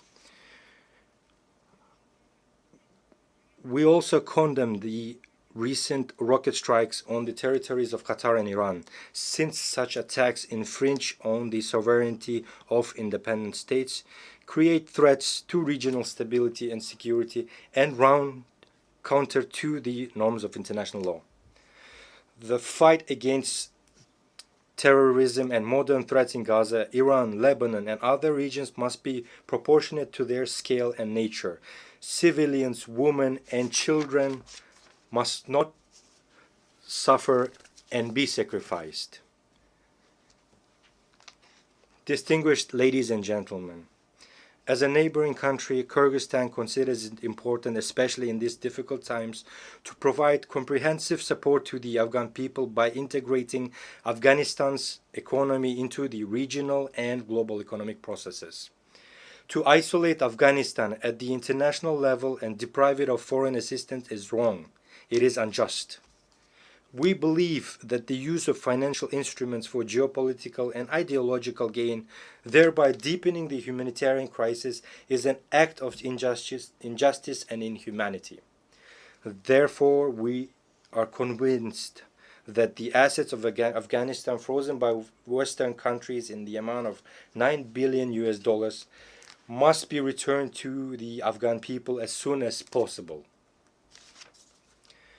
These funds could contribute to the restoration of infrastructure, expansion of access to credit through local banks, the development of agriculture, and the creation of new opportunities for millions of people living in poverty.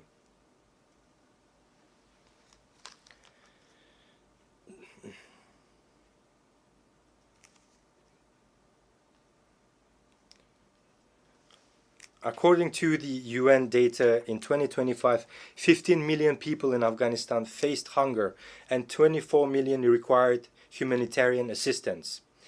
As we all know, at the beginning of September, more than 2,000 of our Afghan brothers lost their lives as a result of an earthquake.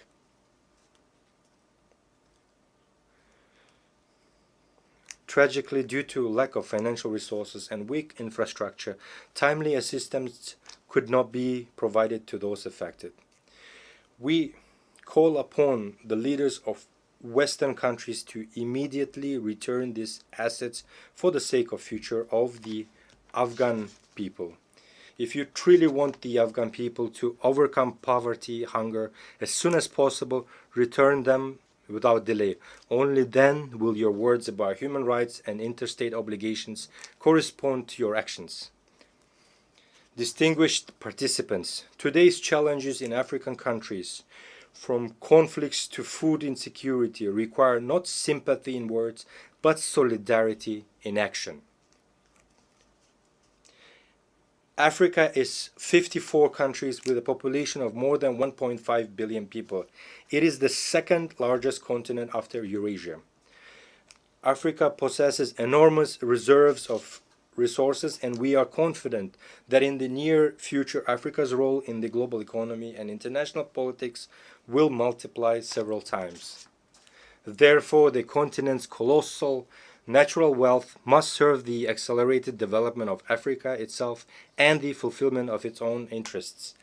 The peacekeeping work of the UN must be strengthened. My country began sending its peacekeepers on UN missions at the dawn of its independence in the early 1990s. This once again proves that we are sincerely wish to contribute to the cause of strengthening peace and security in the world. The contribution of a state should not be determined by its size, but by the depth of its commitment and sincere desire for peace and solidarity. We support the strengthening of international treaties, including the Treaty on Non-Proliferation of Nuclear Weapons. It is important to educate the younger generation to perceive a world without nuclear weapons. It is essential to raise awareness among young people about the devastating consequences of weapons of mass destruction. The International Day for Disarmament and Non-Proliferation Awareness, initiated by Kyrgyzstan and supported by the UN member states, is an excellent platform for implementing this concept. Kyrgyzstan is one of the initiators and the depository of Treaty on Nuclear Weapon-Free Zones in Central Asia. We have acceded to all fundamental international instruments on disarmament and non-proliferation, including the Treaty on Non-Proliferation of Nuclear Weapons and the Comprehensive Nuclear Test Ban Treaty. In line with the principles of consistency, this year the Kyrgyz Republic made the political decision to sign the Treaty on Prohibition of Nuclear Weapons. We firmly believe that our planet must exist without nuclear weapons. This human invention must be used solely for peaceful purposes. Ladies and gentlemen, for sustainable development and regional integration, the countries of Central Asia require equal dialogue and active cooperation. Despite complex historical and geographic factors, Kyrgyzstan has peacefully resolved its border issues with neighboring countries, in particular Tajikistan and Uzbekistan. This process involved lengthy negotiations and at high political levels, expert levels, and was resolved with due respect for the interests of all sides. I can state with confidence that today the borders between Kyrgyzstan, Tajikistan, and Uzbekistan are borders of friendship, trade, and cooperation. This experience confirms that peace is possible where there is political will, respect, and dialogue, which enabled us to resolve existing contradictions and embark on a path of creation and development. Kyrgyzstan is ready to share this experience of resolving complex issues with the international community. Let us use the more than $3 trillion that are spent annually on armaments worldwide to improve people's lives, eradicate hunger, protect our environment, and clean the air. After all, there are no borders when it comes to breathing air. We all breathe the same air. Therefore, I call on us to live not in a race for who has the most powerful weapons, but in a competition for whose country has the cleanest nature and air. Dear friends, climate change is a reality we are witnessing today. We face threats of drought, melting glaciers, changes in ecosystems, and loss of biodiversity. Kyrgyzstan, as a mountainous country, is particularly vulnerable to these changes. We are already experiencing the threat of declining water resources and risks to agriculture and biodiversity. Although Kyrgyzstan is landlocked, it actively participates in international environmental initiatives and can play a significant role in supporting agreements aimed at protecting global ecosystems. The Kyrgyz Republic consistently advocates for recognition of the interconnection of natural systems from mountains to oceans, which are two poles of a single system. The future of the oceans begin on the mountaintops. In this context, we ratified the agreement on conservation and sustainable use of marine biological diversity and became among the first 60+ countries to join the agreement. Rivers that sustain marine and coastal ecosystems originate in mountains. Thus, the protection of mountain ecosystems and the sustainable management of the oceans are interconnected.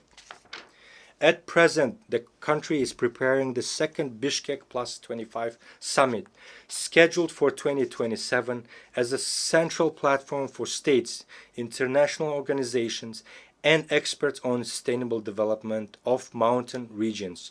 We invite all of you to take an active part in this event. Dear friends, as former UN General Secretary Dag Hammarskjöld once aptly said, the UN was not created to lead humanity to heaven, but to save humanity from hell. Today these words are more relevant than ever. The organization was born from the horrors of war, but lives and on thanks to faith in cooperation, dialogue and respect. Now more than ever, it is important to preserve and strengthen the system of multilateralism as a shield against anarchy and unilateral decisions.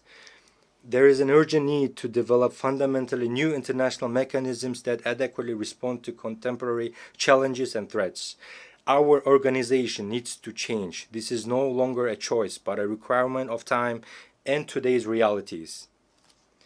In this context, we support the effort of the Secretary General to reform the UN under the initiative UN 80. It is also time to improve the reform work of the UN Security Council. At present, 50 members of the Security Council effectively decide the fate of all world's states. Questions of war and peace, security and stability depend on whether they can reach a consolidated position. Moreover, the 5 permanent members of the Security Council can always block any decision. Kyrgyzstan advocates for a necessary measure to improve the UN Security Council in a way that takes into account the interests of majority of states. In this regard, it is important to achieve a compromise on all aspects of Security Council reform as soon as possible. This reform must be based on principles of universality, broad geographical representation, and wide support among UN member states. Kyrgyzstan considers it legitimate and fair to expand the rights of African states to membership in the Security Council and to eliminate historical imbalances. More than 60 member states, including Kyrgyzstan, have never been elected to the Security Council, while some countries have been elected 5 or 6 times. We think it's not fair. Distinguished delegates, Kyrgyzstan strives to make its contribution to peace, global security, and sustainable development. In order to draw the attention of the UN and the world to the challenges faced by small states, Kyrgyzstan has put forward its candidacy for non-permanent membership in the UN Security Council for the period 2027-2028. The support of countries that have never been elected to this Security Council will strengthen confidence in equality among members and thereby raise the authority of organization and reinforce trust in it. We sincerely believe in the principle of justice, and I ask UN member states to support us in the elections in June next year. Every country should have the opportunity to serve as a member of the Council and contribute to the cause of maintaining peace and security. I can confidently say that Kyrgyzstan is among those states with the experience needed to raise meaningful issues in the Security Council. We will firmly uphold international law, justice, the protection of human rights, and support the multilateral system based on mutual respect, balance of interest, and responsibility to future generations.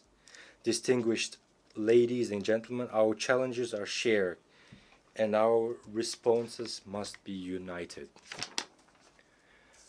Our words must match our deeds. We cannot afford inaction. Peace requires effort. The future of our planet is in our shared responsibility. Thank you very much for your attention.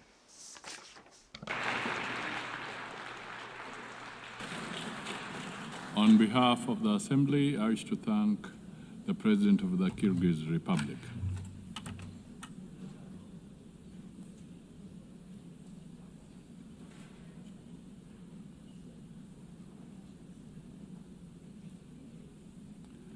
The Assembly will hear an address by His Excellency Gustavo Petro Urrego, President of the Republic of Colombia. I request protocol to escort His Excellency and invite him to address the Assembly.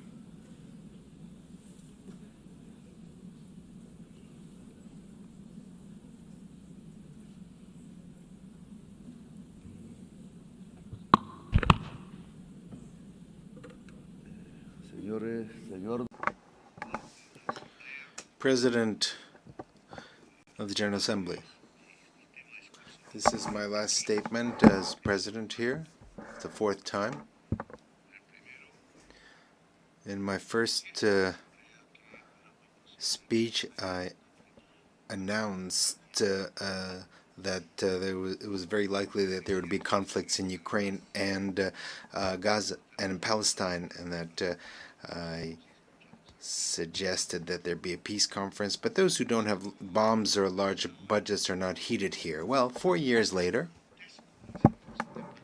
the horrific situation in Palestine did not lead me to think that almost the same thing could happen in the Colombian Caribbean area, where unarmed young people are being shot at with missiles in the open seas. And now we are in a different situation. Perhaps it's more global, a kind of Stone Age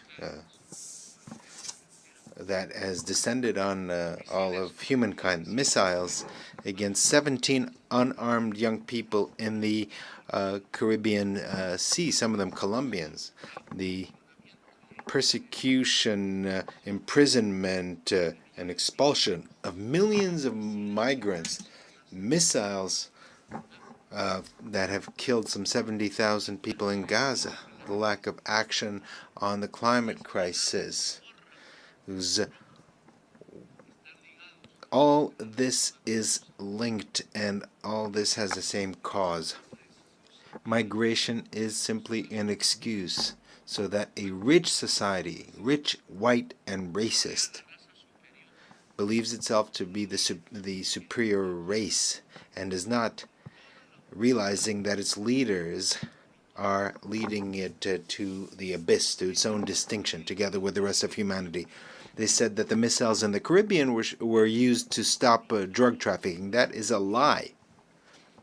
Stated here in this very rostrum. In 2023 and 2024 were years when the largest amount of cocaine was seized, and over 700 drug traffickers were extradited to the United States in Europe. I extradited them, and my government seized, confiscated the cocaine, and we didn't shoot a single missile, nor did we kill any youths.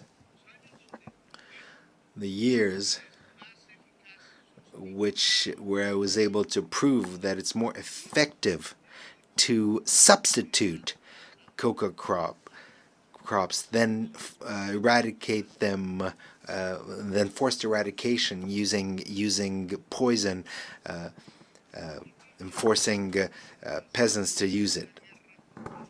The violent war against drugs was a failure, and I replaced it with an effective anti-trafficking policy, not based on a mix-up between an inert substance, that is drugs, with people who actually use it and practice it. But what was necessary is to destroy dialogue and to shoot missiles. Was it really necessary on unarmed, poor young people in the Caribbean? The anti-drug policy is not meant to stop cocaine that is coming to the United States. The anti-drug policy is to dominate the peoples of the South as a whole. You shouldn't look at the drugs, you should look at who has the power and who dominates. This is why I speak to you as a decertified president. I've been decertified by President Trump, without him having any right to do this, a human right or divine right or any sensible reason. They want to force by violence tens of thousands of peasants to do what the U.S. government wants to do, which are influenced by mafia groups in Colombia. Thousands of peasants are massacred in Colombia by politicians who were senators, who were presidents, who were ministers that were bribed and on the payroll of the drug mafia. And at the same time, they were allies of the extreme right based in Florida of the United States, and now allies of the Trump administration. They've been allied for decades with drug lords, cocaine drug lords in Colombia.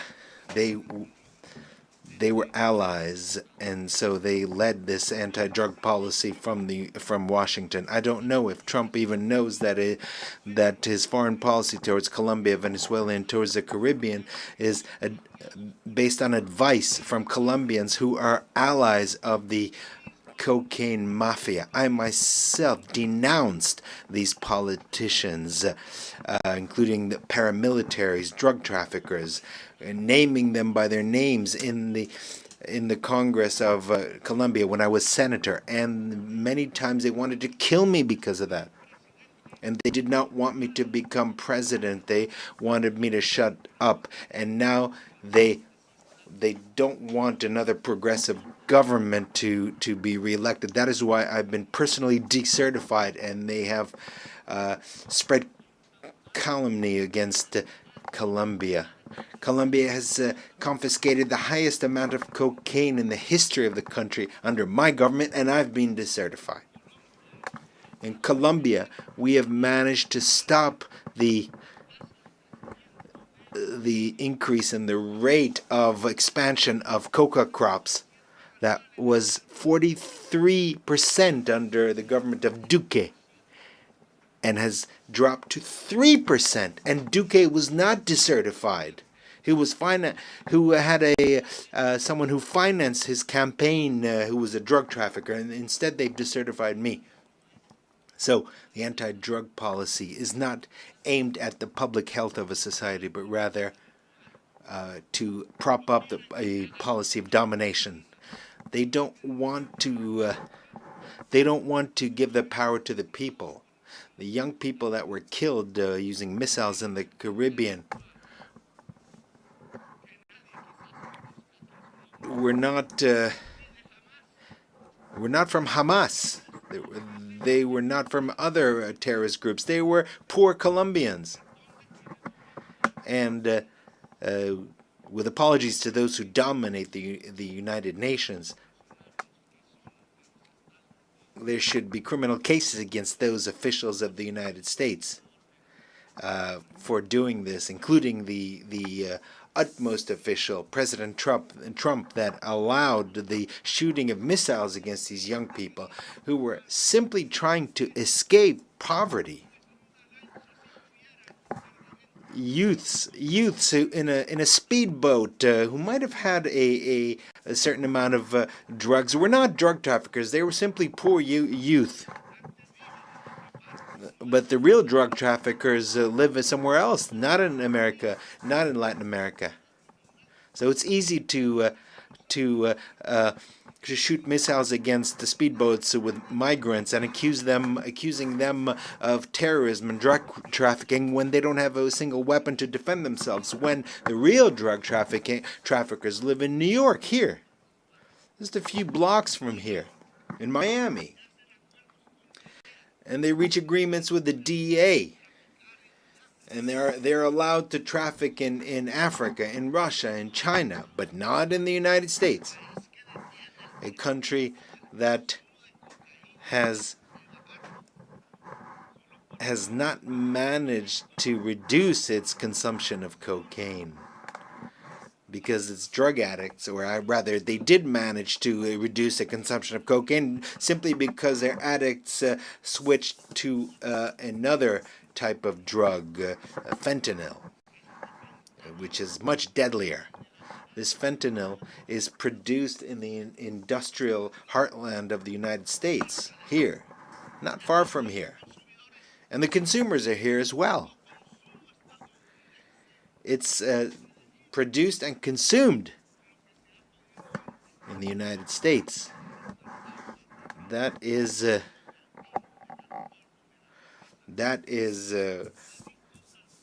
worst. They're addicted to fentanyl and to gasoline, the two main poisons of life in the world. And gasoline is even worse than fentanyl.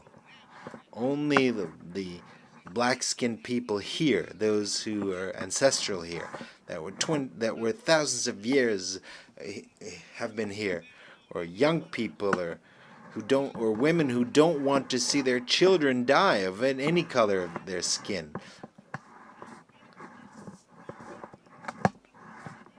People are still hooked on fentanyl or hooked on television. Only they can stop this domination by the United States. The people who have taken to the streets in California, in New York, in Philadelphia, where the Liberty Bell stands, in spite of the National Guard that Trump sends out against its own people to shut them up, to the states that are free.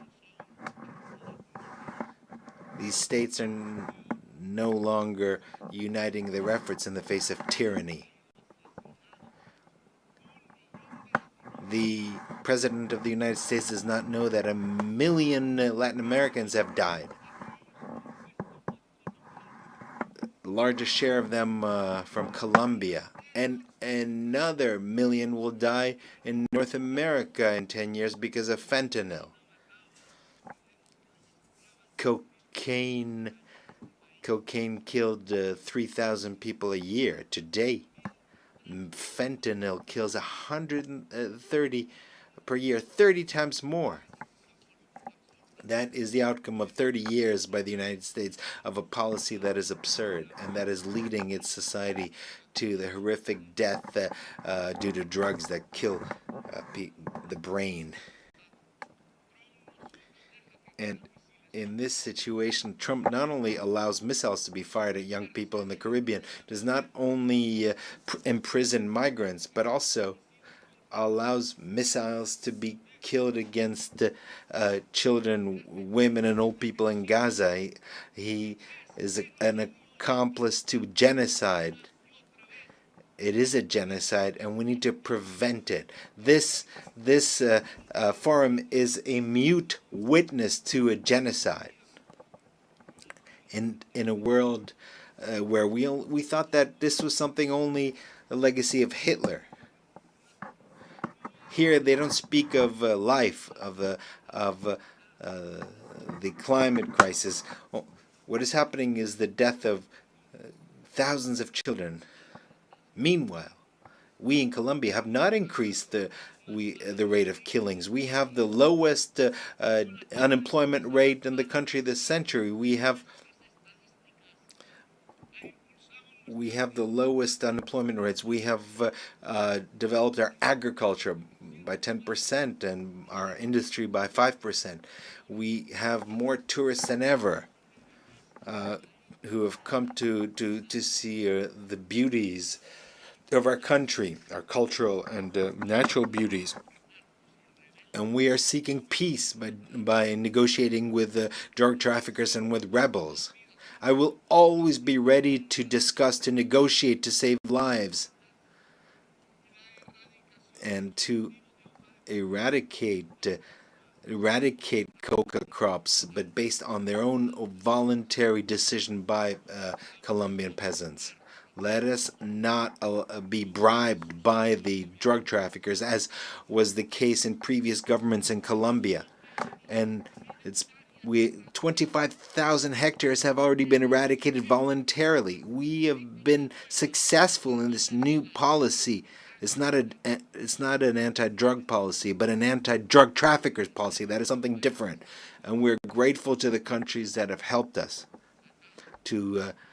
such as Qatar, Cuba, Mexico, Vatican, Norway, Brazil, and Venezuela. We don't want to thank those who want to sow war between us. People of the world, listen. Latin America does not only mean drug trafficking or coke or cocaine. Latin America has a massive, massive potential for clean electrical energy, renewable alternate energy based on wind, water. The United States has a huge demand for energy, and 70% of it is filled by fossil fuels, in other words, based on carbon, coal, gas. Latin America is developing its clean energy potential, and we can satisfy the entire demand of the United States for energy. What is necessary is investment, and we would make the biggest contribution to fighting climate change. Given the huge potential for clean energy and the capacity to absorb by the Amazon, Latin America can make a tremendous contribution to save the life in this planet. All that is necessary is $600 billion to develop this potential. Africa and Europe can do the same.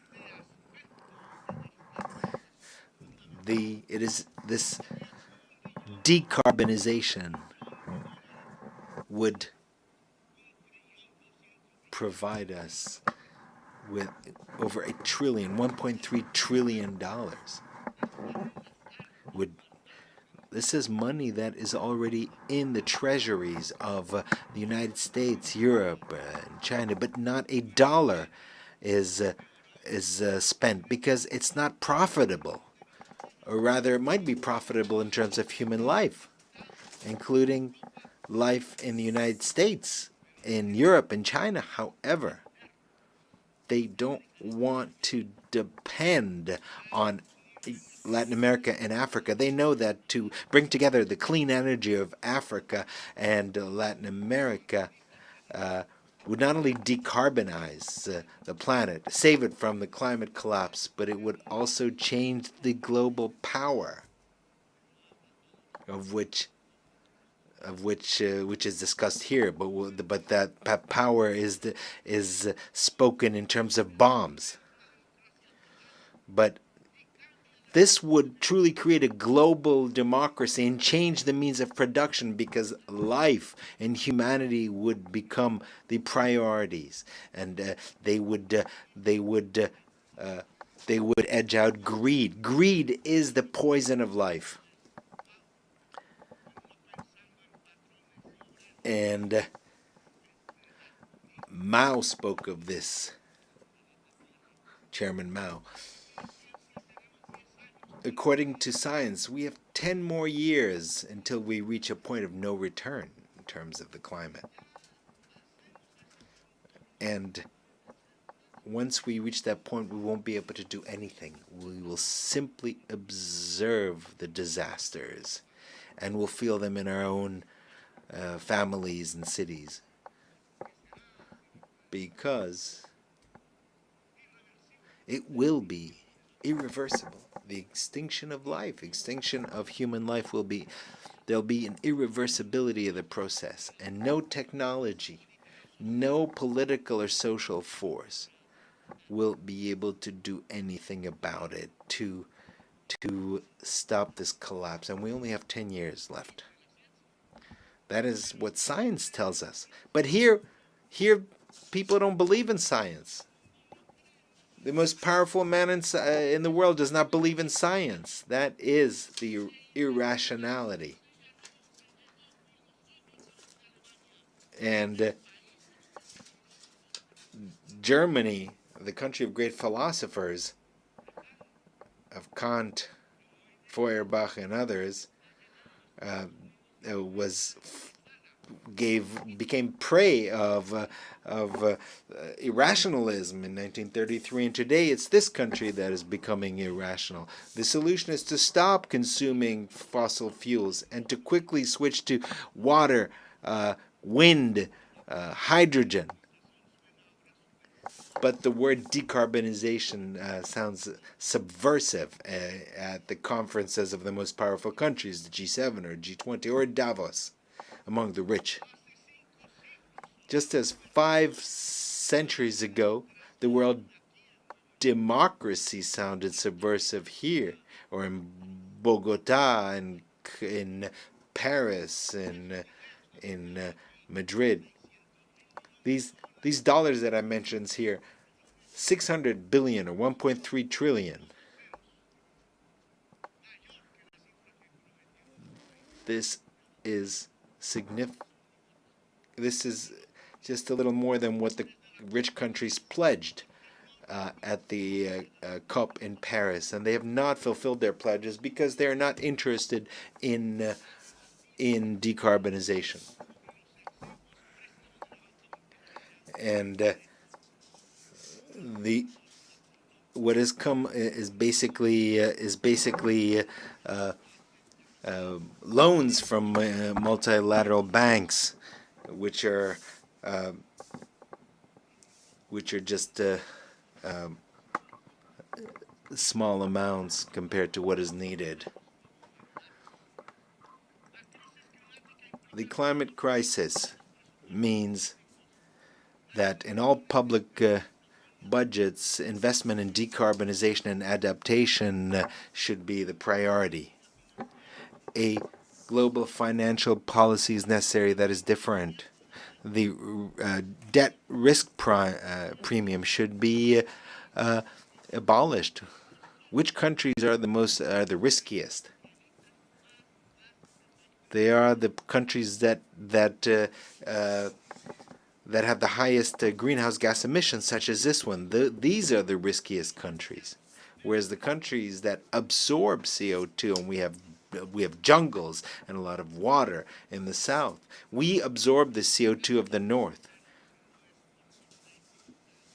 but the market does not agree with that.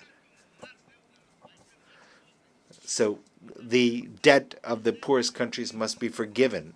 There should be swaps, debt swaps for adaptation and mitigation and investment in the climate crisis. So people from the United States and those from Wall Street, from London, you want to collect the interest payments from the debt of our countries. What you will find eventually is cemeteries, because we'll all be dead. The money will be useless in the midst of all the cemeteries. Another subversive word is to plan. A global plan. The word plan has been forgotten because it was not necessary to plan. Because to plan is anathema.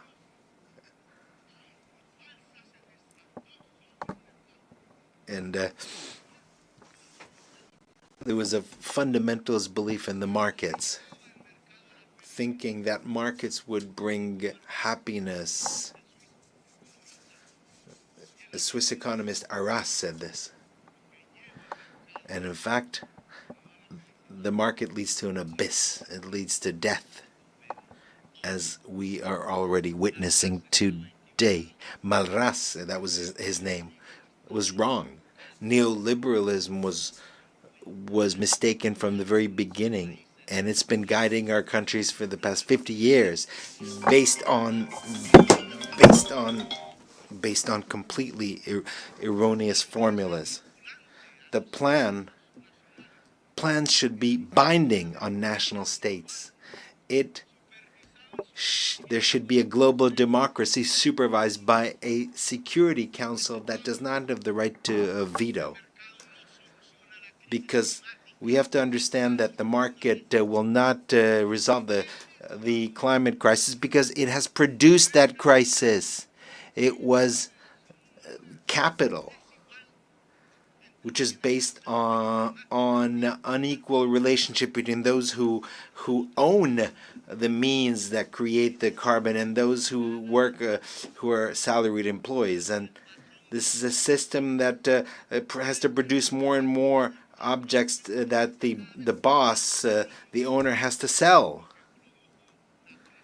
And the same thing for the production of fossil fuels. That is what has produced the climate crisis. Produce more, to consume more, to sell more, and thus create more carbon, more oil until we die. But this will not last forever because carbon and fossil fuels have reached the end, because that is perhaps will mean the end of capital in general, because if it's not the end of capital, it'll be the end of life. The owner of capital is an individual that has power. It's not a thing.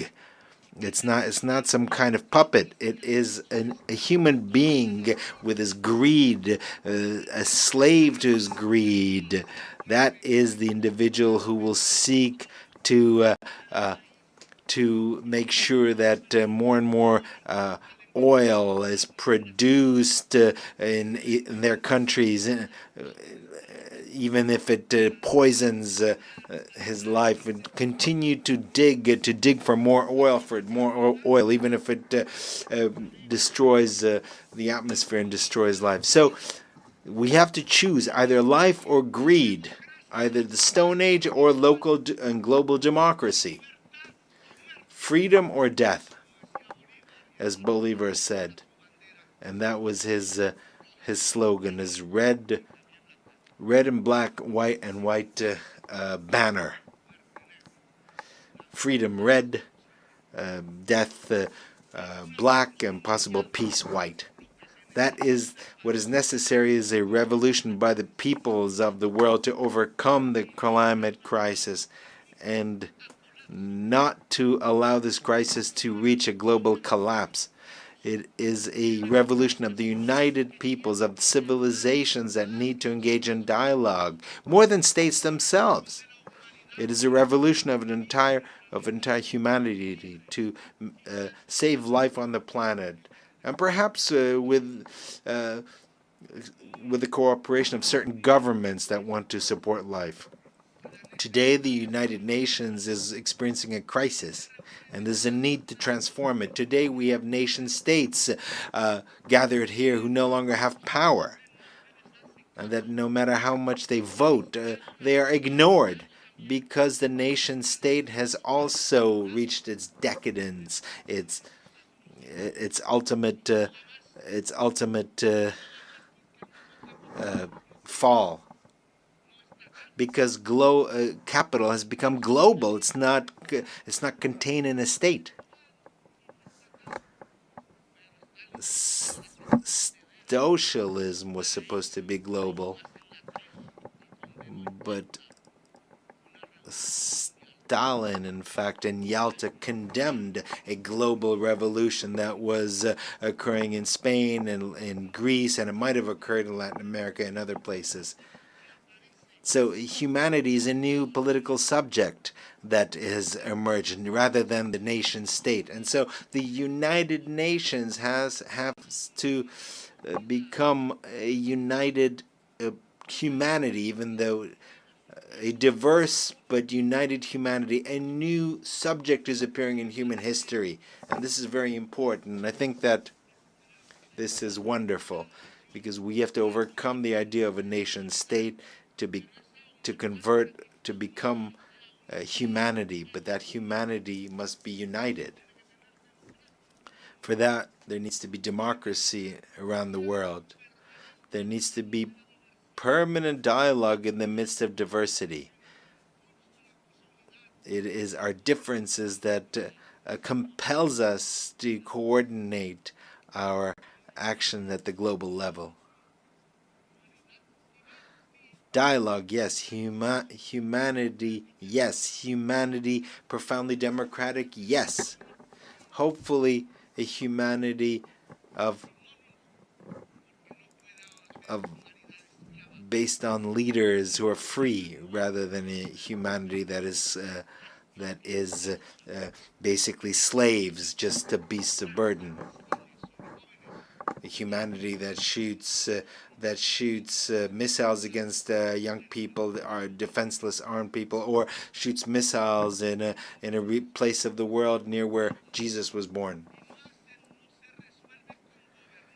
These problems cannot be resolved with governments who are bribed by oil producers, by oil corporations. So a new political subject is emerging, a united and diverse humanity, united despite its diverse cultures. Meanwhile, the old societies of Europe are collapsing, and the United States is applauding its new Hitler. It's not listening to its own young people or its older people who died in Europe in the battlefields of Europe fighting against Hitler and against his criminal ideology. Today, the same thing is being done as Hitler did, building concentration camps for migrants. It's stated that migrants are of an inferior race, and they blame them just like Hitler blamed the Jews. They call them drug traffickers and thieves, whereas the majority of drug traffickers are blonde and have blue eyes, and they keep their fortunes in the largest banks in the world, and they don't live in Bogota or in Gaza. They live in Miami. They are neighbors of President Trump. They live in Dubai or in Paris or London. They don't live where there's poverty. But the missiles are fired against those where there's poverty. Tren de Aragua is a group that is considered a terrorist group, but that is not true. Migrants are not criminals. They should not be put in concentration camps, expelled and chained up. Immigration is not immigration is due to a blockade against countries like Iraq or Cuba. Immigration is a result of the impoverishment of many countries because of their indebtedness, because of wars unleashed by the United States and Europe to grab their oil. Immigration is a consequence of a climate crisis that leaves the tropics without water and destroys the environment. The solution to migration is very different from missiles or prisons or camps. There is no higher race. There's no supreme race.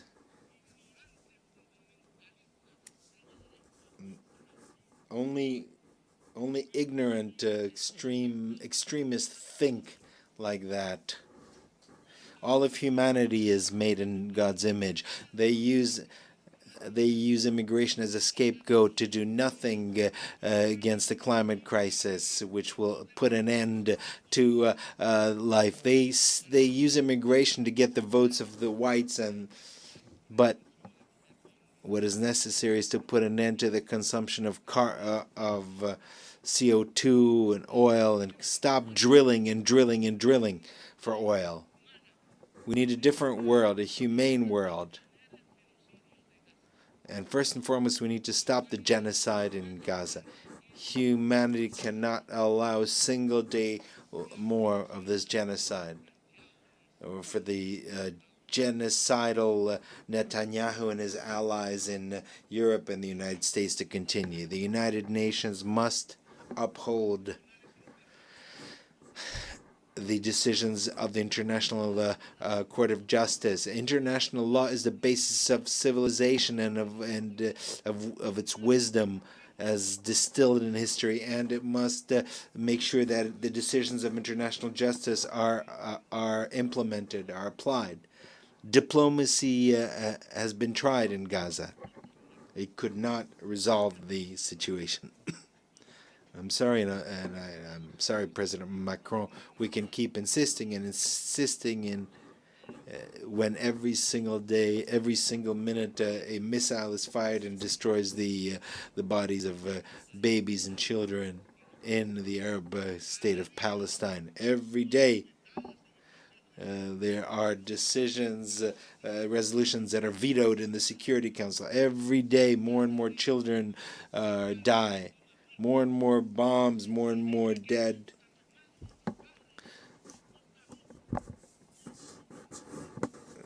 Perhaps those who do this, who shoot this, are robots. Maybe they don't have their own children. They're not human.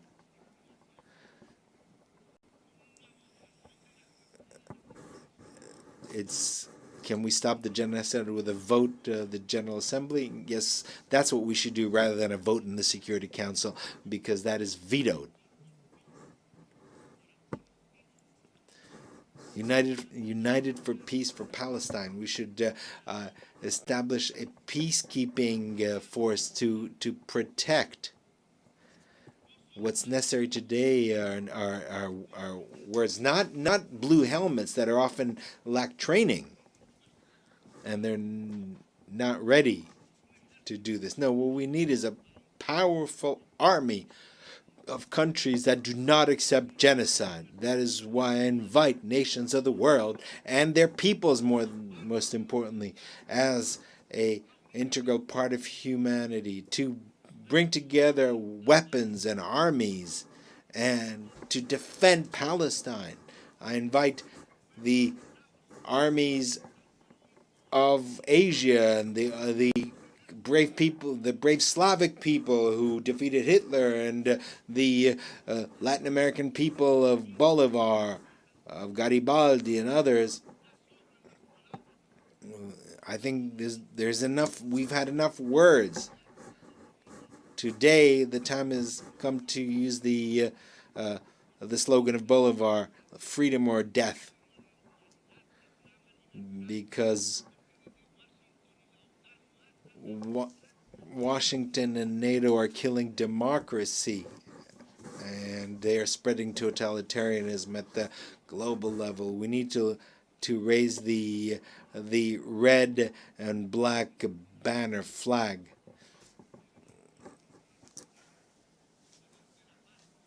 Without forgetting the white color, which was the color of peace and the color of hope in the heart of humanity.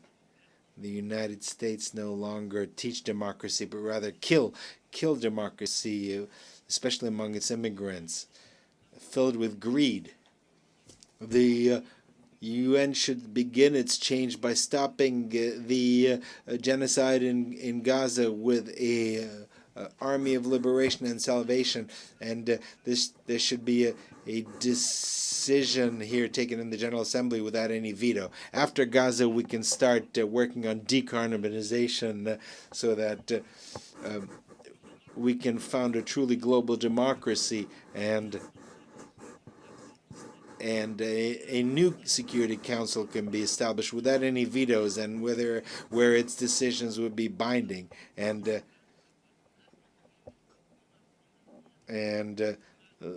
the global and national financial system should be based on decentralized capital. That is the way that humankind can regulate capital, to subordinate capital to life,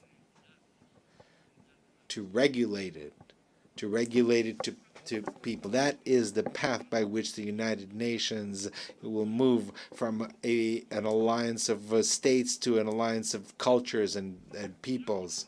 If we overcome the climate crisis and if we unite as humanity, we will managed to make the United Nations an assembly of peoples which seeks to make sure that every individual is free, making sure that every human being achieves their potential, and because the intelligence of human beings, illuminated by science, will make it possible to not only save life, but to fulfill the mission of humanity by expanding life into the stars. A humanity that is united and free can look at the stars and reach the stars, as the Romans, the legionnaires, thought of Judea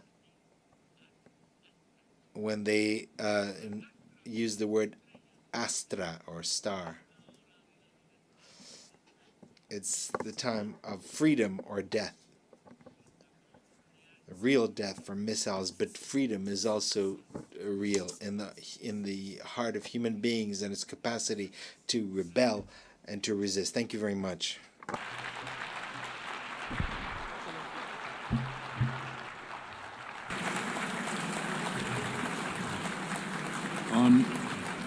On behalf of the Assembly, I wish to thank the President of the Republic of Colombia.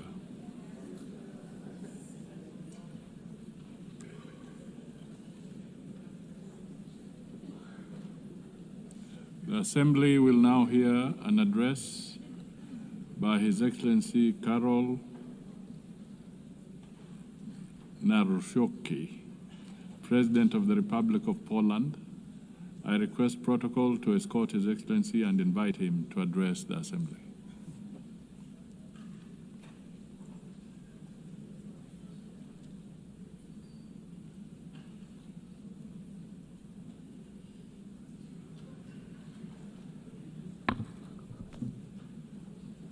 Ladies and gentlemen, Excellencies, I like and appreciate a lot English language, but I love Polish language, which epitomizes more than 1,000 years of Polish heritage, Polish culture, and Polish history. So I would like to share with you Polish language. Szanowny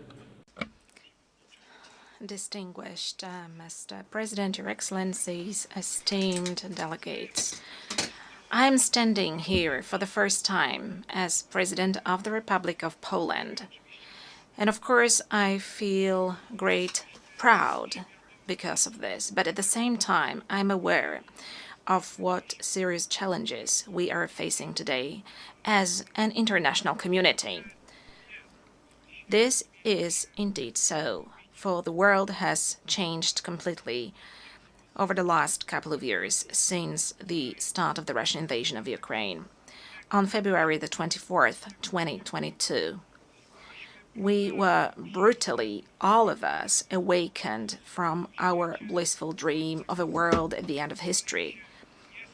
The history did not finish, and the history will not finish, and we need to be aware of that. So we were awakened from our blissful dream in which we strive for universal peace and respect for the principles of international law.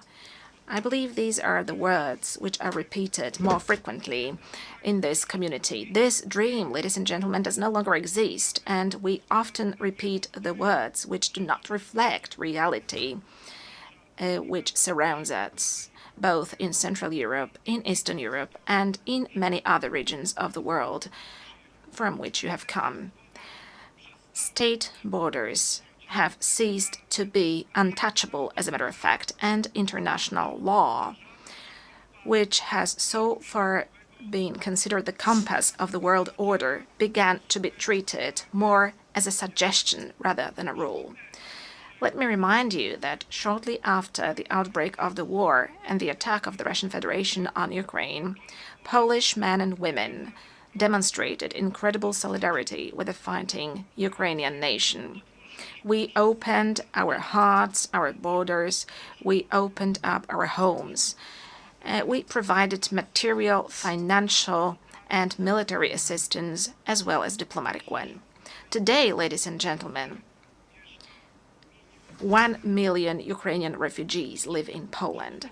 Ladies and gentlemen, the Russian invasion of Ukraine is not only the most serious conflict in Europe since World War II, but it is also a turning point. The existing international order is crumbling before our eyes. The world has entered a new and dangerous era of rivalry between great powers, breaking rules and testing how far one can go before someone says a clear enough stop. The principle of sovereignty, you can ask this question. It is increasingly trampled upon, the prohibition of aggression reduced to a dead letter. Instead of law, an attempt to use naked and brutal force. We are at a turning point in history, a time when the decisions made today will have consequences for decades to come. And all of us need to be aware of this, and all of us are taking responsibility for this. That is why now, as a community of democratic states, or those aspiring to be democratic states, we must view the current situation as a battlefield for principles whose observance may determine the future of our civilization. Ladies and gentlemen, I think this is the last moment to take concrete action.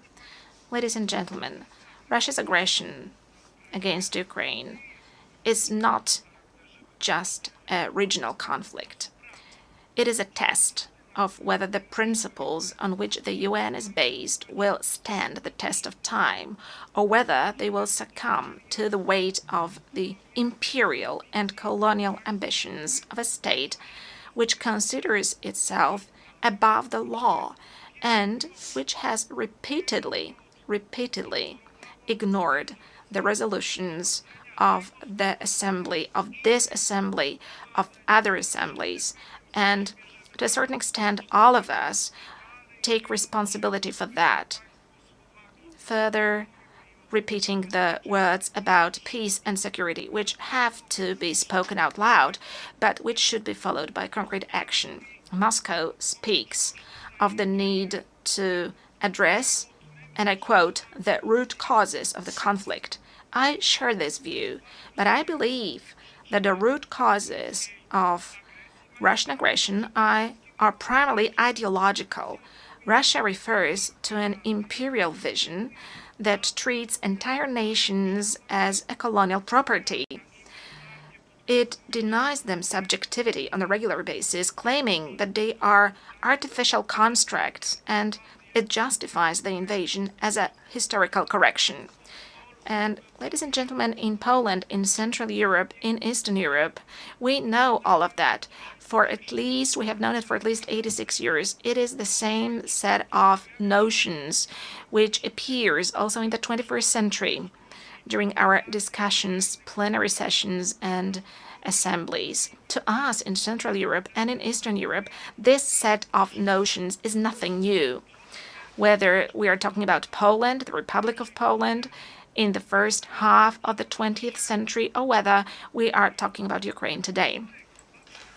As a historian, I view the present also through the lens of the past. That is natural. After centuries of conquests, wars, partitions, deportations, rapes, and crimes, in the 20th and in the 21st century, Russia has simply not abandoned its imperial ambitions. One of my great predecessors, the late President Lech Kaczynski, understood this perfectly well when he spoke in front of the Georgian parliament in 2008. His words, spoken at that time, have stood the test of time. President Lech Kaczynski said, ladies and gentlemen, today Georgia, tomorrow Ukraine, the day after tomorrow the Baltic states, and later, perhaps, it will be time for my country, for Poland. When Russia attacked Georgia, it was not clear to everyone that this was only the beginning of the Kremlin's new imperialism. Unfortunately, the wind of history, which we know and understand so well in Poland, is beginning to blow again. Once again, we are experiencing Russian imperialism also on our soil in Poland. 2 weeks ago, on the night of September 9th to 10th, the Russian drones attacked the territory of a NATO member state and the territory of Poland. A dozen or so drones violated my country's borders deliberately, because I assure you, ladies and gentlemen, that this was not a coincidence. It happened on orders issued in the capital of a country which is a permanent member of the Security Council. As a result, for the first time since World War II, Poland was forced to open fire on hostile objects over our territory. And rest assured, ladies and gentlemen, as Commander-in-Chief of the Armed Forces and as President of Poland, that Poland will always react adequately and it stands ready to defend its territory. Poles, ladies and gentlemen, were not scared of the Soviets in 1920, and they defended the European civilization. They defended the Soviets in 1920.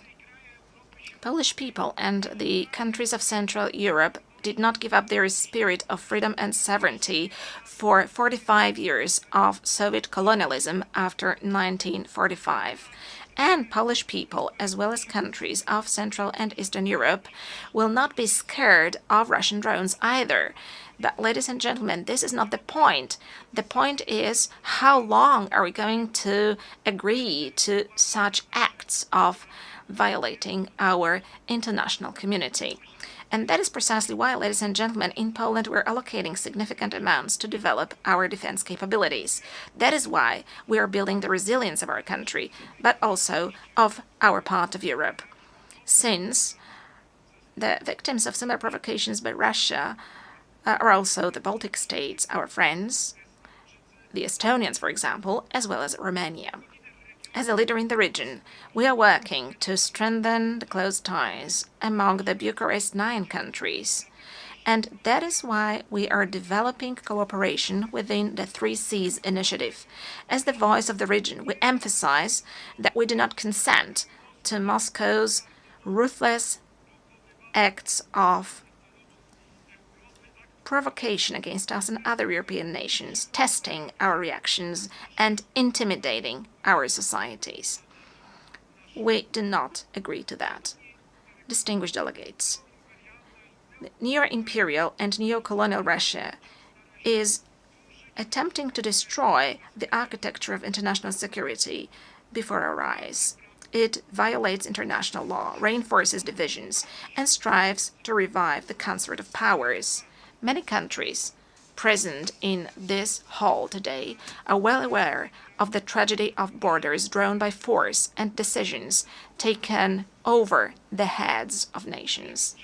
Historical experiences, often so difficult for my country, shows that lasting peace cannot be built on rewarding aggression. We cannot agree to territorial integrity and sovereignty being violated. Russia's current actions do not indicate a willingness to pursue genuine peace, declarations of dialogue, and this is something we know as well, are accompanied by military offensives and more attacks, with victims being civilians, including children. Always when Moscow says peace, what it actually means is surrender of the one who it considers its enemy. Russia needs to end the war and accept full responsibility for it. Holding Russia accountable should be our common duty. The perpetrators of all international crimes must be tried before competent courts.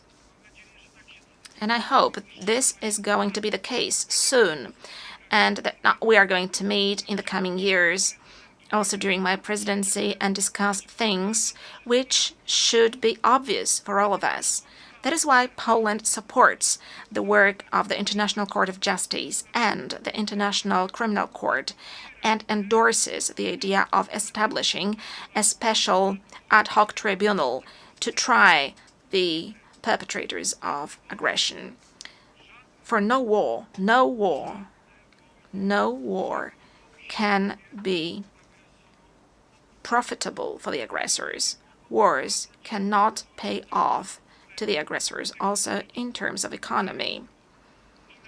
States and nations deserve full compensation also from those who started the Second World War. Because if we want to build a community of states, of democratic states, a common European Union, then we have to agree together that war must not pay off in terms of economy to any aggressor. Ladies and gentlemen, as I mentioned, we are currently facing a whole range of global and local challenges. The eyes of the world, and ours too, are currently looking at the Middle East. Poland, like many other countries in the world, is following with concern the situation in this region, in the Middle East, where, as a result of the brutal attacks by Hamas on October the 7th, 2023, the conflict has escalated. Israel, like any other country, has the right to self-defense. Actions undertaken by Israel, however, must comply with international law, including international humanitarian law. Poland continues to advocate for a two-state solution to the conflict in the Middle East, in such a way as to give both the Palestinians and the Israelis the right to live in peace and security. Poland consistently supports international efforts to improve the situation in the Middle East and calls on the UN to take action. Ladies and gentlemen, Poland has no colonial past, which is why we are a reliable and trustworthy partner for Asian and African countries.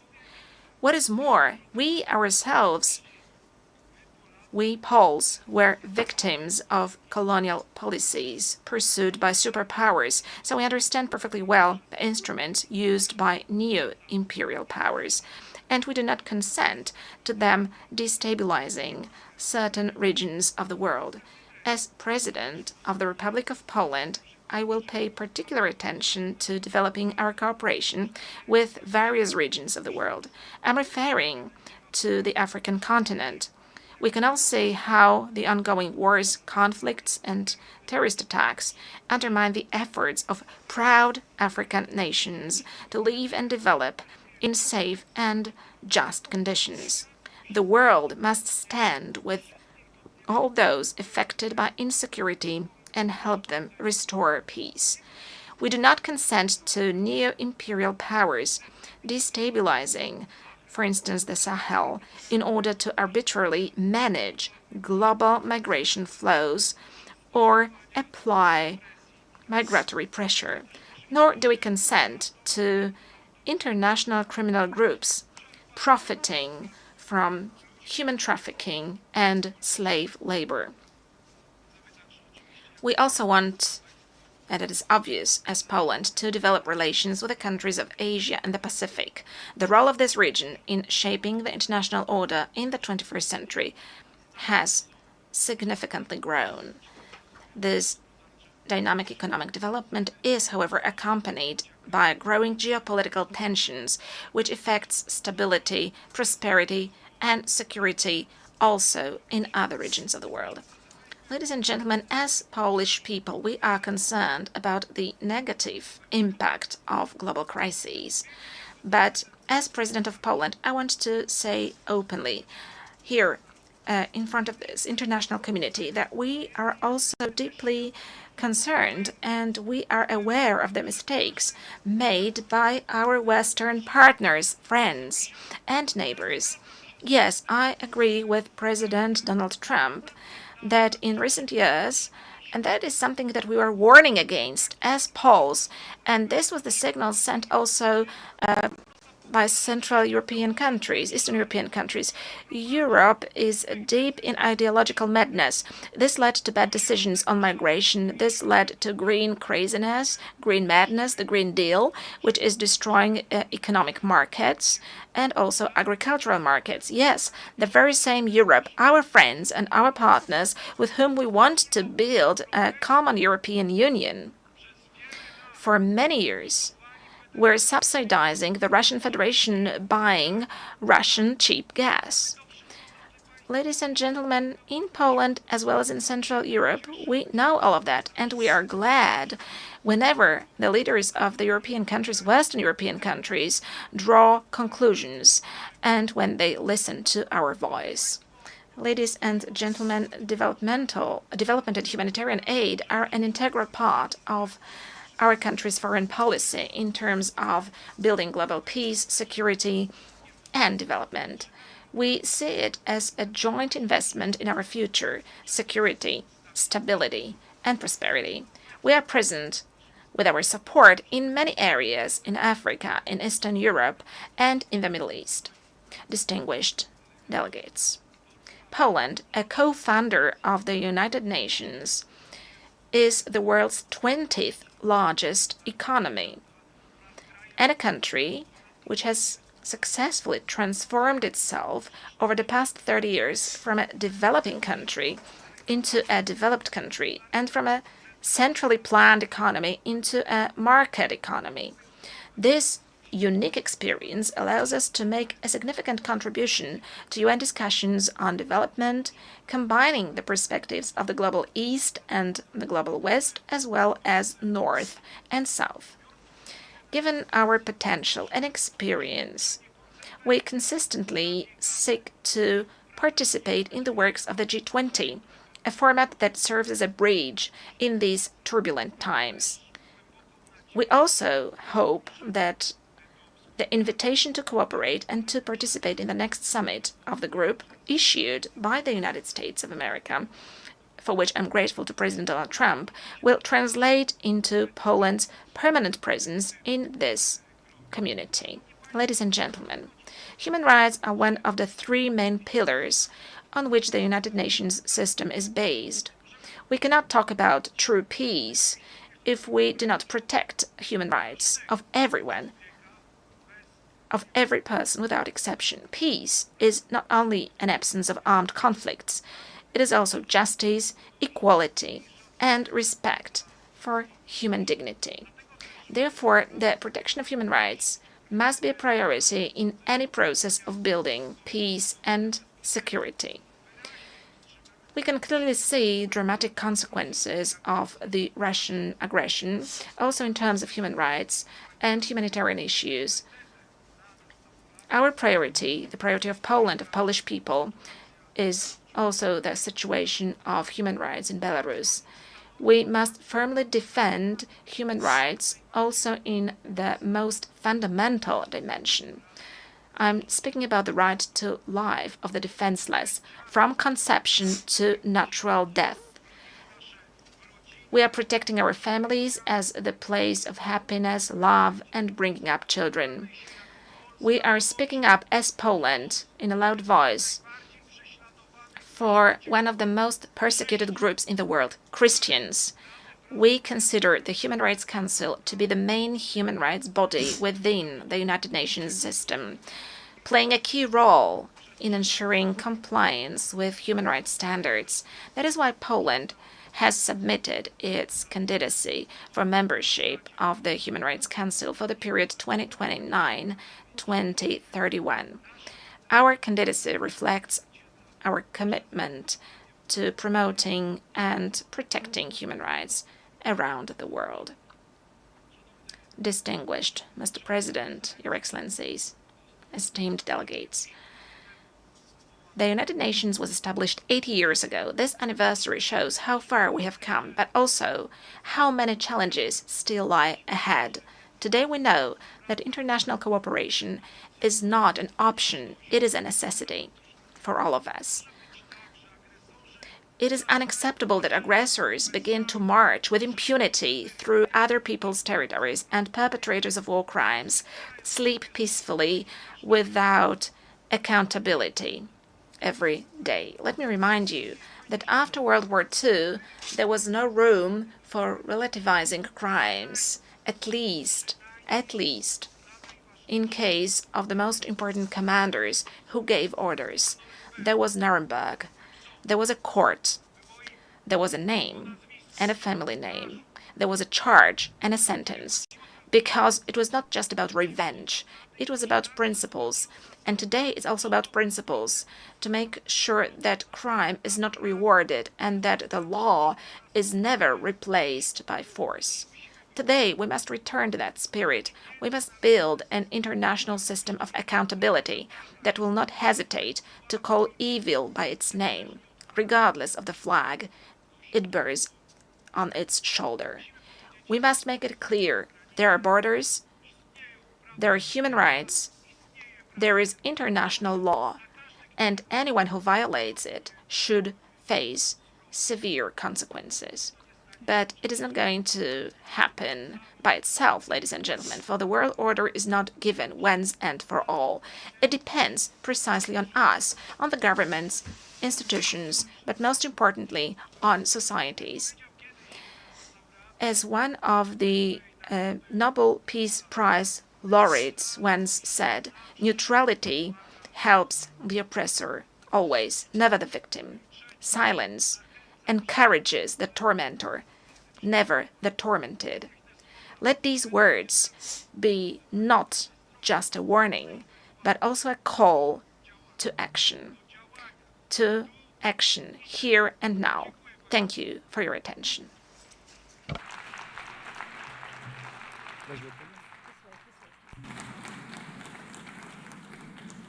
On behalf of the Assembly, I wish to thank the President of the Republic of Poland.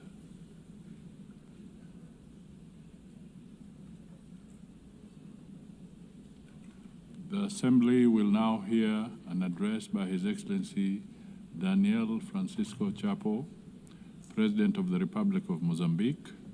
I request protocol to escort His Excellency and invite him to address the Assembly.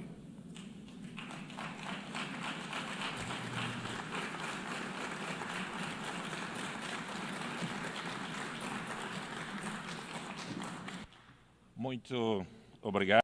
Thank you so much. Your Excellency, Madam President of the 81st session of the United Nations General Assembly, Your Excellency, Secretary General of the United Nations, Your Excellency, heads of state and the government present here, distinguished head of delegations, ladies and gentlemen, it is for us an honor to address for the first time as the President of the Republic of Mozambique in a very important moment, both for Mozambique and for the Organization of the United Nations. I'm saying this because we celebrate 50 years of our national independence, 50 years of our admission as full members of the UN, and 80 years of these big organizations. Therefore, we would like to congratulate the President, Her Excellent Madam Annalena Baerbock, for her presidency of the 80th session, as well as commend the work of the outgoing President, His Excellency Philemon Yang, that did a wonderful work.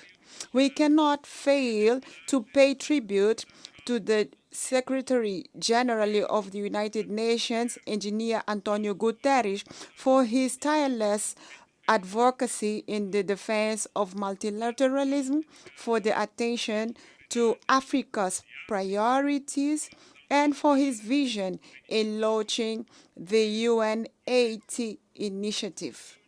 Today, 8 years after its creation, we are pleased to witness the progress that the United Nations has helped to achieve.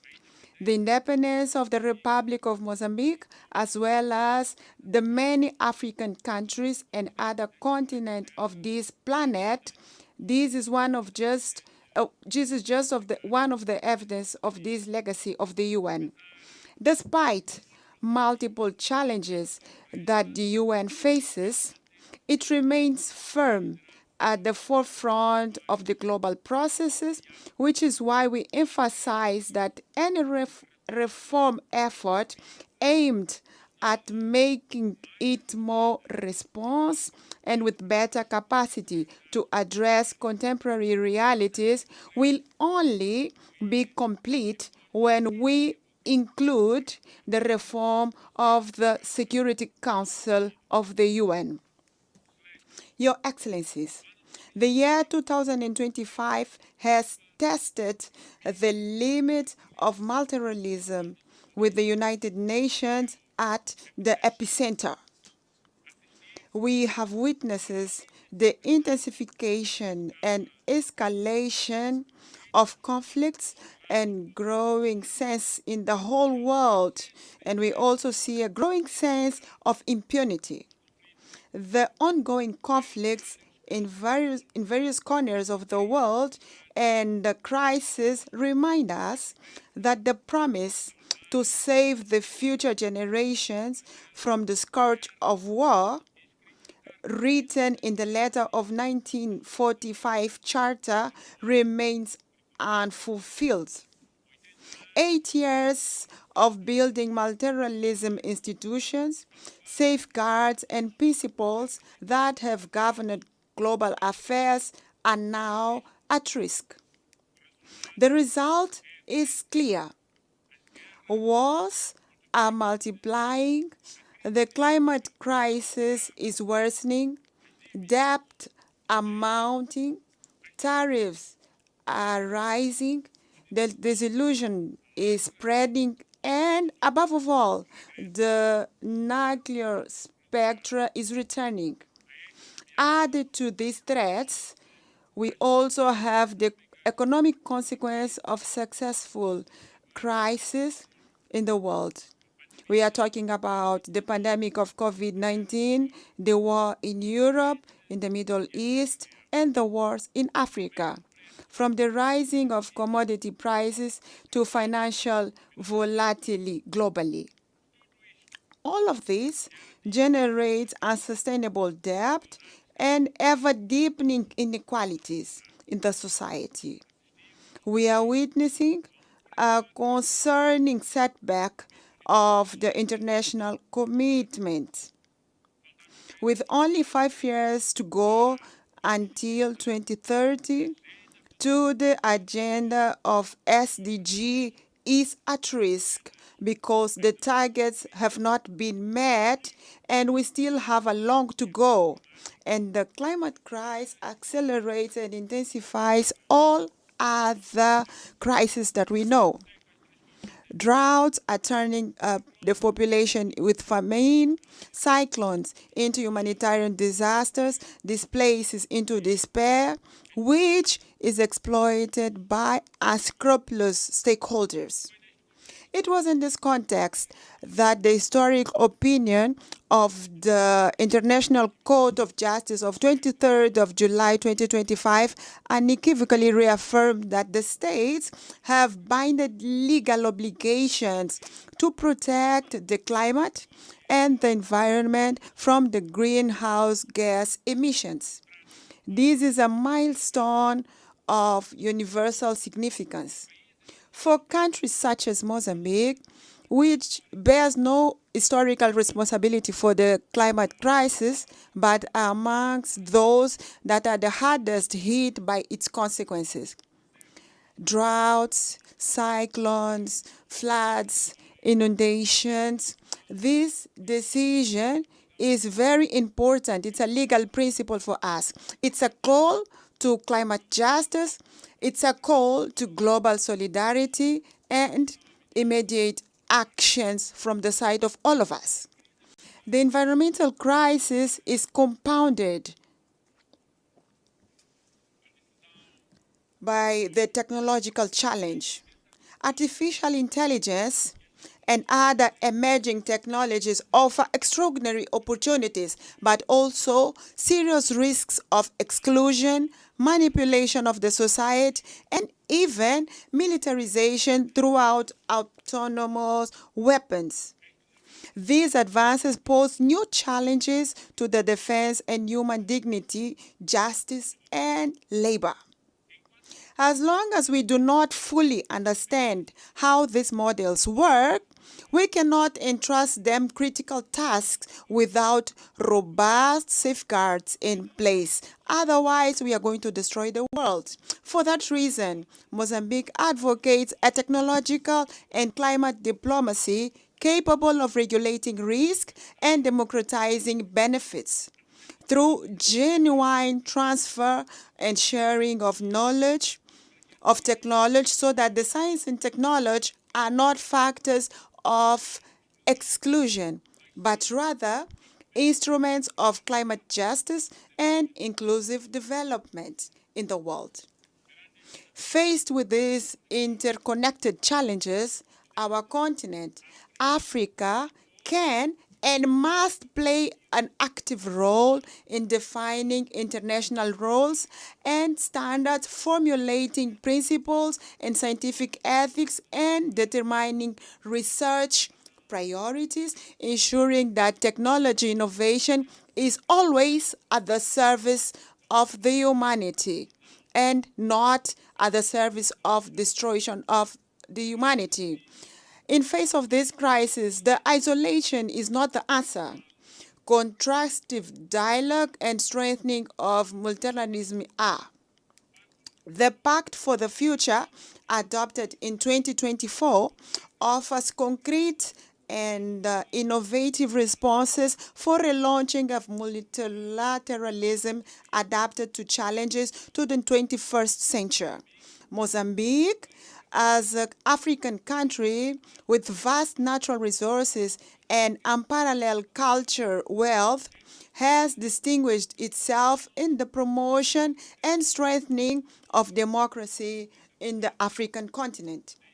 Since we moved forward with political pluralism, we've been working tirelessly to consolidate the foundation of a robust democratic system, holding regular and transparent elections that reflect the will of people and ensure that every Mozambican citizen has the voice and a say in the decisions that shape the future of our nation in Mozambique.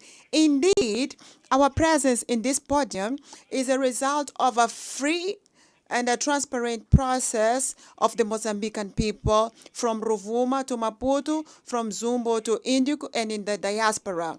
We have historically had an ongoing commitment to dialogue and building bridges between different political and social actors. This commitment to the dialogue was crucial for the lasting peace achieved after decades of conflicts and for the political stability that we enjoy today in Mozambique. Currently, Mozambique stands out for its ongoing efforts to promote an inclusive national dialogue, which the public consultation phase was launched on the 10th September. We are working to ensure that all the sectors of the society, regardless of their origin, political, societal, economic position, they all should be heard and have their concerns taken into account in the national decision. This process will not only strengthen the Mozambican democracy, but also ensure that the country development is truly reflected the needs and aspirations of all Mozambicans without exception.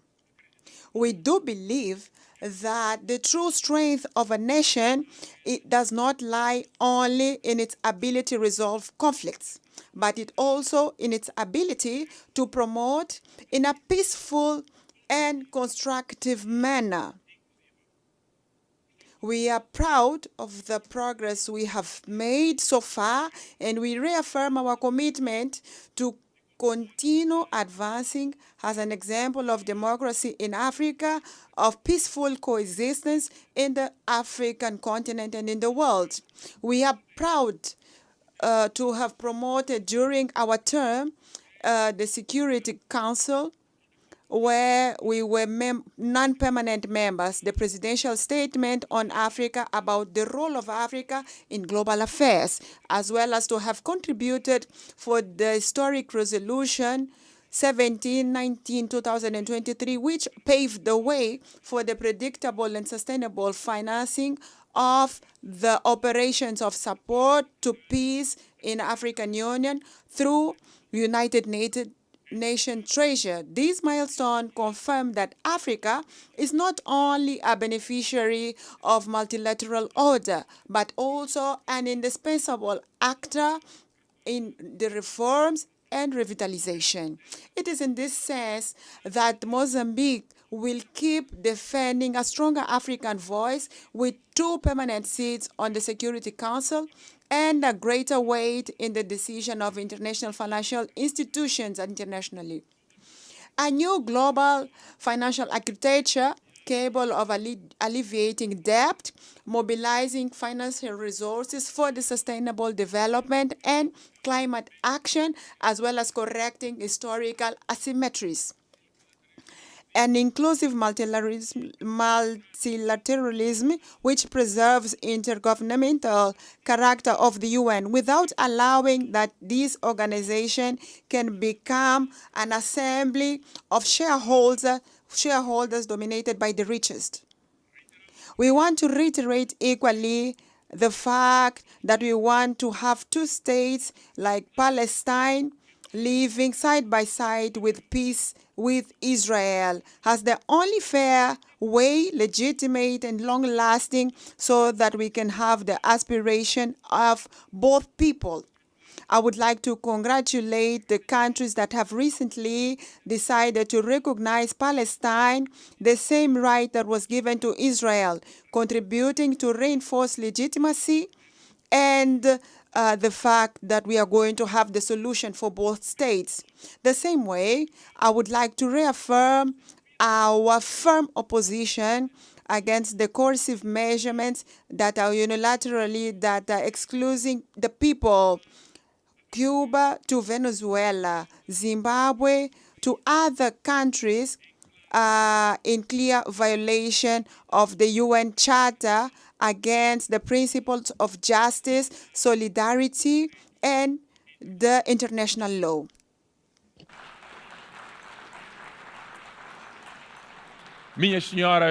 Ladies and gentlemen, the topic chosen for this session is like it's better to be together. 8 years and counting for peace, development of human rights could not be more timely.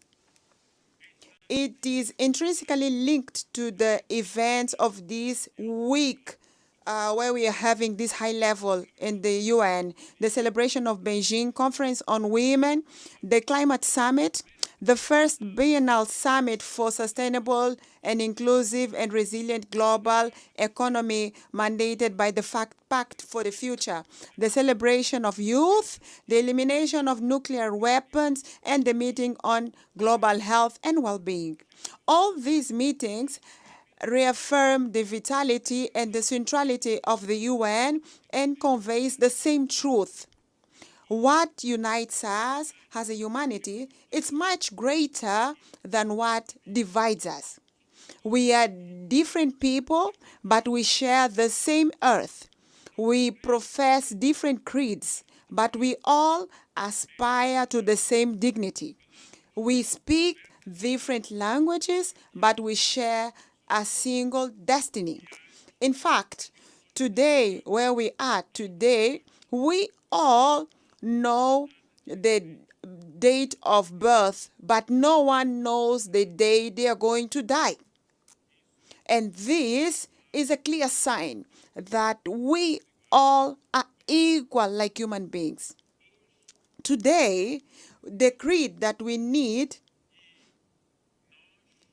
is not one exclusion. We all need to be included, not excluded. Not isolation, but cooperation. Not unilateralism, but multilateralism based on solidarity. We need today, all of us, to have a renewed faith in the humanity's collective ability to face the common challenges of Gaia, our common home. The world is at a real turning point. We all feel this. Either we deliver the 23rd agenda that we've written it ourselves, or we will have to accept seeing a relegated and failed promise. And for this, goodwill is not enough. Honoring the principle of common responsibility and this differentiality is important. We need resources on a scale. We need to work in a smarter way to align mandate with national priorities for each of us, to invest in data, technology, institutional capacity, and most of all, ensure that Africa has a full seat at the table where decisions are taken for its future. The message of Mozambique is very clear. We want partnerships based on mutual respect and shared value. To paraphrase the late President Samora Moises Machel, the president of the Popular Republic of Mozambique at the time, today Republic of Mozambique, international solidarity is not an act of charity. It is an act of unity amongst allies.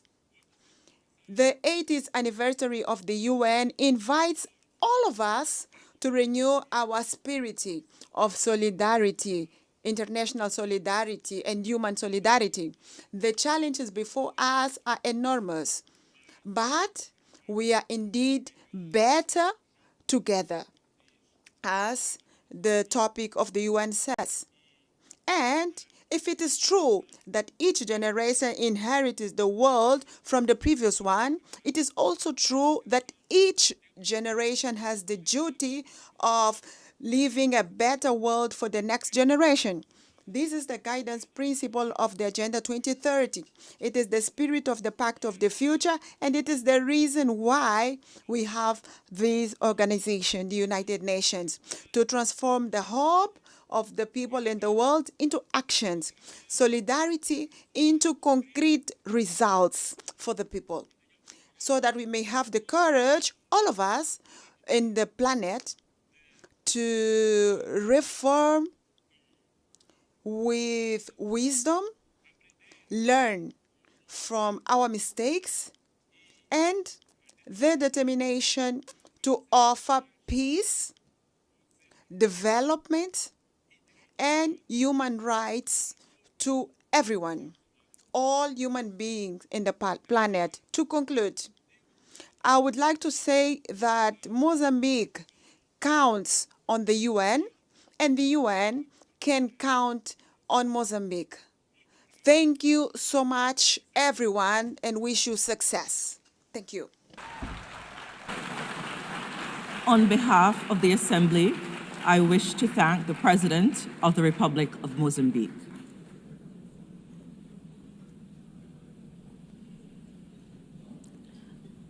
The Assembly will hear an address by His Excellency Luong, State President of the Socialist Republic of Vietnam.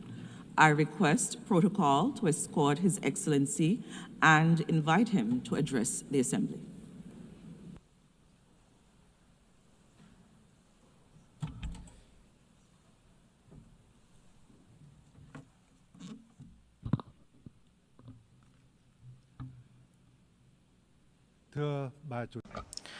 Madam President, I would like to extend my heartfelt congratulations to Madam Anna-Lena Baerbock on her election as President of the 80th session of the UN General Assembly. I am fully confident that with her experience and able leadership, this session will be a great success. I would also like to pay tribute to Mr. Philemon Young, President of the 79th session, and Secretary General Antonio Guterres for their contributions. Madam President, Over the past 80 years, in spite of a multitude of challenges, the UN has stood as the embodiment of humanity's aspiration and collective commitment to peace, cooperation, and development grounded in the universal values of human rights, national independence, equality, democracy, and social progress.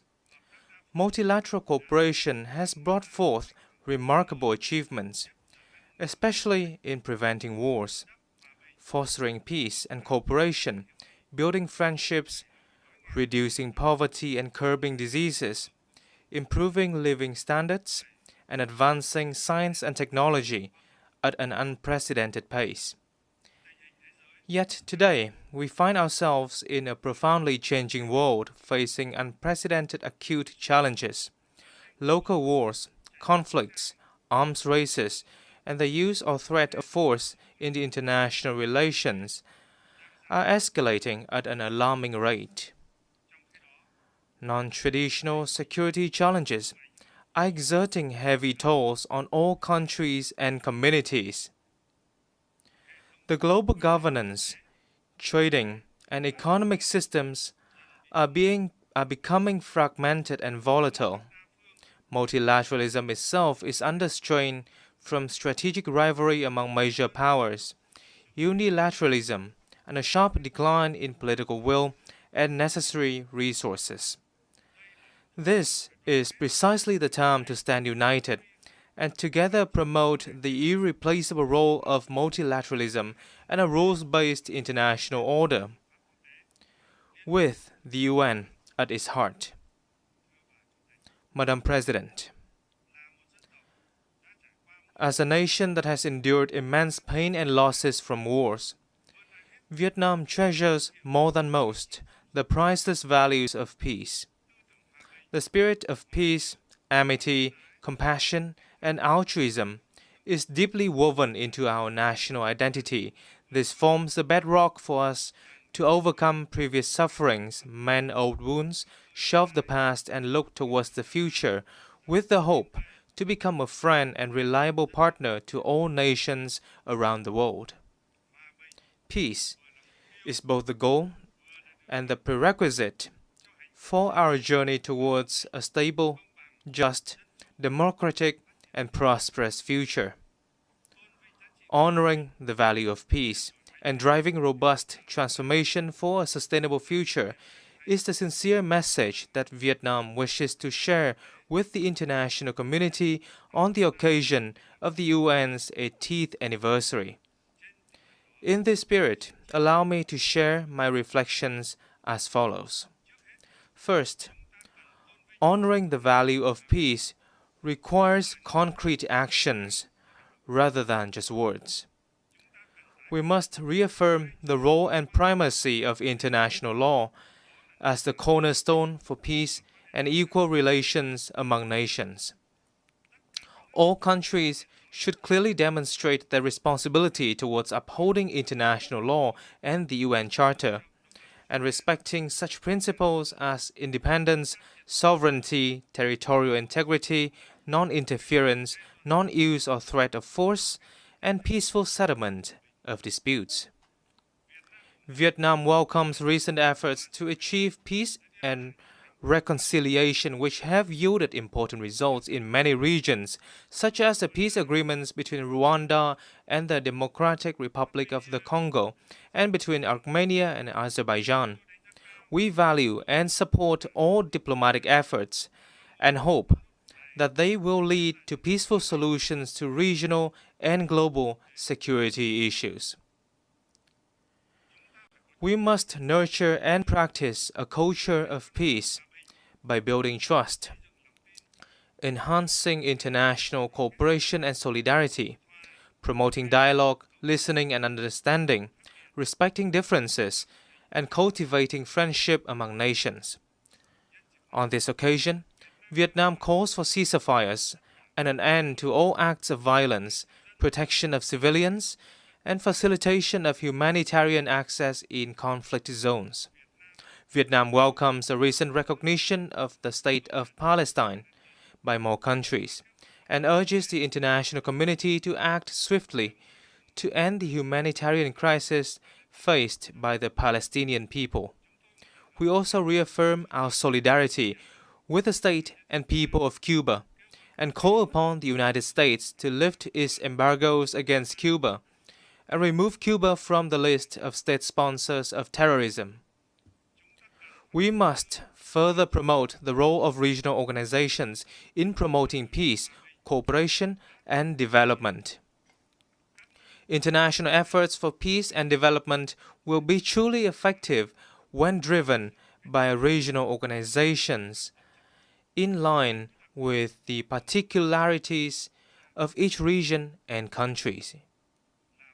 As an active ASEAN member state, Vietnam is proud of ASEAN's growing strength and its centrality in the Asia-Pacific's security and development architecture. Most recently, ASEAN contributed to the ceasefire agreement between Cambodia and Thailand, and we are committed to upholding ASEAN's core values of solidarity, consensus, and unity in diversity, building a resilient, inclusive, and sustainable ASEAN community, and effectively implementing the 5-point consensus on Myanmar.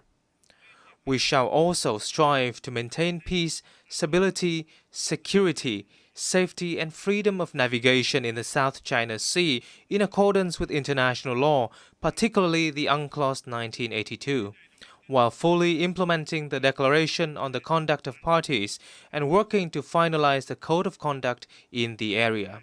Second, in a world at a historic crossroads, we must transform boldly to shape a sustainable future. Global governance institutions, particularly the UN and international monetary and financial bodies, must undergo vigorous reforms to become more adaptive, ensure equitability, transparency, coherence, and efficiency in their operations, and better respond to the needs of all countries and peoples. Vietnam welcomes and supports efforts to reform the UN, including the UNAT initiative, to build an UN 2.0 that is leaner, more coherent, effective, and efficient. This initiative must follow a holistic and integrated approach, being driven by member states. Vietnam stands ready to share its experience in successfully implementing the Delivering as One initiative of UN organizations in the country. We must build sustainable development models based on digital transformation and green transition, two mutually reinforcing drivers that can spark a sweeping revolution. As they stand for convergence of scientific and technological advancements and environmental sustainability. To optimize this dual transformation, countries must formulate relevant master plans, invest strongly in R&D, train high-quality human resources, and develop green technology infrastructure. Furthermore, it is of great importance to advance international cooperation on technology transfer and mobilization of green finance to ensure that no one is left behind. Developed countries must take responsibility in sharing and transferring technology to developing and underdeveloped countries.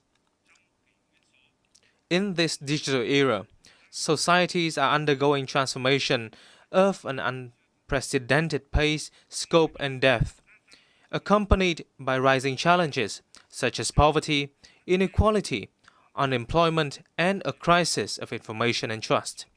We must ensure that social transformation remains a human-centered process, with focus on such priorities as comprehensively eradicating poverty, providing full and decent employment, and ensuring social justice and inclusion. Vietnam hopes that the Second World Summit for Social Development this November will deliver important outcomes and add momentum to the implementation of the 2030 Agenda for Sustainable Development. Madam President, from the ruins of wars, once poor, outdated, and isolated. Vietnam has made historic progress. We now enjoy diplomatic relations with 194 countries, strategic and comprehensive partnerships with 38 nations, and membership in over 70 international organizations. Vietnam is now among the world's 32 largest economies and top 20 trading nations. The lives of over 100 million Vietnamese citizens have vastly improved, with a sharp drop in multidimensional poverty rate. We have met the Millennium Development Goals ahead of schedule and are striving to fulfill international commitments and are on course toward 2 strategic centennial goals: becoming a modern, industrialized, upper-middle income developing country by 2030 and a developed high-income nation by 2045. On behalf of the state and people of Vietnam, I express heartfelt gratitude to the UN and its agencies, member states, and partners who have been working with us and supported us on this journey of development. Guided by the spirit of self-reliance, resilience, and solidarity for the common cause, Vietnam pursues an independent, self-reliant foreign policy for peace, cooperation, and development, while diversifying and multilateralizing our external relations, and strive to further expand and deepen our international integration in a more proactive manner, with a strong commitment to being a friend, a reliable partner, and a responsible member of the international community. Vietnam will continue to make every effort and stand with all nations to shoulder our shared responsibilities, overcome challenges, and foster transformative changes to build a world of peace, stability, prosperity, and sustainability, delivering happiness and well-being to all.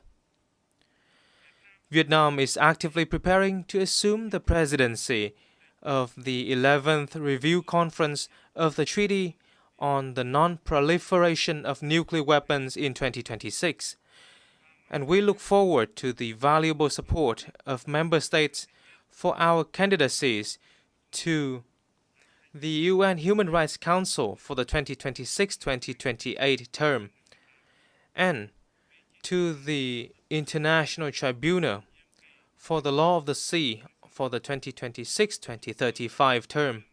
We particularly look forward to welcoming you all to Hanoi on the 25th of October for the signing ceremony of the UN Convention against Cybercrime. I thank you.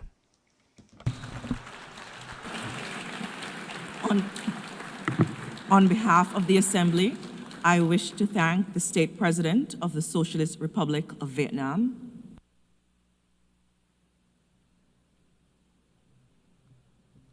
The Assembly will hear an address by His Excellency Juan Manuel Gonzalez Lourenço, President of the Republic of Angola. I request protocol to escort His Excellency and invite him to address the Assembly.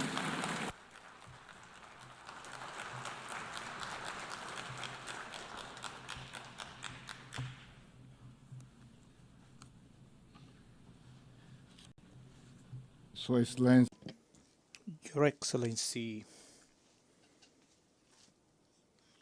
the President of the General Assembly, Your Excellencies, Heads of State and Government, Excellencies, Heads of Delegations, ladies and gentlemen, I stand before Your Excellencies in my capacity as President of the Republic of Angola and current chairperson of the African Union to speak about my country, to share our perspective on the evolution of the events unfolding in this increasingly troubled world. and to discuss matters concerning Africa, a continent that mobilizes our energies and efforts as we seek solutions to finally awake it once for all towards development.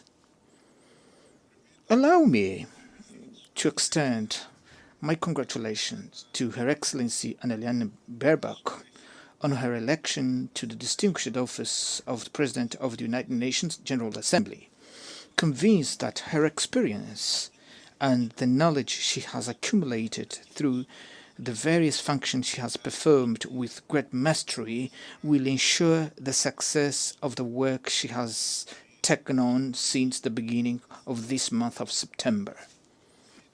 I also would like to congratulate her predecessor, His Excellency Philemon Yang, for the assertive manner in which he presided over the General Assembly during the past year, having devoted his utmost dedication to ensuring that this body should operate with commendable efficiency, a fact that rightfully deserves our collective recognition in light of the positive outcomes achieved throughout his tenure.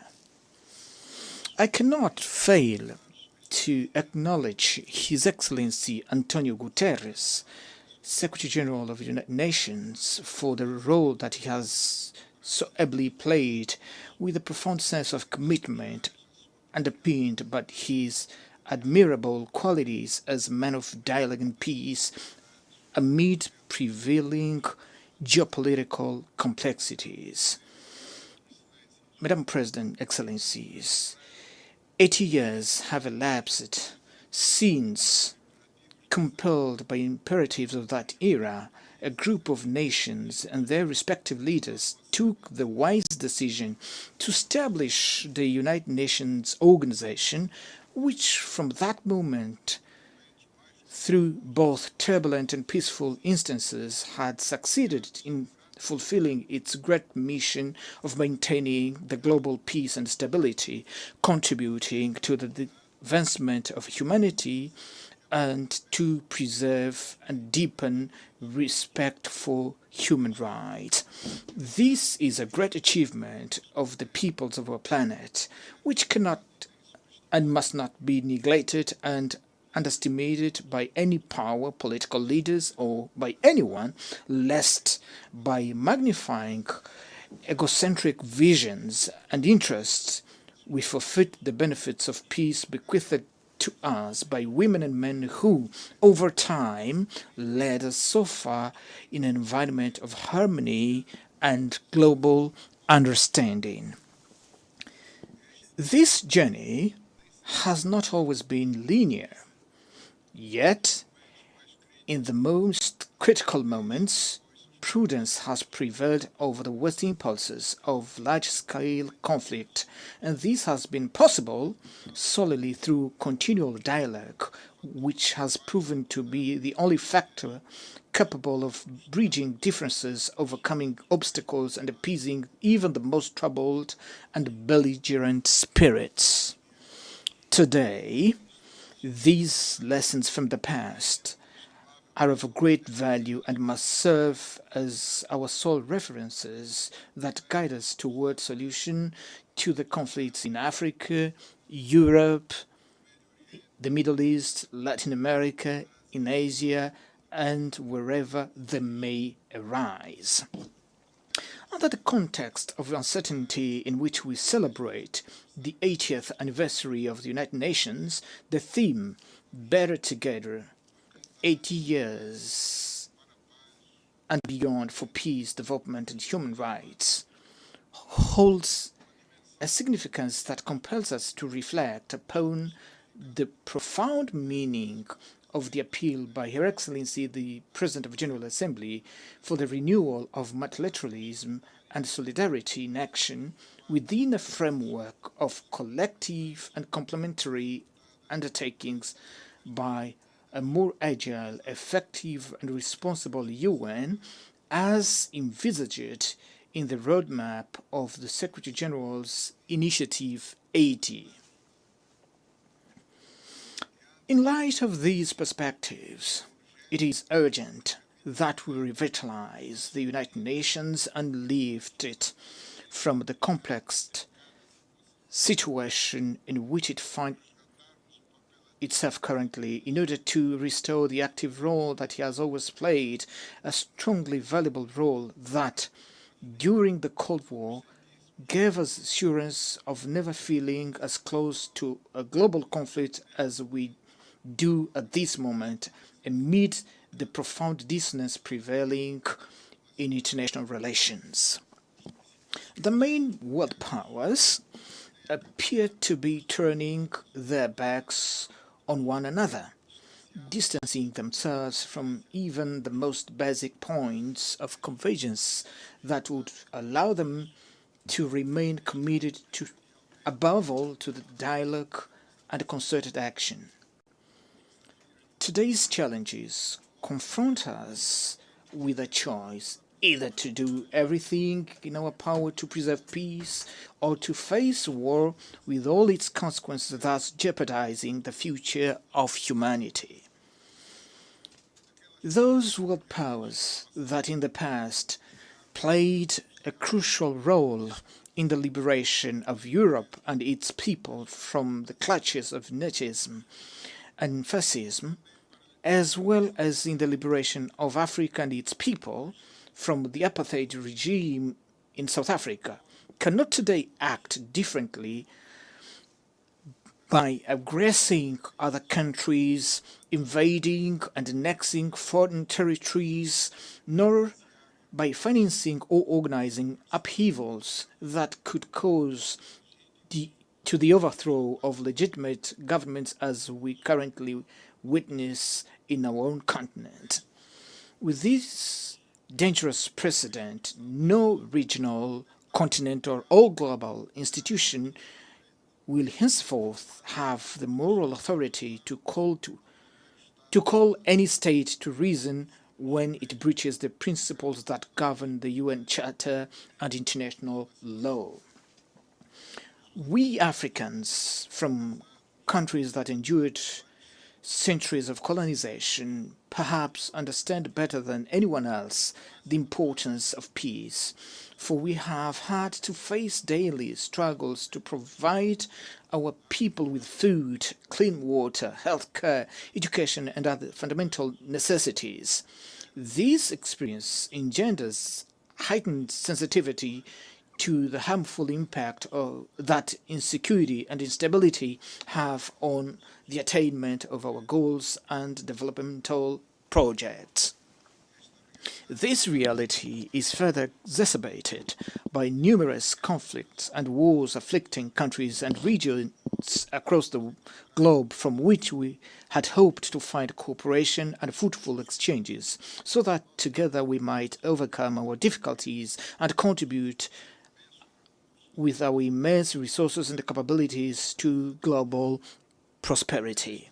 It is upon this foundation that the Republic of Angola has sought to make an earnest and genuine contribution to resolving the conflict in the Sahel region, in Sudan, and in Eastern Democratic Republic of the Congo, regarding which our efforts established a negotiation framework with peace solution that regrettably did not come to fruition in December 2024 as anticipated, but nonetheless remains a valid platform for further efforts being undertaken with the aim of bringing a definitive end to that conflict.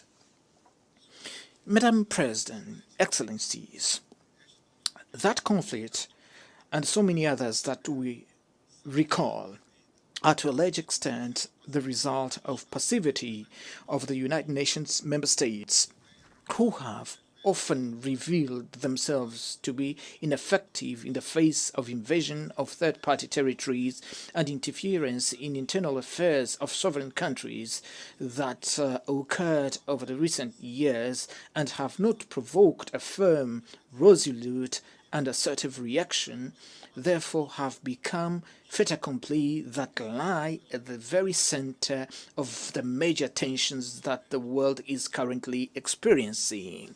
The consequences of these are very evident before our eyes in the Middle East, where the systematic failure to comply with the relevant UN Security Council resolution regarding the creation of the State of Palestine has perpetuated a conflict that worsens with each day passing and appears to have no end in sight in face of this disproportionate and violent response and retaliation by Israel, which, while having a right to exist as a state and to demand the release of those still held hostage from the tragic events of October 7th, must not, however, be allowed to pursue in Palestine, and particularly in the Gaza Strip, a policy of extermination of a whole people.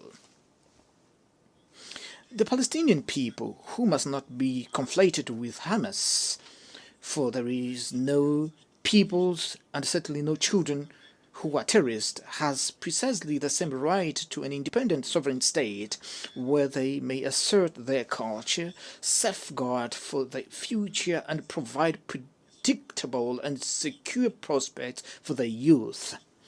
The concerns surrounding that conflict grow ever more severely in the face of silence, hesitations, and timid response of the international community, which seems to legitimize the expansion of war to other countries in the region, inexorably corroding the authority of the United Nations. There is nothing more serious than the exclusion of the delegation of Palestine from this forum, where it should rightly have the opportunity to make its voice heard as member state in accordance with the terms of the host agreement. The failure to guarantee the presence of the President of the Palestinian Authority at this General Assembly sends a profoundly negative signal as it encourages the continuation of genocide we all are witnessing helplessly and with impunity, which delays the resolution of the issue and complicates the efforts that have been made to bring an end to that intricate conflict.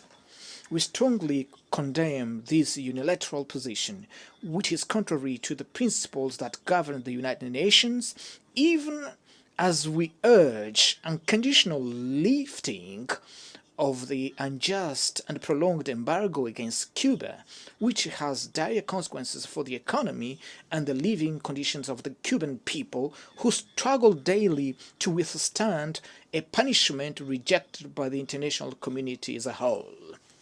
Cuba, which played an important role in the struggle of African peoples, leading to the overthrow of the racist and inhuman apartheid regime in South Africa, and by virtue of this was a signatory to the New York Peace Accord of December 22nd, 1988, which brought freedom to the South African people and led to the independence of Namibia, cannot be arbitrarily and unilaterally considered a state sponsor of terrorism in light of the relevant United Nations resolutions.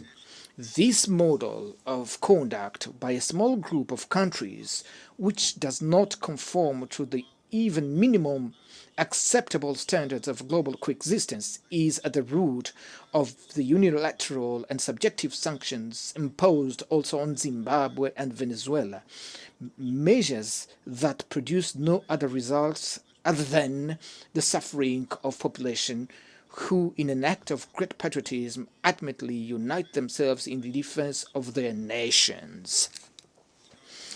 Madam President, Excellencies, the authority of this organization, whose foundation is the UN Charter and international law, must be urgently restored without narratives that highlight a logic of double standards, so that just solutions may be sought for the war in Ukraine, or so that solutions proposed by the meeting held in Alaska may be reinforced. Ukraine, being a European country, after President Trump met with President Putin on a pragmatic manner, and without prejudice to the need for direct negotiation between Russia and Ukraine, one would expect that European leaders, in the interest of Europe's peace and security, would likewise seek direct dialogue not only with President Zelensky, but also with President Putin. We cannot afford to squander this opportunity, for otherwise we risk witnessing an escalation of unpredictable proportions and consequences not only in Europe, where all active stakeholders must abandon the perilous calculation rooted in the notion of military victory through the weakening of adversaries' capabilities. It is in the light of face of the present challenges and the ongoing global crisis that the United Nations must re-emerge and become more proactive, lest its role as the main entity for global governance be diminished and be transformed into an institution incapable of ensuring world peace. Therefore, it is our responsibility as states and sovereign nations not to allow the UN to succumb. The United Nations, in its present form, is the sole organization with capacity to act on behalf of all of us in the quest for worldwide consensus in favor of peace, with the legitimacy to call to reason those member states who undermine its foundational principles in their conduct on the international stage. For this reason, we must preserve it at all cost and adapt it to the realities of the contemporary world through the urgently required reforms. In this most particular regard, I advocate for the reform of the Security Council in line with common African positions set forth in the Ezoline Consensus and in the CERT Declaration adopted 20 years ago, which called for 2 permanent seats and 5 non-permanent seats for the African continent in an expanded Security Council that is more representative and consistent with the contemporary geopolitical realities. Without this indispensable step, which has already experienced an unjustified delay, we will not be able to ensure the realization of the Pact for the Future adopted last year, which recognized the urgent need to endow the United Nations with a more democratic and balanced Security Council. This pact represents a significant opportunity to revitalize multilateralism, rendering it more inclusive and capable of serving as a broader foundation for discussion on critical issues facing today's world. Amongst these, I wish to underscore, alongside many other relevant issues, the issue of financing for development and climate challenge. With regard to matters concerning support for development, there remains much to be discussed, but also it's appropriate to recognize the recent progress achieved with the adoption of the Seville commitment reached at the 4th Conference on Financing for Development, which advocates the urgent reform of international financial institutions so as to render them more representative, inclusive, and equipped to address the pressing needs of the developing countries, especially those of Africa. I am convinced that this instrument, combined with the Pact for the Future, the United Nations Fiscal Convention and the United Nations Debt Convention, still under discussion, will together serve as a political, financial, and normative platform that will provide significant momentum to the achievement of the Sustainable Development Goals. Madam President, Excellencies, it is essential that we confront the climate crisis as the greatest existential threat of our time, which can only be overcome through joint, coordinated and united action. In view of the ongoing increase of global warming and the increasingly violent, frequent natural disasters, it has become imperative that the nations which derived the greatest benefits from industrial and economic development in the past fully assume today the historical responsibility, ensuring, as an act of climate justice, adequate financing, technology transfer, and support for adaptation and mitigation for the developing countries.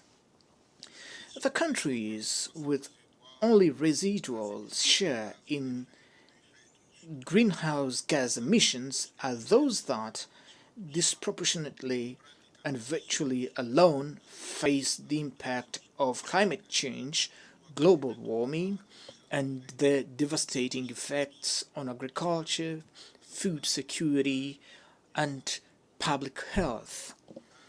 In view of such evidence and the responsibilities arising therefrom, Angola remains steadfastly committed to the Paris Agreement and to the implementing adaptation and mitigation measures in an alignment with the United Nations 2030 Agenda and the African Union 2063 Agenda, which enshrine the consensus concerning the mobilization of predictable, affordable climate financing intended to ensure a just energy transition capable of protecting the most vulnerable communities. This cross-cutting theme, which demands increasingly heightened sense of responsibility both within the scope of public agendas and among major industrial corporations, will receive due attention at the forthcoming COP30 climate summit to be held shortly in Brazil, which for the second time hosts an event of this magnitude, a testament to the country's commitment and engagement with environmental issues. In 1992, in Rio de Janeiro, the United Nations Framework Convention on Climate Change was inaugurated, a paradigm that has proven greatly beneficial for the increasingly profound discussion that endured to this day and which will assuredly, at the forthcoming conference, enable us all to take another step forward on this long journey that we must undertake to achieve the major climate goals aspired by humanity. Excellencies, 80 years after the founding of the United Nations and following the end of the Cold War, our expectation was that we would be living in a world without present uncertainties, not as perilous as that which we now witness. Until 1991, we lived in a context marked by sharp division between two ideologically opposed blocs, which nevertheless offered a more predictable framework and was less susceptible to drifting into large-scale confrontation. This flashback should not lead us to the conclusion that the global stability is only possible within a framework of rigid divisions of any kind. Rather, it should inspire us to build a system based on balanced interest and shared concern on matters pertaining to global security that fosters complementarity and all forms of convergence within an environment of multilateralism which remains the sole pathway capable of preserving us from a true catastrophe. With these few words, I thank you for your kind attention. On behalf of the Assembly, I wish to thank the President of the Republic of Angola. The Assembly will hear an address by His Excellency Joseph Nouma Boakai, President of the Republic of Liberia. I request protocol to escort His Excellency and invite him to address the Assembly.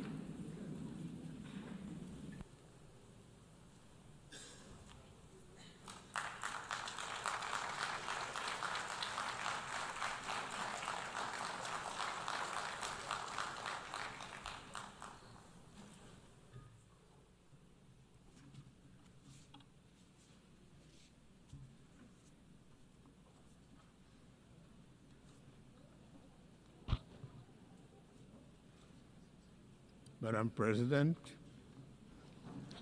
Mr. Secretary General, His Excellencies, distinguished delegates, I'm honored to address the 80th session of the United Nations General Assembly on behalf of the people of Liberia.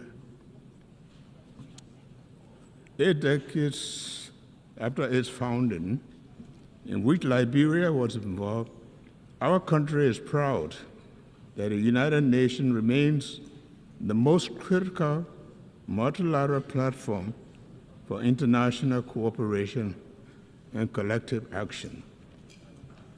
The UN continues to employ the best framework of humanity for peace, justice, security, dignity, and shared prosperity.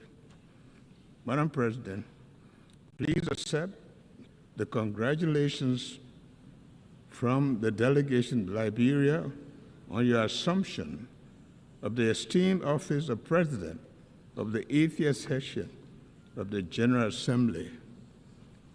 We trust in your leadership to guide the affairs of this august body.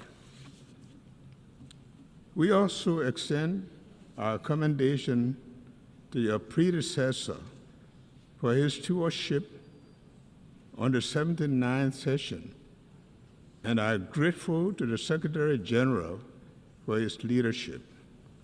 Excellencies, distinguished delegates, please accept the gratitude of the Liberian government and the people for the overwhelming trust demonstrated by the General Assembly members in electing Liberia to serve on the non-permanent seat of the United Nations Security Council for the 2026-2027 term. This marks Liberia's first full term on the UN Security Council, 80 years after the country signed the charter in Herbst Theater Auditorium in San Francisco. While the nameplate during this 2-year term will read Liberia, the seat, however, belongs to Africa. We are committed to ensuring that Liberia's contribution to the Security Council's discussions and the decisions are shaped by hard-earned experiences in conflict resolution, as well as our successes in peace-building, democratic reform, political transition, and governance. Additionally, the collective experience of the continent will be taken into consideration. Liberia looks forward to advocating for Africa's fair representation on the UN Security Council, which can only be achieved through permanent representation as a key part of the UN Security Council reform agenda. Excellencies, when the UN was founded in 1945, nations came together in the belief that peace could only be secured through cooperation. After 2 world wars, it became a widely held conviction that nations are stronger when united than when divided. 80 years later, That conviction is being tested like never before. From wars and displacement to terrorism, threats to technological advances, climate change, and widening inequalities, today our world faces challenges that no country can solve alone. At the same time, and paradoxically, when the world needs to strengthen multilateralism, its credibility and efficacy are being questioned. As one of the 4 African countries to sign the Charter of the United Nations, Liberia feels morally obligated to call for renewal rather than reversal of multilateralism. Reversal of multilateralism is not an option for a just and peaceful world. We call for greater inclusion, effectiveness, and respect for international law, recognizing that the credibility of the United Nations depends on our ability to act together in the service of humanity, rather than apart in the pursuit of narrow interests. Madam President, wars in Europe, Middle East, and Africa remind us that peace is often fragile and must be constantly defended. Therefore, as in 1945, Liberia once again reaffirms its commitment to the dialogue, diplomacy, and the peaceful resolution of disputes. In this spirit, Liberia supports all credible mediation efforts aimed at resolving conflict between Russia and Ukraine, as well as Israel-Palestinian conflict. Liberia stands on a common African position for the realization of the two-state solution, where Israel and Palestinians can live side by side in peace and security in accordance with international law and the relevant UN resolutions.